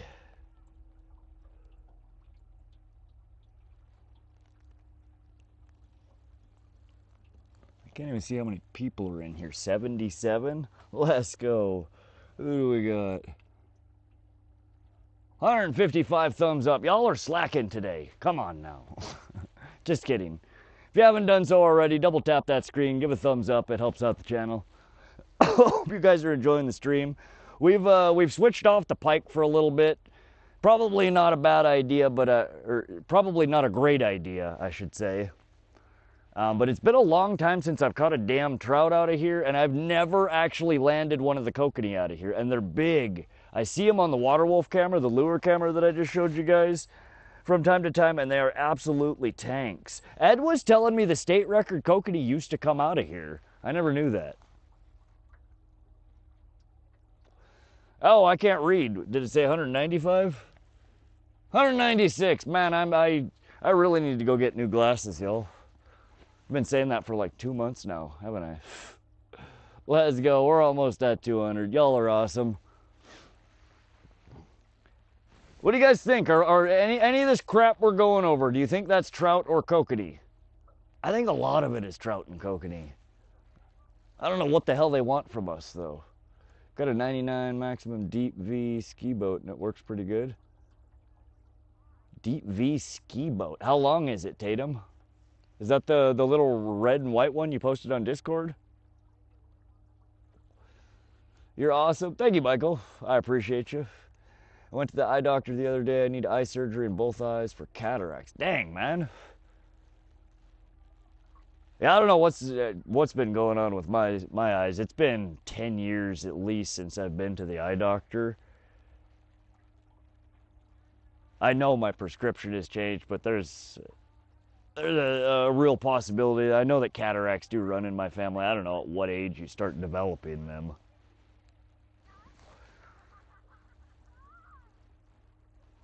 But we definitely need a prescription update and something with about 3,000% less scratches. 21, I think. No, okay, sorry, I'm mistaking you for somebody else on Discord. They want 16-foot, 6-pound fluoro leader and a small hook. Sage, so that's it. It's exactly, we're running 15-pound fluoro leader, 15 foot of top shot, and then we're running Ed's little, it's a little spinner. Tiny little, it's not a collar, it's an Indiana blade, like a size 2 maybe? A 1 or a 2. Like 3 or 4 black beads, 1 red bead at the end that looks like an egg, and then like a size 6 turn something worm hook. It's a real finesse rig. This is a medium light, feather light action Kokanee rod. That one's only running down 3 colors though, so we're only 15 foot or so deep. Sometimes it works. I didn't know you had Discord. You should post it in the video description. Yeah, I should add that. That's something I should add in there. I think I have my @want to see my rod. That's my name on there, but I do have, if you type .discord in the chat here, Rodbot will spit back the link for it. But there's an invite link, or you can just look me up on there with @want to see my rod. No, I think those marks around 20 are actually the Thermocline. It would be solid if you up the sensitivity.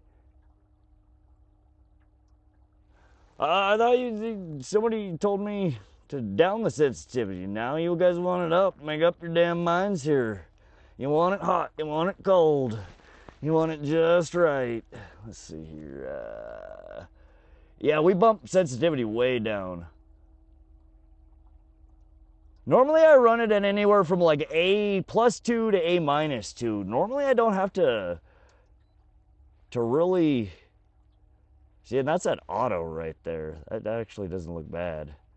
A+1 looks better. See, now it looks like fish. That doesn't look like Thermocline.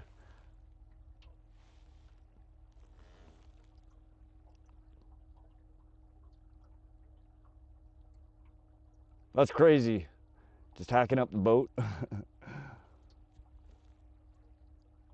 I had traumatic cataract at 28. My right eye's 30 stitches. Dang, you'll be fine. Parker 2820 XLD sport cabin, but I don't have the 300K. Good Lord. That's ridiculous. Man, boat prices are insane. They are. Who the hell spends over $250,000 on a boat? That's insane. You have one? No, we don't have one. You'll know. Purple Heart, I think, is the Therm.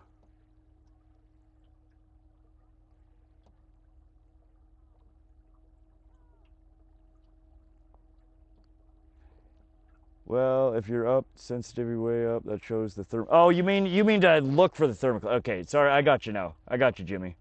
Sorry, I misunderstood.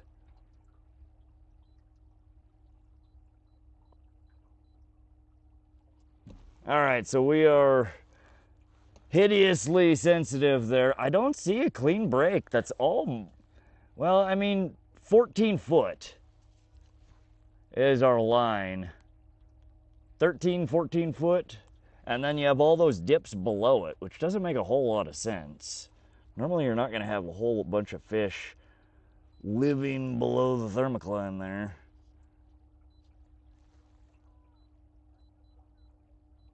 Yeah, 13 foot is our clear line. Kind of at 15 foot too. Again, the Thermocline, you have bands there. So there's a band at like 12 foot, a band at 15 foot.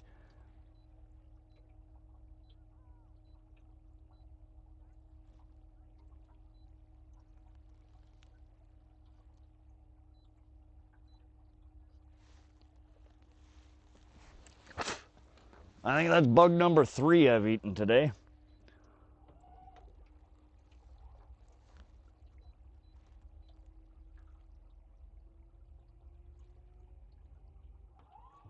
All right, come on, fish. Trolling motor. Don't fight with me. Look at the rod. Brendan, it's bent. It's a noodly, rubbery rod. It's a kokanee rod. When there's a fish on there, that thing will violently bounce or it'll just bend and stay bent. You won't miss it. I promise.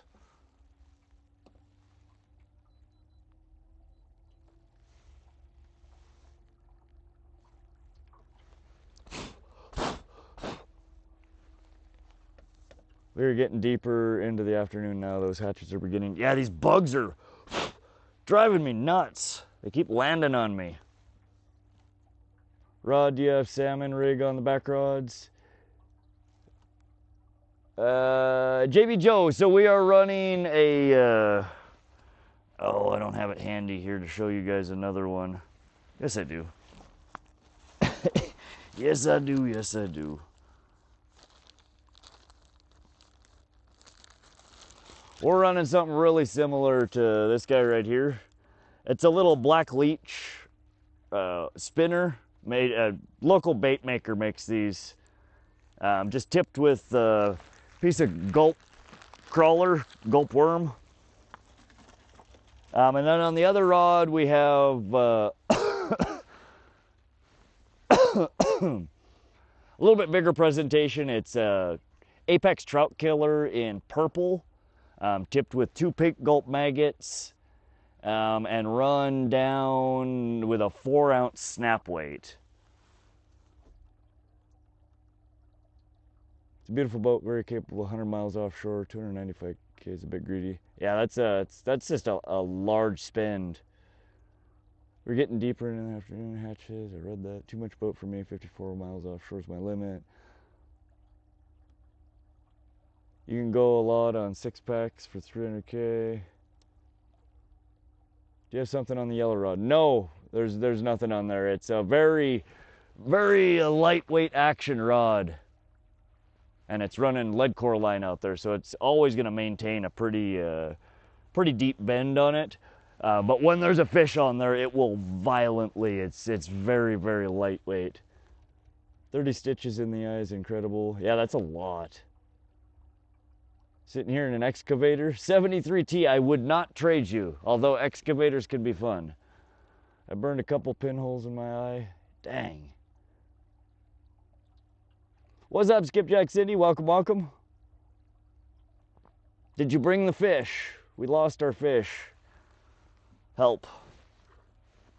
All right, one more smoke, then we're gonna crack a Mountain Dew, and then we're gonna catch a fish. In no particular order. Scratched cornea a few times. Yeah, messing with your eyeballs sucks.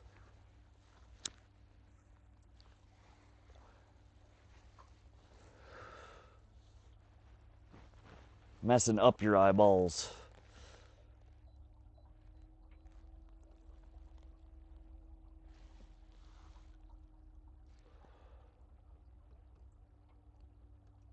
Why are there so many clean marks below the Thermocline? Is it not a true Thermocline?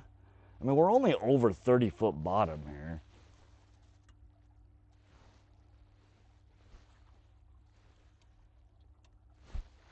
Fish on, fish on!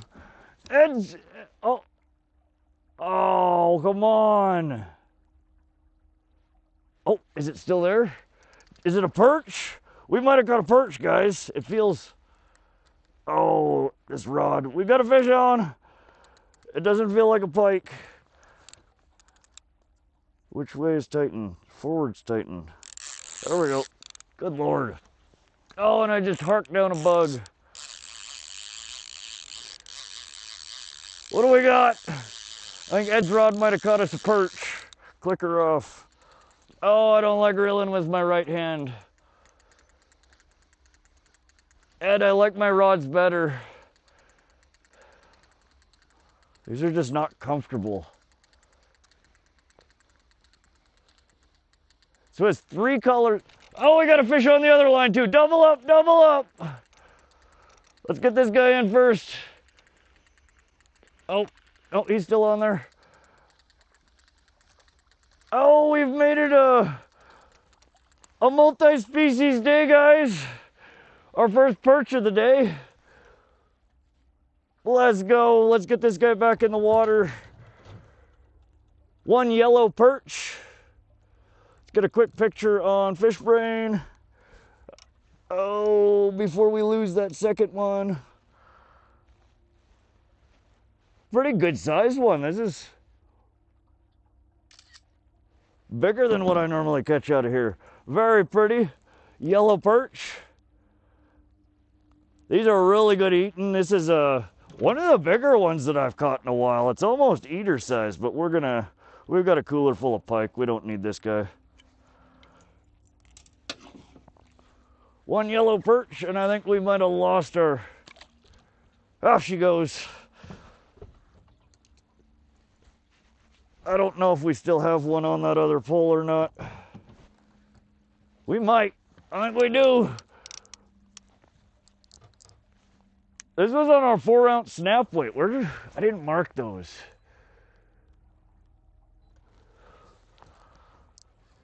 I'm gonna check this one. It wasn't a big bite. I think we might have. It's hard to tell with a 4-ounce snap weight on here. Here comes our weight.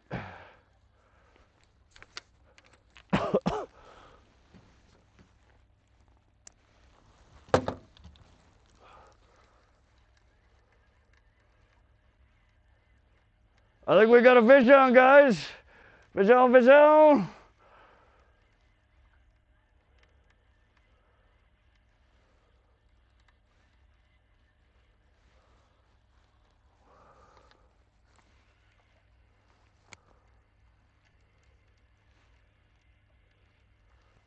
I guess it's another perch.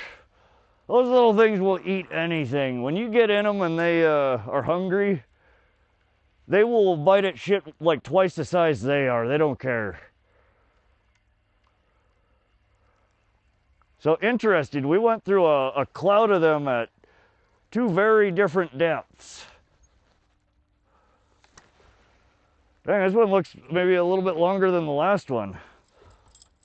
There's yellow perch number 2. Good size. Man, those 2 are actually eater size. Some of the biggest perch I've ever caught out of here.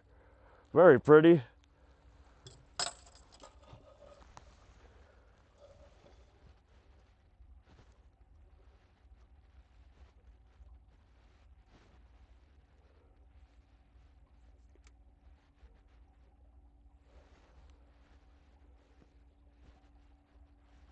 All right, sorry, just trying to get a quick picture of this one. You guys can find me on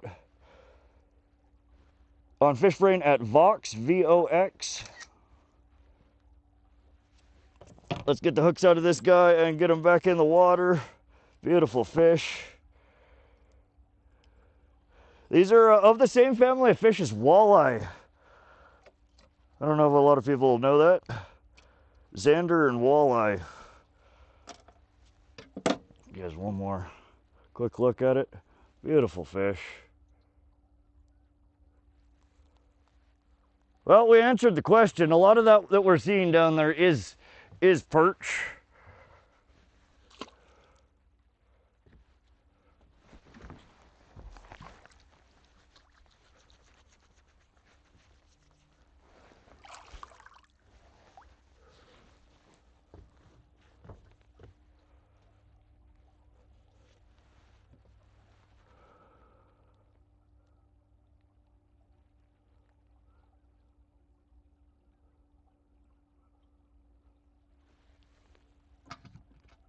Put them on the board.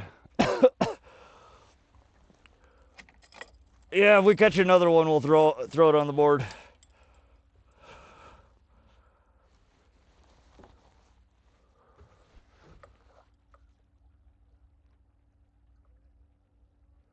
Great eating fish. They are. They're just, when they're that small, you don't get a whole lot of meat on them. You got to clean a whole bunch of them. I should have, since we have a whole cooler full of fish already, but. Well, that was fun. We are officially a multi-species day. Now, if we could catch the target species instead of the random shit that's biting instead.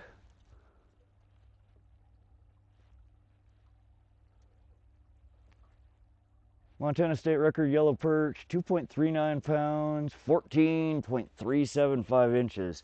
Yeah, I think my PV on a perch is 9 inches and some change.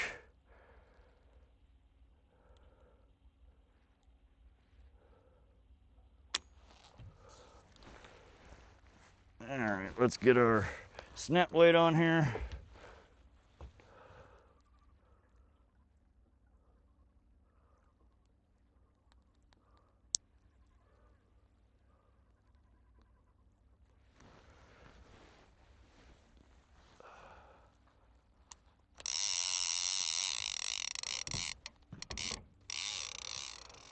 Trolling, we were doing what, like 1.8 miles an hour? So a little bit slower than the pike.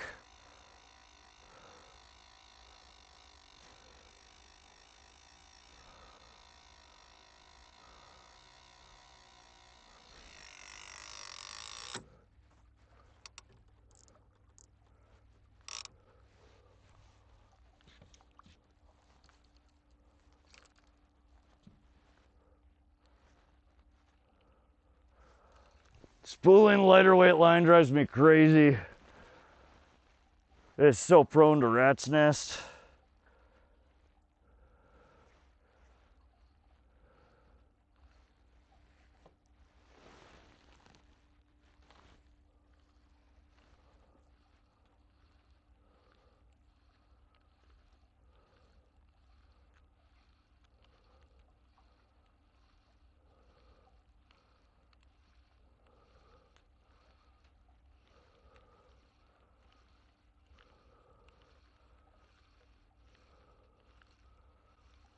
The underwater catch camera videos, I think some of the funniest and coolest footage I've gotten out of it is schools of perch. They are funny. When they spot something, the whole cloud of them chases. It's neat.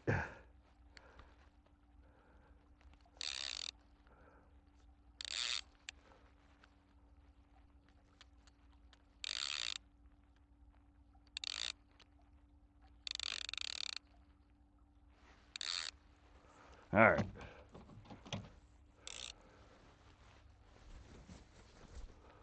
Well, that was cool.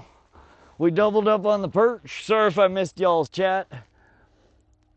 Them ones you caught was 10-inch. You think so, Northwest? I don't know. Maybe. Somebody hit Idaho pike record a month ago, slightly up 48 pounds? That's not a pike. It's a fucking monster.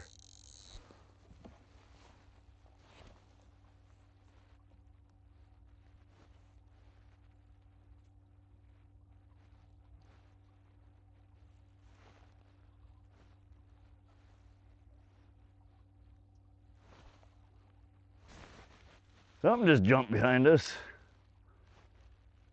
I don't know where the hell it was at. Hold on, I'm trying to fix this catch. I missed the water body.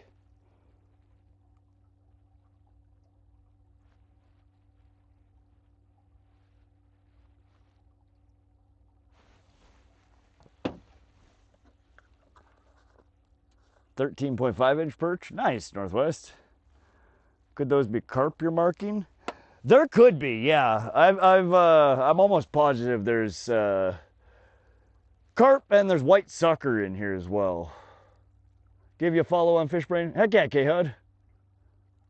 Somebody hit Idaho. I read that. Some nice perch there, Rod. Yeah, they're in years past when I've caught them, they haven't been quite so chunky.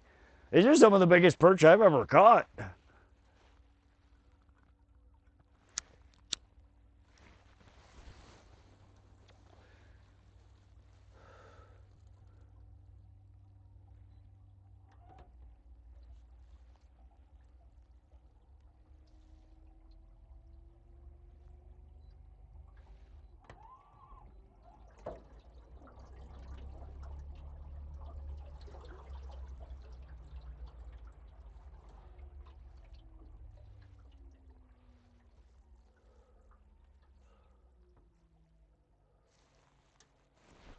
Come on, fishy, fishy. Oh, it's hot out.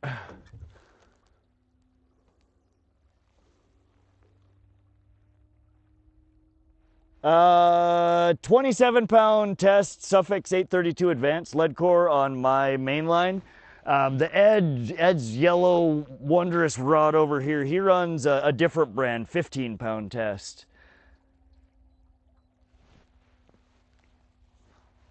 Mine dives a little bit deeper with less line out. 22.5-inch yellow perch, that's incredible. 17.5 perch, Lake Michigan. Dang, perch are fun to catch on ultralight. He had a big bass lure. Rapala. Yeah, I've caught itty bitty perch on like 7-9-inch crankbaits, like just ridiculous cranks. Keep all eatable fish if you're not limited out on them. Fish are hard to come by.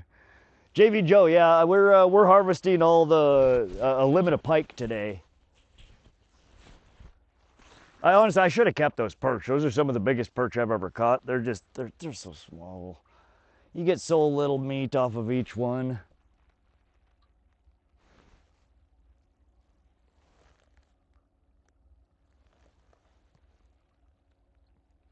The 2 pike that we've thrown back today, one was foul hooked. It wasn't legal technically to keep. It was hooked in the back of the head. The second one also was hooked in the back of the head, but even if it was mouth hooked, I would have thrown it back anyway. It was bigger than what my slot size is that I keep for eaters. Usually I try to stick to 18 to 22 inches for these pike, though we do have a 2 or 3 in the box right now that I think are 23-inch. Over 10, they're tasty. Perch colored Rapala. Spot, yeah, we could throw down our we have a bunch of different perch Rapalas.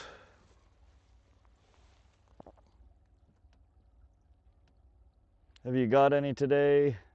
Always, yeah, we've had 10 pike so far, and we just got into the perch a little bit ago. We ran over, hooked into 2 yellow perch, doubled up. We're kind of just meandering around here out in the basin right now. We're looking for some kokanee or trout. We might have to go over on the other side of the reservoir.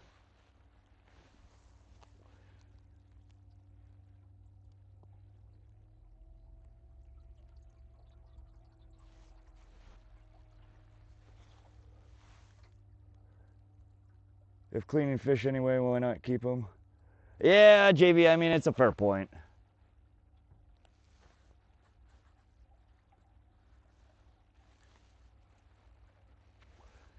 It's just extra work. I always say that with perch and small fish like that, if it takes me longer to fillet the damn thing than it does to cook and eat it, then it goes back in the water. And the perch that size are borderline that, I mean, is it really worth the effort? Other than they are delicious. These are some plump looking ones though. These might be worth adding to the pile. I'm gonna have a bunch of fish to clean. You still smoking cigs? Yeah, I do. It's a bad habit. You must fish a lot up there. That's cool. Bob, yeah, we try to. I enjoy it. It's one of my favorite hobbies, and I do, pike are one of my favorite fish to eat. Perch swim bait would probably get the monsters. Sage, yeah, I'll do them swim bait. My bigger, I do have a fat, like an 11-inch segmented perch Rapala. I forget what it's one of the biggest Rapalas I've ever seen. That one's hanging at in the garage at home. We've switched right now away from targeting pike to targeting the trout and the kokanee and the perch. But yes, that's a very good suggestion. A fat perch bait would probably pull some hogs. One of my most productive lures that I use here is a Berkeley dredger. Anywhere from the 14.5-foot diver to the 25.5-foot diver in yellow perch. It gets bit. it gets bit a lot. Wind is cut out.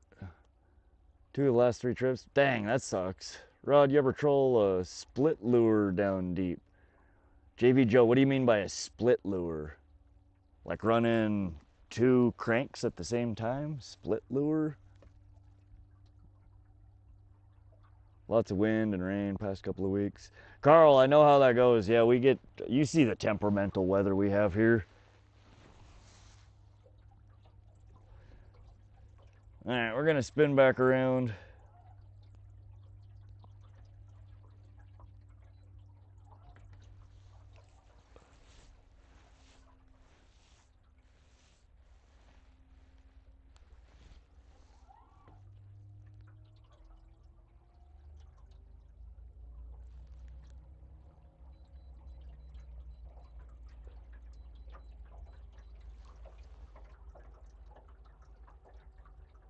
They love eating trout too. Rain starts in Chicago around noon. Yeah, anything of the trout patterns, perch patterns, and pike patterns all do really well here for pike. I love to drive 2 hours away to the brown bite. So I haven't caught a single brown trout yet this year. I really need to, I would love to catch a nice brown. Smoking cigs isn't hard to quit. I smoked for years. I was like, oh hell no, the money, didn't even care, no cravings. I wish it were that easy for me, man. I've struggled with kicking the habit.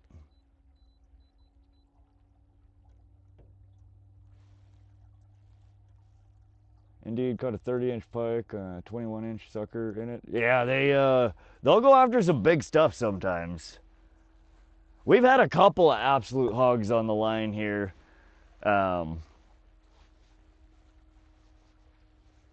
Pretty few and far between, though.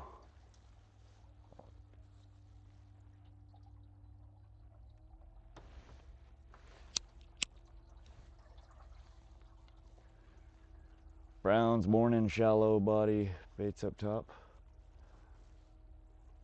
Tail was sticking out of its mouth still. That's funny, Sage. 200 likes, let's go. Y'all are awesome. Thank you. Thanks for coming and hanging out, y'all.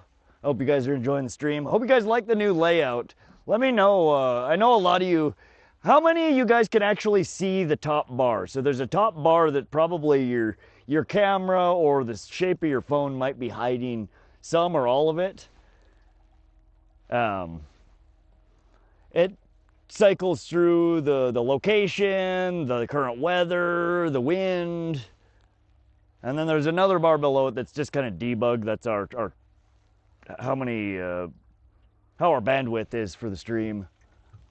And then there's also, I don't know if a lot of you guys have noticed, underneath the chat bar, and it doesn't look great. I'm still working on the layout for it. Again, our location, the targets, the fish caught, our social media. What do you guys think of the layout?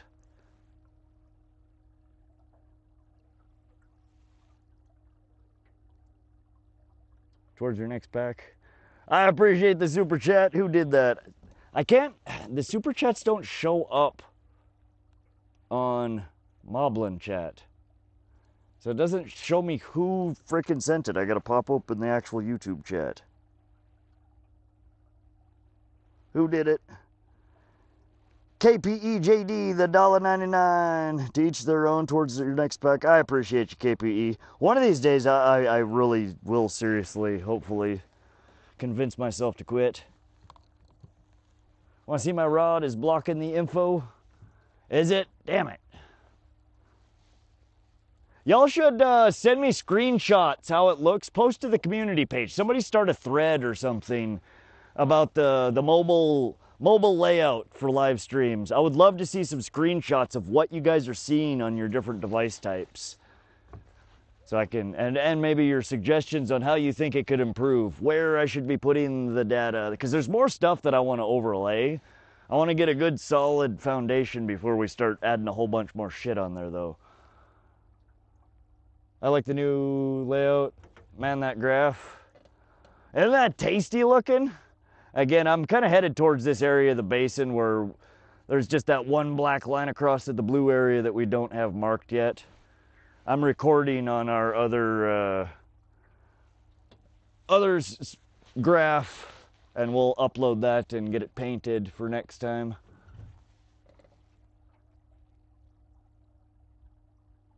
What's up, Bonnie Scotland Joe? What lake are you on? Little Dank, we are in central Montana. This is Pishkun Reservoir.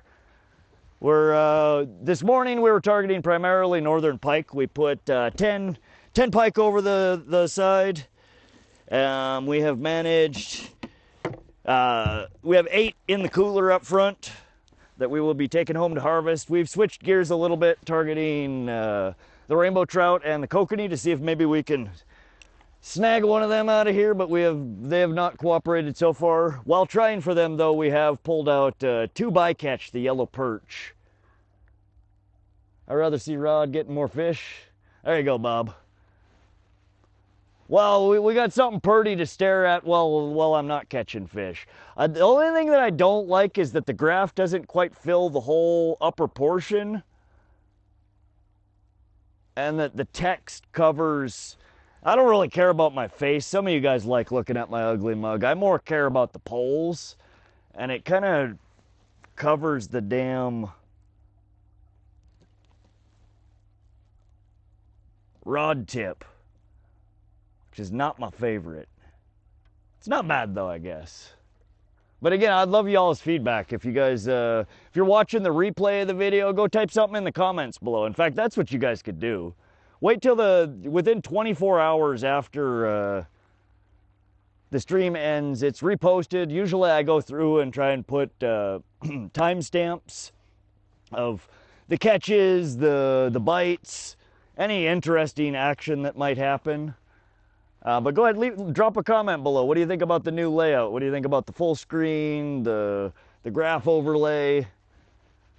What am I missing? What should I have that I don't? Is stuff too hard to see? Should I move it? Where do you think I should move it? We're always tweaking. We're trying to improve. Layout is dope. iPhone cuts the bottom out for me. Yeah, on mine, the overlay for the catch count, the targeted species, the socials, it doesn't quite line up with the chat.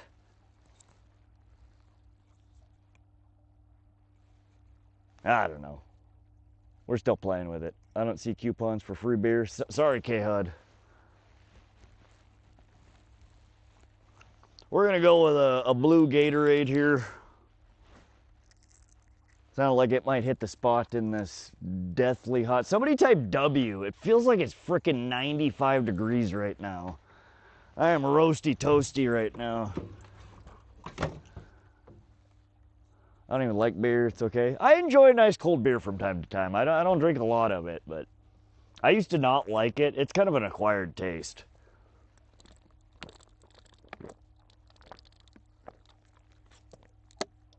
$85 feels like 80 my ass.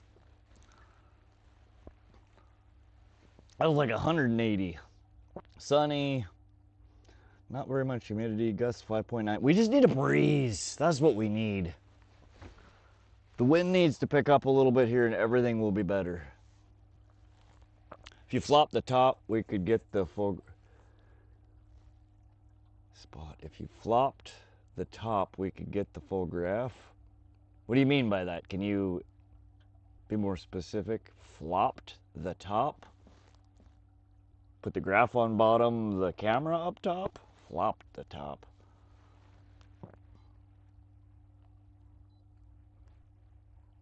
I'm gonna bump our speed up just a touch, 1.8. Hey Cam Man, how you doing, buddy? Welcome to the stream. Good blueberry wheat beer. That does sound good, Carl. I'm usually not a big fan of microbrews and shit like that, but sometimes those do sound really good. I'd be hot too wearing them hats. Yeah, I got it's all to keep the damn sun off of me. My very bald and pale head gets very burnt very quick. Good, how are you? We're doing awesome out here. We're baking a little bit in the sun here, but we've been fishing for...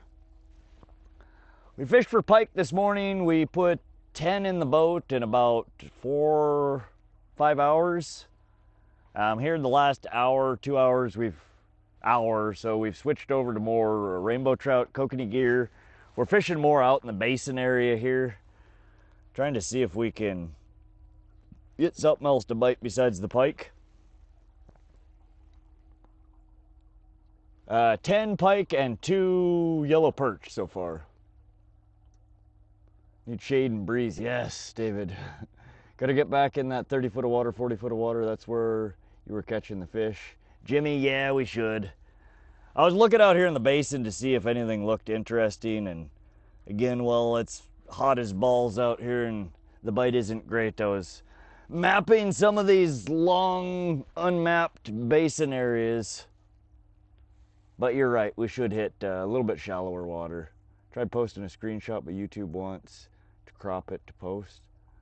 Oh, that's dumb, John.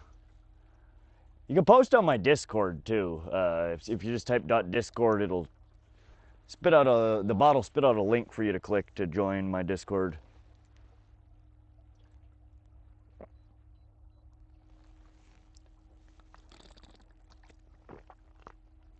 Is that a million fish marks? We're marking a ton of fish, yeah. We're over some weeds and some the Thermocline down there. But yeah, we are going over some very nice marks, all the way from 20 to 40 foot. That's gotta be frickin' kokanee down there. We're gonna let this guy out a little deeper.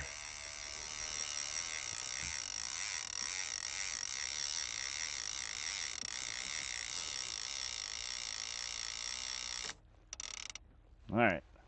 Come on, fat bastards, bite.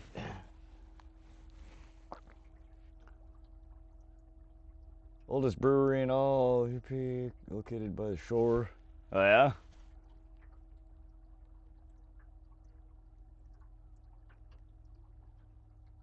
For the love of Christ, thank God. So, what are you thinking? I have no idea what just happened, Carl. Freaking me out there, man. What happened?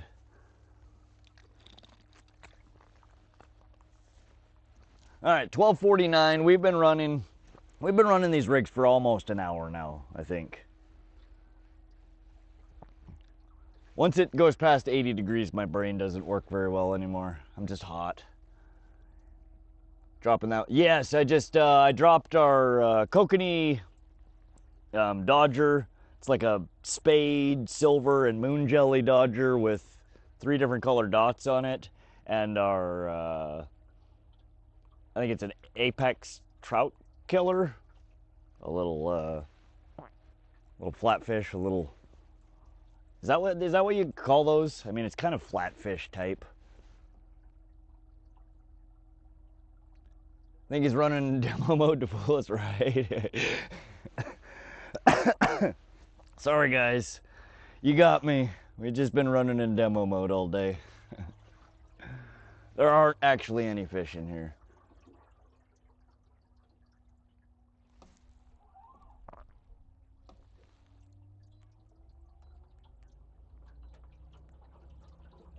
Okay, I did not mean to make a 90-degree turn there, but that's what we just did, so.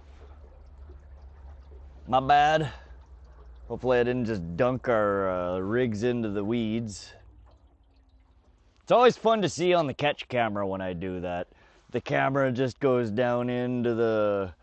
There's like weird weeds on the bottom here. They almost look like ancient, fossilized, crusty...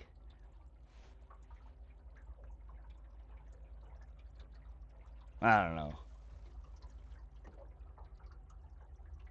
Look at that mark. I know, right? That fat bastard.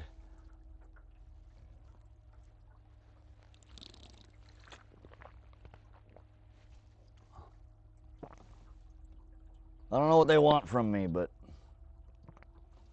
we're gonna keep trying. There's some big fish out here in the basin.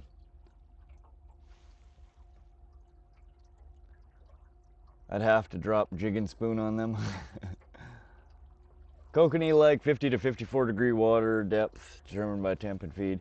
Yeah, Montana, we have, I have the Fishhawk TD Connect, the new one that they just came out with. We have, we're being lazy. I haven't bothered to drop it to see what the actual temperature is. We've just been chasing marks. Recently at Holter, that 54-degree area was right around 60 foot. It was way deeper than I expected it to be. The temps were quite warm there, though. It was up to like 75, almost 76 degrees at the surface.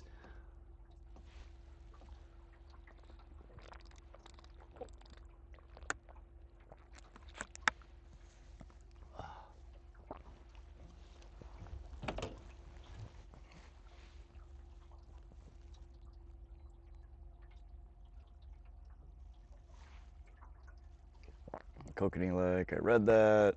What are those semicircles on the live scope? Or the fish or seaweed or what? Those marks, the half moons are fish, generally. Fish or clouds of small bait fish. Below that, when you anything below like, I don't know, 45 foot, that like more solid cloud down there, that's almost all weeds.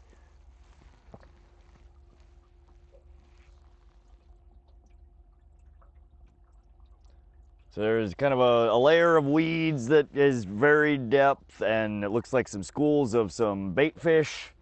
A handful of the more clear, smaller, thick lines are fish that are in there chasing around, breaking up that bait ball. We're over a whole shitload of fish right here.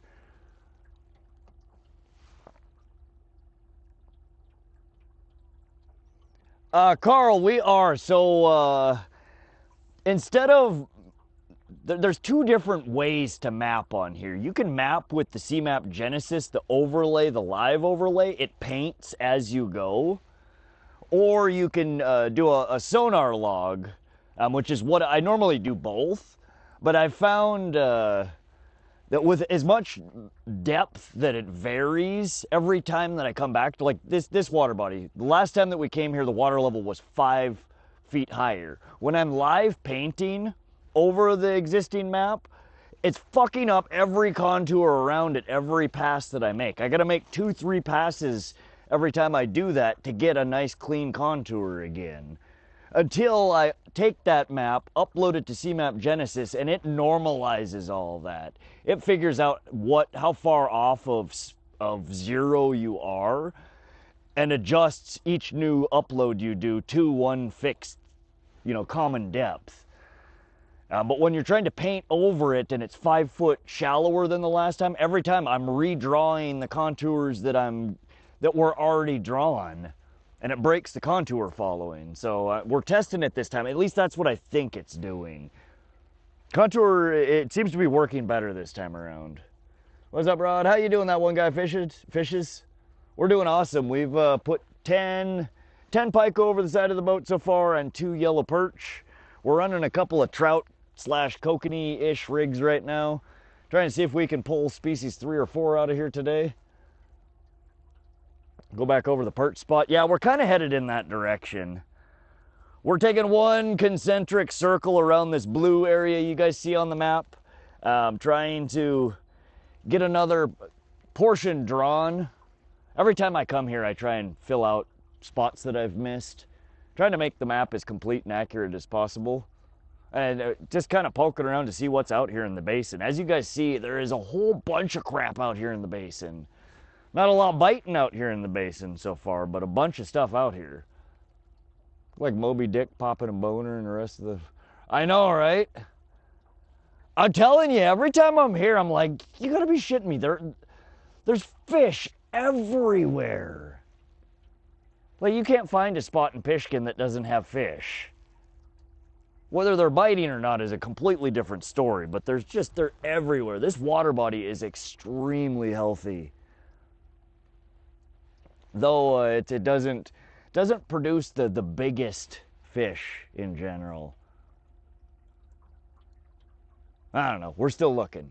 There's some big ones in here.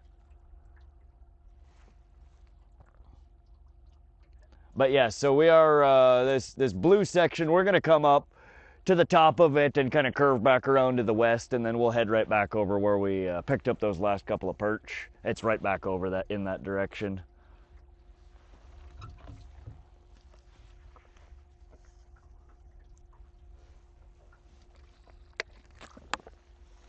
Well, welcome those joining. This is Pishkun Reservoir in north central Montana. We're out here, we've put 10 pike in the boat, 2 yellow perch. We're looking for kokanee and trout now. This is one of my favorite water bodies to fish. It's about somewhere between 800 and 900 acres, give or take. There's a western portion where the inlet is, and then there's kind of a canal that connects the western half to the eastern half. We fish primarily the eastern half. That's where I've focused most of my attention in the past few years, and I've had the best luck over here. I do catch fish in the shallows, the canals, the connectors in between the west and the east, and I always mark fish on the west side. I've never caught as many over there. I haven't figured out where the good spots are over there yet.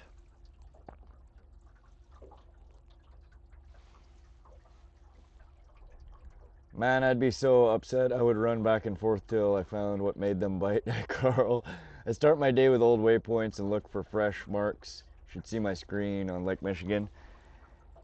Yeah, I do that sometimes. That it's just like it's just too good to not pass over it 4, 5, 10 times. You guys saw me when we fished Swan. We spent like 5 hours at the mouth where the creek comes in because there were so many fish there. We could not get them to bite to save our life. But sometimes, yeah, it's hard to not just drop anchor and say, all right, we're gonna figure out what the hell you are. Look at those clouds. There is just booming with life here right now.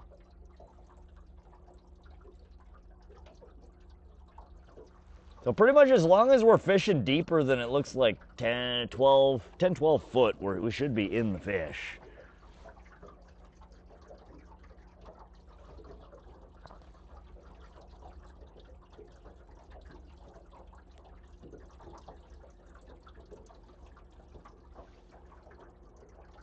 This is the most marks I've ever seen on your screen. It's just absurd.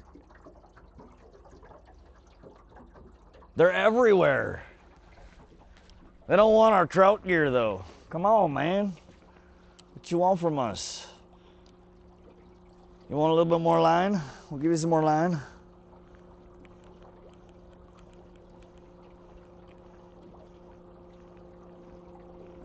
Just tell me what you need. We'll give it to you. You want worms? You want corn? Hey, it's another boat. There is more life out here on this fine Thursday afternoon. We're not the only people on Pishkun Reservoir anymore.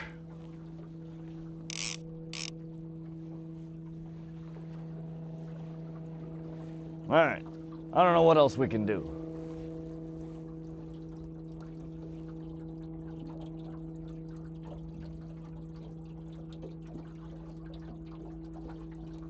All right, we're gonna start our turn. Good Lord, these fish. Somebody take something. When we go through fish like this, it honestly amazes me that we're not snagging them in the frickin' face, back of the head. Like, how do you pass through piles of fish like this and not just snag something?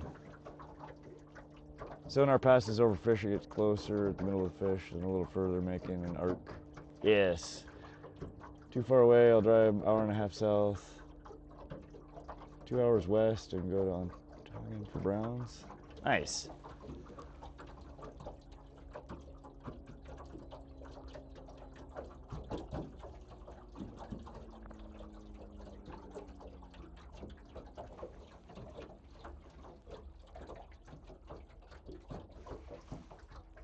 I've snagged fish with downriggers raising and lowering the ball on accident. Yeah, Carl, every once in a while, you smack one and it's like, all right, that fish had no idea what was going on there. Just dive in and grab one, geez, right?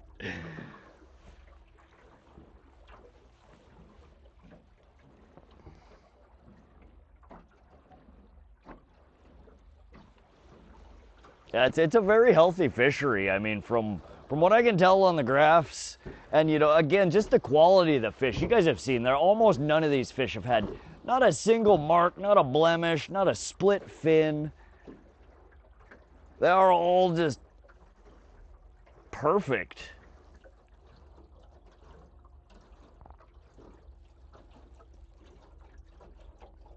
But not a lot of size. They're all just stunted.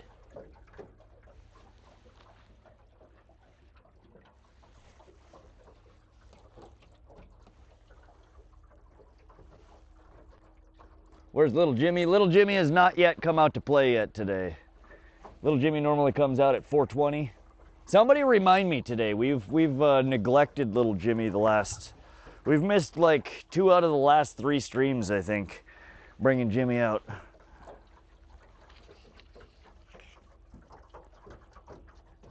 Leash on Edrig. I don't have I don't. No, I don't have the D-ring on it to connect to. I might have a spare one or an extra one at home.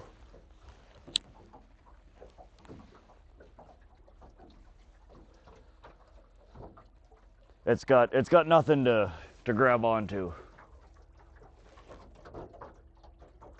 Got a fish on the stringer still? No, thank you for asking. No, we've got all 8 in the cooler right now. Any salmon yet? No, JV Joe, we've no salmon. We did catch 2 yellow perch while we've been out here looking for the trout and the salmon. Yeah, the other rods I have D-rings on them that I can snap to. I don't yet have one on Ed's rod. That's what happens when you celebrate 420 before it's even 420. Yeah.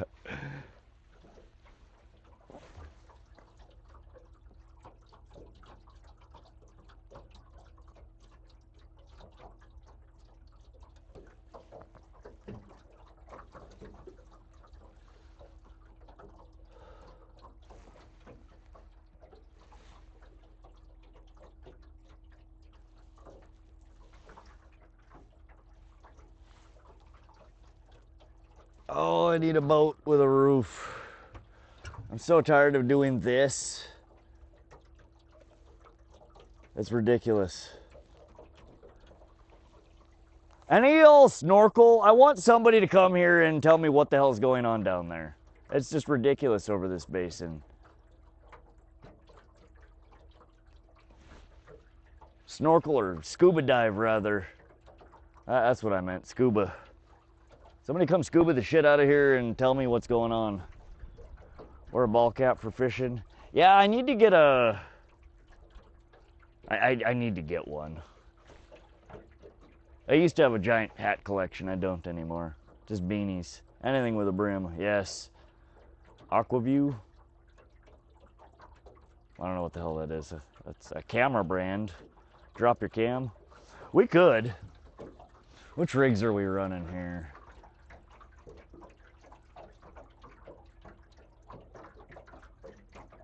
I can't on Ed's rig. He's tied straight on.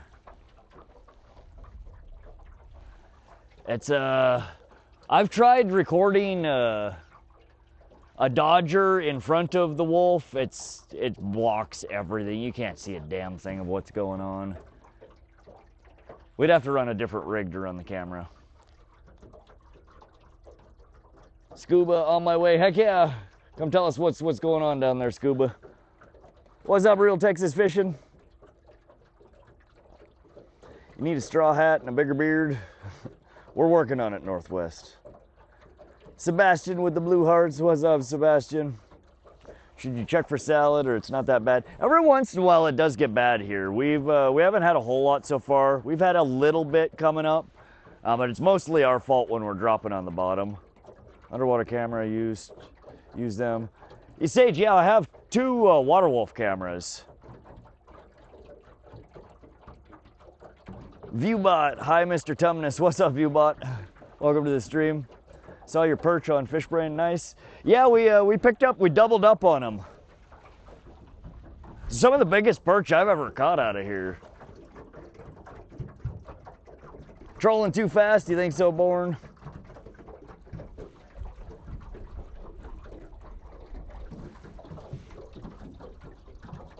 We're heading up into slightly shallower water here. What do you guys think? Should we do a contour troll at 35 to 40 foot? They are not live view, unfortunately, Sage. You can, in one configuration, they are live view. When you're like pond fishing with them, they come with a little donut that goes around that keeps the camera itself, the back end of it, floating out of the water and the lens poked under the water, and you just get a straight down view. So you cast it out and you're watching your rig as it sits bottom. You can wirelessly or Bluetooth connect to it, live stream it when it's in that configuration. But when you're running it as an inline lure camera and it's below the surface of the water, Wi-Fi and Bluetooth can't penetrate through water. So to be able to do a live camera down there, we would have to have like one of the AquaView cameras that has the metal leader with a power wire, your communications wire from the camera all the way up to the surface. In some configuration like that, I would imagine there should be ways to... All right, we're gonna do depth routing, min depth 0.35. Can't see the damn screen. Okay. Max depth 0.40. Okay. Let it calculate us a path there. Let's go reverse. Go. Yes. Speed.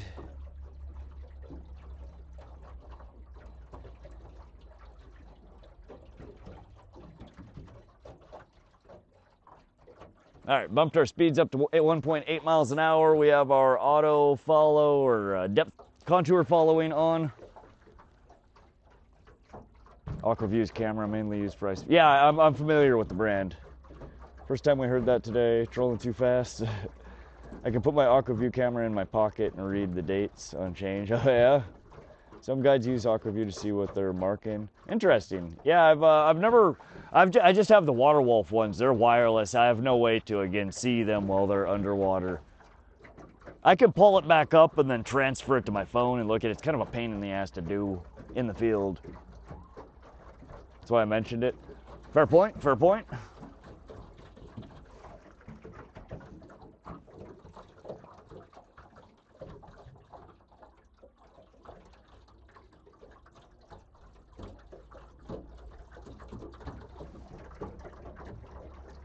Say the pike are chasing bait fish on that 11-foot mound there. I think you're probably right.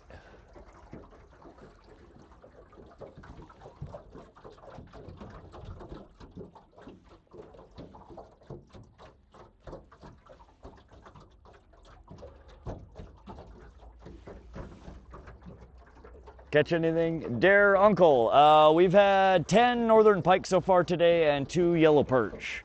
We're running some rigging right now to see if we can maybe get the rainbow trout or the Kokanee salmon to come out and play. We just switched away from some deeper basin area though to a little bit shallower. We're moving around, we're checking out. Troll by it.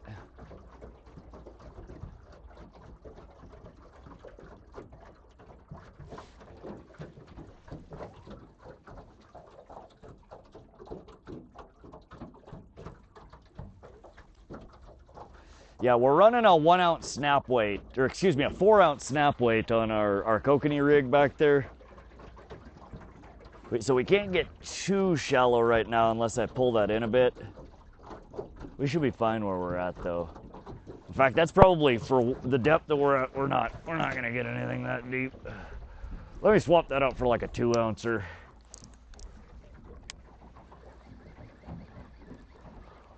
We'll do a bait check on this. We haven't had a bite in a little while. We did catch our last, well, we doubled up. We caught 1 perch on each of these rods last time around.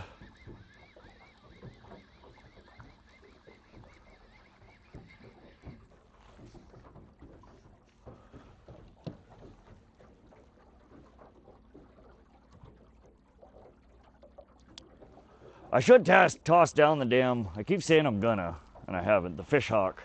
We gotta stop our troll to do that.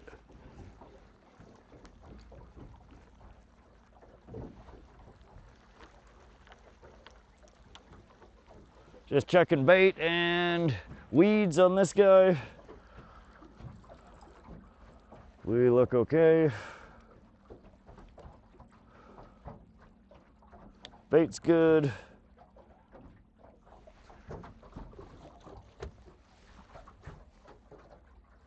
27-foot depth and the 12-foot depth right in that shelf. 27 and the 12.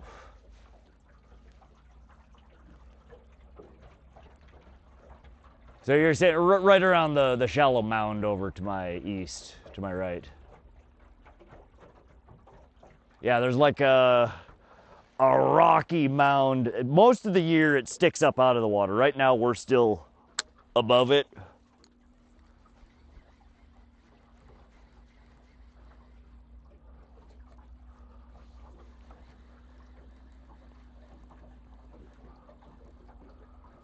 All right, we got 50 foot out, and we're gonna throw a 2-ounce snap weight on there instead of the 4-ounce. Oh man, that weight is hot.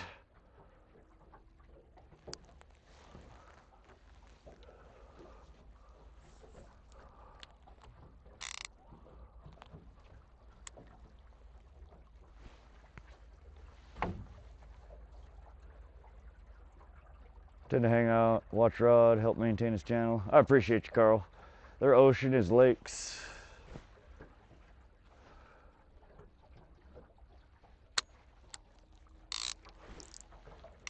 Fish hunt work, live my best life, heck yeah. Okay, bud, that second part wasn't necessary. Besides watching Rod, what are you doing? Have you kept any? Yeah, Darren Funkel, we have 8 pike in the cooler. We've let 2 pike go and let 2 perch go.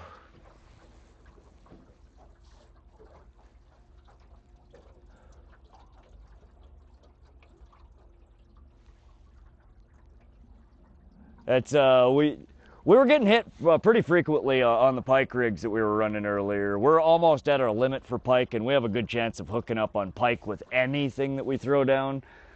So we opted to throw some different rigs that target more towards the kokanee and the trout. And we'll probably pick up our last couple of pikes off of these rigs while we try and get something else, some other species in the boat. For work, I do construction. I can build from site prep, shingling, everything in between. Also do electrical work for the state and feds.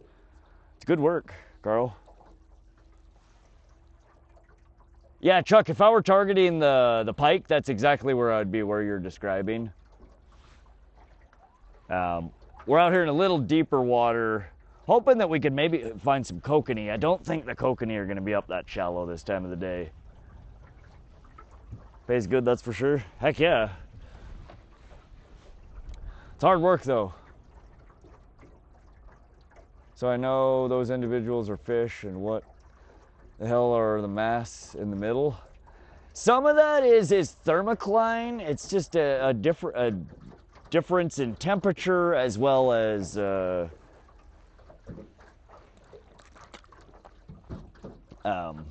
oxygenation of the water, and it does show up kind of as a cloud.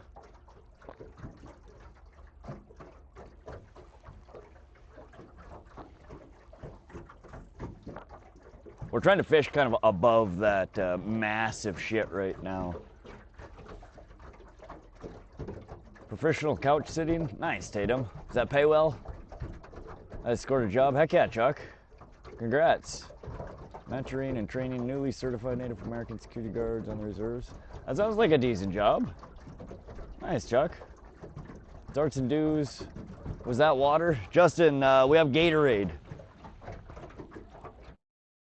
We drank 3/4 of a dew earlier, and then I tried slobbing down the last bit of it that was freaking 85 degrees, and it just kind of turned me from dew.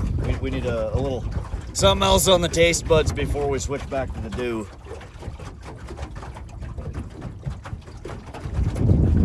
Good luck, Chuck. Are you black? Obviously. I'll need some luck. Who you asking?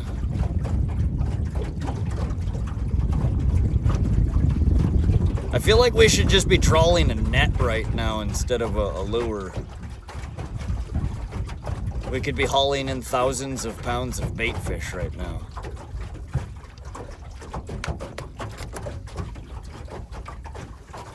I have no idea what I would do with it. But look at all that shit down there.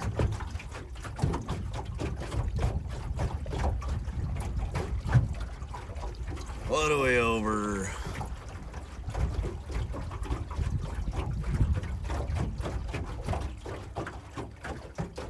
Warmer at the surface, 74.6 degrees at the surface, 38 degree bottom, or excuse me, 38 foot bottom. Target pike. We could go back to pike, we usually do. The trout and the goddamn kokanee here are like next to impossible to catch. I don't know what the hell they want. I've fished hundreds, probably thousands of hours at this point. This water body and caught almost, I think I've caught 2 or 3 trout ever out of here. And never one of the kokanee. Though almost every time I run the water wolf camera, I catch a glimpse of at least one or the other. And they're big. Trout may be chasing bait. Yeah, I don't know if there's just so much bait food in here that the trout don't care. They're well fed enough already that they're just not biting or what. Trout may be chasing bait fish up those mounds. It's where I fish for lake trout. In shallower mounds, huh? Okay. I guess the trout aren't nearly as temperature sensitive as the kokanee. Really, the trout I could give a shit less about, to be perfectly honest. Fun to catch, but the kokanee in here is what I'd really like to get into. Was that Ed's speed he prefers? 1.7 to 1.8 is what Ed prefers. That's what we caught the 2 perch at.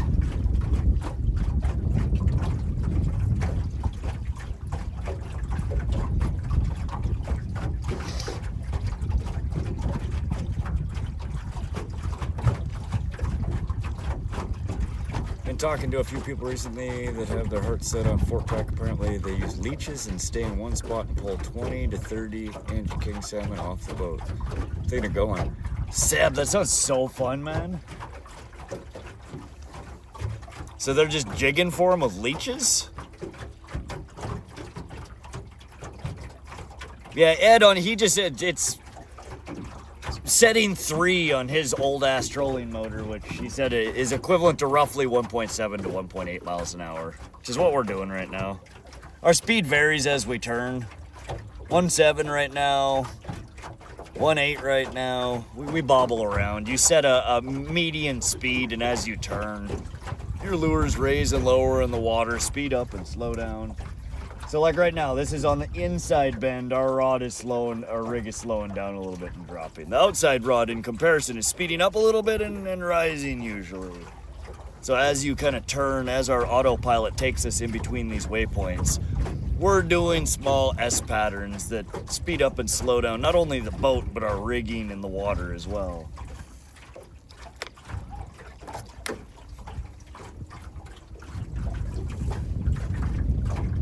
"20-inch king even legal to keep?" Yep, just small. You're out there king salmon in Montana though. Kokanee, Chinook, and coho. King is it's not technically a king salmon. They're, isn't that coho? King is the saltwater run version. Just like a kokanee salmon is also a sockeye salmon, but it's not. They're the same fish. The sockeye salmon is the sea run version. The kokanee is the land, freshwater trapped version, landlocked version. The fork pack, it's not actually king. Correct me if I'm wrong, but king is the sea run version. What we have there is I'm pretty sure it's the Chinook. Chinook, yeah, that's right. Coho doesn't get quite as big, I think.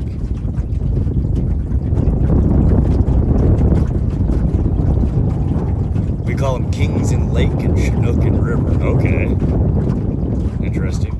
Trout and salmon have a lot in common. There's a type of salmon that for some reason chooses to be saltwater fish or freshwater fish for one of their adolescents. Kings are Chinook and Kokanee are landlocked. Yes, yeah, that's what I meant. Is a lot of people at PEC call them kings, but it's not truly a king, according to the way that I understand it. A king is, again, your sea-run version. In order for it to technically be a king, it has to have access to saltwater or brackish water. So what is in PEC, even though they're huge like the kings are, they're Chinook salmon.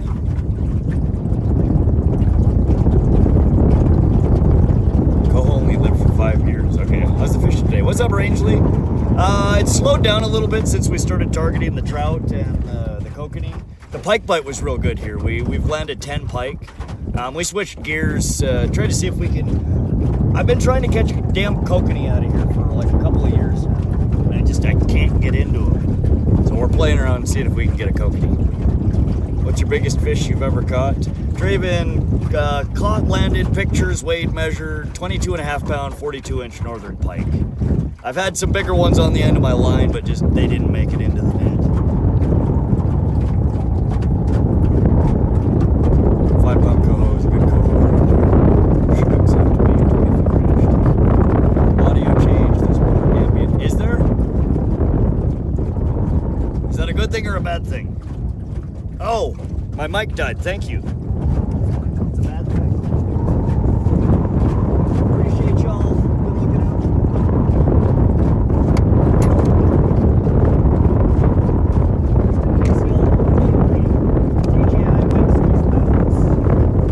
Probably didn't need to know that, but I do now.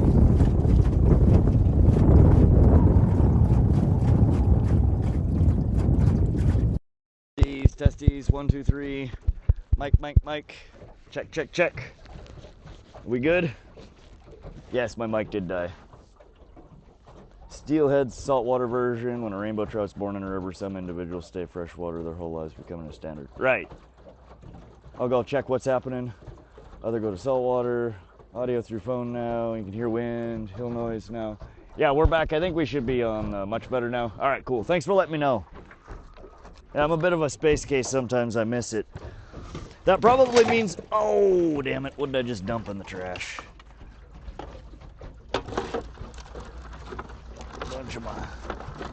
Just dump half my shit from my bullshit box into the trash can. Treble hooks. Let's not do that.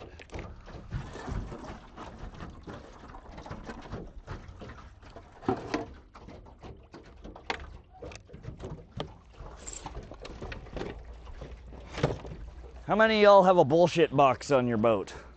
It's like the box where at the end of the day when you don't want to put everything away where it actually belongs, everything just goes in the bullshit box. And then at some point between now and the next time you take the boat out, you organize the bullshit box back into everything back into its rightful place. Am I the only one that does that? I saw a video of a guy catching steelhead on the beach in Hawaii. No shit. Interesting. A part of those poles bend. I've never trolled or seen someone troll before. Dare Uncle. So there's different kinds. This is a super rubbery rod. This is meant for kokanee. This rod tip will bend and touch the water. It's super lightweight. It's meant for catching smaller fish, trout, small salmon. The other rods that we have have a good parabolic bend to them, but much stiffer. They're more well suited for bigger fish. This rod will easily handle, you know, a 20-30 pound fish, where this one, a 5-pound fish makes you feel like you have Nessie on the end of your pole.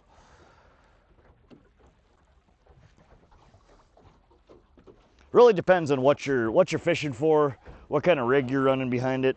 Hold on, I'm trying to remember where the hell I put my smokes. Oh, battery bag. And I should grab a battery. All right, we're gonna do a battery swap on the Starlink Mini. Nightbot, why are you so good to me? How about a big spinner with a red stripe down the middle? Spinner with red stripe. Maybe. Let's see here. All right. Battery coming out. New battery going in. Good to go.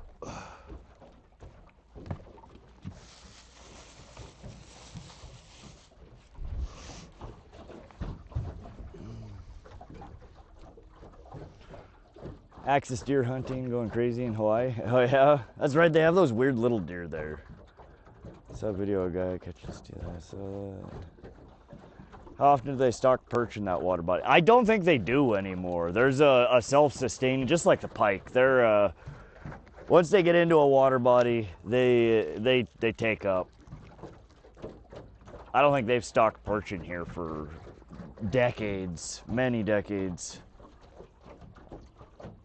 Around here, people illegally stock perch in a trout lake. It makes the trout fat but impossible to catch. Is that just because they're so well fed, Chuck? That's what I was just saying, is I think one of the problems might be is you guys see all this crap on our finder. There is so much food in here. It's a wonder you get pike to bite at anything at all. Other than they like different. It's a lot of fish down there. Isn't it, Landon? It's just ridiculous thick.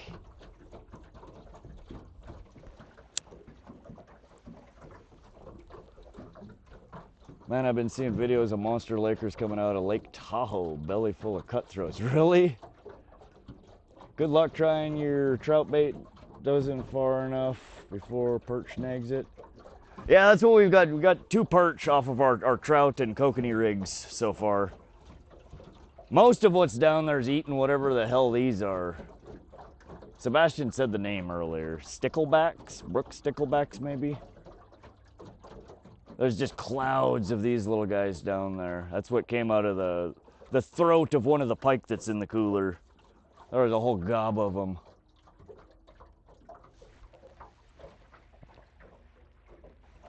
So we're basically in here competing with a bunch of whatever the hell that is to draw the attention away from all the good food that's down there, trying to get them to bite all of our fake shit.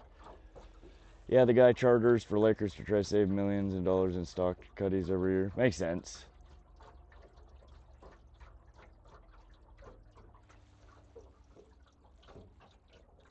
$213 thumbs up, let's go. I hope you guys are enjoying the stream. Thanks for coming out and fishing with us today. We've been out here since 6 a.m. It is now 1:30, so we're 7.5 hours in. It's been about an hour since we've had our last fish. I'm half tempted to bust on over to the other side of the lake. The only thing about that is I don't have anything. I wiped my map after I got this new Sonar, rebuilding in higher def, so I don't have anything mapped over there yet.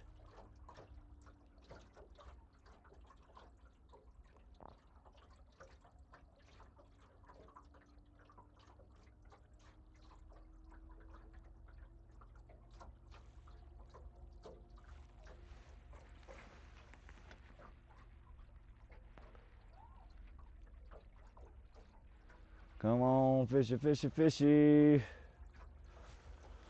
one other boat out here super slow trolling up here. They might just be jigging for perch. We're coming right over where I in the past have caught a ton of perch. Basically stock the perch because it's easy to teach kids how to fish catching perch. Every cast is catch basically. Yeah. One of those marks would be bite in the morning and evening, trout get lazy midday.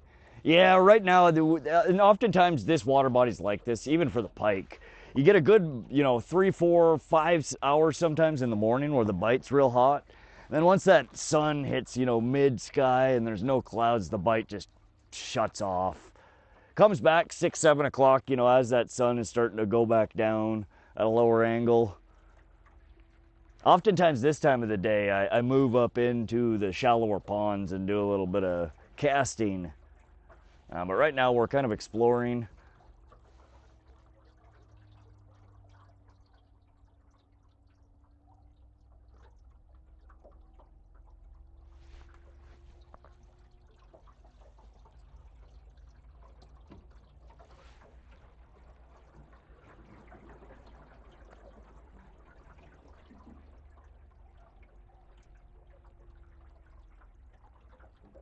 Come on, fish.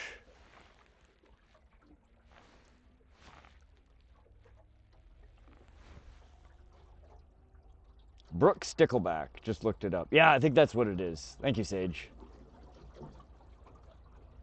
Yeah, there's a few different species of small, like minnow kind of fish that I don't think get real big, that are in a lot of these central Montana water bodies. Golden shiner is one. The brook stickleback. There's a few of them. I don't know how the hell to identify. I've never catch them. They're just, the only time you ever see them is pulling them out of the damn bellies of bigger fish. Sticklebacks, alewives, yes. Smelt.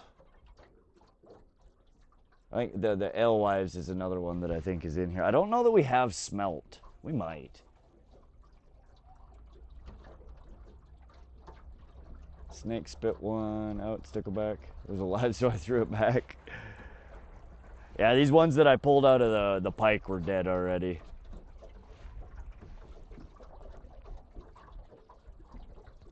What district you in? We're in Central Montana Fishing District. This is Pishkun Reservoir. There's a limit of 10 pike in here, and I believe 5 combined rainbow and salmon. And I think the perch is either 25 or 55, or excuse me, 25 or 50 a day. Emerald shine, there you go, okay. Yeah, shiners, there's a bunch of different kinds of shiners here in Montana. Marquette fishbowl of sticklebacks, 2 hours west of Smelt. Look for seagulls, hunting those things as well. Troll towards that area when you see birds. Chuck, yeah, I do often. Oh, fish on, fish on! There we go. Hooked up. Feels like another perch. We're gonna mark that. Turn our clicker off. That wind just picked up. Sorry, bounced out. Look up the stickleback thing, where I'm from. They have detailed lake. Tells you the bait fish species. Let's go a double, real slow. This is the second hookup on Ed's rig here. Twice today you hook into a fish when I join. Heck yeah, BW, you're bringing good luck. Nothing mapped, all the more reason to go. Fair point, Ann, fair point. Yeah, I'm pretty sure we got another perch. Howdy. I've been getting perch the last couple hours. A bunch of pike this morning. I said we've been getting into the perch here the last couple hours. 10 pike this morning.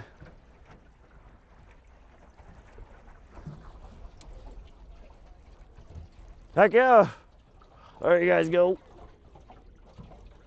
There is yellow perch number 3. Good fish.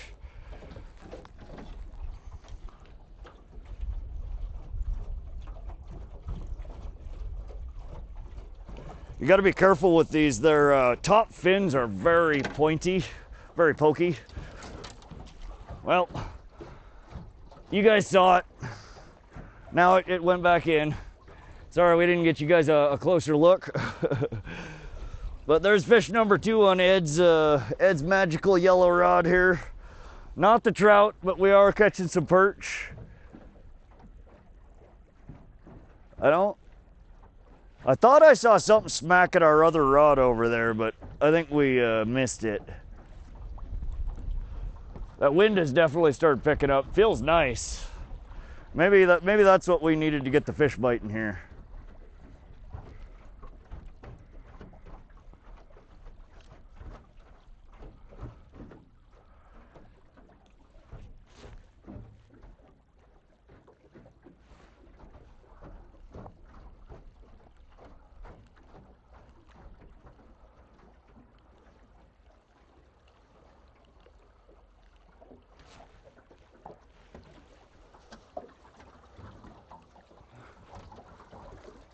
When you plan on fly fishing, what kind of bait fish and nymphs to mimic? I don't do fly fishing.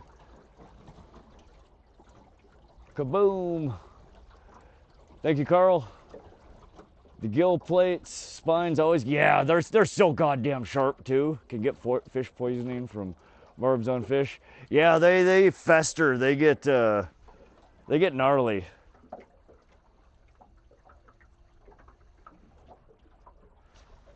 I think we might have a fish on already.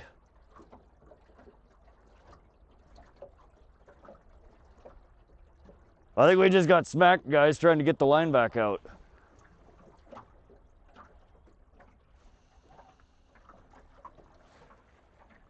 Can't tell. Maybe not.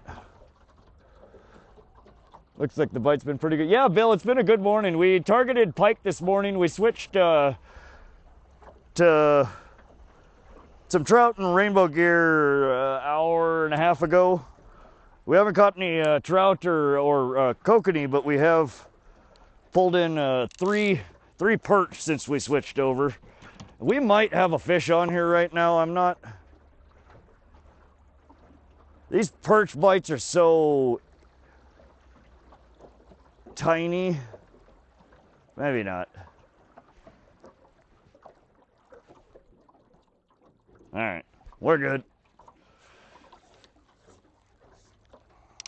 All right. Perch be like that. Switch 8 for love chuckles. Can pull a 3-pound brook out of a small creek. Heck yeah. Hate walleye for that. Every part of it right there. They're just sharp little fish.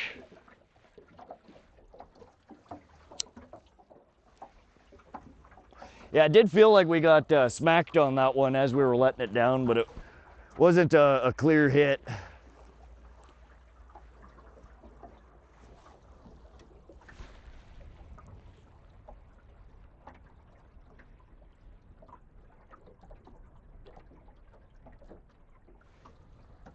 Oh, that wind feels nice. Salt Lake, where's my perch dinner? Ed, we've caught 3. 2 of them on your trout rig here, and 1 of them on our kokanee rig.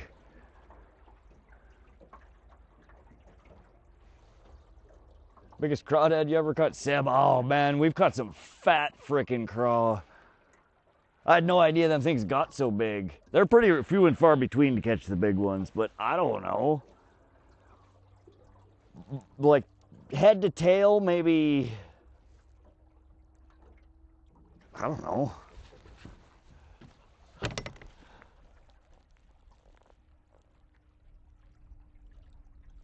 6, maybe 7 inches head to tail. Like if you got them flattened out. Some pretty freaking fat ones.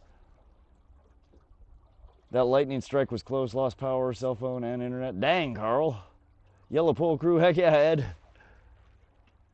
How was your flight? Perch bites, battered, deep, and fried. Yeah, Chuck, these are actually some of the biggest perch I've ever caught. The perch in here are way bigger than they were last year. We haven't thrown a next one. Somebody remind me to throw the next one on the bump board. You might be right. They might be pushing 10 inches. Saw huge ones in the Smith River. Oh, yeah? Sometimes you can sit on a perch. Sit on them? You mean like anchor up and jig for them? Perch become chunky around here. Yellow perch will be like small walleye. Yeah, normally they're long and skinny that I catch out of here. These few that we've caught today have had some girth to them. They're not like, you know, the muscle-bound Arnold Schwarzenegger of perches, but they've got definitely some body to them. Flight was uneventful. Okay, well that's good. That's what you're looking for. Uneventful and free complimentary drinks. What color are you fishing with? Northwest Gambler. So on this rod over here, we're running a local bait maker. Ed the Mailman makes, it's called a black leech spinner. It's a little silver, I believe it's a Indiana blade. I thought it was a Colorado blade, but I started looking at the shape and I think they're actually Indiana blades. With black hematite beads, like a salmon or trout salmon egg colored, like orangish pinkish bead at the end of it, with like a size 6 little hook on the end of it, tipped with gulp worm. Are smallmouths in Canyon Ferry? I keep seeing posts on Fish Brain, can't tell. Yeah, there are. They've stocked smallmouth in there for decades, Sebastian. There's some good smallies in there.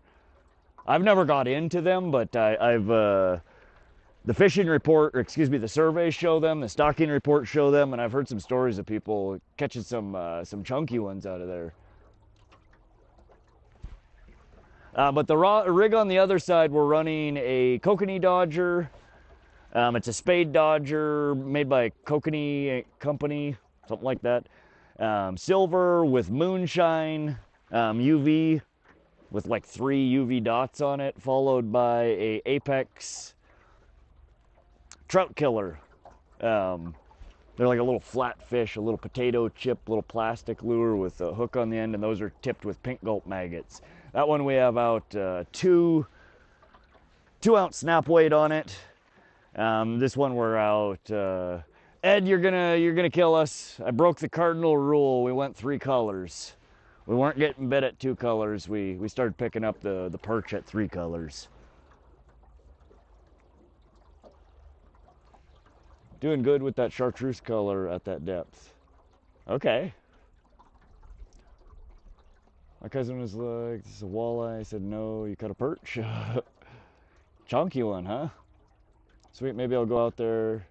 Then be kind of fun. Only ever caught 1 walleye. Yeah, we fished Canyon Ferry a couple of times last year. We caught very little.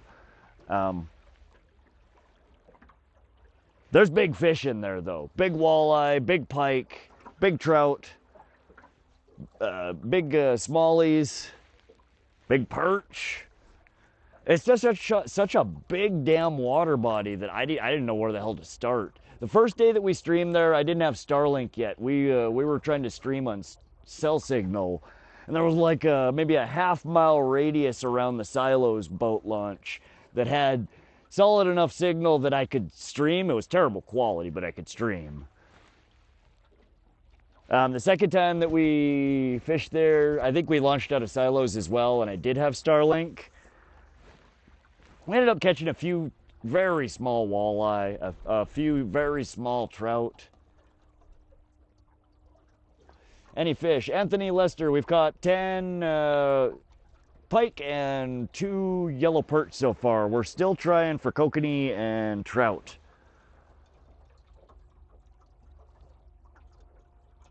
What's up, gaming with Lakin? Gaza, welcome to the stream. Appreciate the thumbs up, y'all. Thanks for coming and hanging out and fishing with us. We're going to be out here till sundown. We have about another 8 hours or so. We've put 10 pike over the boat. We have 8 of them in the cooler. 2 of them were foul hooked and were let go. 1 of them was too big to keep anyway. 3 yellow perch. Those all went back in the water, though they were good sized. Chartreuse and pumpkin were doing good, but that's Idaho. That's an interesting combo. Green, orange. Chartreuse and pumpkin. 30-inch walleye. 30.75 was crazy. Nice, Chuck. My PB walleye was just under 30. Not much girth to it though. Long and skinny. It was 7, right around 7 pounds, I think, just under. Good size walleye. In fact, it was my first walleye. My first walleye I ever caught was my PB. Gary, biggest pike today. We haven't caught anything really sizable. 25¼ inches, I think, was our biggest today. Good size. We foul hooked him, though. Felt like a freaking tank. But they tend to feel like that when you got them hooked in the back of the head. What's up, Martello? Pike can be too big to keep. Dare, yeah, so most fish in general, the smaller you keep them, the better tasting they are, and the less concentrations of toxic heavy metals, PCBs, all the pollutants that get in our water and our food chain. The smaller they are, the less time they've had to collect and consolidate that in their bodies. So normally when I'm harvesting pike or fish in general, I try to stick to 2-3 pound range, nothing really bigger than that if I can help it.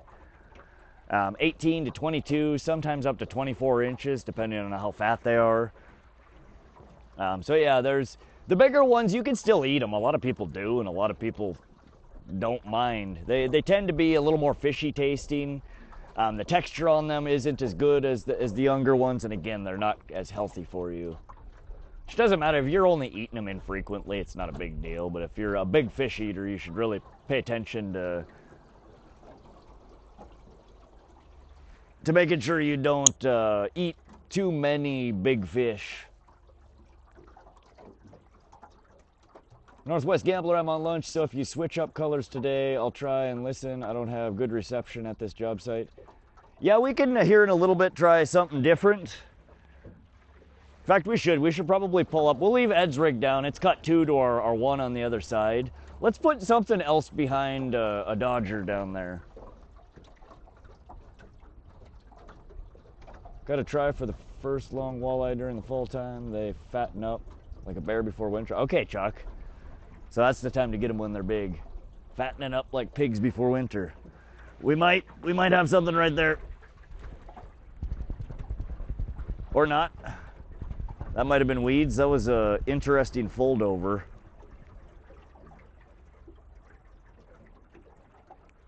Oh, I got excited. We might have picked up some weeds there. Variety said hi. What's up? Welcome to the stream, Variety. A while back, anglers cooked 4.5 kilogram bass too old. Yeah, a lot of people do. They keep way too big a fish, way too old a fish. Those big ones, you want to throw back in and let them breed, let them make more fish. Keep the smaller, good eating size ones. Throw back the itty bitties, throw back the monsters, keep the eater size.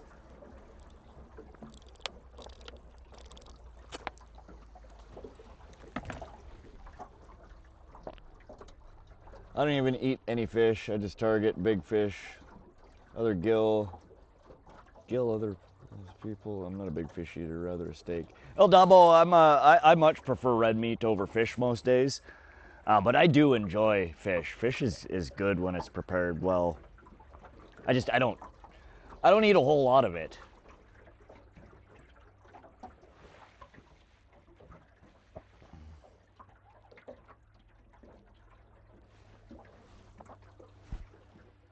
All right, I think we should probably turn back around and head the other direction.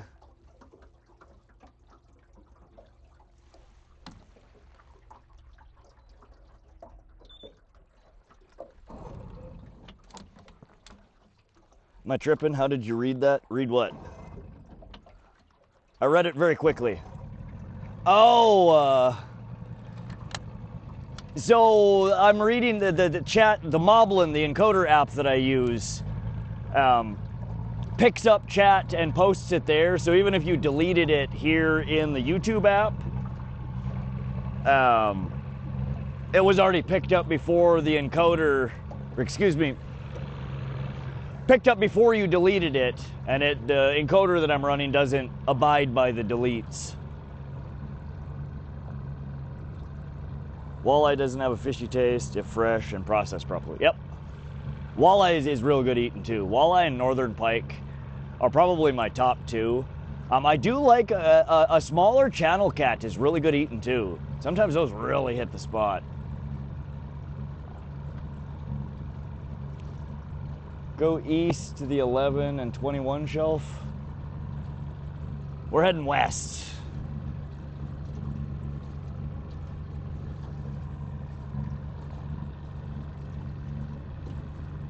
I'm bringing you guys, pay attention on the map here. All of these blue dots coming up.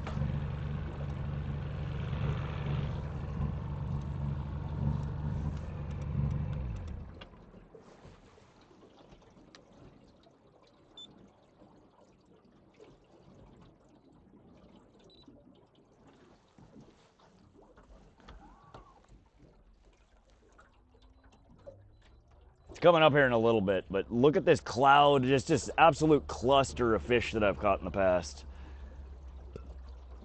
Again, you guys know that every time I hook up on a fish, see all these little blue circles with a plus sign in them coming up here to the northwest, to the top, to the left. Those are all pike catches.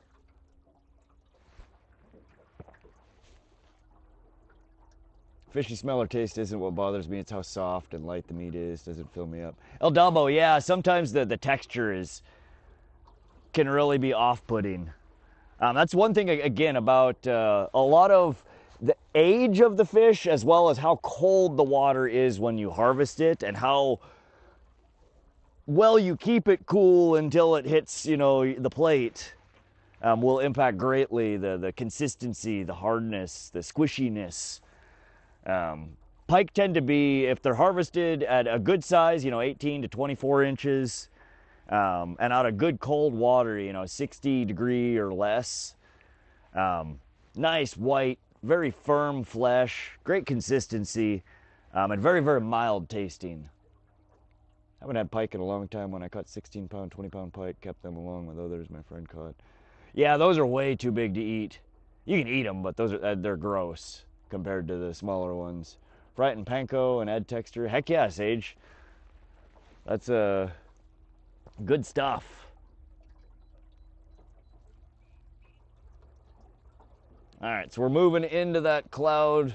Again, when I said we've caught a few fish over here, just keep watching. Just keep watching. Watch that contour map.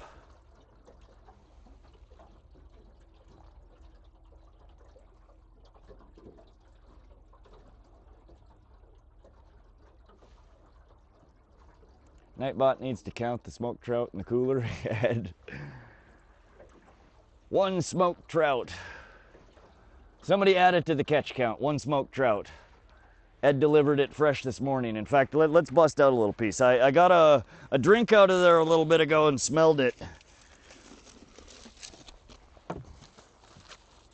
We got her a little bit crammed in the cooler here, but for those of you guys who were on Sunday's stream, Ed the mailman here in chat came with us. Some of the trout that we caught, he smoked up. Oh Lord, look at that. Oh God, it smells so good. Like I said, Ed, I do enjoy smoked trout. I don't mind smoked trout at all. I'll get a chunk out of here. Some good looking stuff. We're gonna pick the bones out of here and get this back in the cooler.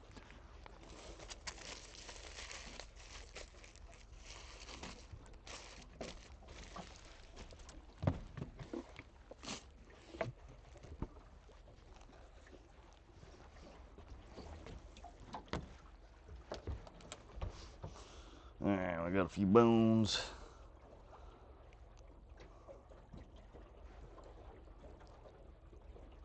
Too soft for me, oh nice. Ed was a dang good guest. Heck yeah, he was. Pretty good fisherman. I caught 5-pound pike. Nice, SpongeBob. Sponge boy. I don't think we've caught, the 25 1/4 incher today was probably pushing 4 pounds. Maybe a little bit more than that. Probably not 5 pounds though. I wouldn't mind smoking some rainbow trout though. Haven't had it in a few years. Smoked fish is freaking awesome. And Ed, this is a really good recipe. I like it. What's up, Bambi Clouser? Welcome to the stream. We're over here munching on some of Ed's specialty. Oh, that's good. I like, it's very salty. Good smoke. Red Adler, Thunderstalk, Apricot Wood, smoked trout. I will say that's probably some of the best smoked trout I've ever had, Ed. When I was younger, my grandpa lived across the road from a guy that would always fish. Holter, Hauser, and he had converted a couple of old refrigerators into smokers, and he used to smoke and give us fish. It reminds me a lot of that old guy's recipe. Leroy Frank. That was his name. Say smoked goldeye is good. I want to try it. Interesting. What's up? I'm Bentley. Hey, fishing bros. Welcome to the stream, Bentley. I caught a black drum in Anahuac. Nice. Yeah, we have a freshwater drum here in the Missouri River and a handful of other places. I do catch them every once in a while. Oh, nice. That pepper is good too, Ed. I love a lot of pepper on stuff. Is that cayenne? That's got a little bit of a spice to it. Oh God, that sounds good. Like just caked on cayenne or like red pepper. Cayenne pepper, I think. Like a flaming hot Cheeto encrusted smoked trout. Somebody make that. That sounds so good. My buddy's name was Leroy from Montana, but he's dead now. El Dabo, that was my grandpa's name as well. Leroy. Ed got that recipe from a guy named Leroy Frank, right? Northwest PA. Yeah, I don't think Leroy Frank is kicking anymore. He lived right across the street from my grandparents growing up. He was kind of an on-railed shit, but he definitely made some good smoked fish. Dang, Ed, I like it. That recipe's good.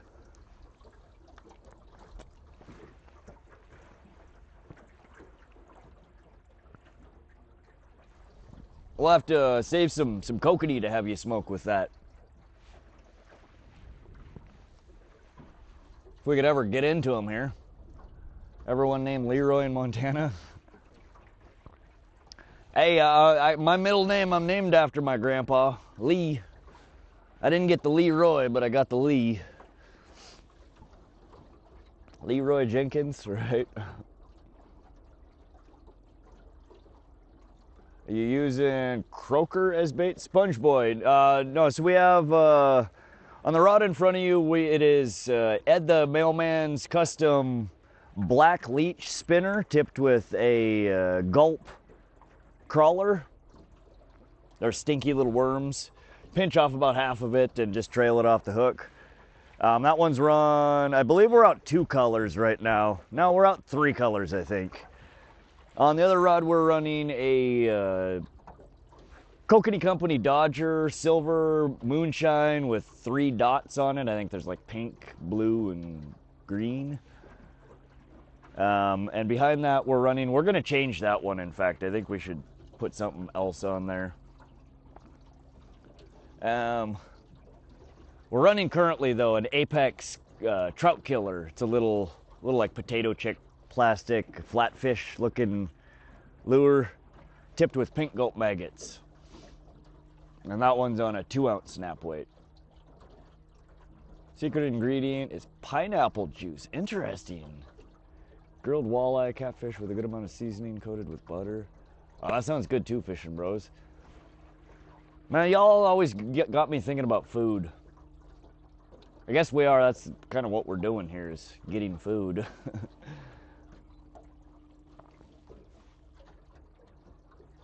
Dang, I missed the 3rd perch. Had to run to town. Oh, Northwest PA, yeah, that's all right. I feel like we'll probably hook into a few more here. I'm trying to decide if I want to bust over to the other side of the lake and do some mapping and fishing. I hate fishing areas that I don't have mapped already. I had almost all of that side of the lake mapped, and the one time I turned on my fish finder, my map was gone. It was before I started uploading them to the CMAP Genesis social maps.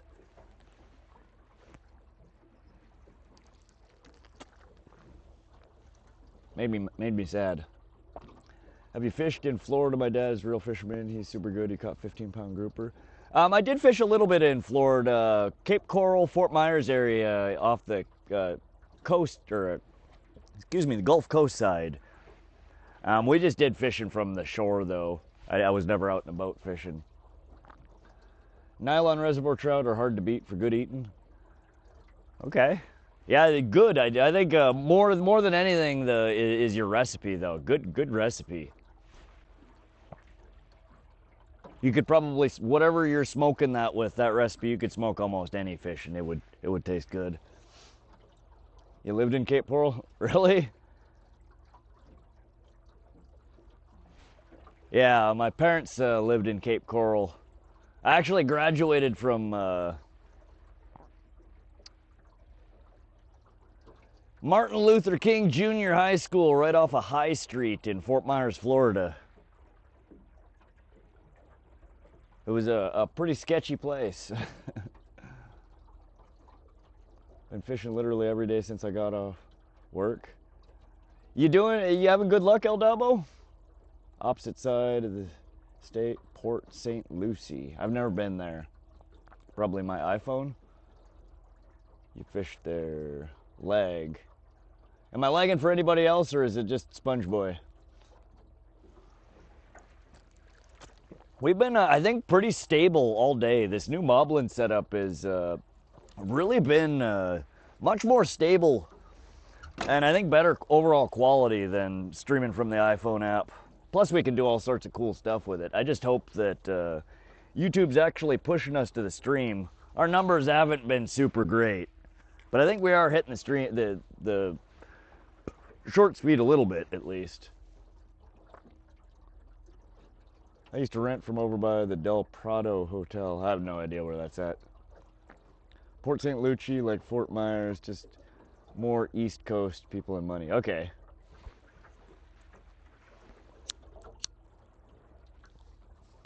Yeah, I spent 3 months down there. It was interesting exploring. Me and my brothers hit up all the damn beaches around the area. We went on road trips and fucked around. Did a lot of random fishing. But I was miserable most of the time. It was so hot and so humid. I just never felt like I could dry off, and it drove me crazy. I was down there for like 3 months. No lag. Heck yeah. I'm so glad that the quality of the stream has improved. You hear that, YouTube? The quality's improved. Send more people. Why you gotta be hating?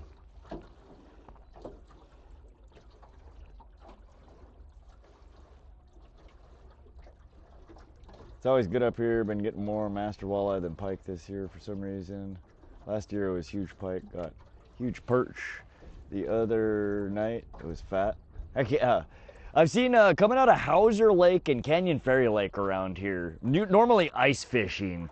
Every once in a while you'll see a picture of a perch pulled up that it's like, good God, man. Who gave that fish steroids and dumbbells? Like, they're just stacked. You know, like they got the belly and then like the second belly. They just got rolls on rolls. They're just girthy little fat perch. I've never caught one like that. They're neat. Dear Uncle, I've only fished Flathead. We streamed from there once last year. If you look through if you click on my profile, I have playlists for every different water body that we fish in Montana. So if you're interested in Flathead Lake, you can just go find the Flathead Lake playlist and you can check out our past live streams from there. We fished it 2 days in a row. We got blown off the water the second day pretty early. We pivoted and we went over and fished the Flathead River for a little while for the rest of the day. But I did catch my first and second lake trout the first day that we were there. I caught my first northern pike minnow the second day that we were there. Worked from Cape Coral down to Naples and up to Punta Gorda roofing, part of St. Lucie, from West Palm Beach, Vero Beach, Melbourne. Yeah, so we did some exploring. I went down to Naples. I think that might be where part of my family lives right now, is in Naples area. It was a beach in Naples that I accidentally put something in my pocket that shouldn't have gone in my pocket, and then I smelled real bad for the whole rest of the day. The stench followed me around everywhere. I picked up some shell or some piece of a crab carcass. Really neat, really pretty. I was putting treasures in my pocket. And we got in the car to leave and we were going to sit down at like a breakfast, you know, like a diner to get breakfast for dinner. And we get in the car and everybody closes the doors, and like after 10, 15 seconds, everybody's just looking around and sniffing. Like, what is that smell? Good Lord. So everybody piled out of the car and started emptying out their pockets, and I ended up being winner. Winner, winner, chicken dinner. I had it in my pocket. Whatever the fuck it was just, it didn't smell like it when I picked it up, but after riding around in my pocket for 15, 20 minutes, half hour, whatever it was, oh my Lord. And then we tried to go eat at the restaurant, and the whole restaurant stunk. I was miserable. I'm a big fan of you. Thanks, Sponge Boy. Perch are so fat during ice fishing because they're full of eggs and sperm. Oh, that's when they spawn, huh? Ditched my camp for the last 2 months. I got to get out there, but I'm addicted to chasing hogs. I know the feeling, El Dabo. If I had the ability to just fuck off for a month and go fish somewhere, set up camp, I'd do it in a heartbeat, any day of the week. I do still work a full-time job. You know, I got a kiddo and Mia. I can't just up and leave. Not yet. They spawn around here. Is the ice starting to melt? Okay. I didn't know that they were a winter spawner. What's up, Hammy D? Welcome, welcome.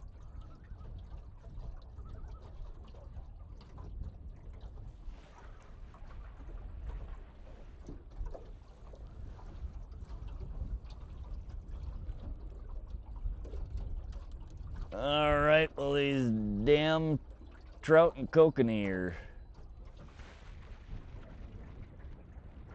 I don't know what they want from us. As you guys can see on the scan there, or the graph, our 2D down scan, we're overfish. We've been overfish all day long.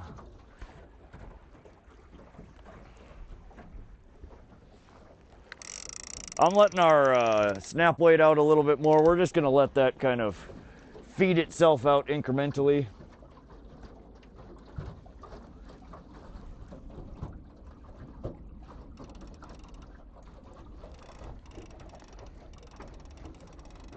$222 thumbs up, let's go, y'all are awesome. I'm just letting this snap weight line spool out a little bit further.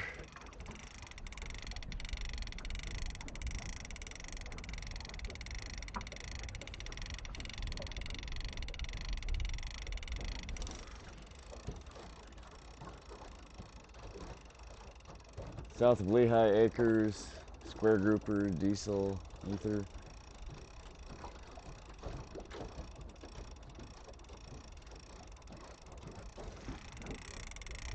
All right. We just let out our snap weight line a little bit further, drop down in the water body a little bit more.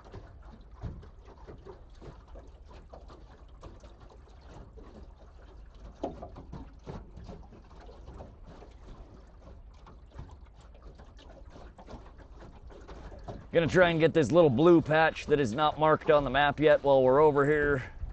Mine as well.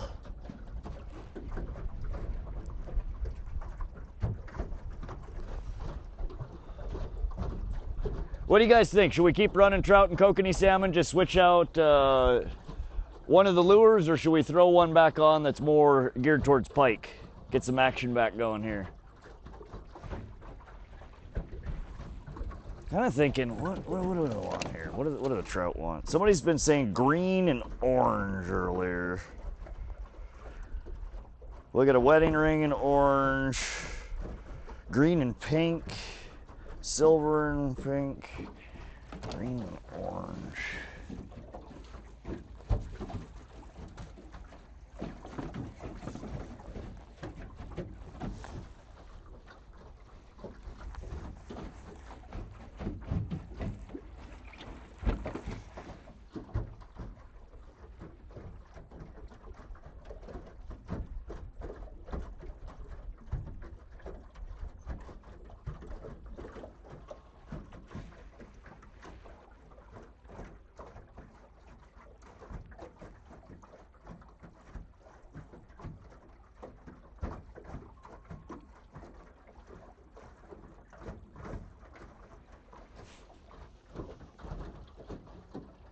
Would be fire if the last place on the lake you ever fished was just fire.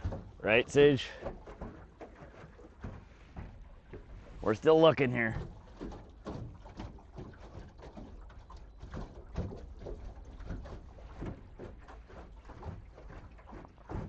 Some of that basin area that we were covering earlier today was some of the most densely packed area of fish we've seen on the water body so far.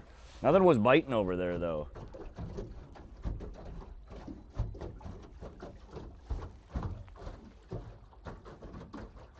Throw on your biggest, most obnoxious lure for a giant pike.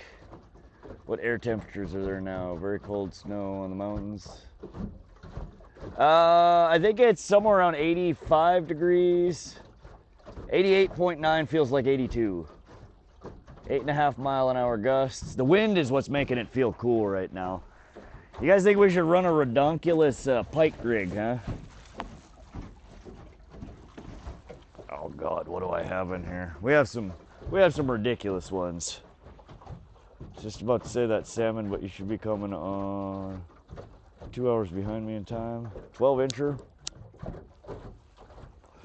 I have most of my big crankbaits I have hanging in my garage. I don't keep those in my boat anymore, but I do have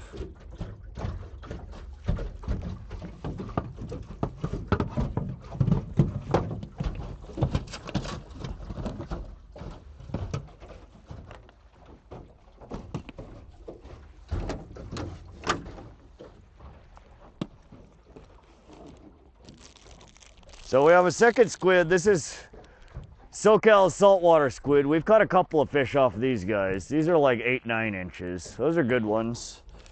What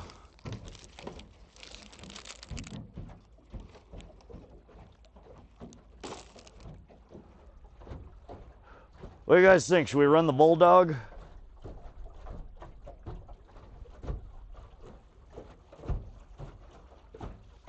You think Nessie wants a big noodle?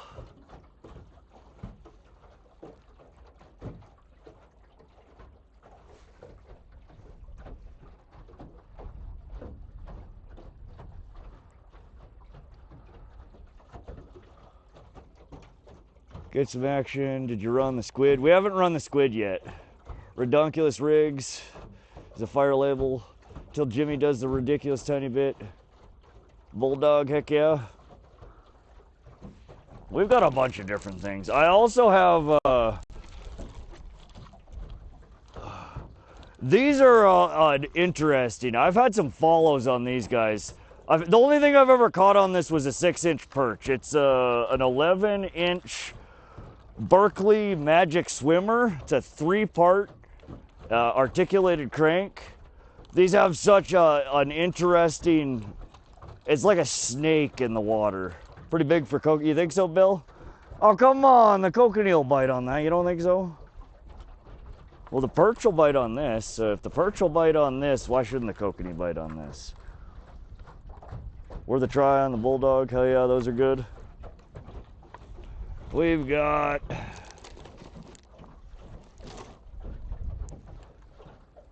some perch swimming raiders. We're in the Musky box right now. Tiger Musky box. Also got another Bulldog in package that I've never run, like a blue and silver. Orange was dark brownish orange. Hell yeah, those are good.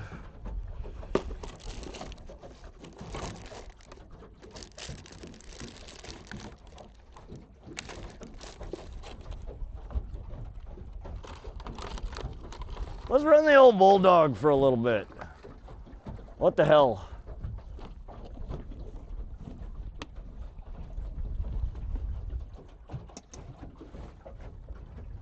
We'll throw that guy on our lead core rod and send her down.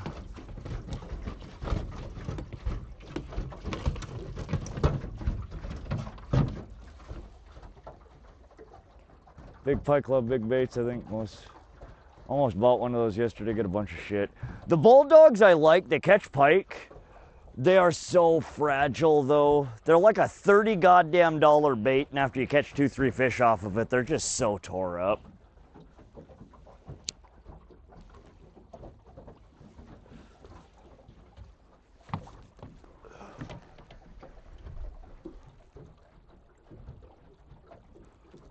We're gonna take off our Rapala F18 and brown trout.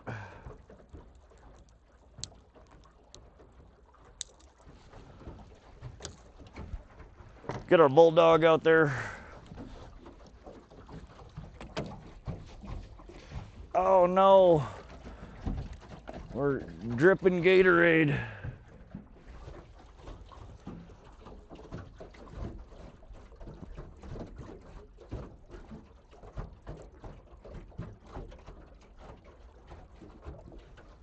All right, let's get some of this fire gel on here.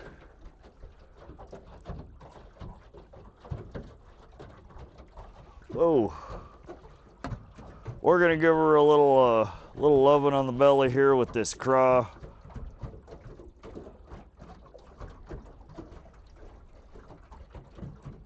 Potsky's fire craw.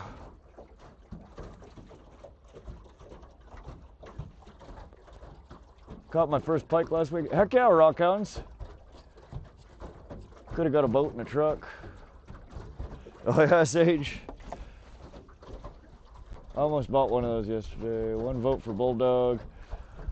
We might as well. That's how I used to fish here before I started streaming. I would always run one redonkulous bait out there.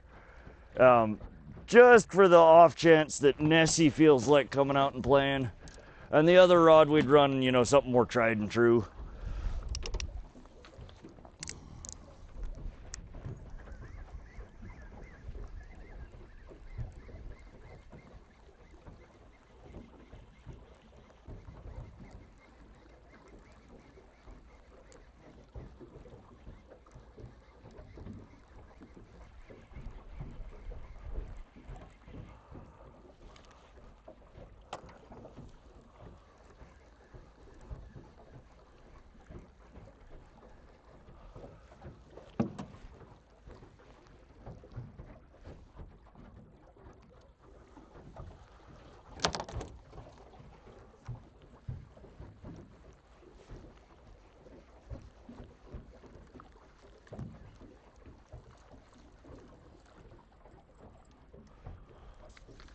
All right, we're bringing back in our Kokanee Dodger and Trout Killer.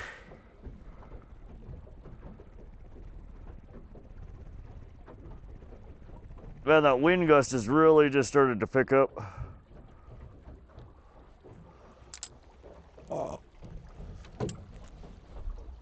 We're gonna switch Ed's rod over to the other side. We're gonna throw our Bulldog in frame here.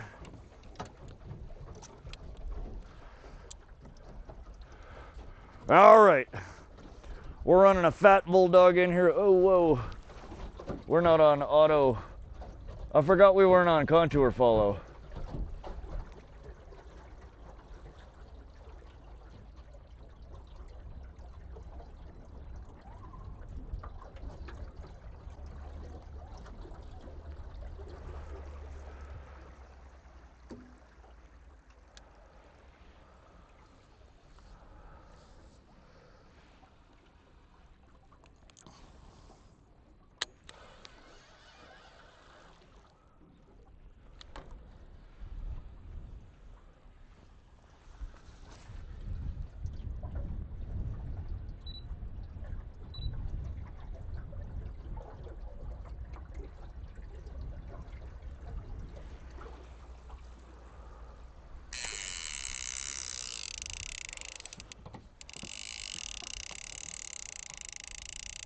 So I'm just letting it out with the spooler. You open your bail, you turn your clicker on, and if you're going fast enough, it'll slowly spool itself out. I'm gonna put this out probably,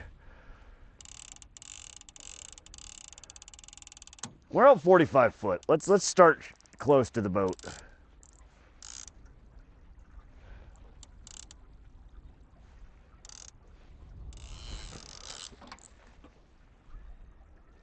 There's no way. Is it a perch? It's probably a perch. We just got smacked on that, guys. Goddamn pike tearing up our Bulldog.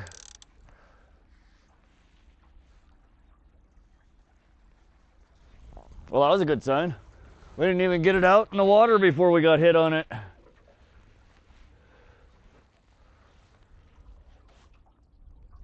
Walleye 18 inches, fun fight. Nice, Rock. Snow in here, temps and teens. Man, the pike out here are stupid thick, just in this one lake. 4 times leaner and thicker than a normal pike, just beat up, huge scars. Yeah, some places I catch them, they're just always gnarly looking, so beat up. I can't believe we just got smacked on that with a bite taken out of him. Yeah, my PB pike was tore up. He had a huge bite taken out of his back. 42-inch, 22.5-pound pike. Had a bigger fish bullying it. Rod, how you doing? Hey, Aaron Hughes. We're doing awesome. We just switched out to another rig here. We're out here pike fishing, trout fishing, salmon fishing, perch fishing. We've put 10 pike in the boat so far. 8 of them are in the cooler, 2 of them got thrown back. We just switched to a big old white Bulldog. My point was there's pike trying to eat. Yes, there you go, yeah. I got you, El Dabo. It's crazy.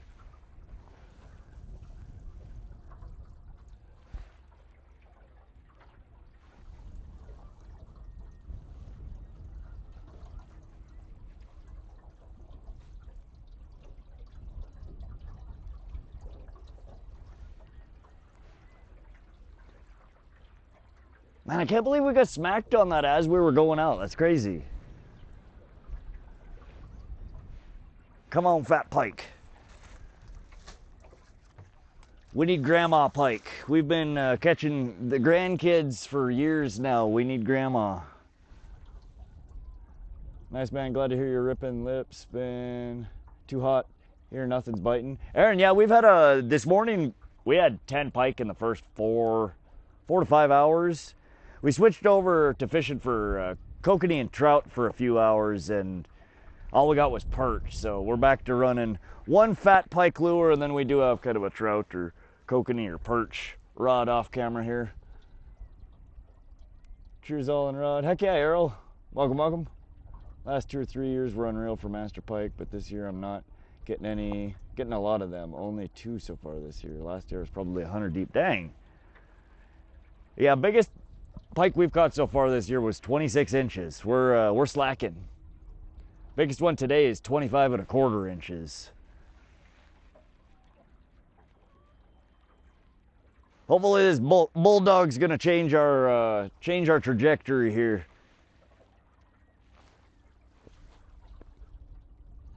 What's up, CK Little? Welcome, welcome.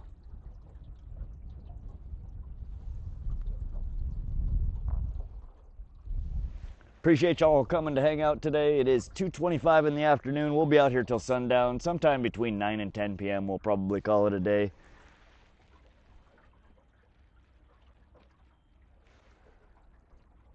We've got room in the cooler for 2 more pike. If we do catch some kokanee, we will probably throw them in the cooler as well if they're good eating size. Whoa! We just got smacked again. They're liking the Bulldog. These are probably the little ones. Whoa! We just got smacked on that too. Oh, maybe we might be a little shallow. Shoot. No, we're not hitting bottom.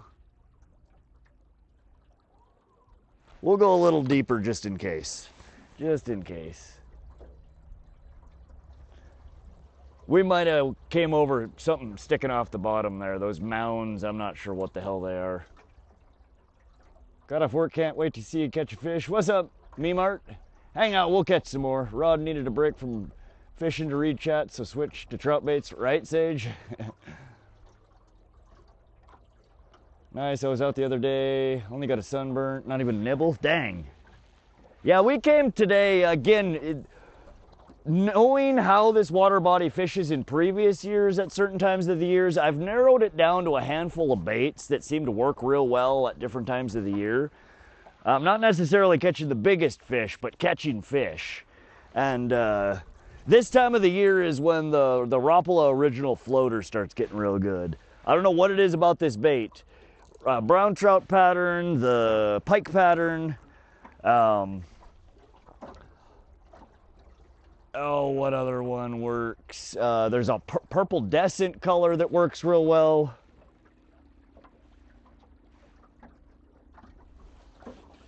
But I get, we've been doing good here because I just basically looked at my last couple of years fishing here. What was I catching it on last year at this time? And that's what we started the day with. And we started putting them in the boat almost immediately. Coolest damn YouTuber around. Thank you, John. Welcome, welcome. On the bright side, master walleye are roaming around this year. Haven't been on the big lake yet.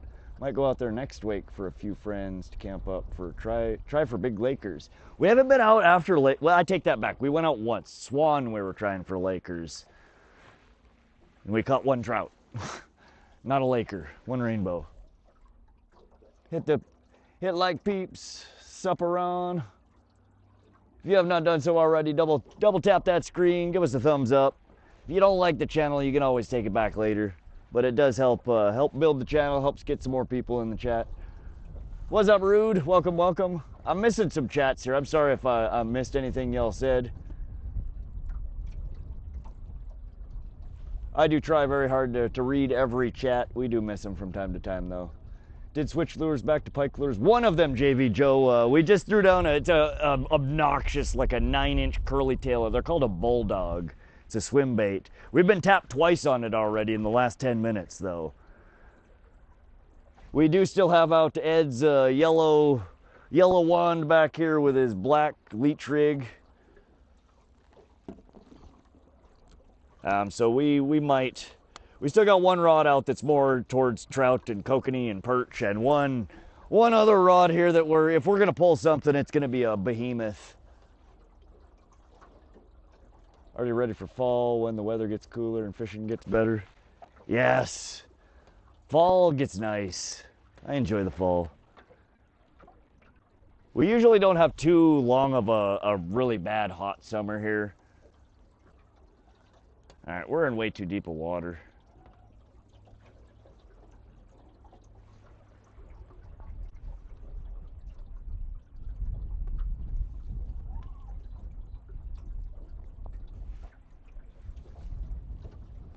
Coolest YouTuber. Thank you, Mark. I'm glad you guys like the stream. Aaron, you in Texas like me. Laker fishing can be a lot harder because they're so mobile, but earlier this spring, up past my normal camp, we were out and got a few hundred small, medium-sized Lakers in a couple of days. Dang. So you just got to really find where the Lakers have migrated to, huh?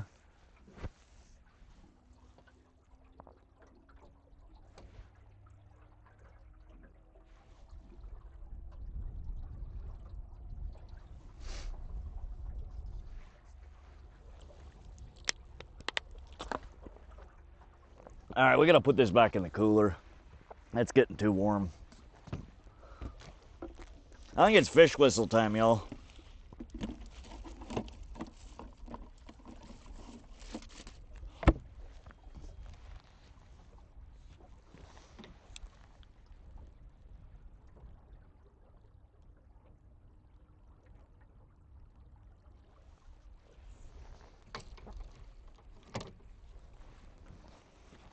Just making sure we didn't pick up some bullshit.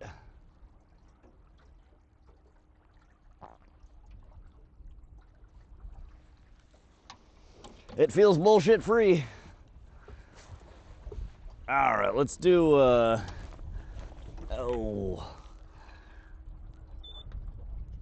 gonna do depth trolling, min depth. Let's do, I can't see anything. 0, 3, 0. Okay.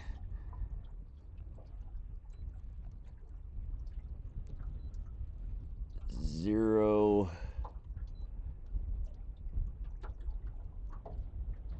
3, 5. Okay. Go.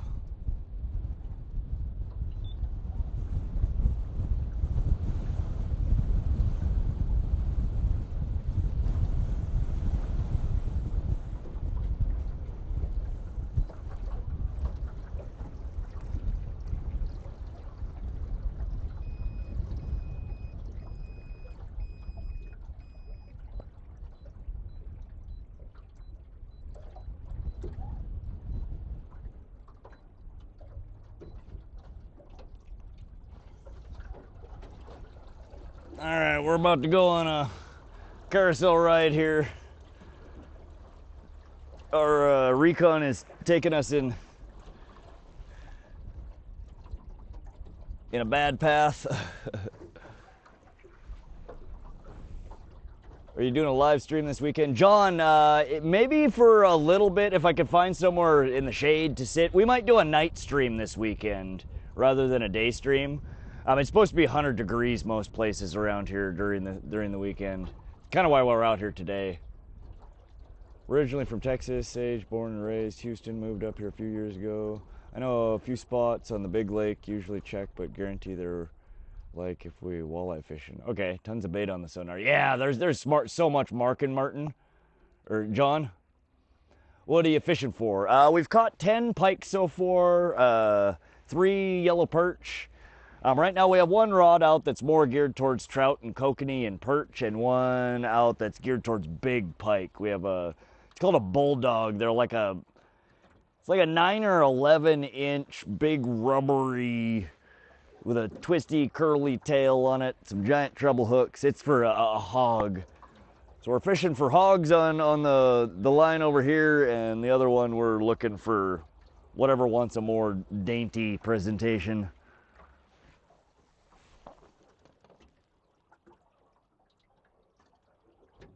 We have 8 pike in the cooler right now. 2 of them were foul hooked. We let them go. And the 3 perch that we caught, we also let them go. Week's almost over. Almost, y'all. Hang in there. One more day of slavery. We made it to Friday. Almost. Oh man, that sun needs to... We got a few clouds in the sky here. I don't know what the hell they're doing. They're slacking. They sure as hell ain't finding the sun. And that's what they need to be doing. What's your favorite fish to catch? Martin, northern pike. What we're fishing for today is hands down my favorite freshwater fish I've ever caught. I love them. Especially the big ones. You got to weed through quite a few small, average sized ones before you get the tanks on the line, but good God. Fighting a 20 plus pound pike on the end of your line is something else. They're just so powerful. Still have a few projects to get done this week. One brake job, garage door install, door opener with it. Busy. Dude, you got to check out Still Sleepless channel. He's a couple hours south of me fishing world-class catfish spot. Got 40 masters the other night and 16 more. Jesus. Still Sleepless. All right, I will try and remember that, Eldabo. Hey, Rod, you caught any burbot lately? Aaron, we went burbot fishing 3 weeks ago at Newland Creek Reservoir. We had a couple of good follows, but we didn't manage to land any. Been putting on an absolute masterclass on catfishing. Nice. Still Sleepless. I will try and check it out.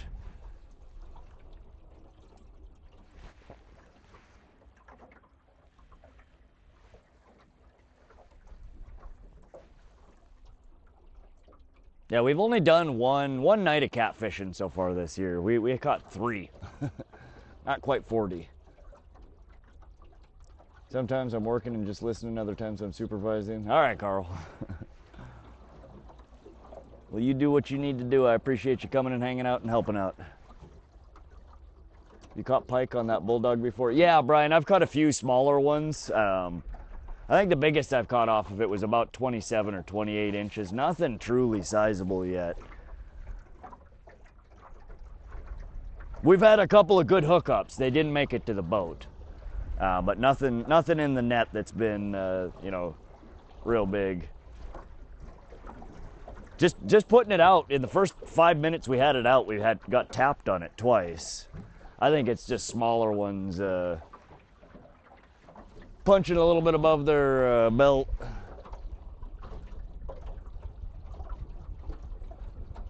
Dang, I want to go over there someday and try to catch one. I do a lot of catfish and musky fishing. Nice, Aaron.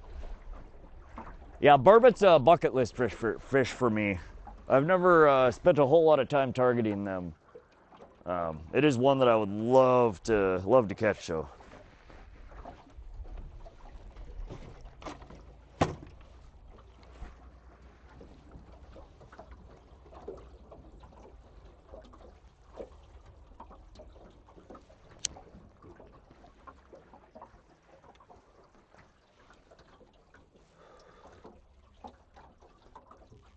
Yesterday I caught a 9-pound channel on a 16th ounce rooster tail. Rotted 4-pound mono. Good Lord, BW. You're over here pulling in frickin' donkeys on finesse gear. Come up here in the winter, you can't keep them off your hook after dark. Fight great too? Heck yeah. God, that sounds fun. Some days here at Pishkun it's like that. They're just non-stop. We're still a little earlier in the season. Fall time, the bite gets real good. I don't know what the hell these damn kokanee and trout want from us in here. I think there's just so much bait fish in here that it's hard to get them to bite on anything else. You been good ice?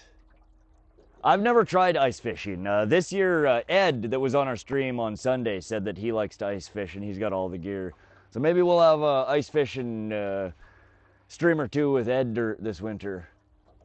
I think he could probably put us on some burbot.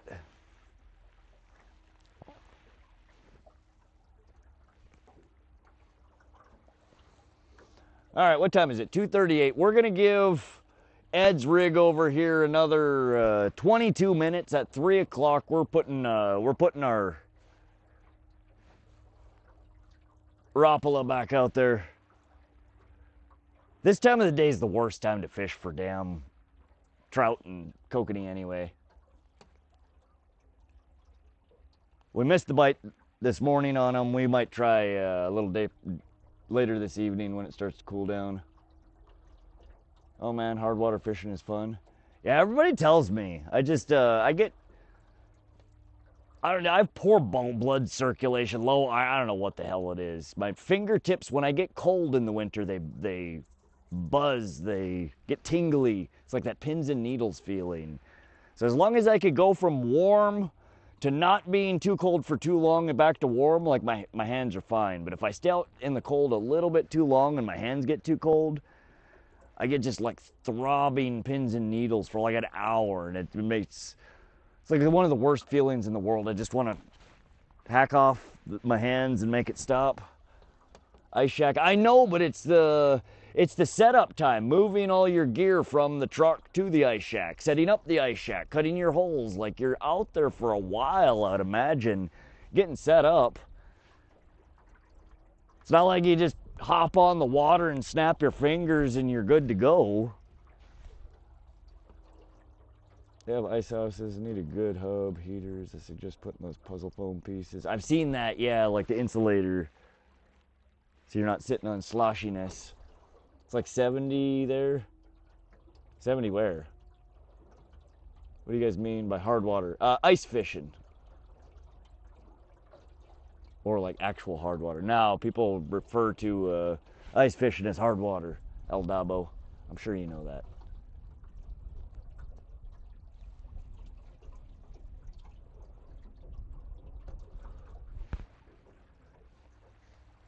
All right, we're gonna, what are we over? We're over 30-foot bottom. Let's let this rig out a little bit more.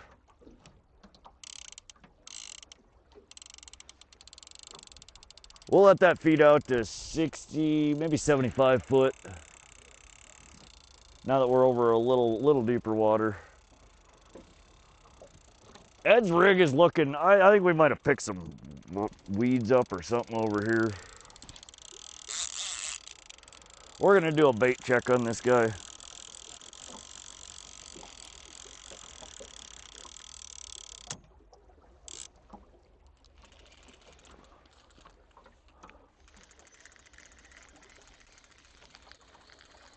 I hate right hand reel.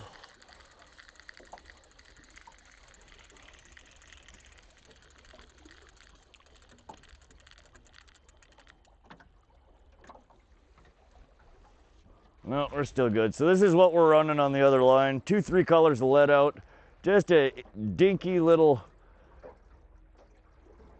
black leech spinner is what Ed calls it.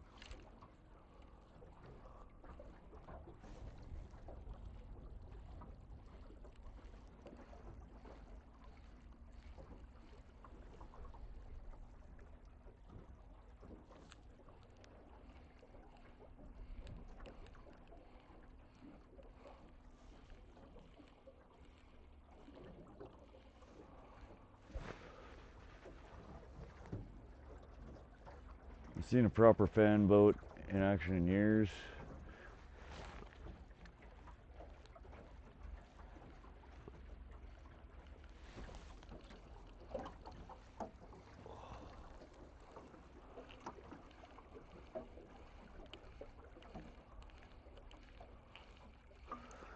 All right, there's 2 colors. We're gonna go throw out 3 colors on this guy.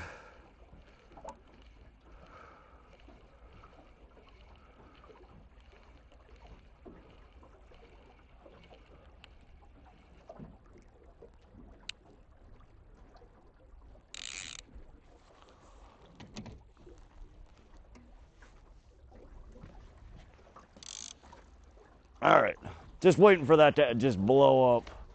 What do you guys think the chances are that we catch something on the Bulldog? I'm thinking moderate. And I vote that it's probably going to be a perch. Our first catch on the Bulldog will be a perch. I'm not even kidding. What are you fishing for? Jamie, we are after northern pike, Kokanee salmon, and rainbow trout. Yellow perch if they want to come and play as well. We've caught 10 pike so far, 3 perch.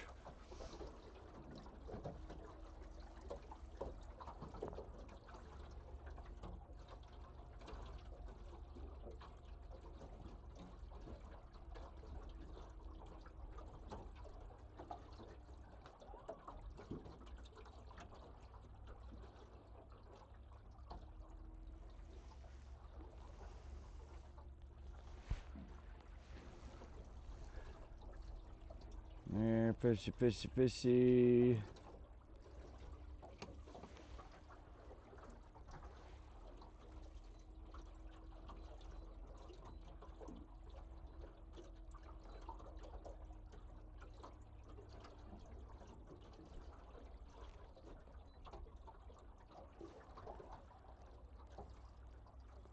Here in the UK, hottest and driest July on record, no rain for 2 months, 30 degrees most days. Off out early to beat the heat tomorrow, 4 or 5 a.m. Traveling light on my bicycle to a local canal. That's the way to do it, Matt. This time of the year, you got to get out there early, leave early, get out there late, stay late. Won a sturgeon spear years ago, ice fishing tourney. Never got to use it for sturgeon yet. I've stabbed a few pike with it though. Interesting. I've never spearfished.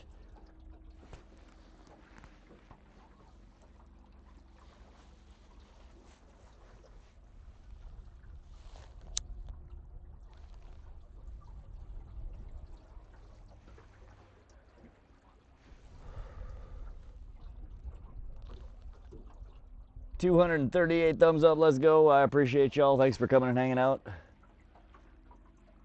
This is Pishkun Reservoir, north central Montana. It's about 900 acres. The portion of the water body that we fish, the eastern half, is probably closer to 400 acres. So it's a fairly small water body. We're targeting northern pike, rainbow trout, kokanee salmon, and yellow perch. We are running on 2.5 colors of lead on the rod that you guys can see with it's called a Bulldog. They're a big old swim bait. Rubbery, curly tail on it. They're 9 to 11 inches, just big, obnoxious. Trying to see if we could pull one of the fat pike out of here. All the pike that we've been catching today have been in the 19 to 25 inch range. We're trying to see if we could pull something, sizably bigger out. Facing Demons Daily. Cheers, y'all. What's up, Facing Demons? Hope you're having a great day. Thank you. Hope you are as well. Bow fishing suckers is fun for harvesting bait. There you go. Hang rod between you and SoCal. I'm closing in on that 50 subs. Heck yeah, Carl. You'll get there soon. Once you start, after a few live streams, you should pick up enough that you don't got to worry about it too much. All right, what exactly are we doing here, Lowrance Recon? Pit stop? Is there a yield sign I missed here somewhere?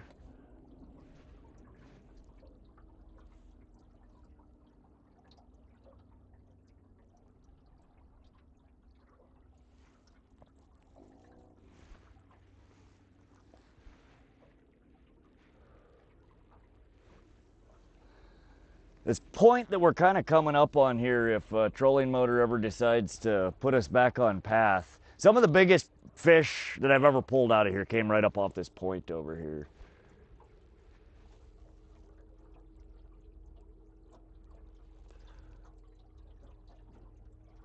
I'm gonna bump our speed up just a little bit. 2.08.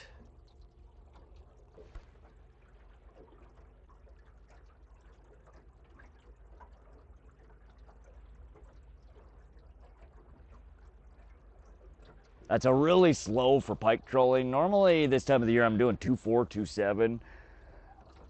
Here in a little bit, if we don't catch something on Ed's rod, we're gonna throw back out another crankbait and we're gonna bump our speed up. Worth the trip, I'll gladly tell you that. Lots of great fishing up here, Great Lakes, inlands, rivers, and streams. Heck yeah.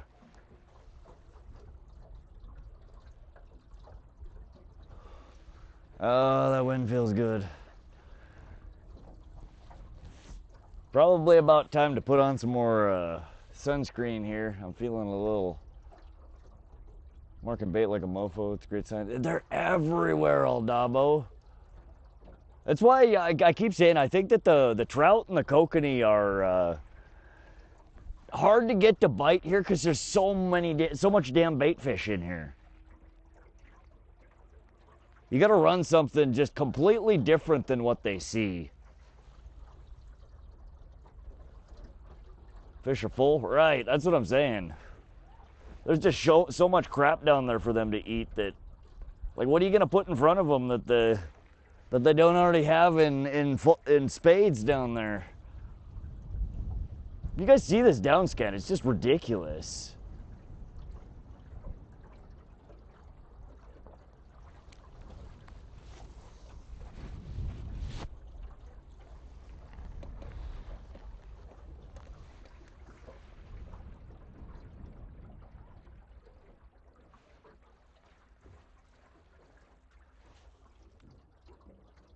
Gone through ice a few times in my life, inland lakes. That's terrifying, man. That is fucking terrifying. It's supposed to be hard water, not soft water.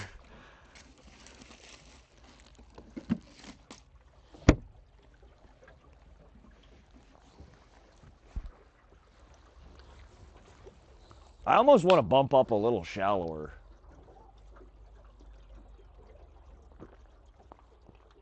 Since there's no action currently, now be a good time to go to the side to do mapping until the bite over there here improves.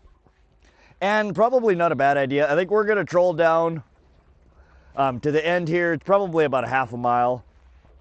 And if we don't get bit by then, we might pull up and head over to the other side. I really should. I've been putting off. The water level is high enough right now that it's still navigable.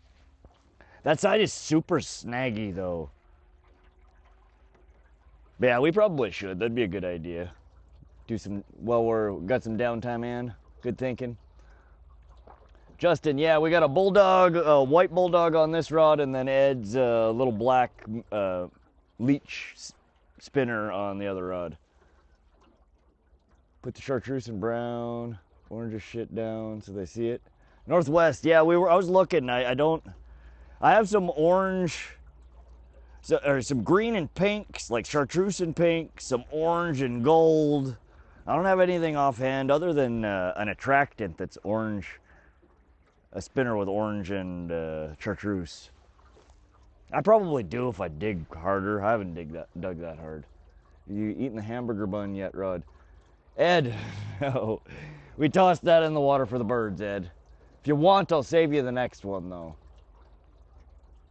Mitch Bailey, she's home. I'm going to spend 10 minutes with her. I'll be back. All right, Mitch.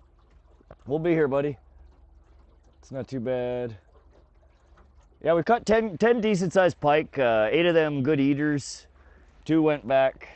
The 3 perch that we caught were good size, bigger than what I've typically caught here in Montana. But again, a little small for what I would generally keep. The burger sleeps with the fish, yes.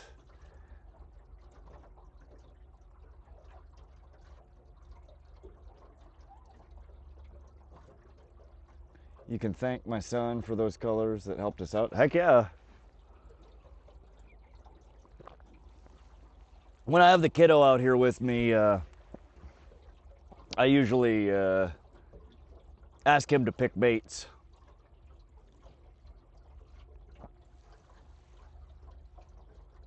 How do you fillet your pike? There's so many different tutorials on how to do it.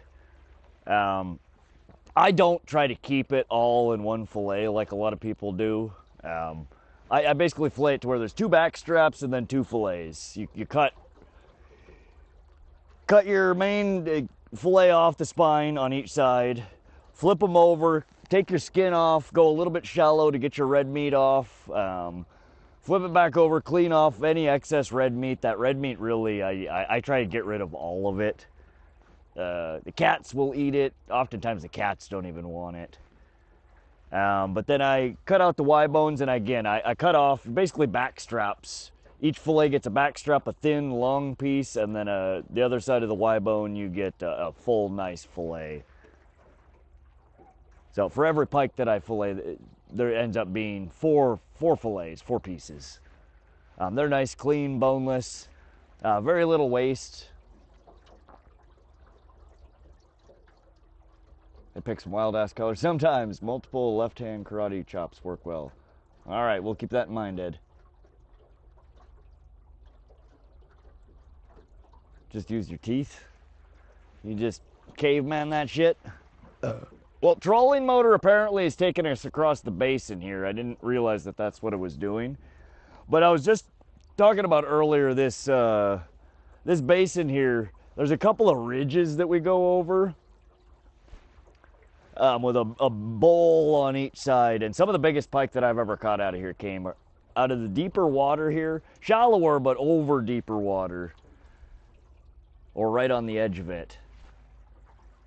So right now we're kind of sitting on top of the saddle.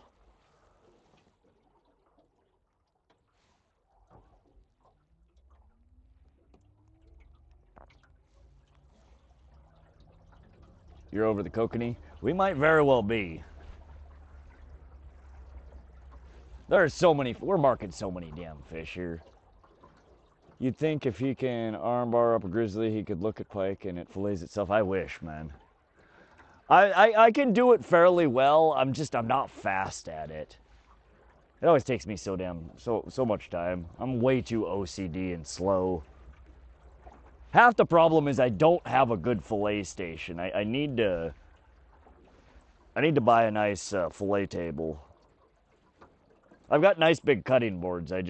Half the time when I'm filleting fish, I got 2 5-gallon buckets set up in the cooler, and I'm sitting on one. One's got a trash bag in it, and then I'm filleting on top of a cutting board on top of the cooler. It's just janky. How much did I miss? Had my biopsy today. Welcome back, Tim. We've caught 10 pike so far, 3 perch. The bite has kind of died off. We're dinking around here out in the basin. I don't know why we're out here right now. Trolling motor is taking us on a scenic tour, I guess.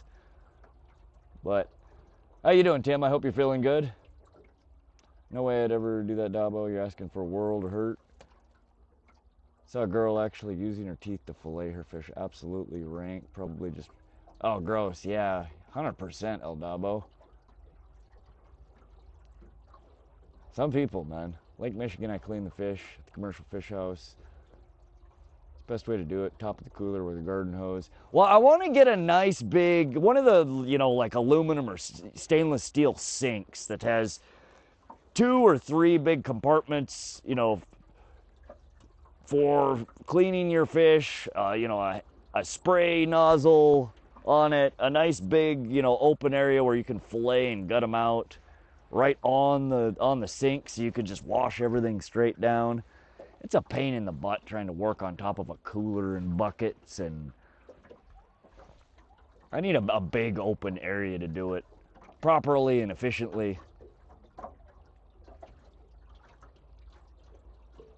Awesome. As fuck. They gave you the good stuff, huh?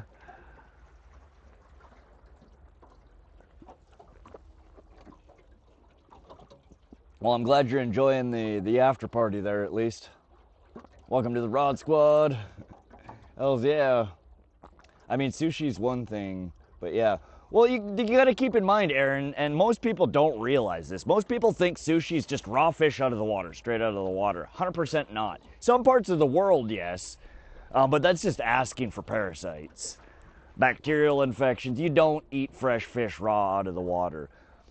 Here in the United States, it's a law. In order for fish to be served raw in a restaurant, it has to be flash frozen first. They have to freeze it down to, you know, X temperature for Y amount of time to ensure that any and all parasites, bacteria, etc. Kind of how, you know, when you cook meat, you got to cook it well to make sure it's clean. For sushi, they flash freeze it. They freeze it down quickly and to extreme temperatures to kill the parasites, and then it's thawed back out and served fresh. Oftentimes, right on the boats that they're caught on, it's flash frozen. So it goes straight from the water into a flash freezer. Let's go, Tim Dow with the gifted memberships again. You are awesome, buddy. What do we got? 10 gifted want to see my rod memberships. Who got let's see here. Mitch Bailey, Chucky C's, Richard Unwardson, TTV Dreams, Prodigal Pit Barbecue, Frosty Boy, Clint Stoner, South, Phil Fishing, Ryder Harris. Man, it's hard to read these. Yeah, nah, fishing, and no, Justin didn't get one. Justin's just talking. Congratulations, y'all, to your free month of the Rod Squad. Tim, you are awesome. Thank you for your continued support. I'm glad you're feeling well. Thanks for coming and hanging out. Yo, thank you for the membership. Fish on, fish off, trolling too fast. Yeah, we're gonna add some more emojis here soon. I'm working on a handful more. Hi from Stuart, Virginia. What's up, Jerry Hall? Welcome to the stream. What's up? Shh. How you gonna name your name? Shh. That's. You're forcing me to do something I don't want to do right now. I don't like it. Shh. Let's go. Sushi from Turd Pond at Large. There you go, Ed. It's got extra bacteria for it's kind of like probiotic yogurt, but not the good stuff. All right, we're way in the wrong direction here.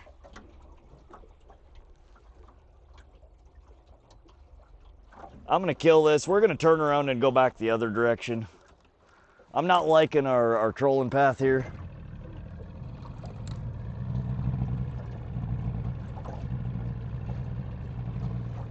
We're gonna spin back around and get back on our contour. Trolling motor took us the scenic route, but is heading the wrong direction.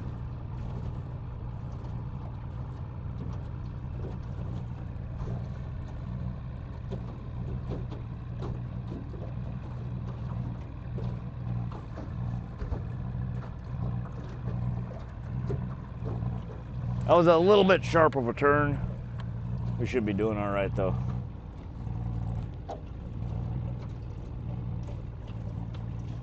All right, we're gonna bump our minimum depth to 027. Max depth 030.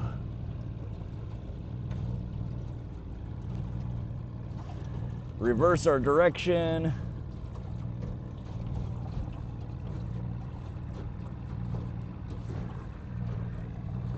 And then we're gonna try and get on the depth contour that we're looking for before we turn on our depth follow.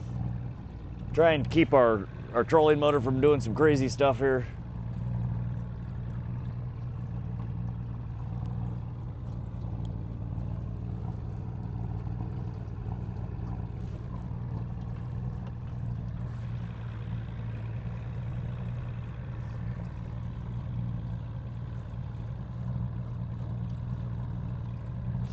Fish Whizzle 30, y'all.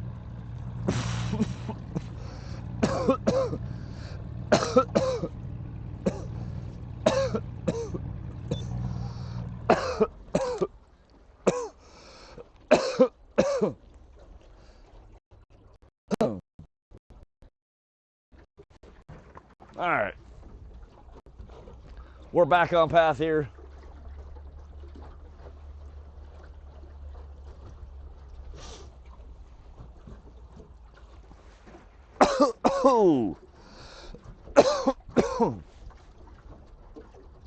Today we have caught 10 northern pike, 3 yellow perch, 0 trout, 0 salmon. What time is it? It's 3:03. It's time to bring Ed's rig in. We're gonna put our pike rig back out there for a little bit as we troll around to the other side of the lake. Let's get some action going here again.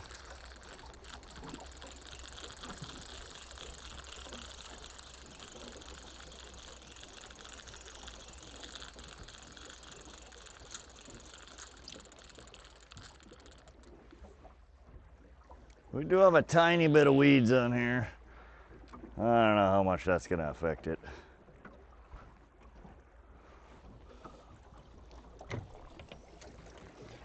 All right, so we are gonna put our Rapala F18 original floater down in pike.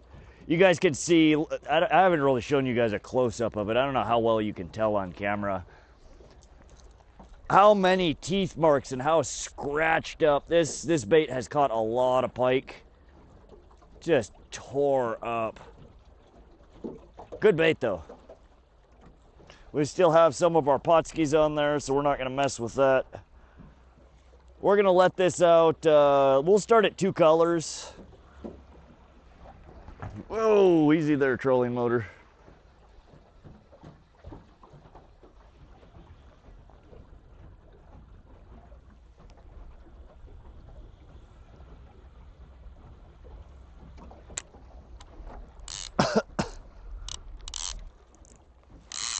All right.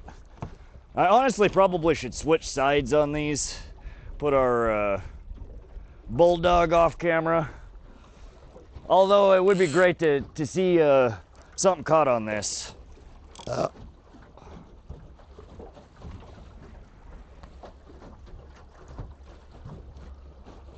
He did it again. Tim Dow with the gifted memberships. 10 want to see my rod memberships by Tim Dow. I appreciate you, buddy. Thank you again for your continued support. Who got it this time? Dave Jones, Relentless Fishing, Jacob Brock, Nicola Richard, Thomas Story, Dexter Montana, The Average Viking, Pheno Hunter, Joel Matoga, CK Littlejohn. Let's go. Congratulations for your 1 month in the Rod Squad. It is now the Rod Army. We are closing in on 500 members. That is crazy. Most of them gifted by Tim Dow in the last 30 days. My chat is not right? What do you mean? You broke your chat, Tim? Don't forget to hydrate. Yes, Dave James, absolutely. What kind of vest are you wearing? These are Onyx. It's the AM 24 Deluxe. They have C2 cartridges inside that expand and blow up when you hit the water, or you can pull your ripcord on it and inflate. They're very thin, they're very lightweight. Most vests are really uncomfortable to wear, especially when you have layers of stuff on. I like these ones. They're real lightweight, they're comfortable. And they don't bother me like most vests do.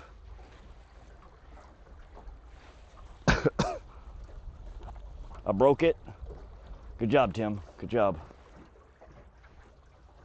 How many members do we need to make 500 members? I'd have to check my, let me see. YouTube Studio.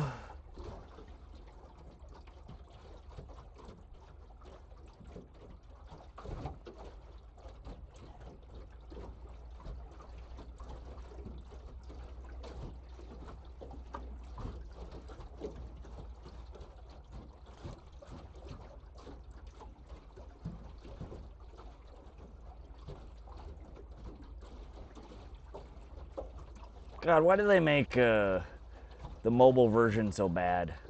Memberships, there it is.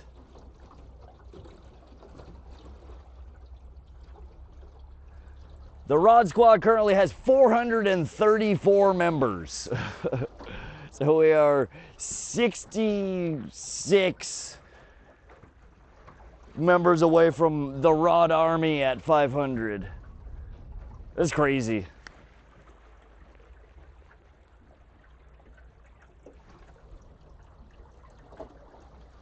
Big thank you to Tim. Absolutely.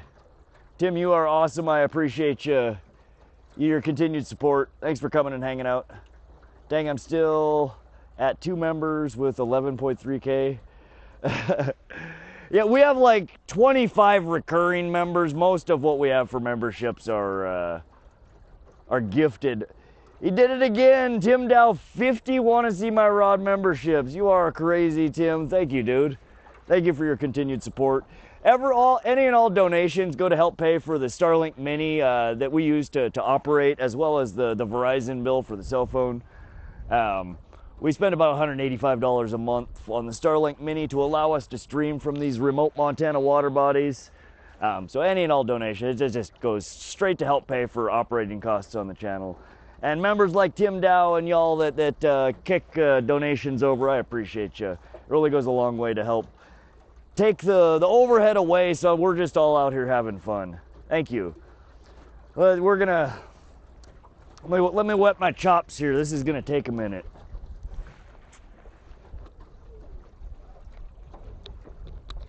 We're gonna read names or until we catch a fish, whichever happens first. Bruce Matthews, Eric Cochran, Salty Salvatore, Cat 73, John B, Dim Homegrown, Bassmaster, Wiso Zyro, Bandana. Oh Lord, it skipped. Schizos, Lil Mikey, El Maria LT. There's too many. It scrolled off the screen. Donald Chester, Bill Thompson. I think Tim just got you there. I think he might have. Bobby Shirosky, Noel, Spartan Soul, John Joe, Stephen Bloxam, Shop Log Build. Plug. What the hell is a plug? Fawn Remy, K-Hod, let's go. Don Jaron, hard to please guy. Carson, Horton, OG Fishing. Concept, that's awesome, isn't it? Tim Dow with another 20 gifted Rod Squad memberships. Tim, you are awesome, dude. Put the credit card away until the drugs wear off. Doctor's orders, Tim. Joe Smoke Lab, Terry C, Brandon, CT Fish Life, Big S Willie, Z Banana, Ryan Jacobson, Real Outdoors, Travis C11, Lorianne, Blue Collar, Big Catch Fishing, Burner, Dam, Speedy, The Ginger Bass, Wolfman, Random Thought Outdoors, Grish Alexander, Willowfish Vincent, Steven. Congratulations. I missed a bunch, but thank you. Congratulations to all the new Rod Squad members. I think we have officially passed 500 members of the Rod Squad. Absurd.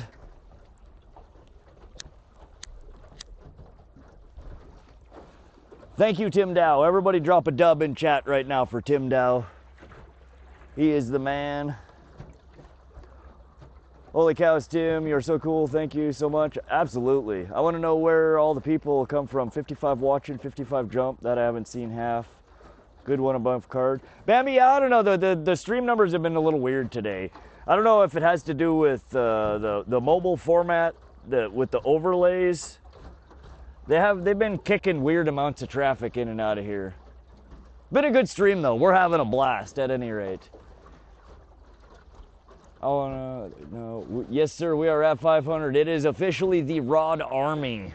Well, what's the next increment above an army?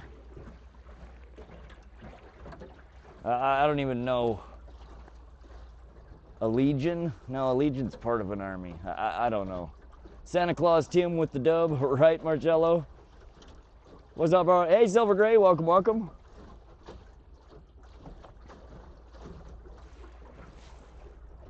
All right, we are over. God, I can't even see. 28.8 foot bottom. We're marking some decent fish from 15 to 20 foot. We're out. I want to bring this in just a little bit.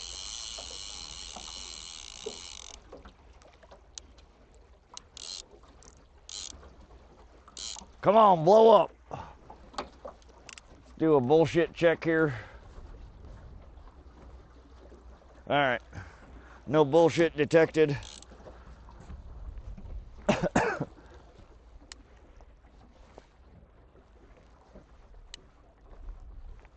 right, I don't feel any weeds. I think we're good.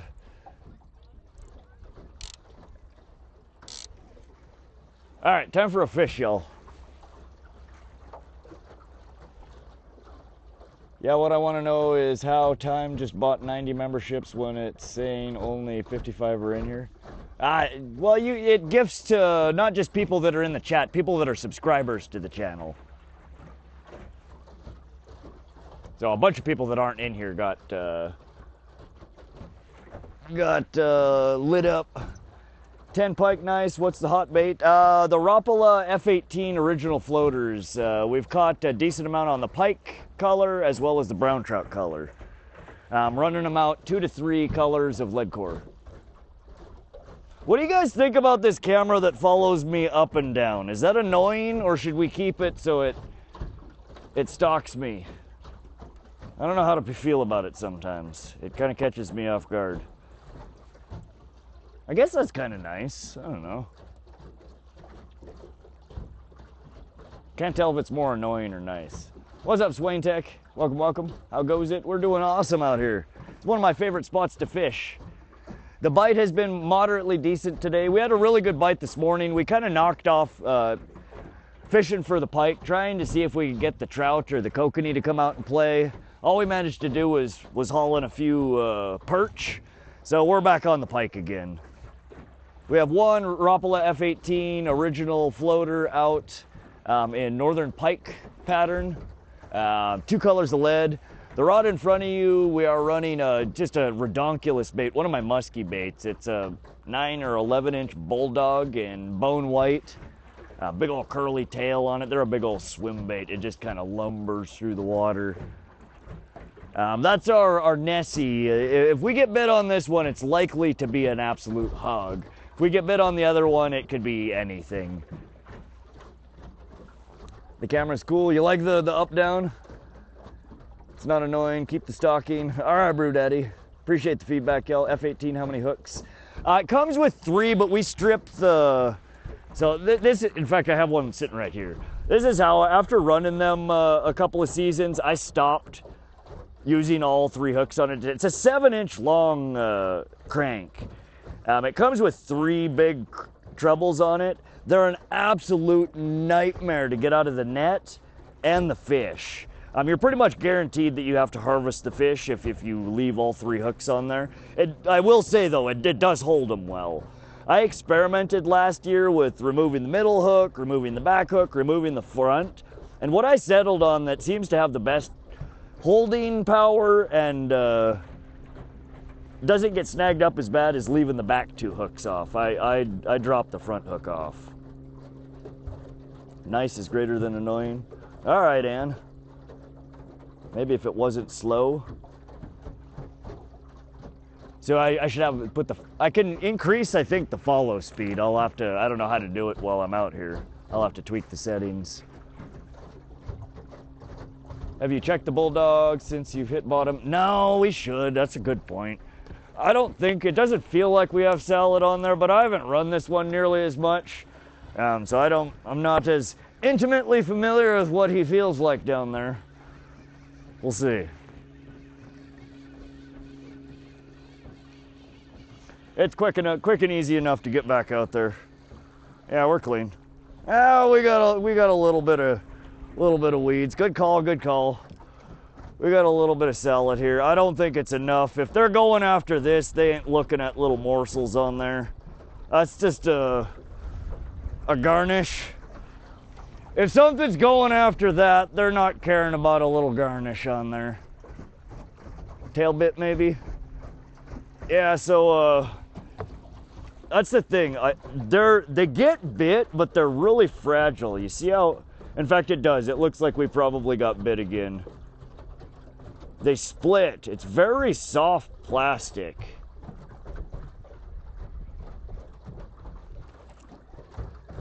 But they're redonkulous. I picked them up for musky fishing. Every once in a while I bust them out for the pike fishing. They're expensive. They're like $30 to $40 a damn lure. And they fall apart.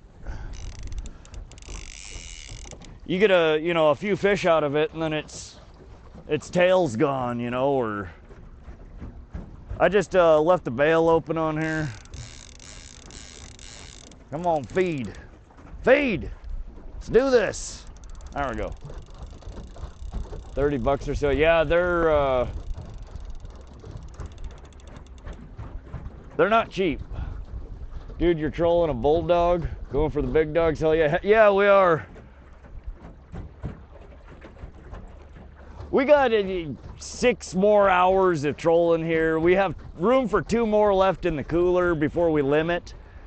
So we're running something redonkulous to see if maybe instead of limiting it out real quick, we can pull something fat and toothy out of here. Hard body hinged lures.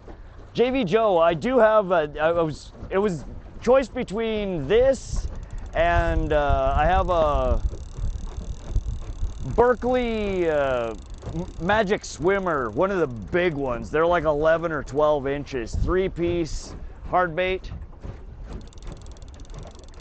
I do pull that out and bust and run it here from time to time. The Huddleston is $50. I get nervous, right, SoCal? Did I win? What was? Do you ever use double jointed? Yes, Brew Daddy, sometimes. Yes, you did win. There was a garnish on there. It was small, but there was a garnish on there.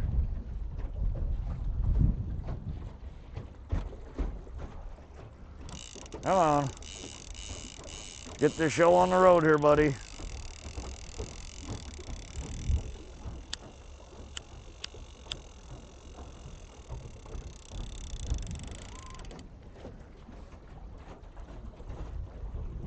We need to go that way, huh? Where are you going, trolling motor? It does struggle a little bit when the wind picks up. I might need to throw on our outboard for a kicker.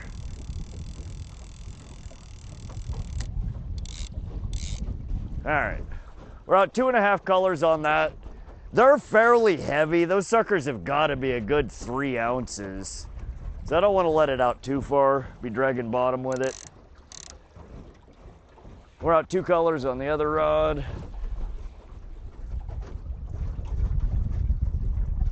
Appreciate a fisherman who abides by size and limits. I always try 2 fats. We're out here, I like to try and be as respectful and lawful as possible when doing this. I appreciate the ability to come out here and do what we do. And I wish more people would be respectful when they're out here. There's no reason to go over limit. Come back a second time if you need to, but the reality is most of the time the limits are large enough that there's no need to go over the limit. Bunch of 3-inch paddle tails with no paddle from fish chopping them off. Oh yeah, JB, they just Pac-Man the tails off. I've had that happen quite a few times. Been watching all day marathon. Heck yeah, Sage. We'll be out here till 9. It's 3 right now, 3:22. I think sunset is like 9, so last light will probably be 9:30.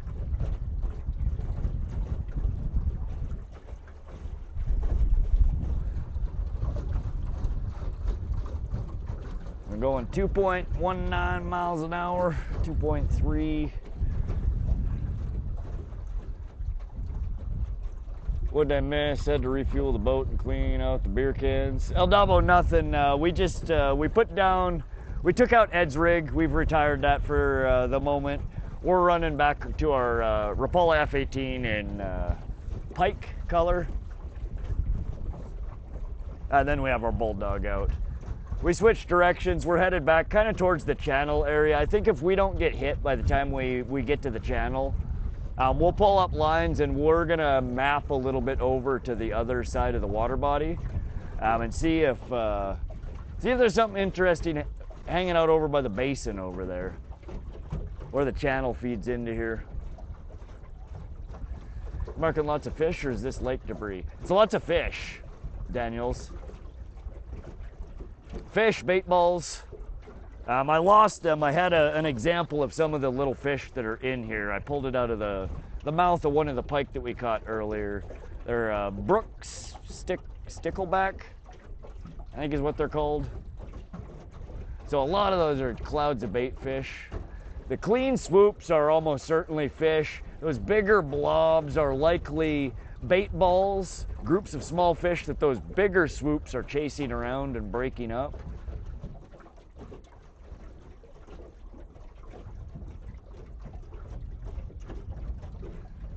Yeah, the left-hand side is the topo map. That's our navigation. You can see the green band on there is our autopilot. Look, Ma, no hands. I'm not driving the boat. It's just, we've set 27 to 30 foot contours as our, where we're targeting, and the autopilot takes us through that band. All we're controlling is speed. Hey, Bambino. Rod, I'll tune in later. I'm currently on my corporate job network, and they probably don't appreciate me watching fishing videos. It's for science, man. Research. Important. Definitely business-related research. But all right, thanks for stopping in, Silver. We'll be here. We'll be here till sundown. Hop back through. All right, we're gonna finesse the Bulldog here a little bit. Let's lure Big Mama Pike out of here. Come on, sweetie. You know you want this big juicy Bulldog. Come on, look at that tail. Look at it. It's big and fat and white. Bone white. And it smells like crawfish. Let's get it.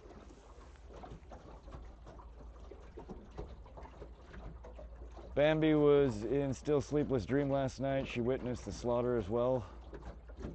Oh, yeah?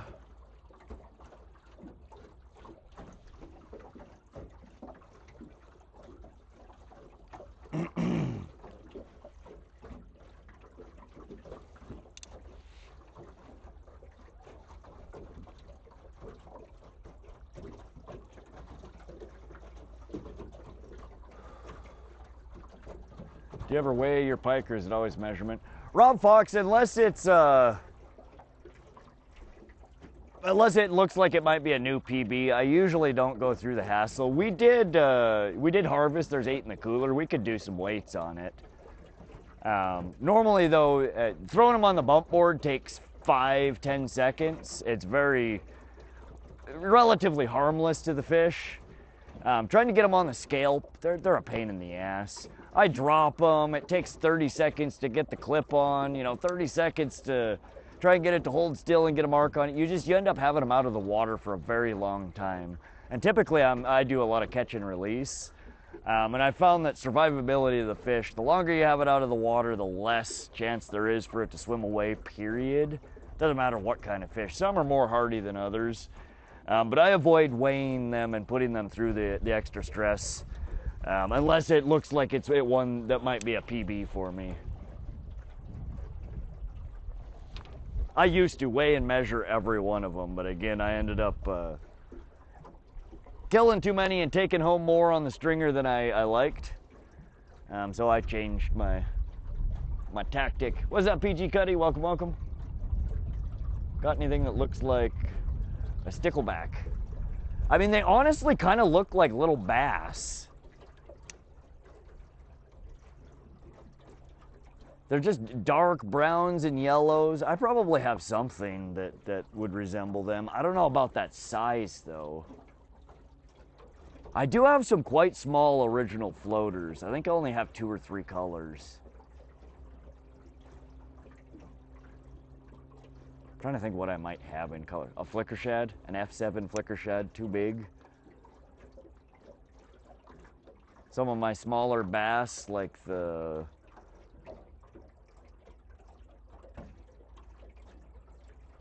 oh, the Bandit 100, 200s. I think I have 100s and 200s in a bass color.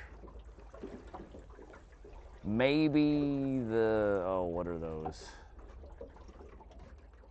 They're really similar to the Bandit 100 style, but they're made by Cotton Cordell.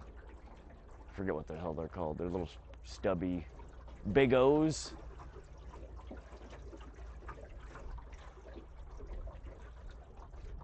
New setup looks great. You like the overlays there, Freedom Dundee?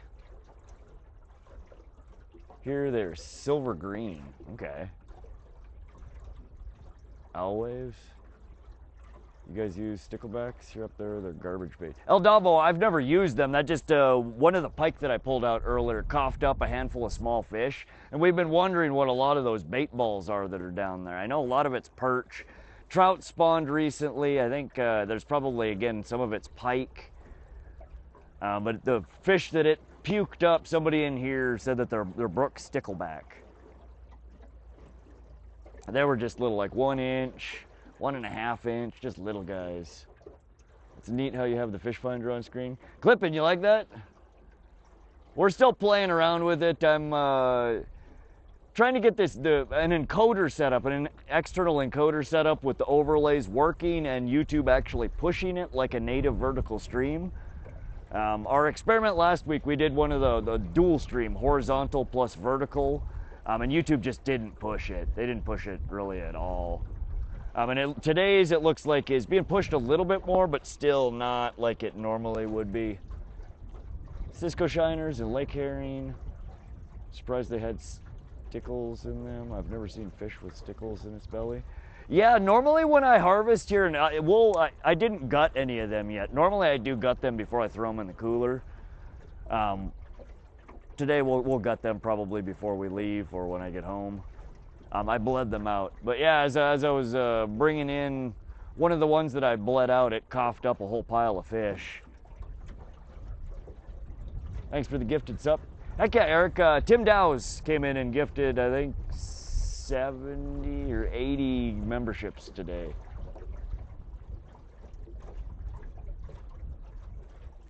So you can thank Tim Dow when you see him in here. He's a legend.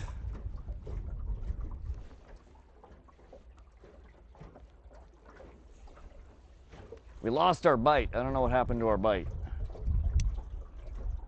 We shouldn't have switched to going after the damn trout. We always do that. We're like, oh man, we're catching all these pike. Let's go ahead and target something that isn't gonna bite today. And then when we go back to targeting the pike, because what we shouldn't have changed to isn't biting, the pike aren't biting anymore.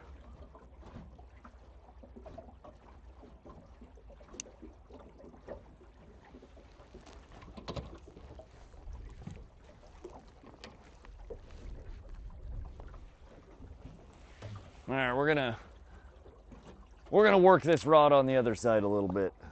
They weren't having any Bulldog love. Maybe they'll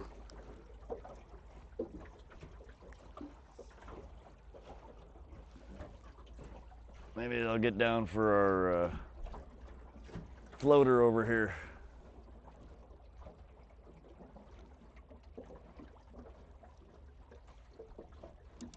Oh, fish on, fish on! Bulldog on! Oh shit! Bulldog off! Damn it! We hooked up. The Bulldog got bit. We missed it.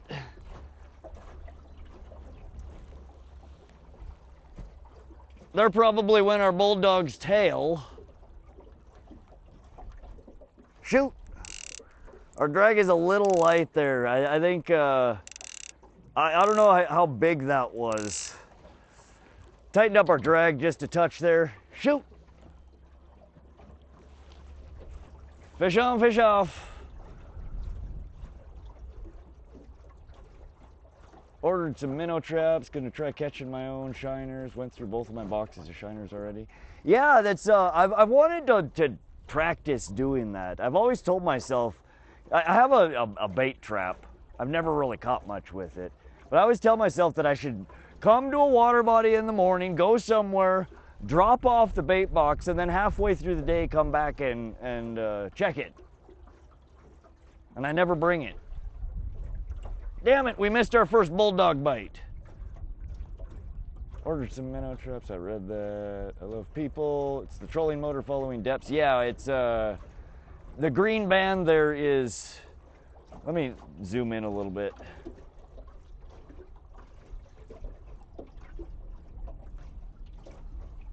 There, now you can actually see our depth a little bit. The green band is 27 to 30 foot depth. The red bands around are kind of your gutter. That's just your boundary where autopilot is not supposed to go. The yellow dots are the course, the waypoints that it's setting, plotting our course in front of us. And it just kind of takes us, bobbles us between those points. Come on, God damn it. How dare you bite our bulldog and not join the party? I'm still upset about this. It's our first bulldog bite of the year. I'm telling you, one of these days that fat bastard is gonna put a real hog in the boat.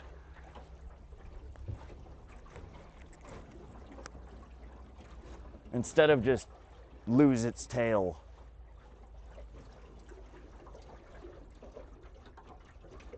Made one the other day, didn't get nothing in it, but it was only there for 2 hours, I think. It's too small. I think it's better to leave it overnight. Yeah, longer the better. I mean, you gotta experiment with the different bait types. Like when I loaded mine up, I loaded just some meat, some dead fish. I had some craw in there picking at it, no fish.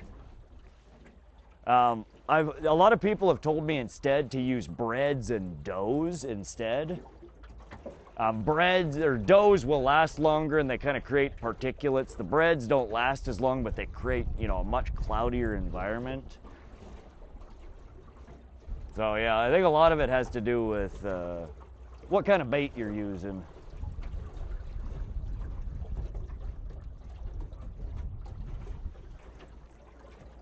Man, that got me excited. Bulldog bite. It's at least nice to hear the drag scream after 2 hours of quietness. Use chips. Bambi dying over there.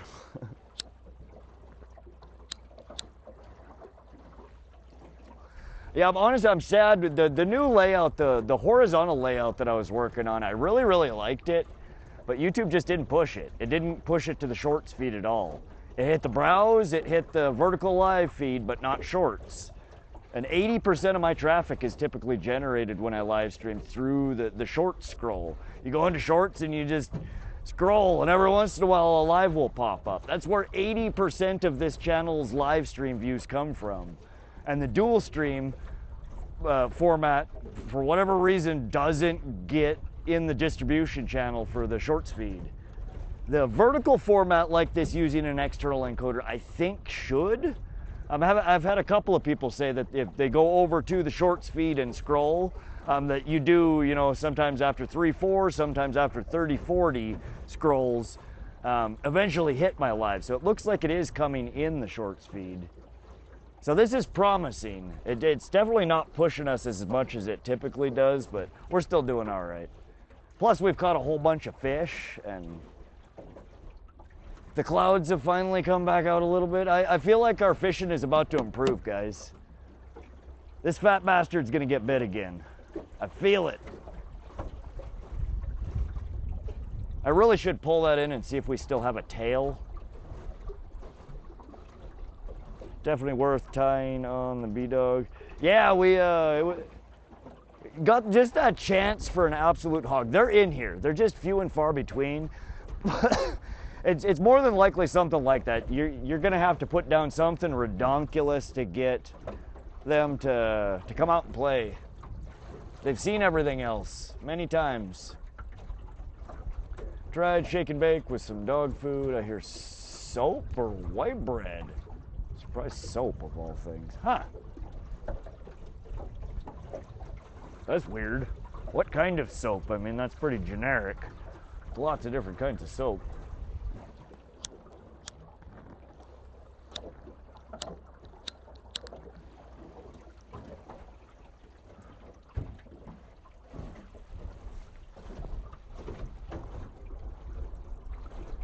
Man, staring at this down scan,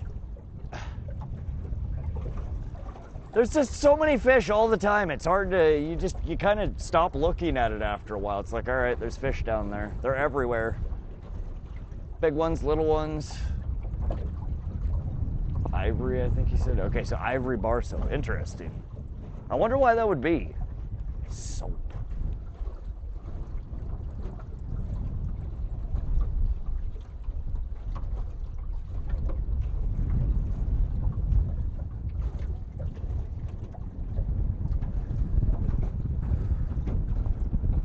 Oh, the wind feels good.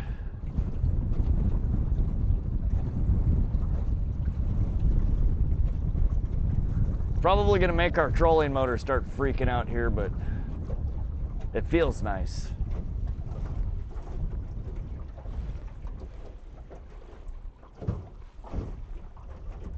Oh, very stiff neck. Leaning more towards bread though. I mean, like with carp bait, bread works wonderful. I mash it up and turn it back into a dough. I'm wondering if you mash it up to keep it from all floating away, or are you just putting it in a, a finer mesh bag so it's a controlled release?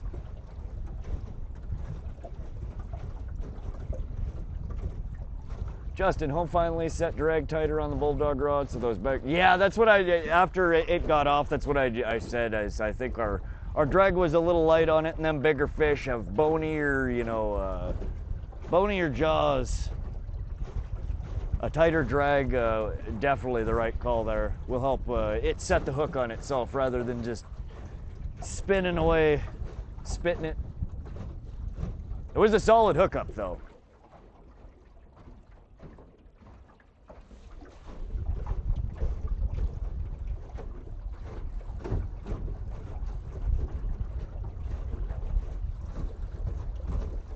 I don't know how the hell we got up so fast. We're doing 2.8 miles an hour.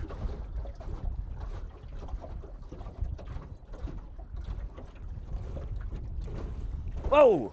We just got smacked again.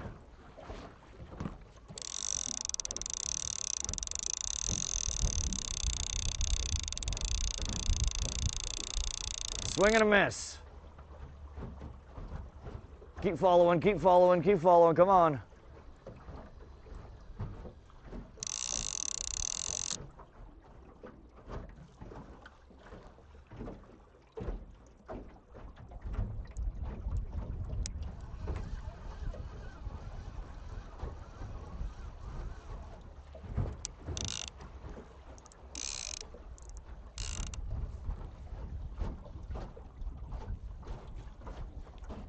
Shit, that's twice now in like 5 minutes that we've been tapped on that. They're just down there beating up our poor bulldog tail. Fish ivory on trot lines sometimes makes a lot nicer for the person tracking the line. Huh, great question, no idea. Mesh bags definitely hold loose debris. Be mindful, big winds coming your way, red flag warnings. Bill, where are you reading that and how big of winds? The forecasts were calling for up to 17-mile-an-hour gusts for a short while. Let me check the forecast. Thank you for the heads up, Bill.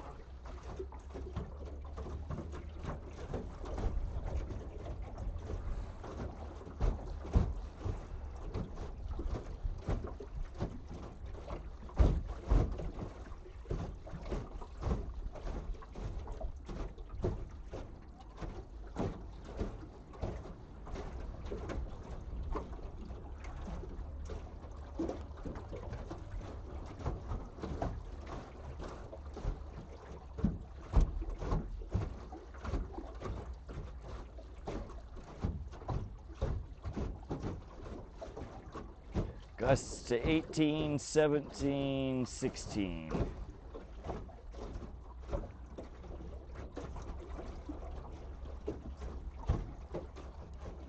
Yeah, it does look like it. Oh, we just got smacked again. God damn it, take it.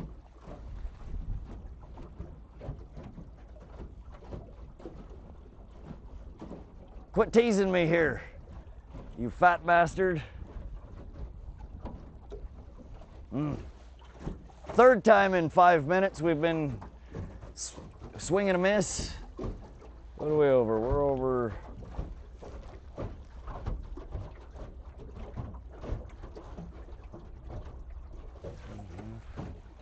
Is that bottom?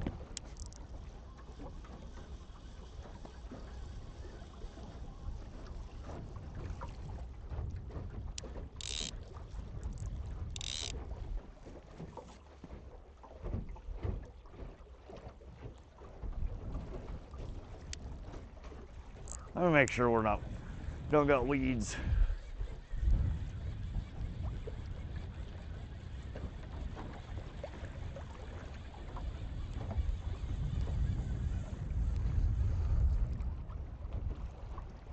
No weeds, tail still intact.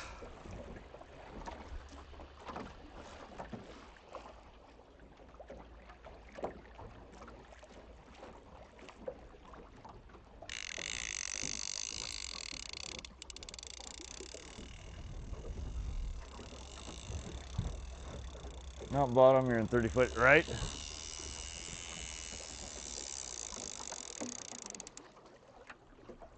Come on, trolling motor, what are you doing? No pit stops.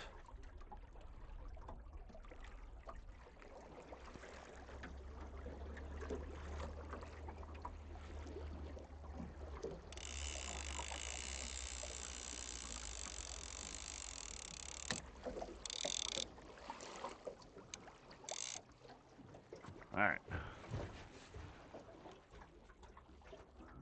Little wind, never hurt nothing. Yeah, as long as it doesn't get too sketchy. 15 is kind of where it starts getting sketchy. So 18 is a bit much, but it doesn't look like it's supposed to last for that long. We'll see. The perch must really like that. That's what I'm saying. I'd be willing to make a small wager that the first fish we catch on this is actually going to be a perch, not a pike.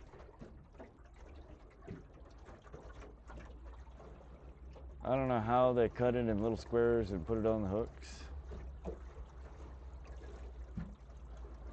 Thought for sure they got 15 bucks worth of the tail on. Right, Scuba? The tail, it's torn in two places. It's still attached, but it don't take much. Those pike have very sharp teeth, and they attack wildly.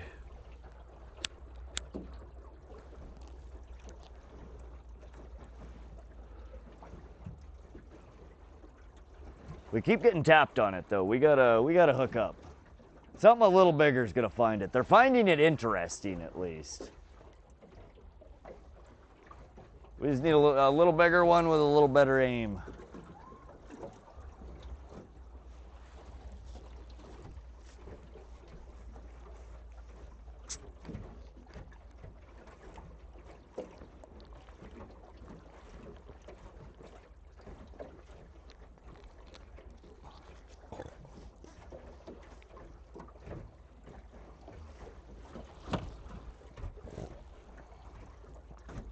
That one guy fishes. Any catches today? Yeah, we've caught 10 pike and 3 yellow perch. 8 of the pike are in the cooler. Our limit here is 10. 2 of them we threw back. They were foul hooked. We caught them in the back of the head, so not a fair catch. Legally, they must go back in the water. We're running a Bulldog. It's a big old gnarly swim bait. We're trying to see if we can pull in a monster pike. It keeps getting smacked at, but they're not going for it. We did just put back on our Rapala F18 original floater in Northern Pike. On the other line, we're running that two colors out on lead core.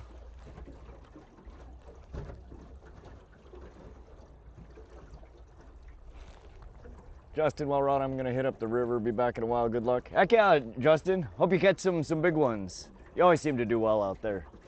We'll be here, buddy. Let us know what you catch when you get back. Pike seem to love swim baits. They're very aggressive fish. They are. They're incredibly aggressive and curious. They'll bite. I'm convinced that they'll bite at anything if they think it's gonna get away before. They're down! Oh! First fish on our Bulldog. It's not the monster we're looking for. And if this is a perch, I would be scared, maybe a little, for my life. We're 50 foot out. She got bit.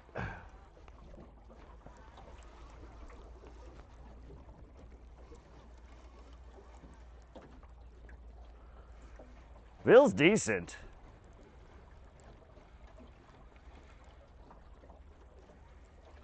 "23 foot out. This one's staying down deeper than the other ones have. I don't know if we got this one foul hooked or... Oh, it just came off. It came off right at the surface of the water. I think we might have had that one foul hooked. Shoot. And we got our tear on the tail is a little bit bigger. Fish on, fish off. It got close to the back of the boat. It didn't feel, it felt like we had it foul hooked.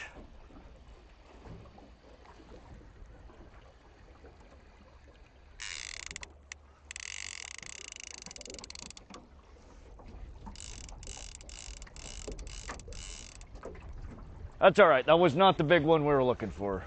Big old musky lure. Yes, Sebastian. We've been catching a bunch of the little ones. I figured we'd throw something a little more redonkulous on there to see if we can call out grandma or mama or big sister or something. We have been, I could say plagued, but the reality is they're fun and they're good to eat. But we've been catching pretty much nothing but eaters all day. Not the behemoth that we are truly out here looking for. All right, we're back out 2 colors on that. Yeah, it was a pike. Normally when I get them that close to the boat, they're death rolling in between the fights. That one was more, I think we had a hook in his belly or the side. They smack and they grab it and they shake and one of the hooks gets loose and you end up with like one in the side of their face or in their belly. To eat them. Yes, Brittany, we have 8 in the cooler that we're gonna take home. They're not all for me. I'm gonna keep a couple. I'm gonna give a couple to my mom, a couple to my aunt, and then Ed the mailman who's in the chat here from time to time, he's gonna take a few of them and pickle them. We're gonna try some pickled pike. Never seen a yellow perch. I was hoping the last bite was one of those. Papa, okay. Yeah, we're not as likely to get a yellow perch with what we're running out here. We will probably throw a rod back in that might pull us a perch here in a little bit. G-Jed, no, we're in freshwater. We're in north central Montana in the United States. This is Pishkun Reservoir. It's actually an irrigation reservoir. It just happens to have a very healthy population of fish. You guys can see on the 2D down scan and the A-scope over there that we're marking a fair number of fish. Lots of bait. There's lots of weed beds that these fish are sitting above in places. We're just trolling around. We're doing about 2.2 miles an hour. We've been hit 4 times on this in the last 15 minutes. They're absolutely loving the Bulldog. We haven't yet managed to get any of those bites in the boat though.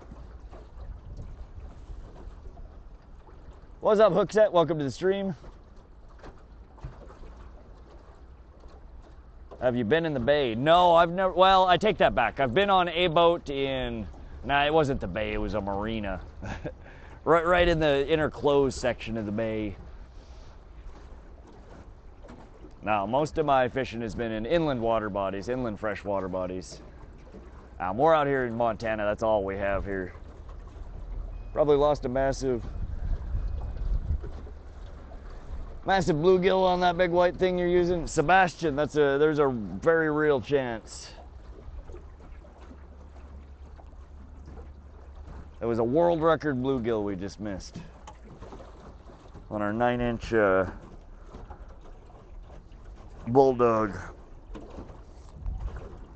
Ah, God, my hand is sore I mentioned this morning when I went to load the trailer, hook the trailer up to my truck. Here we go with this XTE crap again. Went to load the trailer on the boat this morning, and it was sitting funny in my shop, so I pulled it out by hand, and I got the damn thing stuck on there's like a little lip on where my shop driveway connects to the driveway in front of the shop, so the inside and outside concrete. I was trying to get it over the lip, and I pulled and finally got it moving, and there was like 2 feet in between the hitch and the truck, and I couldn't get it stopped in time before I got to the truck, and I smashed my damn hand between the hitch and my bumper. Didn't break anything, but tore a whole bunch of skin off, and it's just sore. Feels hot and swollen. Bruised. Do you use bait caster? Brittany, we use their trolling rods. They're similar style to a bait caster, but I don't ever cast them. They're spooled out. You loosen your drag, open the spool, and thumb it out, or open your drag and turn the clicker on and let it spool out by itself. We use lead core line. It's not really castable. But when I'm actually am casting, no, I use a spinner rod. I don't use a bait caster. I've never really learned how to cast with a bait caster. It was the tuna? You think so, Spot Snatcher? You need to tie a hook into the tail of that Bulldog. Yeah, you could. You could put a trailer on there. I don't know if it'd actually hold it, but how the hell can you read that language, Rod? Did it translate something? What happened? I'm reading the chat in Moblin. I don't know. I figured out how to do it today. Did I read a comment in a different language?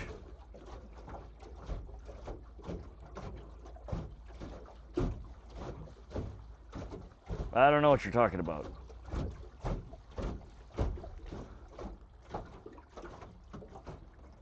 Use bait? Oh, do you use bait caster? I don't know. That's just like, you can see group letters, and if they're in the wrong order, your brain, as long as all the letters are there, can still put it back in the right order.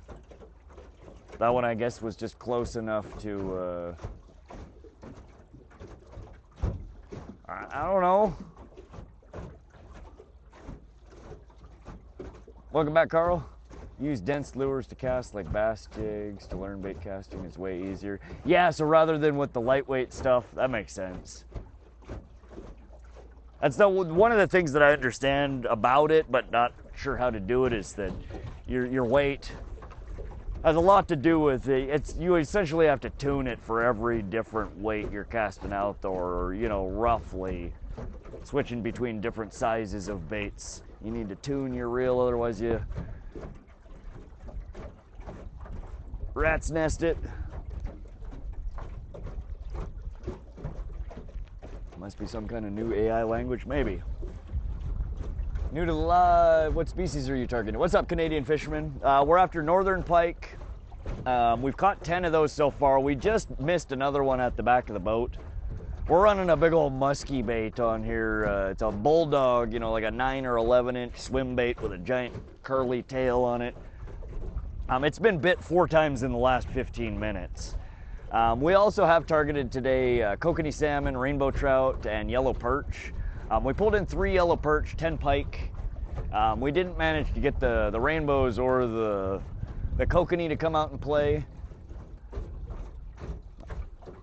Brittany Beard, is it called? Is what I'm not following. Not lightweight. Air drag, okay. Air resistance, interesting. Rod, how big was the last perch? We didn't throw it on the bump board. I was guessing somewhere around 9 inches. People in chat were guessing around 10 inches. It was pretty close to a PB for me. They're always real finicky and swimming away though, so I often, if I don't get it quickly off the hook and onto the bump board, I normally just put them back, which is what we did with all 3 of them today. But yeah, they were all pretty chunky. Some of the biggest perch I've ever caught here in Montana, which is surprising. In previous years, the perch that I've caught out of here have been fairly small.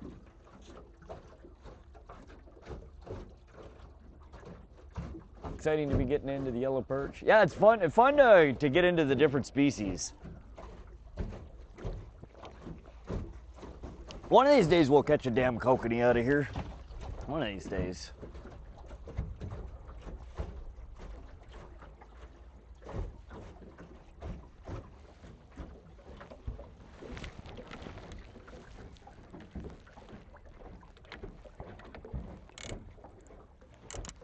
All right, what do you guys think? Are we gonna hit up on get bit on our Bulldog again, or the Berkeley, excuse me, the Rapala original floater in Pike?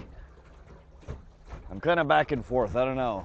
We've been getting a lot of action on the Bulldog, but our F-18 is tried and true. She's put a lot of fish in the boat. Kokanee are so delicious. They are really good fish, Canadian. There are some really nice kokanee in here too. They're just, I've never figured out how the hell to get them to bite. There's so many, like you guys, if you watch the down scan, there's so many bait fish, so much shit in here for the trout and the rainbow, or the, whoa, there we go. Our Rapala hooked up.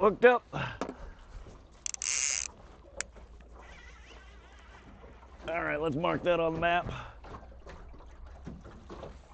Doesn't feel like a monster, but this will be another eater probably, if we can get it in the boat. Let's go. The bite is back on, y'all. Yes, I did just mark the spot, Sage. F-18, yes, we just got hit on the, all right, and we're doing the, oh, no, stay on there. We need this one in the boat. We haven't landed a fish in hours. Let's do this. Looks like a moderately decent hook set, though by saying that, I think I have just decreased its hold by about 50%. Never say it's gonna hold the fish. Don't do that. Oh, come on, no. Stop it. I just want to eat you. It's okay. Land it. Let's go. I love this, catching a pike on a pike. I don't know why, that just does it for me. Let's switch to our front camera here. There is pike number 11 for the day. And we are about to run right into this boat over here.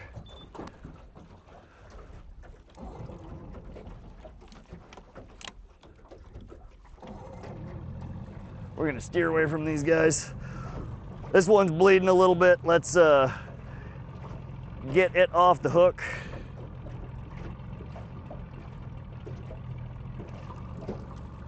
Whoa.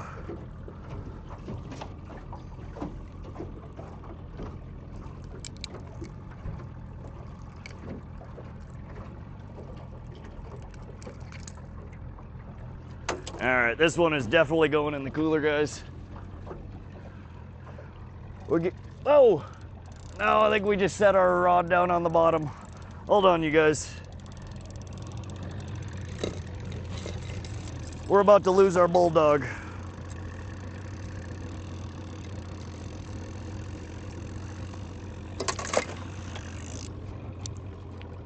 All right, it was just the weeds.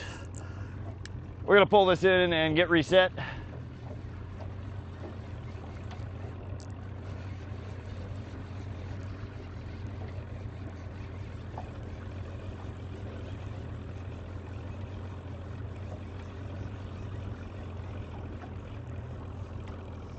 Yeah, we got to sell it on this one. Let me get us back on autopilot. There's another boat over here that I'm bumping around.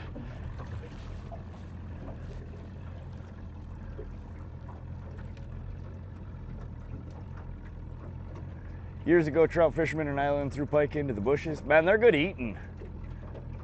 Ouch, don't think he's gonna make it. Yeah, no, that one's going in the cooler. No, Rod, you marked the spot. You doubled up. Oh, yes, I did mark that spot.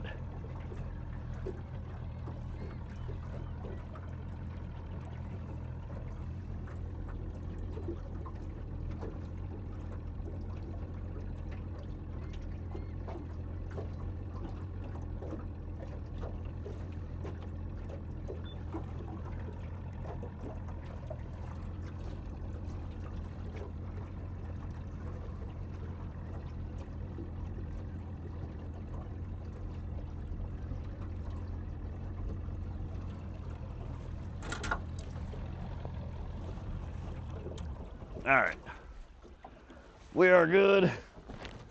Let's get these dipped again. That's our Rapala original floater in pike color. Hey guys, doing real good. You guys having any luck? Heck yeah. All right, let's get our Rapala back out there.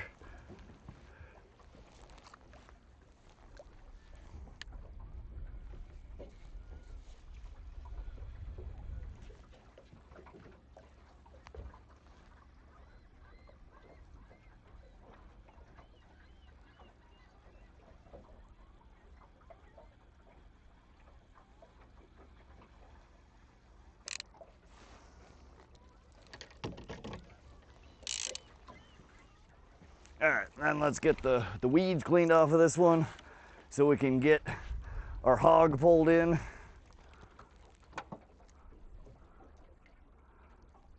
Then we will get that the pike we just caught bled out.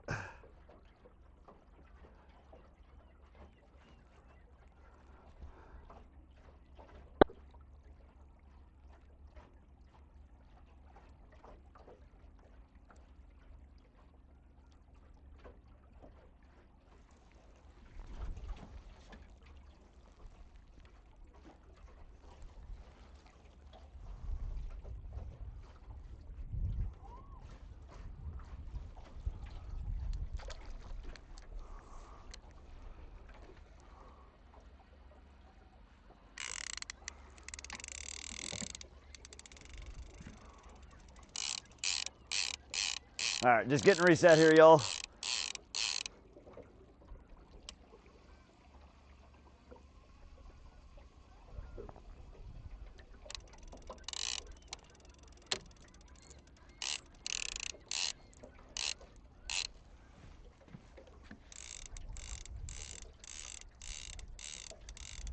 All right, what are our speeds at? Not on a boat, the lake, all day, till you hook a fish. I know, Northwest. It just spawns right in front of us, being as we need to stay on that path. And of course, he was anchored up, so it's our job to go around him. You ever get to Ireland, fish low derg? The pike are huge. I will try and keep that in mind, Spiral.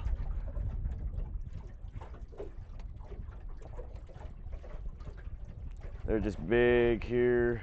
Irish pike are a must if you like to fish for pike. Heck yeah.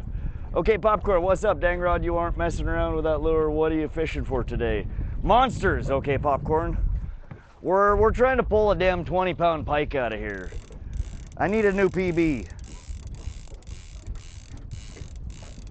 We've got a cooler full of the little guys. We need Grandma to come through.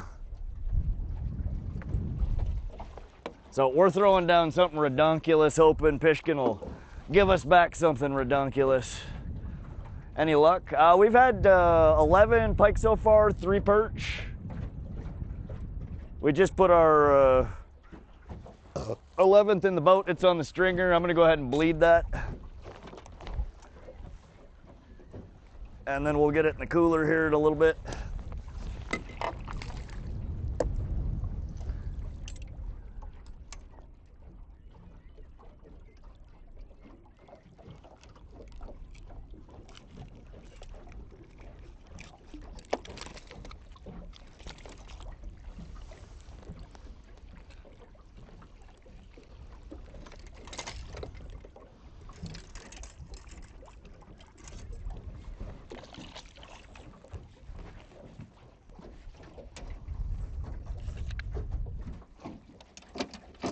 All right, somebody remind me in 10 minutes or so to pull that out and put it in the cooler. We don't have those muskies though. Yeah, we don't have a true muskie here in Montana. We have tiger muskie, which is a sterile hybrid between a northern pike and a muskellunge. They load them in some of our water bodies. They stock them in very limited numbers, every 7 to 9 years in a handful of water bodies. For trophy fishing opportunity, as well as to try and cut down on the white sucker population 11 pike is great. Yeah, it's been a good day so far. This time of the year, that's about, this morning when we got out here, that's what I called, was about a 10 average usually is what I pull out of here this time of the year. So we're doing good. What's even better is we've landed almost every one we've had on the line. We've had a handful of swing and misses. Those don't really count. We've only had lost one or two solid hookups.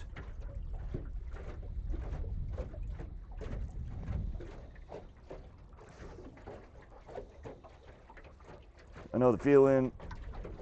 Good stuff, dude. Big baits, big fish. Yeah, we was excuse me, talking about it earlier. In years past when I fished here, before I started streaming,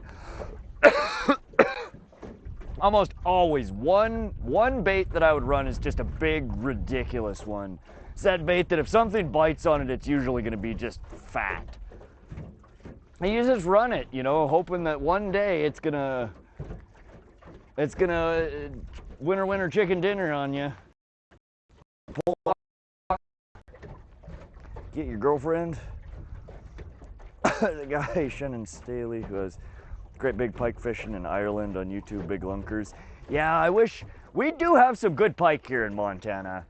This particular water body produces a ton of pike, but not a lot of big ones. They're few and far between. They are in here though. Tiber has some really good pike in there. Downstream from Tiber has some really good pike in there. I think it's the Teton River.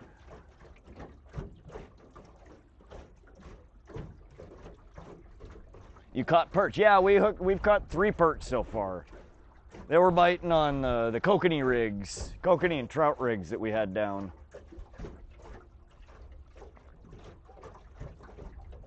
See that you caught some trout rainbows or lake trout.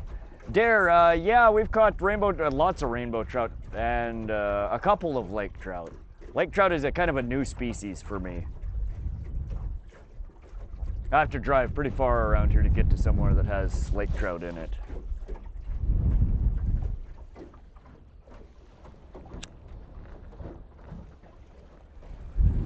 Here comes our gusts.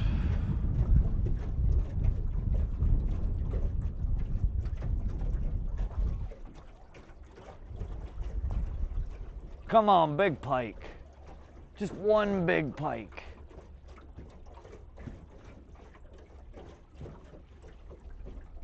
That's all we need.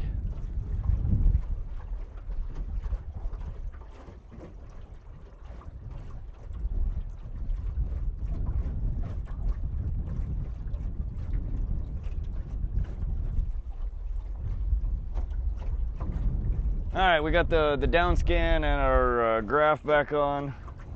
You can see we're over a lot of bait fish. Probably a lot of perch in there.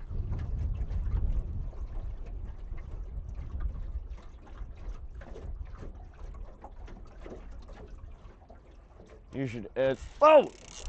There's our reef runner again. Or not reef runner, our F-18 in Pike. Let's mark that on the map. Fish on, fish on. This will be number 10 for the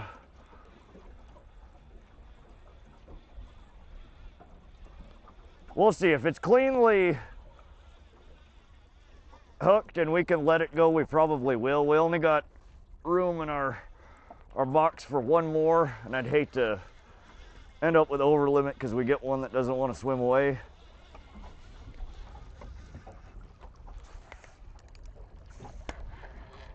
This one's a little on the small side. Not bad looking though. Yeah, this one looks like a clean hook. Let's try and get, no, we got a bleeder. Shoot. All right, well.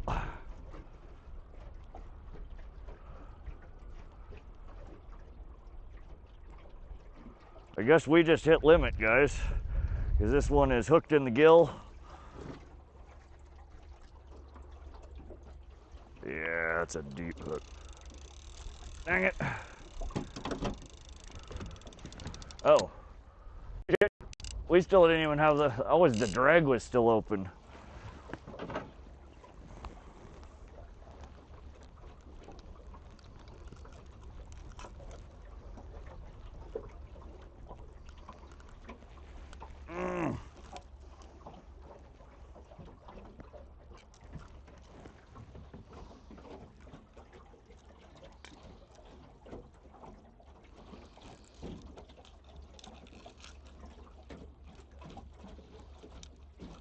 Yeah, this is our worst hook to the day.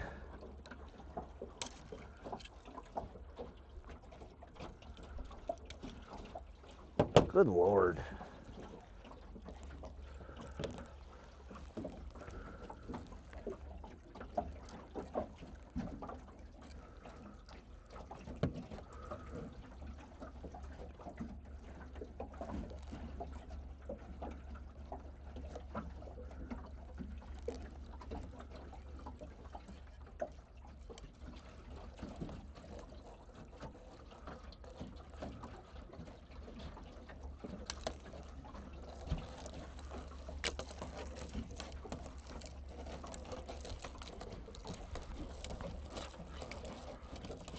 All right.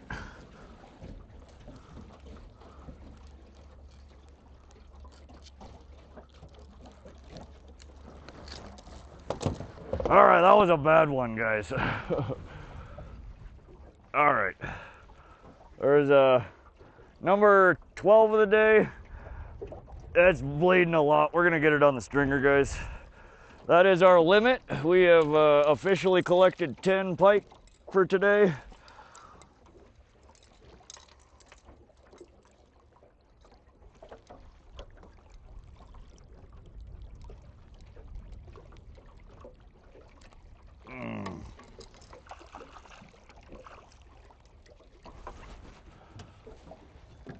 Bleed this one out as well. Yeah, although I probably don't even need to cut this one.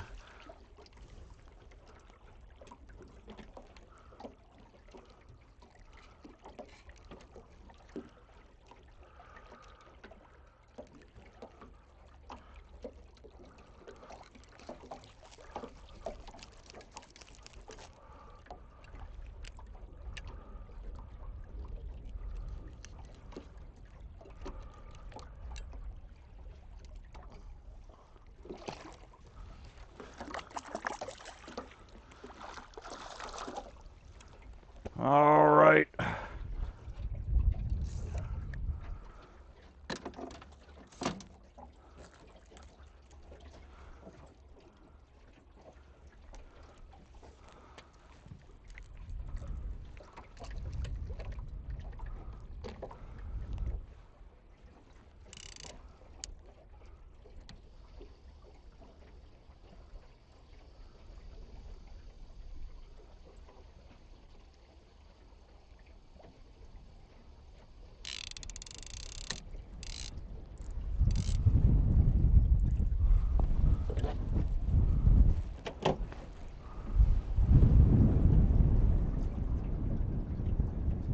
Should have had 3 hooks. You think more hooks would have helped that?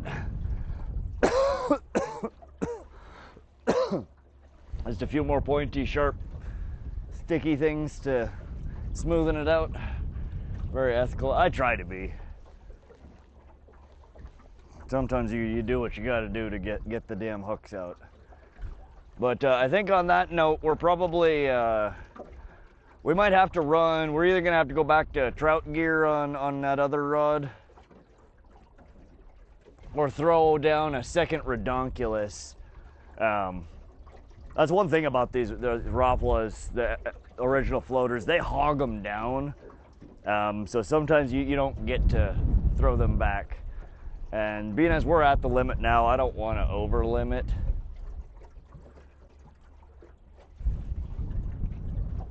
Gotta love greedy fish, brother. Tried to eat something half its size, right?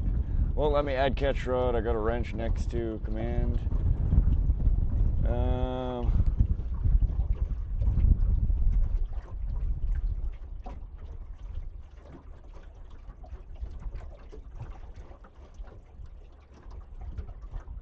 I don't see that you tried to add it. I saw somebody type .caught. What was that, number 12 or 13?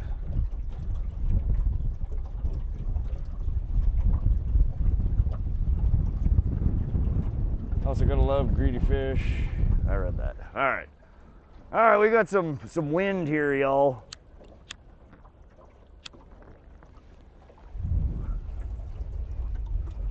What time is it? 4:19. We still got 5 damn hours of fishing here. That's a shame. See, this is why I usually don't keep fish early. We shouldn't have done that. Gotta love greedy. I read that like 9 times. It's telling me service unavailable. Interesting.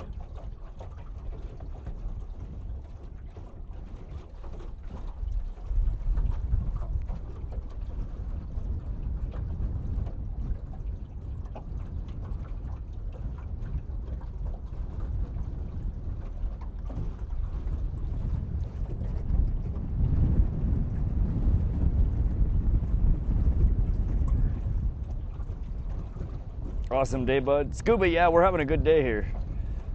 11 northern pike. Yeah, so it's got to be at least 12 because we have 10 in the cooler and we've let 2 go. It's 12 or 13. Have you tried inline hooks for your lures? JV Joe, what do you mean inline hooks? Like a single hook versus a treble? Inline hooks. Works now? Oh, okay, there we go.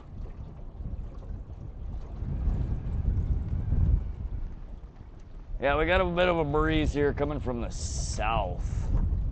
Kind of odd to get a southerly gust here. Trying to show it. Hey, shit it is. It's little Jimmy time. Let's do it. We've, whoa.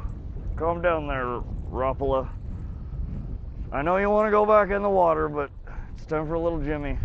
Thank you for reminding me. Yes, it is 100% little Jimmy's time to shine.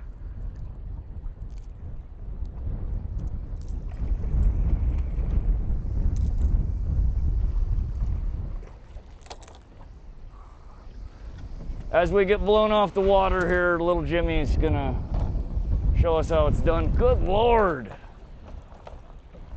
All right, these are some actual gusts, y'all. What the hell?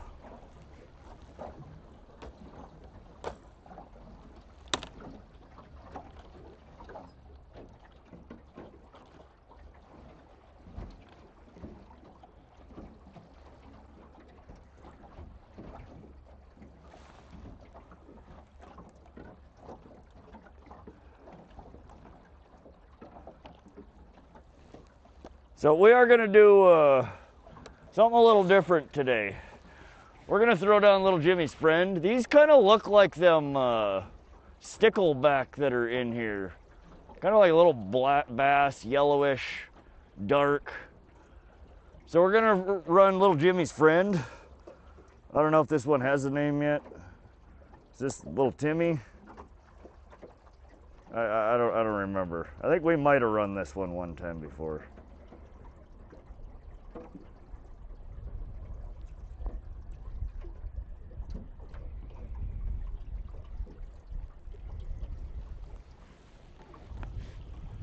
All right, we're gonna run,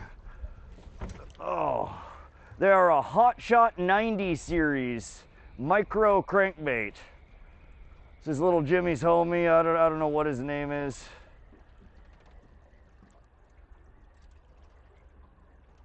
Little Timmy. Yeah, I don't know. Well, we're gonna toss that one into the lineup here.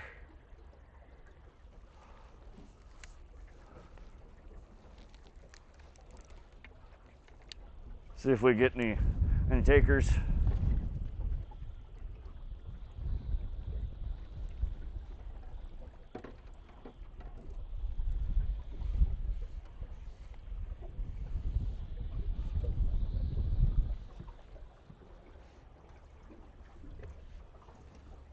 Well, Timmy's got this. I hope so.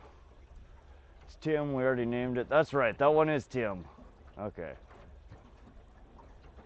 I couldn't remember if that was, I have 3 different ones, and I couldn't remember if this was the one we ran or the one we didn't.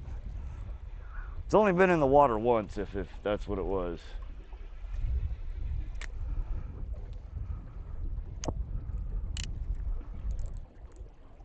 Are we hitting bottom, or is that a fish?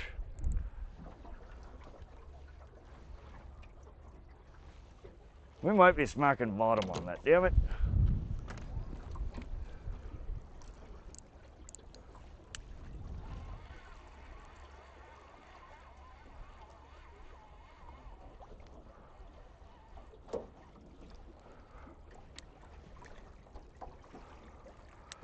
Oh, let's check it.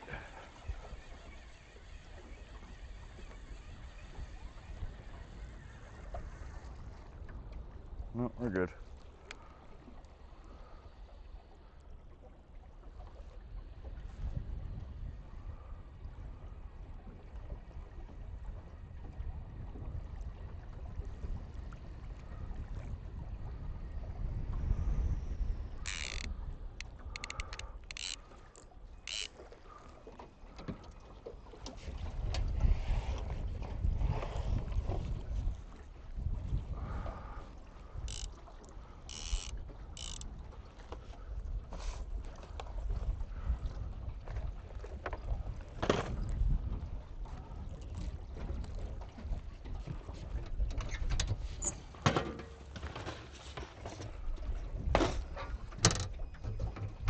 All right, trolling motor, knock it off.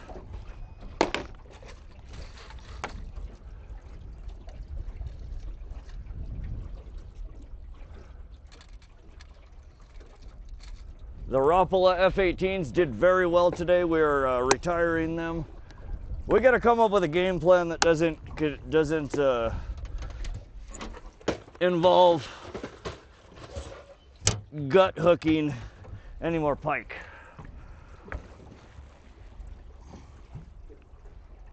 Love seeing the scope and bottom contour. I hope people would like the added context. I found out a really slick way to mirror it onto the screen, so I had to do it. Second to last pike you caught has been in the water about 15 minutes now. Unless you... No, I didn't. They've both been... I think I bled them both? Let me check. They might be time to put in.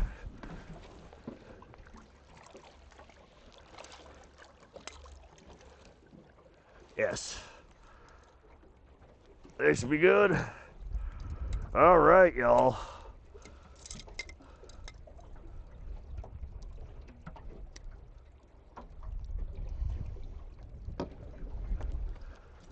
That's our limit of pike for the day here. Going into the cooler.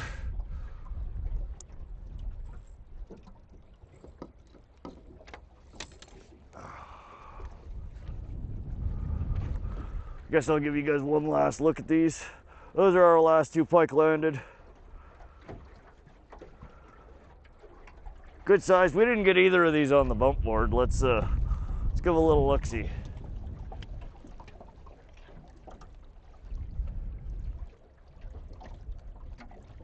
$21 3/4.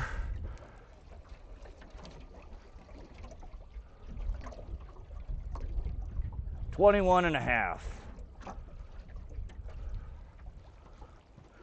Good size eaters. We're gonna get these last couple in the cooler.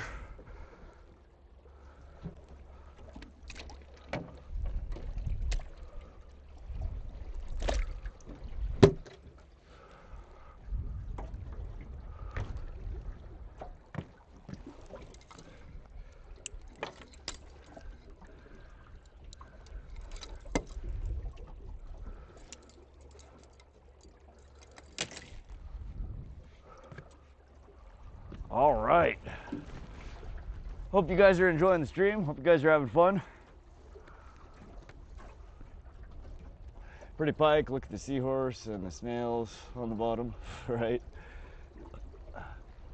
It's what's his name from SpongeBob? Carl. Got a bunch of Carls down there. Pinks and barbs, maybe. Yeah, they're just that style of bait, they end up hogging it like way down oftentimes. It just switched to a bait style that they're not going to be able to fit it into their tummy by the time they get it into the boat. Battery's just about done charging. Gonna hit the lake in about half an hour. Nice, John. Heck yeah. What are you going out there to target? Paying more attention to the numbers on the left. Surveyor by trade. Yeah, those are our, that's our map. Topographical map, contour map. So the green band is, we're using the Lowrance Recon networked with our Lowrance HDS10 Pro. So I can control the Lowrance Recon, the trolling motor, with the graph. So the green band there is part of our autopilot depth follow feature. You set a minimum depth, a maximum depth, which gives you your green bar. The reds are kind of your gutters. That's where autopilot is supposed to stay within. And as you're moving along that perimeter, it periodically adds more waypoints along the way that you just connect throughout. All we do is control the speed. And turn it off when it starts going berserk, trying to murder everybody around. It does do that sometimes. Looks like you're keeping it to follow 27. Yep, 27 to 30 is where I have the depth, the contour set at. Most of our hits today have been anywhere from 25 foot to 35 foot. They are, as we've been throughout the water body, they are this time of the year marking frickin' everywhere. Looks like the Thermocline has started to form. It is pushing fish deeper, and they're kind of all over. This water body also has had, over the last week, they've dropped the water level down about 5 foot. So it was at 17 foot above full, or above zero, which is, you know, zero is normal height. And then the last 5 days, or last week or so, they've dropped it down 5 foot. So there's been a pretty dramatic shift down. A lot of the fish are, you know, pushed down deeper. But there's just a ton of bait in here. All day long we've been marking forage. The Cory catfish in the kids' tank's named Dirty Carl.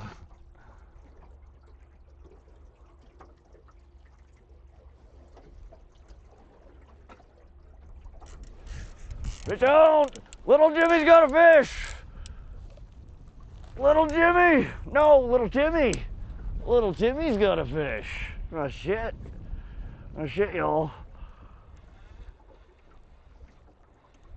Feels like another pike. I think Timmy's gonna get benched. We can't catch any more pike, y'all. We really gotta stop. We gotta fish for something else here.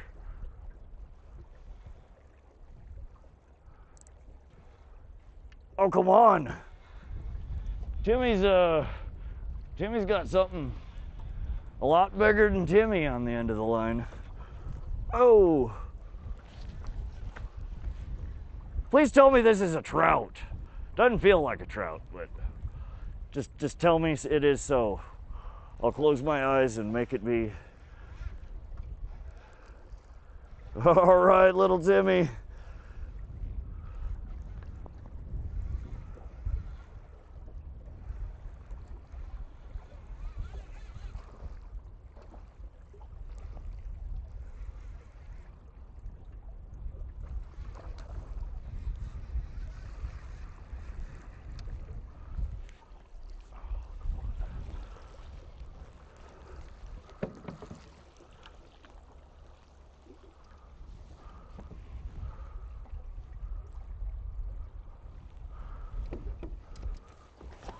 All right, y'all, fishing the boat.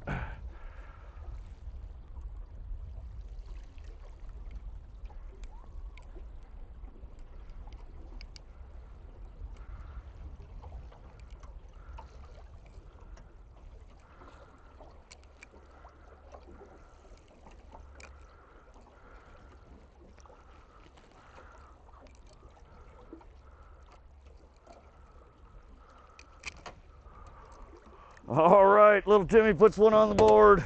We're gonna get just a quick look at this one before we get it back in the water. Little Timmy put a fish in the boat, let's go. Off she goes.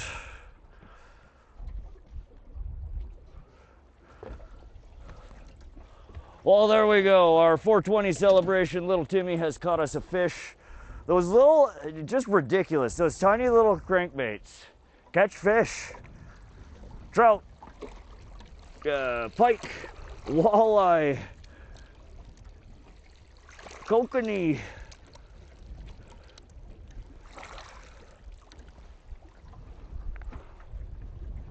All right, y'all. Well, we are also going to retire little Timmy because little Timmy catches them too deep. We kind of put ourselves in not a great spot here, catching too many fish. We caught all of our damn fish.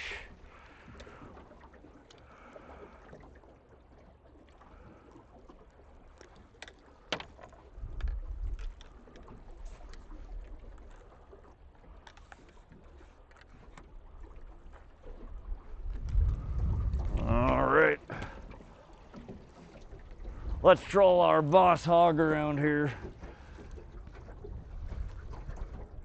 The pike are hunting today. They're hunting in packs, so the weed beds for pike, if no salmon.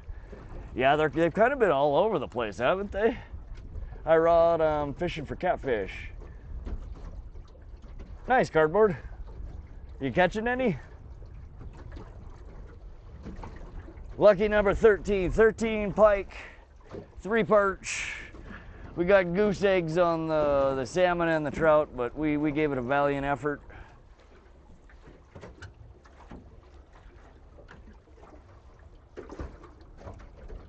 Chinook, if I could spot anything deep, might troll over the weed beds. Oh, you might troll over the weed beds. Okay, that makes sense. Just go throw that cooler in the truck and start over. Billiard. A lot of people would do that. 10 is, that's way more pike. You guys know me. I normally throw back 100% if they'll swim away. Today is one of the few days you will see me harvest intentionally. And again, we don't want to over harvest. So the reality is that you stop fishing. There's too many pike in here. Pretty much everything we're gonna throw down in here, I think, is quite likely to get bit by pike. Unless we're running something with these, just big. And we could do that. We could go do some mapping. We haven't been over to the other side of the water body at all yet this year. I just left the house. Wow, Rod, you're the best fisherman on YouTube, catching so many fish. Thanks, Burning. No, it's a good day on the water here. It's been fun. We've had 13 beautiful pike in the boat. Nothing big today. We'll keep running our fat bastard here. See if we can pull something else in. I'm not nearly as uncomfortable running the big baits like this. They tend not to be able to hog them down like they do the others. Watch him catch a bear. I can hear the fish. Today's stream might just focus on pike fishing. After what? I love pike. Pike fishing is so fun. And they're one of the fish that they're not particularly difficult to fish for.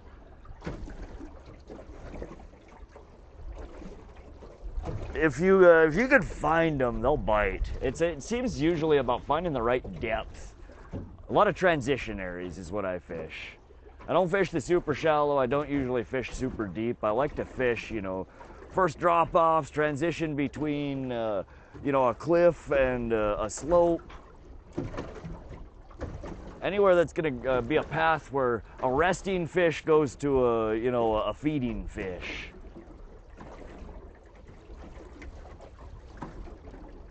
And just keep trolling.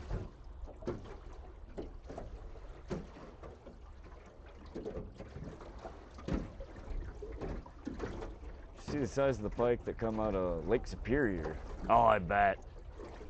Yeah, that's it's one thing about this water body. It produces a ton of pike, really good pike, nice pike, some of the best eating pike around. But it's very infrequent that I catch. Whoa! Oh, we missed it. It was definitely a perch, guys, right? Perch biting on the Bulldog. You guys saw that, right? Come on, we need a hog.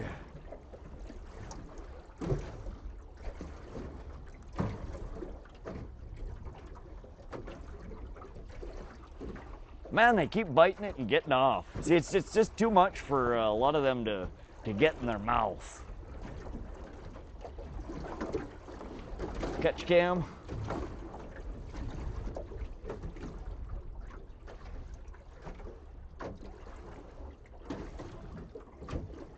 We good?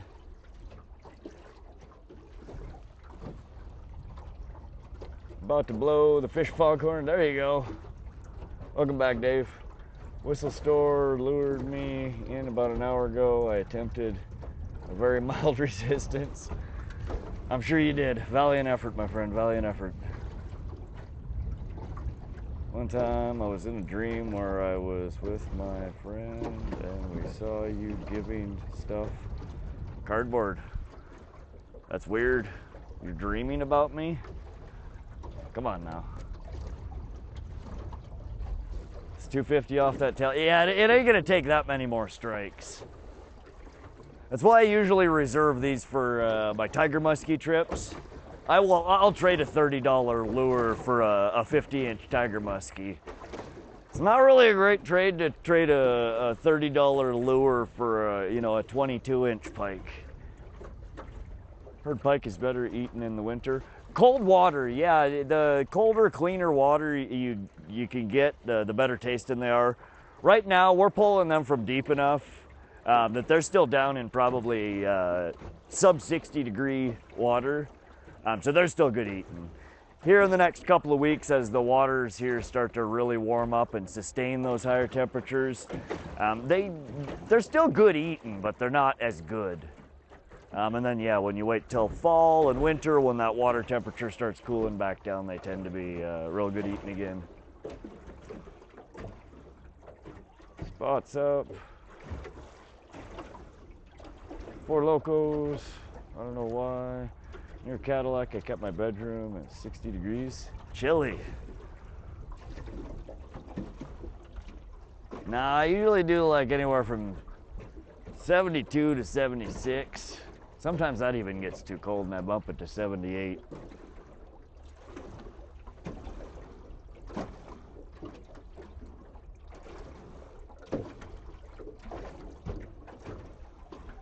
All right, well, little Timmy caught a fish.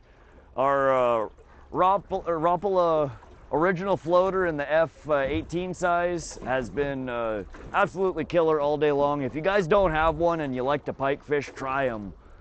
This time of the year especially, mid to late July into early August, they produce real well for me at Pishkun here.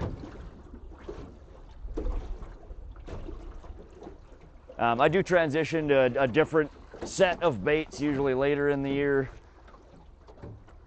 but they're definitely they're liking that size and that type of bait today. Been a long time, or was I gone for food? It had not been that long. When was the last fish whistle spot snatcher? I don't remember, a little while ago. It's about that time though. The mornings are a struggle to get up, but my pillows stay cold and bundled up. I hate waking up for pretty much anything except for going fishing.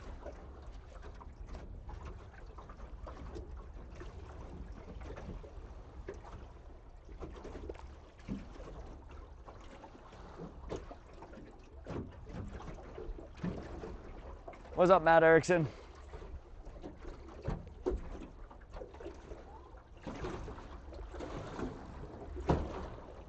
All right, fish whistle 30, yo.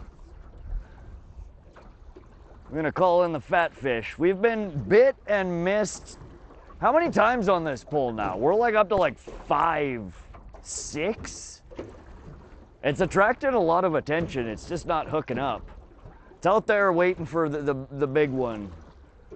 The Pishkun lunker. Old Nessie hanging out somewhere in that cloud of bullshit we're looking at. What is even going on down there?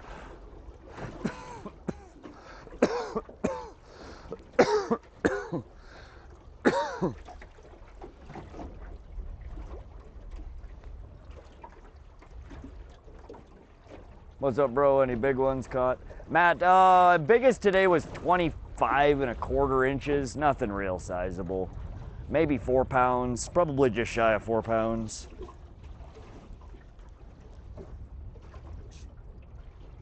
It's a brush pile. Looks like a goddamn tropical cornucopia down there. I don't know what's happening. I feel like that if you remove the orange and blue and yellow filter and put some color in it, it would be a scene out of somewhere in, you know, like Hawaiian jungle.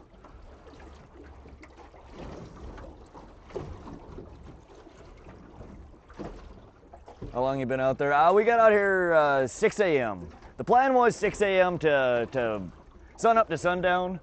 We have hit our limit. We got 10 pike in the cooler. Today's one of the few days on the stream that we are purposefully harvesting. We're trying to get a good haul of fish out of here before these waters do start getting too much warmer and the fish just aren't as good eating. Ed's gonna pickle us some. I'm gonna fillet some up for myself, for my mom, for my aunt. Share some fish with some people. I watched the live weigh-in for NWT Walleye Pros in Green Bay today. Weights are insane. Oh yeah, David? I don't really follow that much. What kind of weights are they pulling out of there? Was it like a 5-fish bag or 10-fish bag?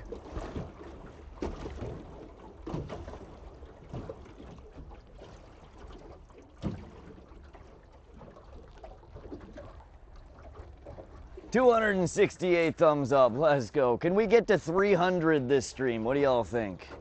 If you haven't done so already, double tap that screen. It does help out the channel. Everybody that thumbs up, it sends, you know,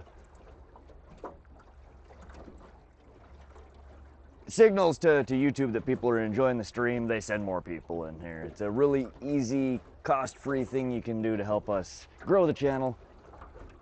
But above all, I do hope you're enjoying the stream today. We've caught a whole bunch of pike, some good eaters. We got literally a cooler full of these damn things. I should have grabbed a couple of more bags of ice. It is way hotter out here than I expected today. And these cheap coolers do not keep ice cold for very long. So we're sitting in chilled water at this point. Still some ice in there, but very little. 5-fish bag, 35 pounds, you'll get middle of the pack. 40 pounds, you get 15. Dang. You look at my area for pike, lots over 30 inches, some over 40. Heck yeah, Carl. Yeah, see, there are some water bodies. Apparently, if you know how to fish Tiber's like that. It produces really big pike. The few times that I've been there and tried, we got our butts kicked. It's such a huge water body. I don't know where to start. It's so far from one side to the other. The wind's always blowing. We'll keep at it. We'll try it again, but it's been, we're sucking 2.0 at Tiber so far. I think they removed the double tap feature a while ago. It doesn't work for me anymore. Oh, really? Maybe it's some phones, some OSs. I think it still works. I think I was in a stream yesterday or the day before that I was able to tap, and it gives the thumbs up.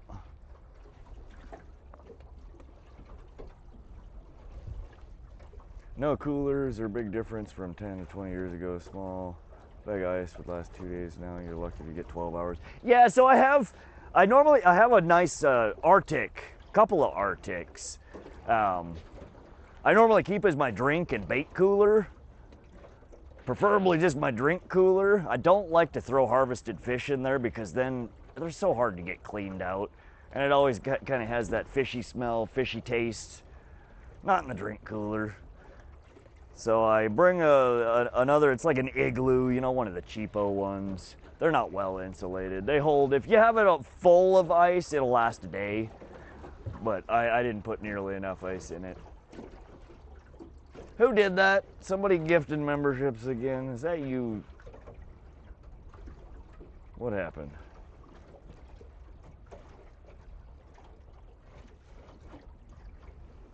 Stephen Bond with the 20 want to see my rod memberships. Congratulations. Thank you, Steve.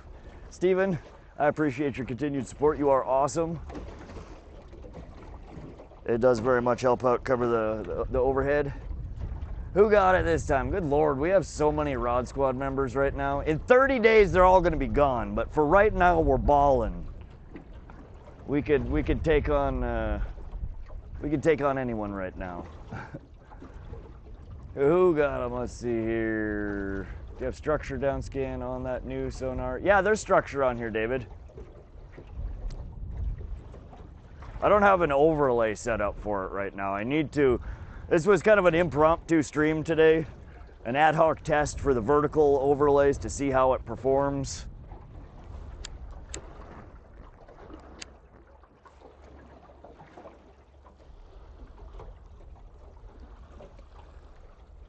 Healthy Not High, Ozcan, Furcan, The Real LA Kelly, D-Mitch, Fish Minnesota, BTB Outdoors, Richie Rich, Fishing UK, Glasgow, Nicole,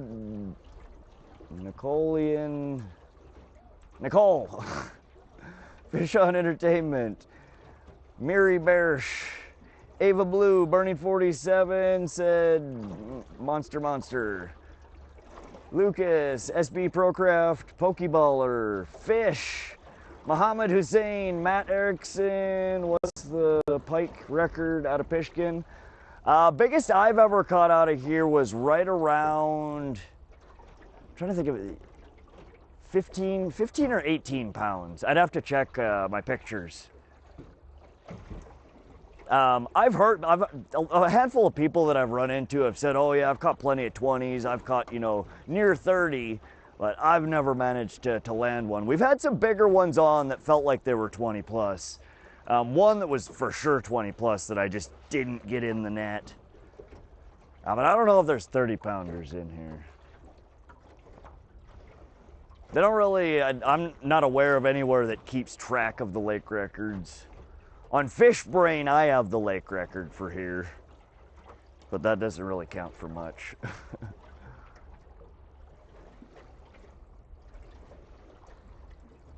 Any fish? Yes, yeah, we've had 13 pike and 3 perch.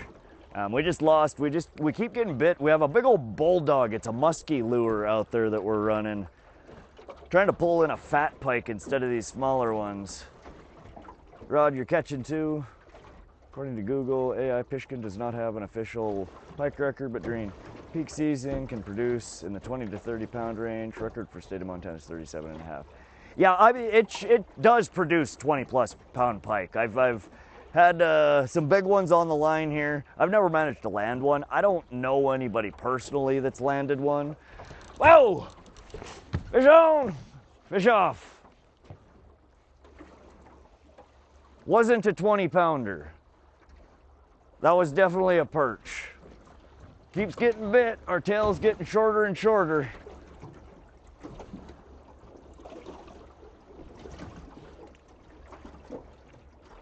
Random. Today we've caught 13 northern pike. Rod, you're catching 2.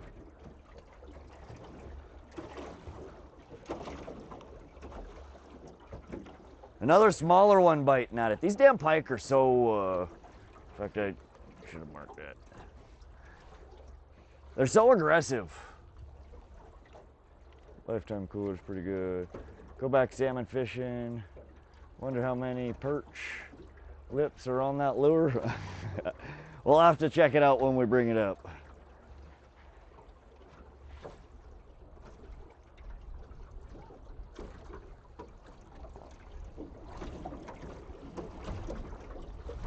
Hey, I forgot what you do again for your day job. I do web development, security consulting, IT and infrastructure planning.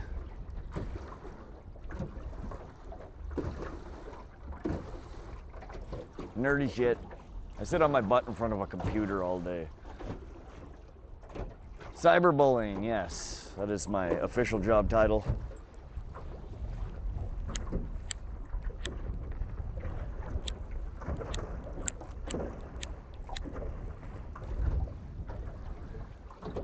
Moose wrestling, professional wilderness man. We just get out here on the water and try not to sink the boat. We are not experts at anything. We do try though. We have a lot of fun. Try and do it safely and sanely when reasonable.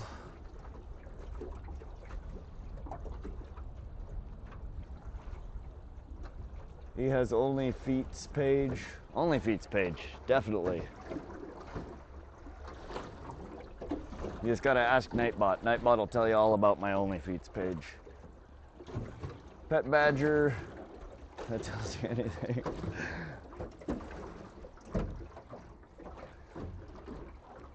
What does it take to pull a true monster out of this water body? I don't know, man. We've been trying for years. They're in here.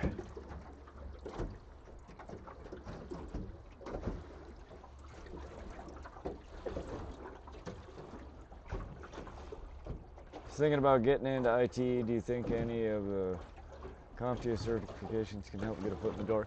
They can. Certificates can help. I mean, from my perspective, don't worry. And it's hard for me to offer advice because when I hire people, I don't hire people like most people hire people. I sit down, I have a conversation, and I see if the subject actually interests them. What kind of shit do you do in your spare time when you're not working? If it's shit like this, then that's the type of person I want to work with. And that's how I am. When I'm not working, I'm still doing the same kind of shit for my own projects, my own stuff that I'm building, my own stuff, you know, that I use in what I want to do. So I would say if you want to get into IT, set stuff up. Go, you know, spin up some VMs in the cloud. Go figure out how you open up network to allow different services to run, but not open everything up so everybody can get in and, you know, try and crack your shit. Do the job as your hobby. If you enjoy it, it's a field of work that would probably be good for you to go into. If you don't enjoy doing it in your spare time, and you don't, probably not a good field of work to go into. Because it's a field of work that you go down the rabbit hole all day, every day. It's troubleshooting, it's problem solving. That's all it is. And putting together widgets.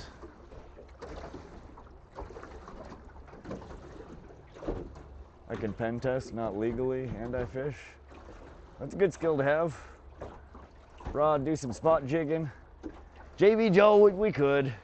I'm honestly, again, with his, we're at the limit. I don't want to over limit, and I especially don't want to over limit in front of y'all. At this point, the best thing, I think we're going to keep trolling towards the dock over here. I'm going to clean these fish out. We're going to reset, put some stuff away.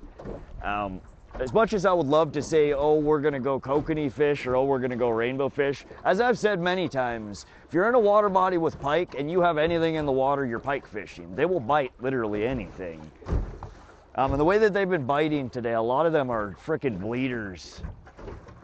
So I think we've kind of nixed ourselves in collecting our bounty a little too early. That's why I always tell you guys, I try not to harvest early in the day.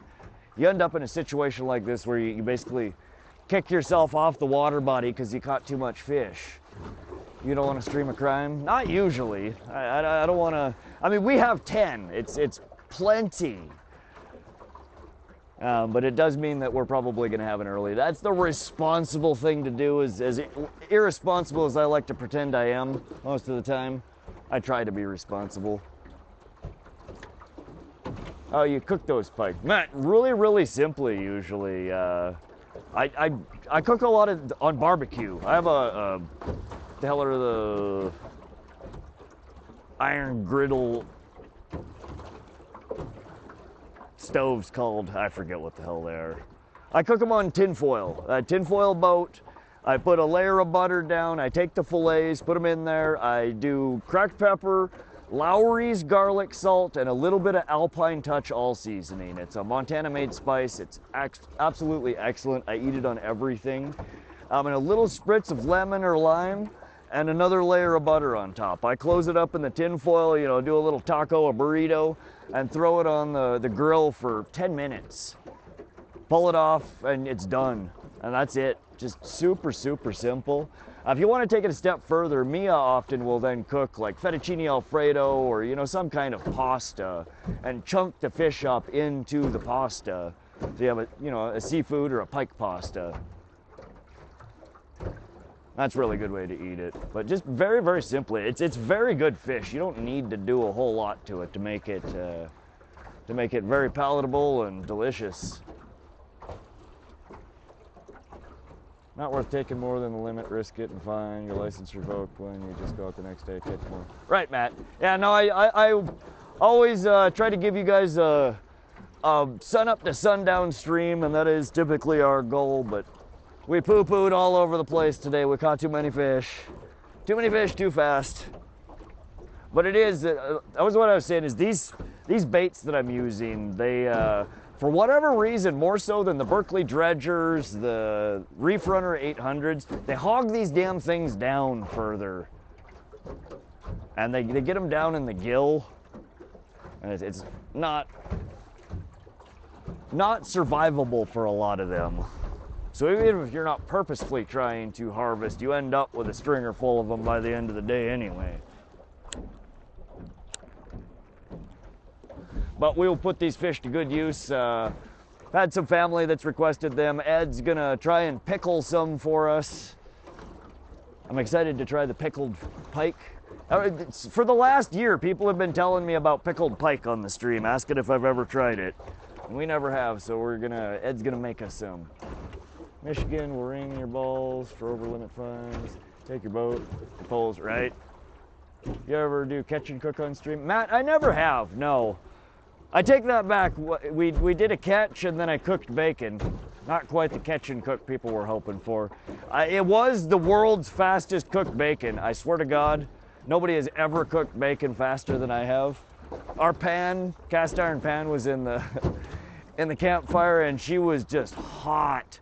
I dropped that bacon in there and it was like 9 seconds and it was just crisp. So we went from a catch to I think we caught 7 or 8 fish that day, and we're like, we're gonna keep the last one, and then we didn't end up catching the last one, so we had bacon for dinner.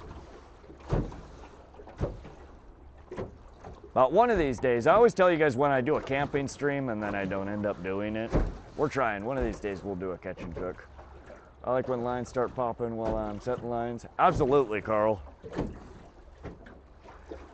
Wonderful when you're going to set a line and you know it's out 25 foot and something just smashes it while you're trying to get it out to 2 colors, 3 colors, 5 colors. They're like, nope, 30 foot, give me that shit. Switch out the treble hooks for inline single hooks. JB Joe, yeah, so I've been contemplating trying that. I need to look into it and see what good hooks would be, what size equivalent I need to put on there. I know that hooks sometimes can have a lot to do with certain lures' action, and you got to be careful swapping it out for things that don't weigh the same or similar, that it can really boo-boo your action's lures. But it is something that I need to seriously consider because I do a ton of catch and release, and I like to try. I don't like beating them up and throwing them back out there and saying, oh yeah, that fish will survive fine. We try our hardest to make sure that they are all gonna swim away when they leave the boat, and if they don't, we put them on the stringer and we eat them.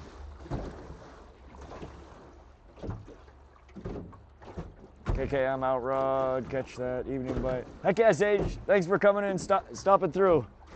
We're headed towards the boat ramp right now. We're gonna clean these fish out, prep them up. 15-pound laker, number 3, 9 more to go. Nice. That's a chunker. How many acres is Pishkun? Matt, so the total water body is somewhere between 800 and 900 acres. The water level fluctuates a lot, so the actual acreage fluctuates a lot. It's split kind of into a western side and an eastern side. There's a little canal and some little shallow ponds in between. The eastern side is what I primarily fish. We haven't not gone out of it yet this year. It's about 400 acres, so it's a pretty small water body. The deepest it gets is around 110 foot, 90 to 110, again, depending on how low the water body is. Water body levels here do fluctuate a lot. They 20 to 30 foot over the course of a year. Crazy. That's why I set my drag so light when I'm crappie fishing, so I'm not ripping paper lips. I hear you, Northwest. The pike oftentimes, they attack violently. The worst ones are the ones where they especially with trebles, and that's really the bad thing about trebles is you'll get them in the top of the mouth, the bottom of the mouth, and that entry point is so hard to. I've also thought about, instead of having treble hooks with 3 hooks on them, trimming one of the trebles off of each, so you have a couple of 2-prong hooks instead of 3. Getting something out of 2 hooks, or 2 hooks out of something rather, I think might be, it's not gonna hold them as well, 100%, you're gonna lose more fish. But that's the point, is you're also not gonna mangle so many fish trying to get them out. Easier to follow chat without having to open a separate chat window. For me too, I'd rather see a graph. Wish you could put the graph on the bottom so the comments ain't on you. I know, Mitch, yeah, it is. There's not a whole lot of vertical real estate. So we have our front view. I could dump, and that's what I've thought about doing, is doing this view with our finder smushed to the bottom, so it's kind of mangled. You can't really see a whole lot of it, but you can kind of see it with the focus on top. And then we have the graph, which takes really the precedence. My ugly mug and our pole tips kind of get back seated by the chat. It's tough. There's not a whole lot of vertical real estate. As again, I have a bar hiding behind the chat window. Like, I need to work on it. We're still fine tuning. This is a brand new configuration that I've been playing with. Going pike fishing this Friday for the first time. I have fish finder and the water's muddy. Do pike group on the finder? You will find that they will hunt in packs, or so I've seen. They're not usually like giant schools like trout or salmon do. But it's not uncommon to see 3, 4, half a dozen or more pike that are kind of roaming together, hunting, searching. It's a wolf pack.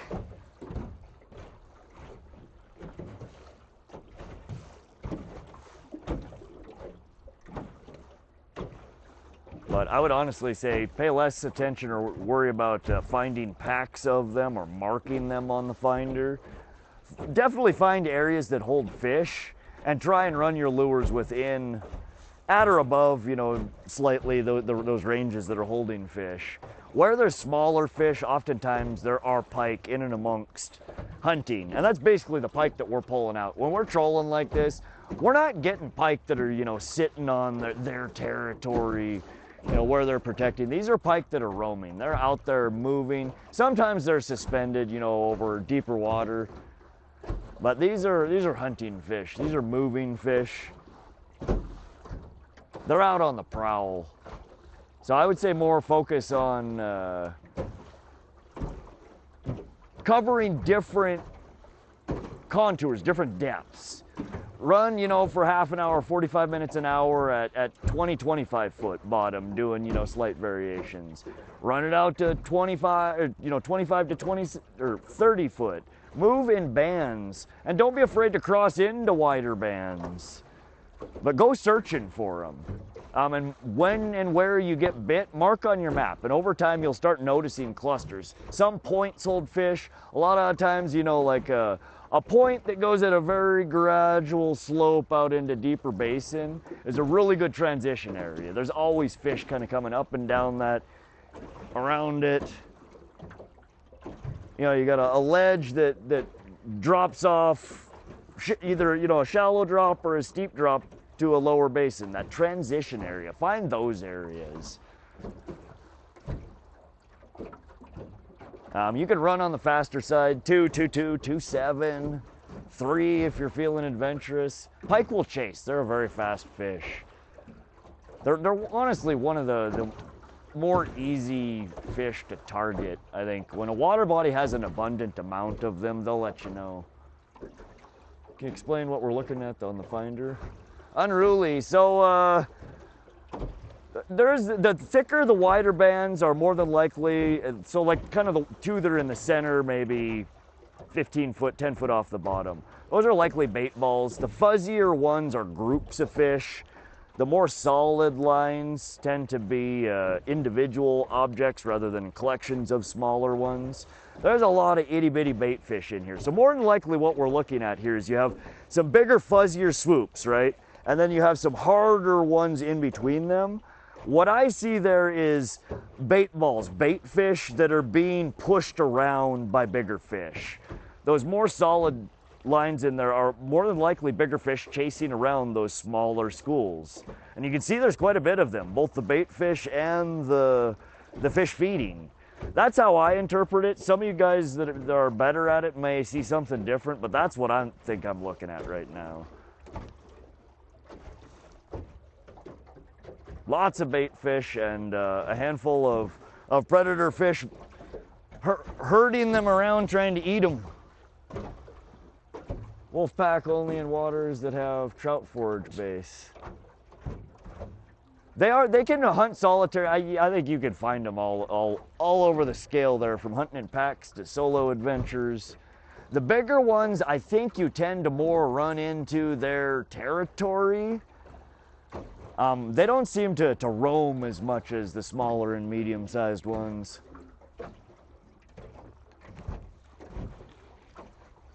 That's where we would probably catch bigger ones if we went poking through some of the, you know, the shallower pools and areas off of the main lake that have some deeper sections for something to lurk in. If it's deep enough, it's cool enough for them to chill in there. There's going to be bait fish in there. They're like little barrels, their own private buffets. How deep can Pishkun get? 110, I think, just over to the east of us over here. We're passing kind of, let me scroll out here a little bit. We don't have some of it marked. Oops.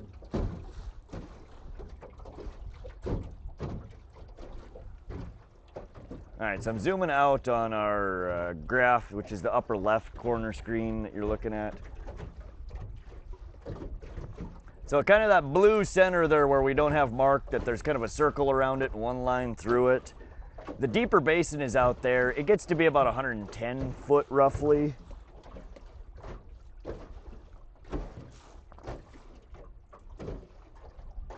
Zoom in a little bit there.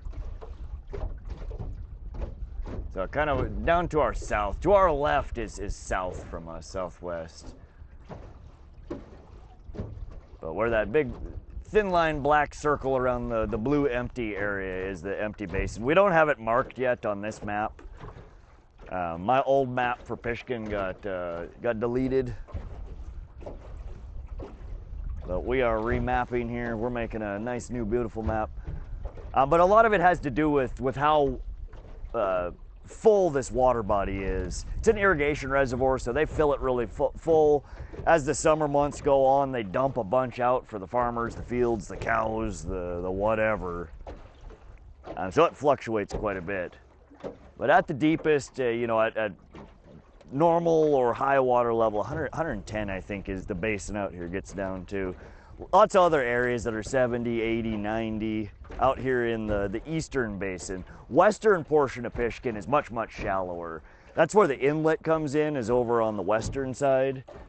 It gets down to be, I think, 30, 40 foot over there. Maybe a little bit deeper where the outlet is in like the southwest corner.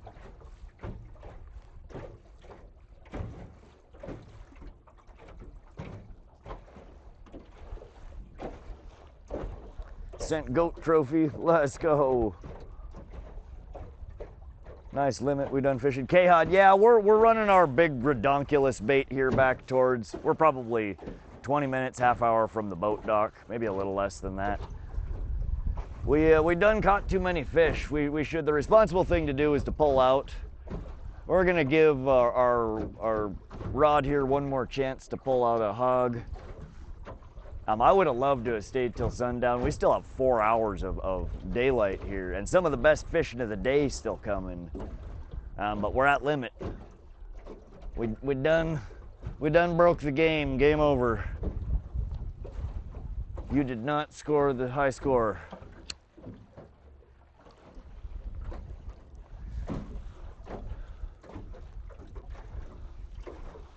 One of those kind of days. Picked up car keys today, set them down 4 times while looking for a key that's gone with the vehicle. Nice, Carl. It's a good way to spend your day. Once you have mapped a lake to your satisfaction, is there a way that you can share out of the lake, like not steal your spots? Just yeah. So Dave Hensel, the mapping, the Lowrance units that I use, and I think some of the other mapping units as well are compatible with it. It's called CMap Genesis. Live maps and CMap Genesis social maps. So what I do is I record my local sonar, or I can use the CMap Genesis live feature, and it paints on the map as we go. And then at the end of the fishing session, I take my little SD card, I bring it in, I pop it into my laptop, and I download. There's .sl2 files or .gsd files. And upload them to a website. It's just Genesis Maps, or just Google CMap Genesis. I think it's genesismaps.com. And you can make a free account on there, and anyone can download maps from there, but to create maps, you have to have one of their paid plans. It's like 60 or 80 bucks a year. But I'm in the ecosystem. It provides a handful of other things, but I use it mainly for the map generation. But I take and upload it, and it combines it with every other map that I've uploaded, as well as other maps that people have created for the same water body, and then normalizes all the data into a social map that then anyone can go to the website, download it, and load it onto their Finder if it's compatible with CMap Genesis. So yeah, you guys could go right now to CMap Genesis. In fact, Pishkun is on there. You can look up Pishkun Reservoir and look at the social map. And 100% of that is mapping that I've created. We only have the western portion done. We just started uploading last year using the Genesis maps. I was recording everything locally for the first couple of years that I used these finders. And one day I turned the finder on and all my maps were gone. I was like, oh, come on. So we started uploading them to Genesis and sharing them with everybody. How much of Pishkun have you mapped? Probably about 90% of the eastern portion of it. We haven't done any mapping that I've uploaded on the western side yet. I had it all mapped before CMap nuked itself. But the good thing is now now it doesn't matter what my local card has. Anytime I need the map, I lose the map, I can just go back to CMap Genesis and download it for free and load it onto my graph.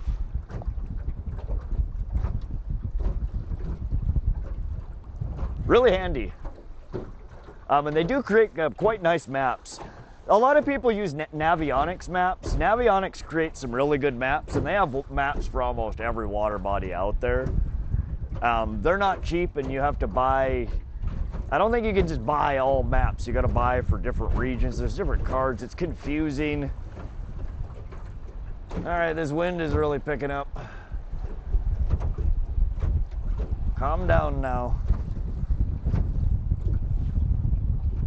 Another awesome stream today. I've got to take off. Can't wait till next time. Well, thanks for stopping through, Bill. I'm glad you had a good time. It was a pleasure having you in here. We'll catch you on the next one.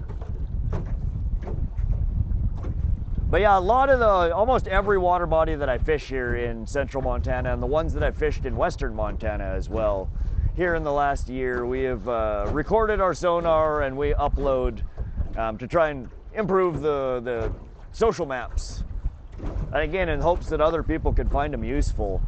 I know I wish frickin' a lot of the water bodies that I fished had maps when I started. It's no fun flying blind out here trying to find out where shit is. Yes, you can look in other places, you can download sources, but you can't load them onto the Finder.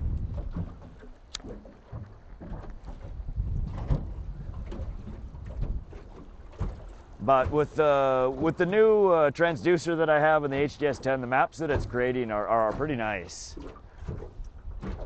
What's the brand and model of your fish finder? Way cool. We use the Lowrance HDS10 Pro. I don't know if that was the bottom or we just got smacked by something.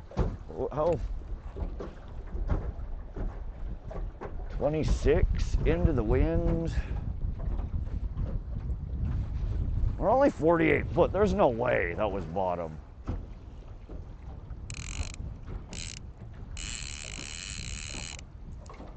No way. Come on, fish.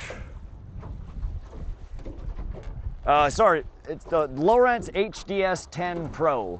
And it's paired with, it's called the all-in-one or 3-in-1 HD transducer. We then have it networked with the Elite FS9, which is an older generation, and the Lowrance Recon trolling motor, which is the newest generation. How much does it cost? The HDS10 Pro, it wasn't cheap. It was like $3 grand. The 9, I think, is like $1,000 or $1,500.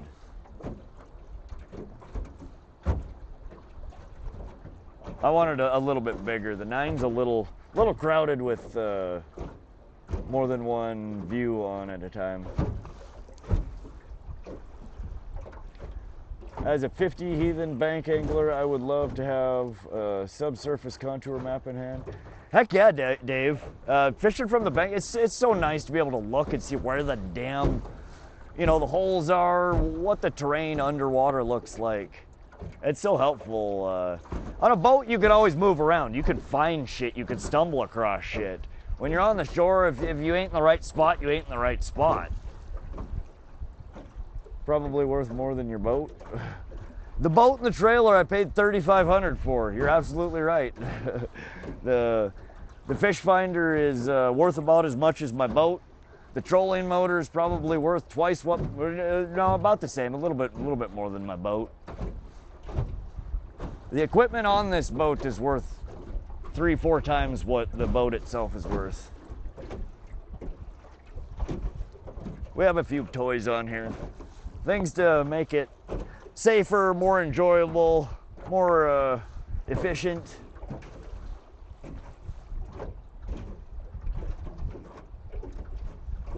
Should be able to find paper maps on anything. Damn bro, it's probably worth more. Check it out. 277 thumbs up, let's go. Are we gonna break 300 today? I don't know, we've been crawling. We're in our last little hurrah here. The wind is trying to say, no, you can't leave yet. And we're not leaving yet. We're gonna dock up. I got a whole cooler full of fish that I'm gonna gut. Weeds? It's gotta be weeds. How are we hitting bottom? Are we just going that slow because we're into the wind? We might be.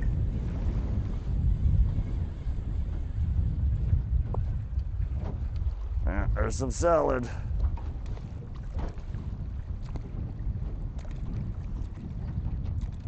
Oh, come on. Get off of there. Trying to clean the fat bastard off here. We're running the Bulldog. Bone white. Our tail is still intact, but looking rough.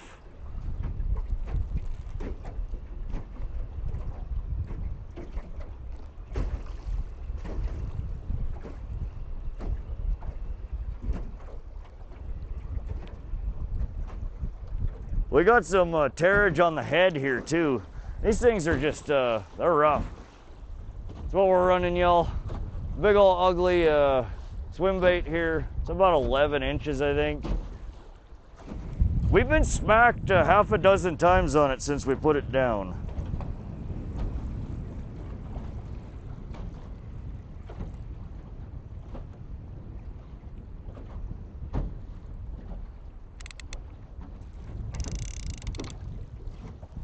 Let's bump our speed up a little bit here.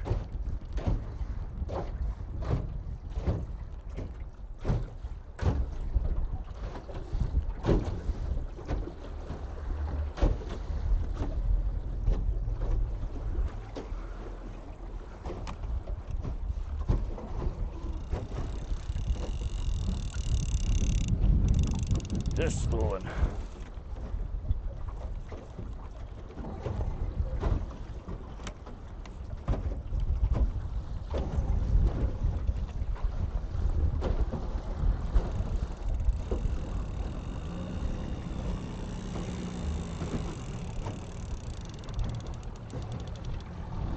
Kicking on our trolling motor. We got a pretty good headwind coming at us.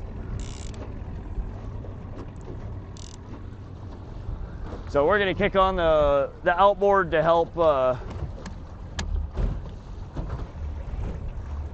help our trolling motor. The trolling motor then turns more into steering rather than thrusting, and it helps it guide you in the wind better. Seems to. That's what I've been doing when we get into the wind. Try 2 miles an hour. What are we doing right now?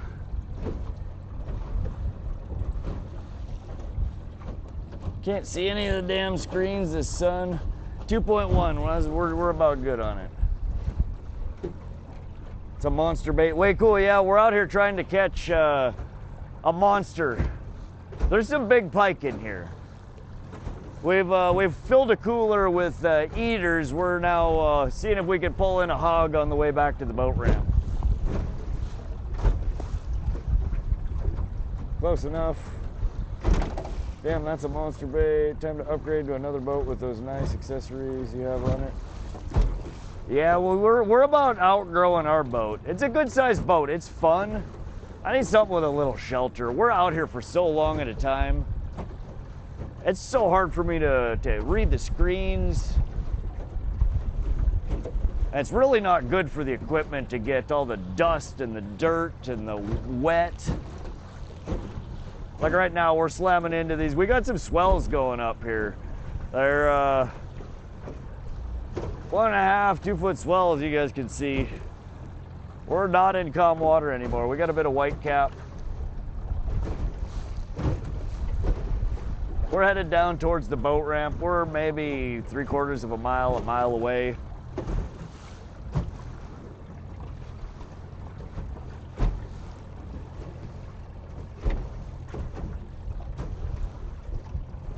But it does real well. Giving it the kicker in the back just to give us a little oomph and letting the trolling motor steer. It gets us around a hell of a lot better than I normally do when I try and steer in this shit. Outboard is tough to steer in choppy water. You just get bailed off to the side. It dumps you.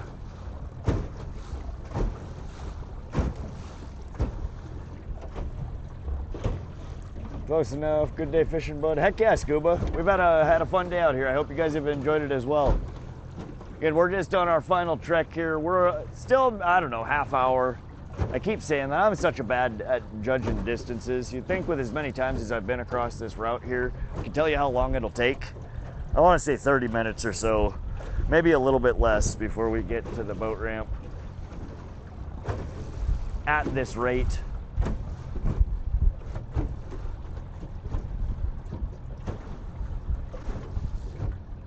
But been a good day out here. We had a real good bite this morning. The first 4 or 5 hours, It wasn't constant, but it was enough to keep us busy. You know, once every 20, 30 minutes, we were getting bit, smacked. We transitioned out of pike because we had put so many in the cooler already. Tried for trout and salmon for a few hours. Ended up catching perch instead. They were biting our trout and salmon rigs.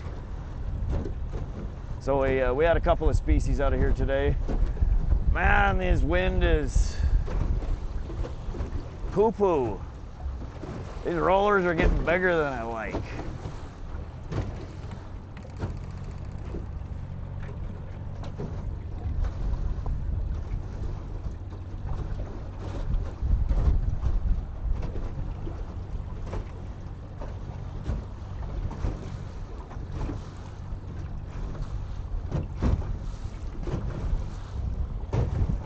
So she's a rough ride when you're going into the wind. Unfortunately, that's the way we need to go to get to the boat ramp.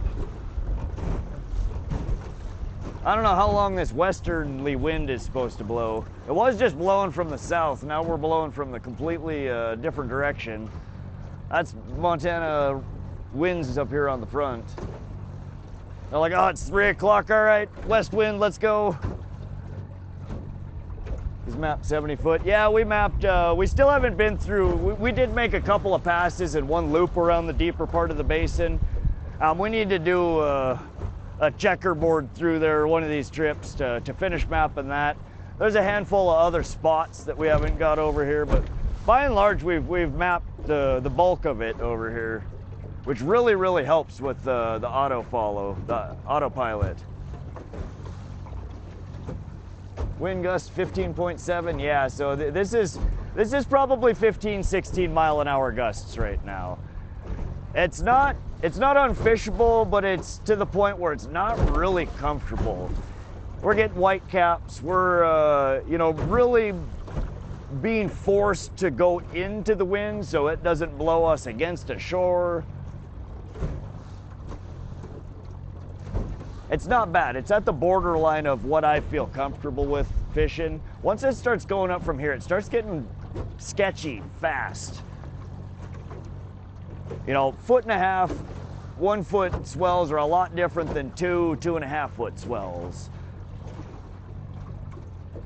A lot of you guys in bigger boats, it may not bother, it may not beat you up so much.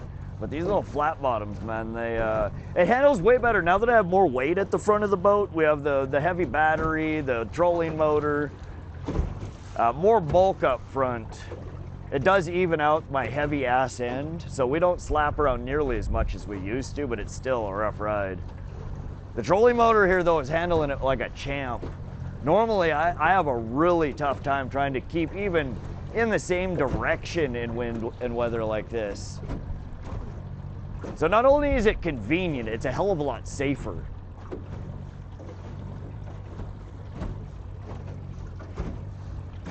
How have you not been sweating your ass off? You're all bundled up.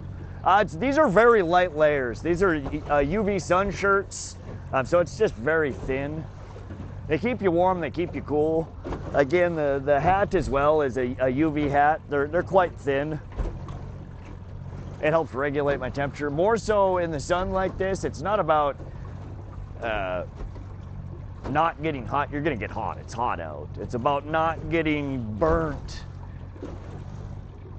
When you're out here, you know, 10, 12 plus hours in the sun, you cover as much of your body as you can. It does get hot though, don't get me wrong. There are times, right now with the wind makes it feel, you know, 10, 15 degrees cooler than it actually is. Clouds really help. It gets miserable when the clouds and the wind die down and it's just you and the sun. You're like, all right, sun, it's just us again. And he's up there frying you like an ant.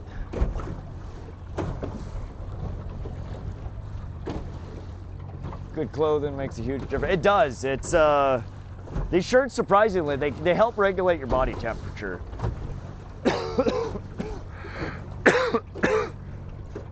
And again, I normally wear layers, so when it's cold, yeah, just have layers. As it warms up, you peel layer after layer. And I'm down to my bottom layer here. This is what's comfortable.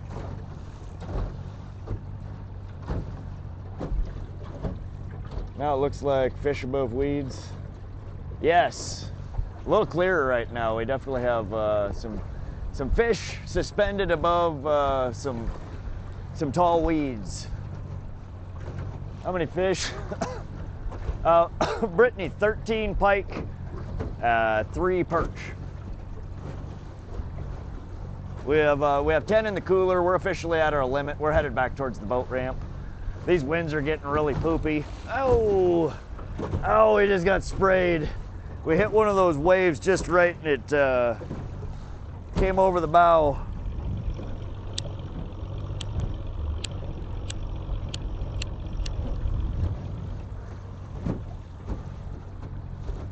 Why is there not a single tree around?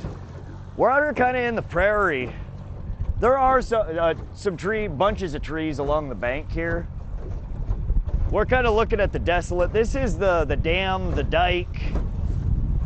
It's a rock wall. It's a deep basin right here in front of this. So there's a road that goes across that, and then it drops down into a valley over. Most of the shorelines do. You'll have patch of empty, but then big groups of trees. As we pan around, you'll see more trees out in the distance. You have a list of clothes you wear on the boat? Stephen Bond, yeah, so if you type .amazon, Rodbot or Nightbot will spit out a link to my Amazon referral store. I don't sell any of the shit, but you'll notice that in there is all the same stuff I'm wearing. My hat, my shirt, the pants, the boots you'll see me wearing, the electronics that are on here. They're all just affiliate links. If you click through there and find something you like and you click and buy through that, Amazon is supposed to send me a small commission back. They never do. I think it's a hoax. But yeah, you can find at least the list of it on my Amazon store. It's something like amazon.com/shop/wanna see my rod. There's a lot of this small stuff. I don't have everything on there, and some of the links you'll click on them and the stuff isn't actually available, but you can at least see what the name is. You can go Google for it, find it somewhere else. No biggie. I just tried to create a list of a lot of things people ask about. Again, the clothes, the boots, the rods, the reels, pole holders, the fish finders, the trolling motor,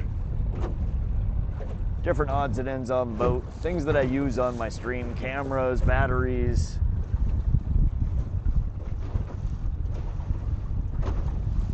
Do you have a list of the medicinal vapes you be puffing? No, I don't, Wakeable. Our fish whistles are here made in Montana.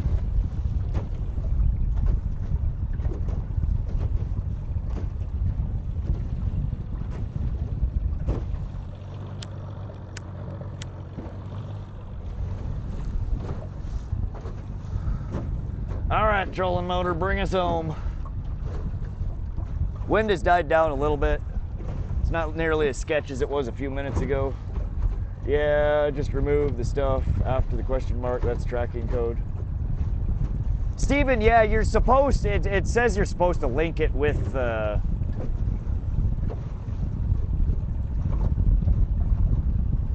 affiliate link on there. If it's not linked with that, it doesn't track people properly or something. You don't get the cookie, so I actually get the affiliate. At least that's my understanding of it. It's tracking right now. I can see when people click it. We get lots of people clicking, but it never, when people do purchase, it never qualifies for a commission, or it just never tracks the purchase with them. I drove to Michigan for my fish whistles. Is that a far drive for you, K-Hod? Sounds like it probably is. I didn't know.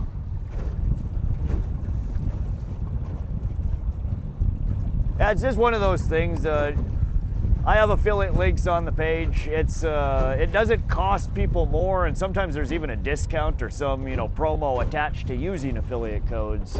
But it's just a way to incrementally make a little bit of money for the channel to help pay for the Starlink Mini, gas, shit I'm constantly breaking and dropping to the bottom of the lake. You know how it is.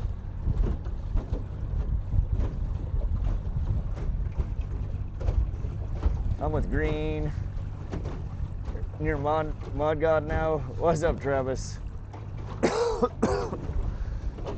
Travis got a gifted membership, huh? Welcome to the Rod Squad, Travis. No tornadoes allowed.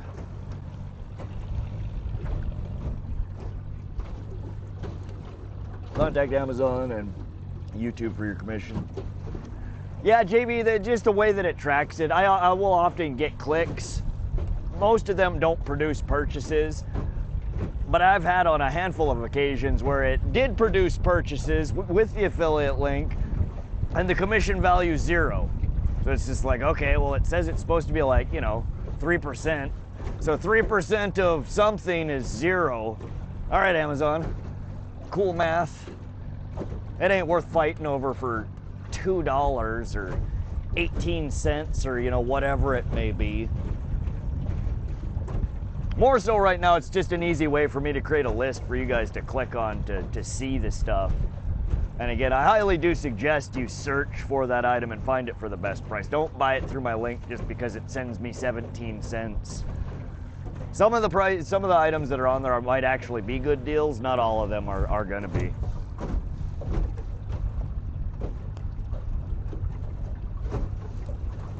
Commented on a shorts about trying to give you a good comment. Thanks, Travis. I used to have a 50% off Lowrance code for the Bass Federation Tournament Trail. Oh, nice spot. How long have you been a user of the fish whistle? I don't know. In some form or another, probably since early teens.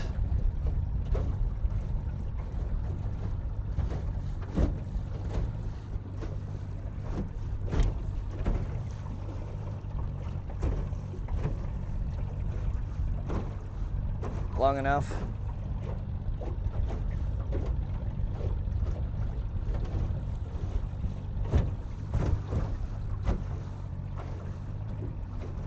All these damn fish down there. Why does nobody want Hogzilla over here? No love for the Bulldog, except for these damn perch. It's big tooth Rambo perch that keep biting.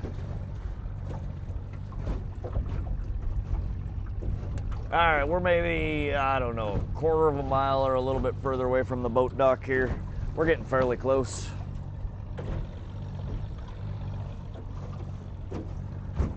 Hope you guys are enjoying the stream out here today. I have had an absolute blast. We've caught a bunch of good fish.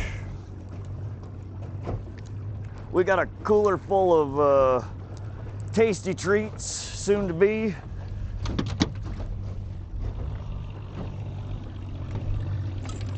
Gonna get a handful of things put away while we're not catching anything.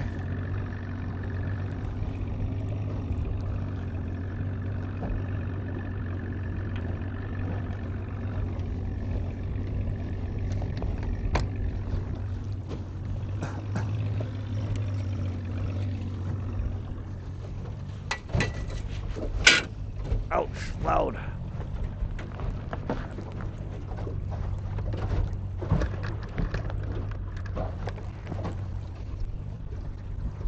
Ought to consider smoking a cigarette to change your luck. Maybe does. We're working on it. I think we've lit this guy about 5 times in the last 15 minutes.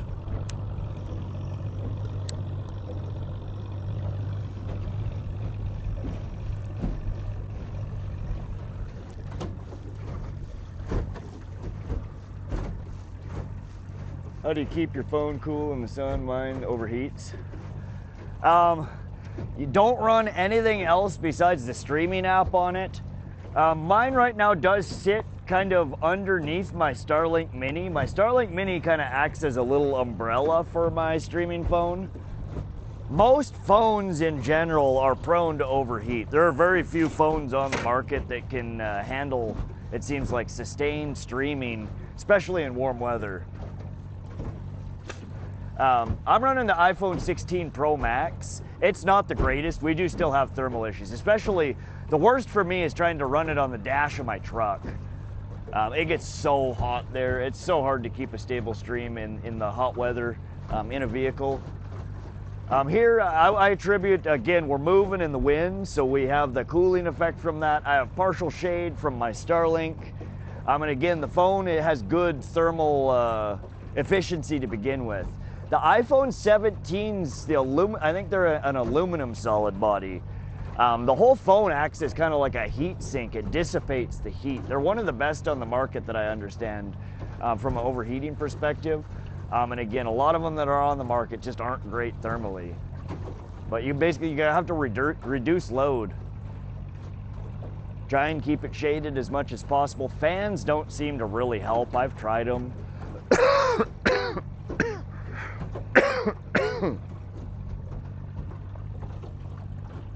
What's your recipe for cooking pike? Gary, just very simple. I fillet them down, debone them, and I cook in tin foil. I lay a good solid layer of slices of butter down, throw your fillets down on top of it, nice cracked black pepper, Lowry's garlic salt, not a whole lot, but enough to get a little garlicky salt in there, good garlic flavor, and I use an all seasoning spice made here in Montana called Alpine Touch. Little spritz of lemon or lime on there, another layer of butter on top, close it up into like a burrito, and I throw it on the grill for 10 minutes, and that's it. It cooks perfectly. Not a whole lot to it. Good foods, you can kill them by adding too much spice, too much seasoning. Vapor chamber, getting the next iPhone, it's in September. Are they coming out with a new one again already? Notice some folks just get tornadoes. They usually go on. Ought to consider. Read that. All right, we're a little closer to the dock here.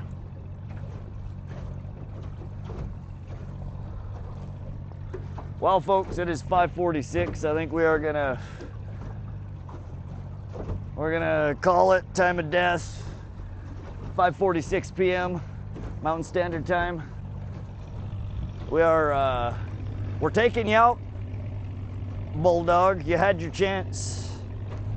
You pulled in a few bites. You had one almost in the boat, but you did not.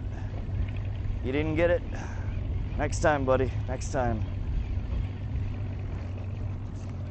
We're gonna get some stuff put up here.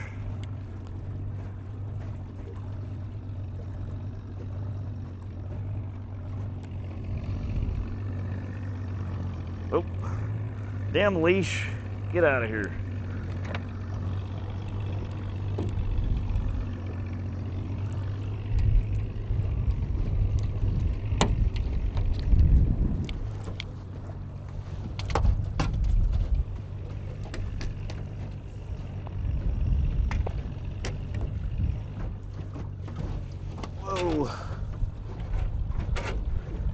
Alright, we have mostly everything away here, it looks like.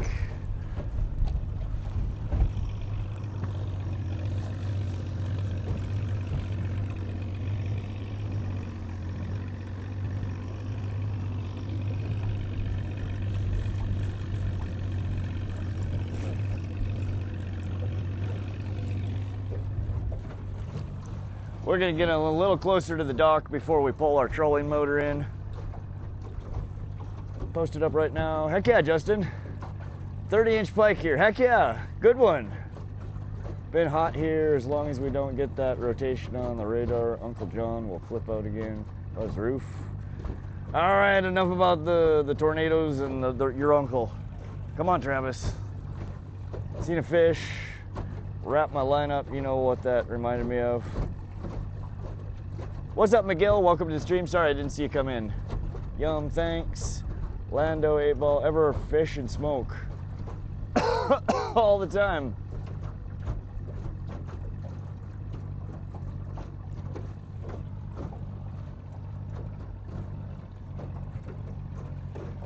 What a fun day out here. Been a long time since I've limited out and had to actually leave a water body. Dang. But I think we've had a good stream here. We've tested our new mobile format. YouTube seems to be kind of pushing it. Not great. We'll look at the numbers afterwards. I really don't know whether we got 2,000 views or 10 or 20. Doesn't seem like we've had a whole lot of action in here today. Curious to see if it did what the shorts metrics look like. Hopefully it'll be viable. I'd like to continue to stream like this. The Moblin encoder, it seems like I can make the stream so much more stable than through the native YouTube app. We've had a hell of a time keeping the stream going recently with the native YouTube app. Just that purple spot on your radar looking for a tornado. I haven't hit my limit this year. We have multiple times trout fishing, but we try to release. 95% of what we do on the channel is catch and release. Not often that I have a day like today where I'm actually going to take a full limit. Thanks, Rod. Drive safe. Heck yeah, Brock. Thanks for coming and hanging out. I appreciate you. We'll catch you on the next one. Nice rod. Any bigger than 25? Nope, that was our biggest for the day, Justin. We just pulled in our last rod. We're headed back towards the dock. We have our limit. I don't want to accidentally over limit.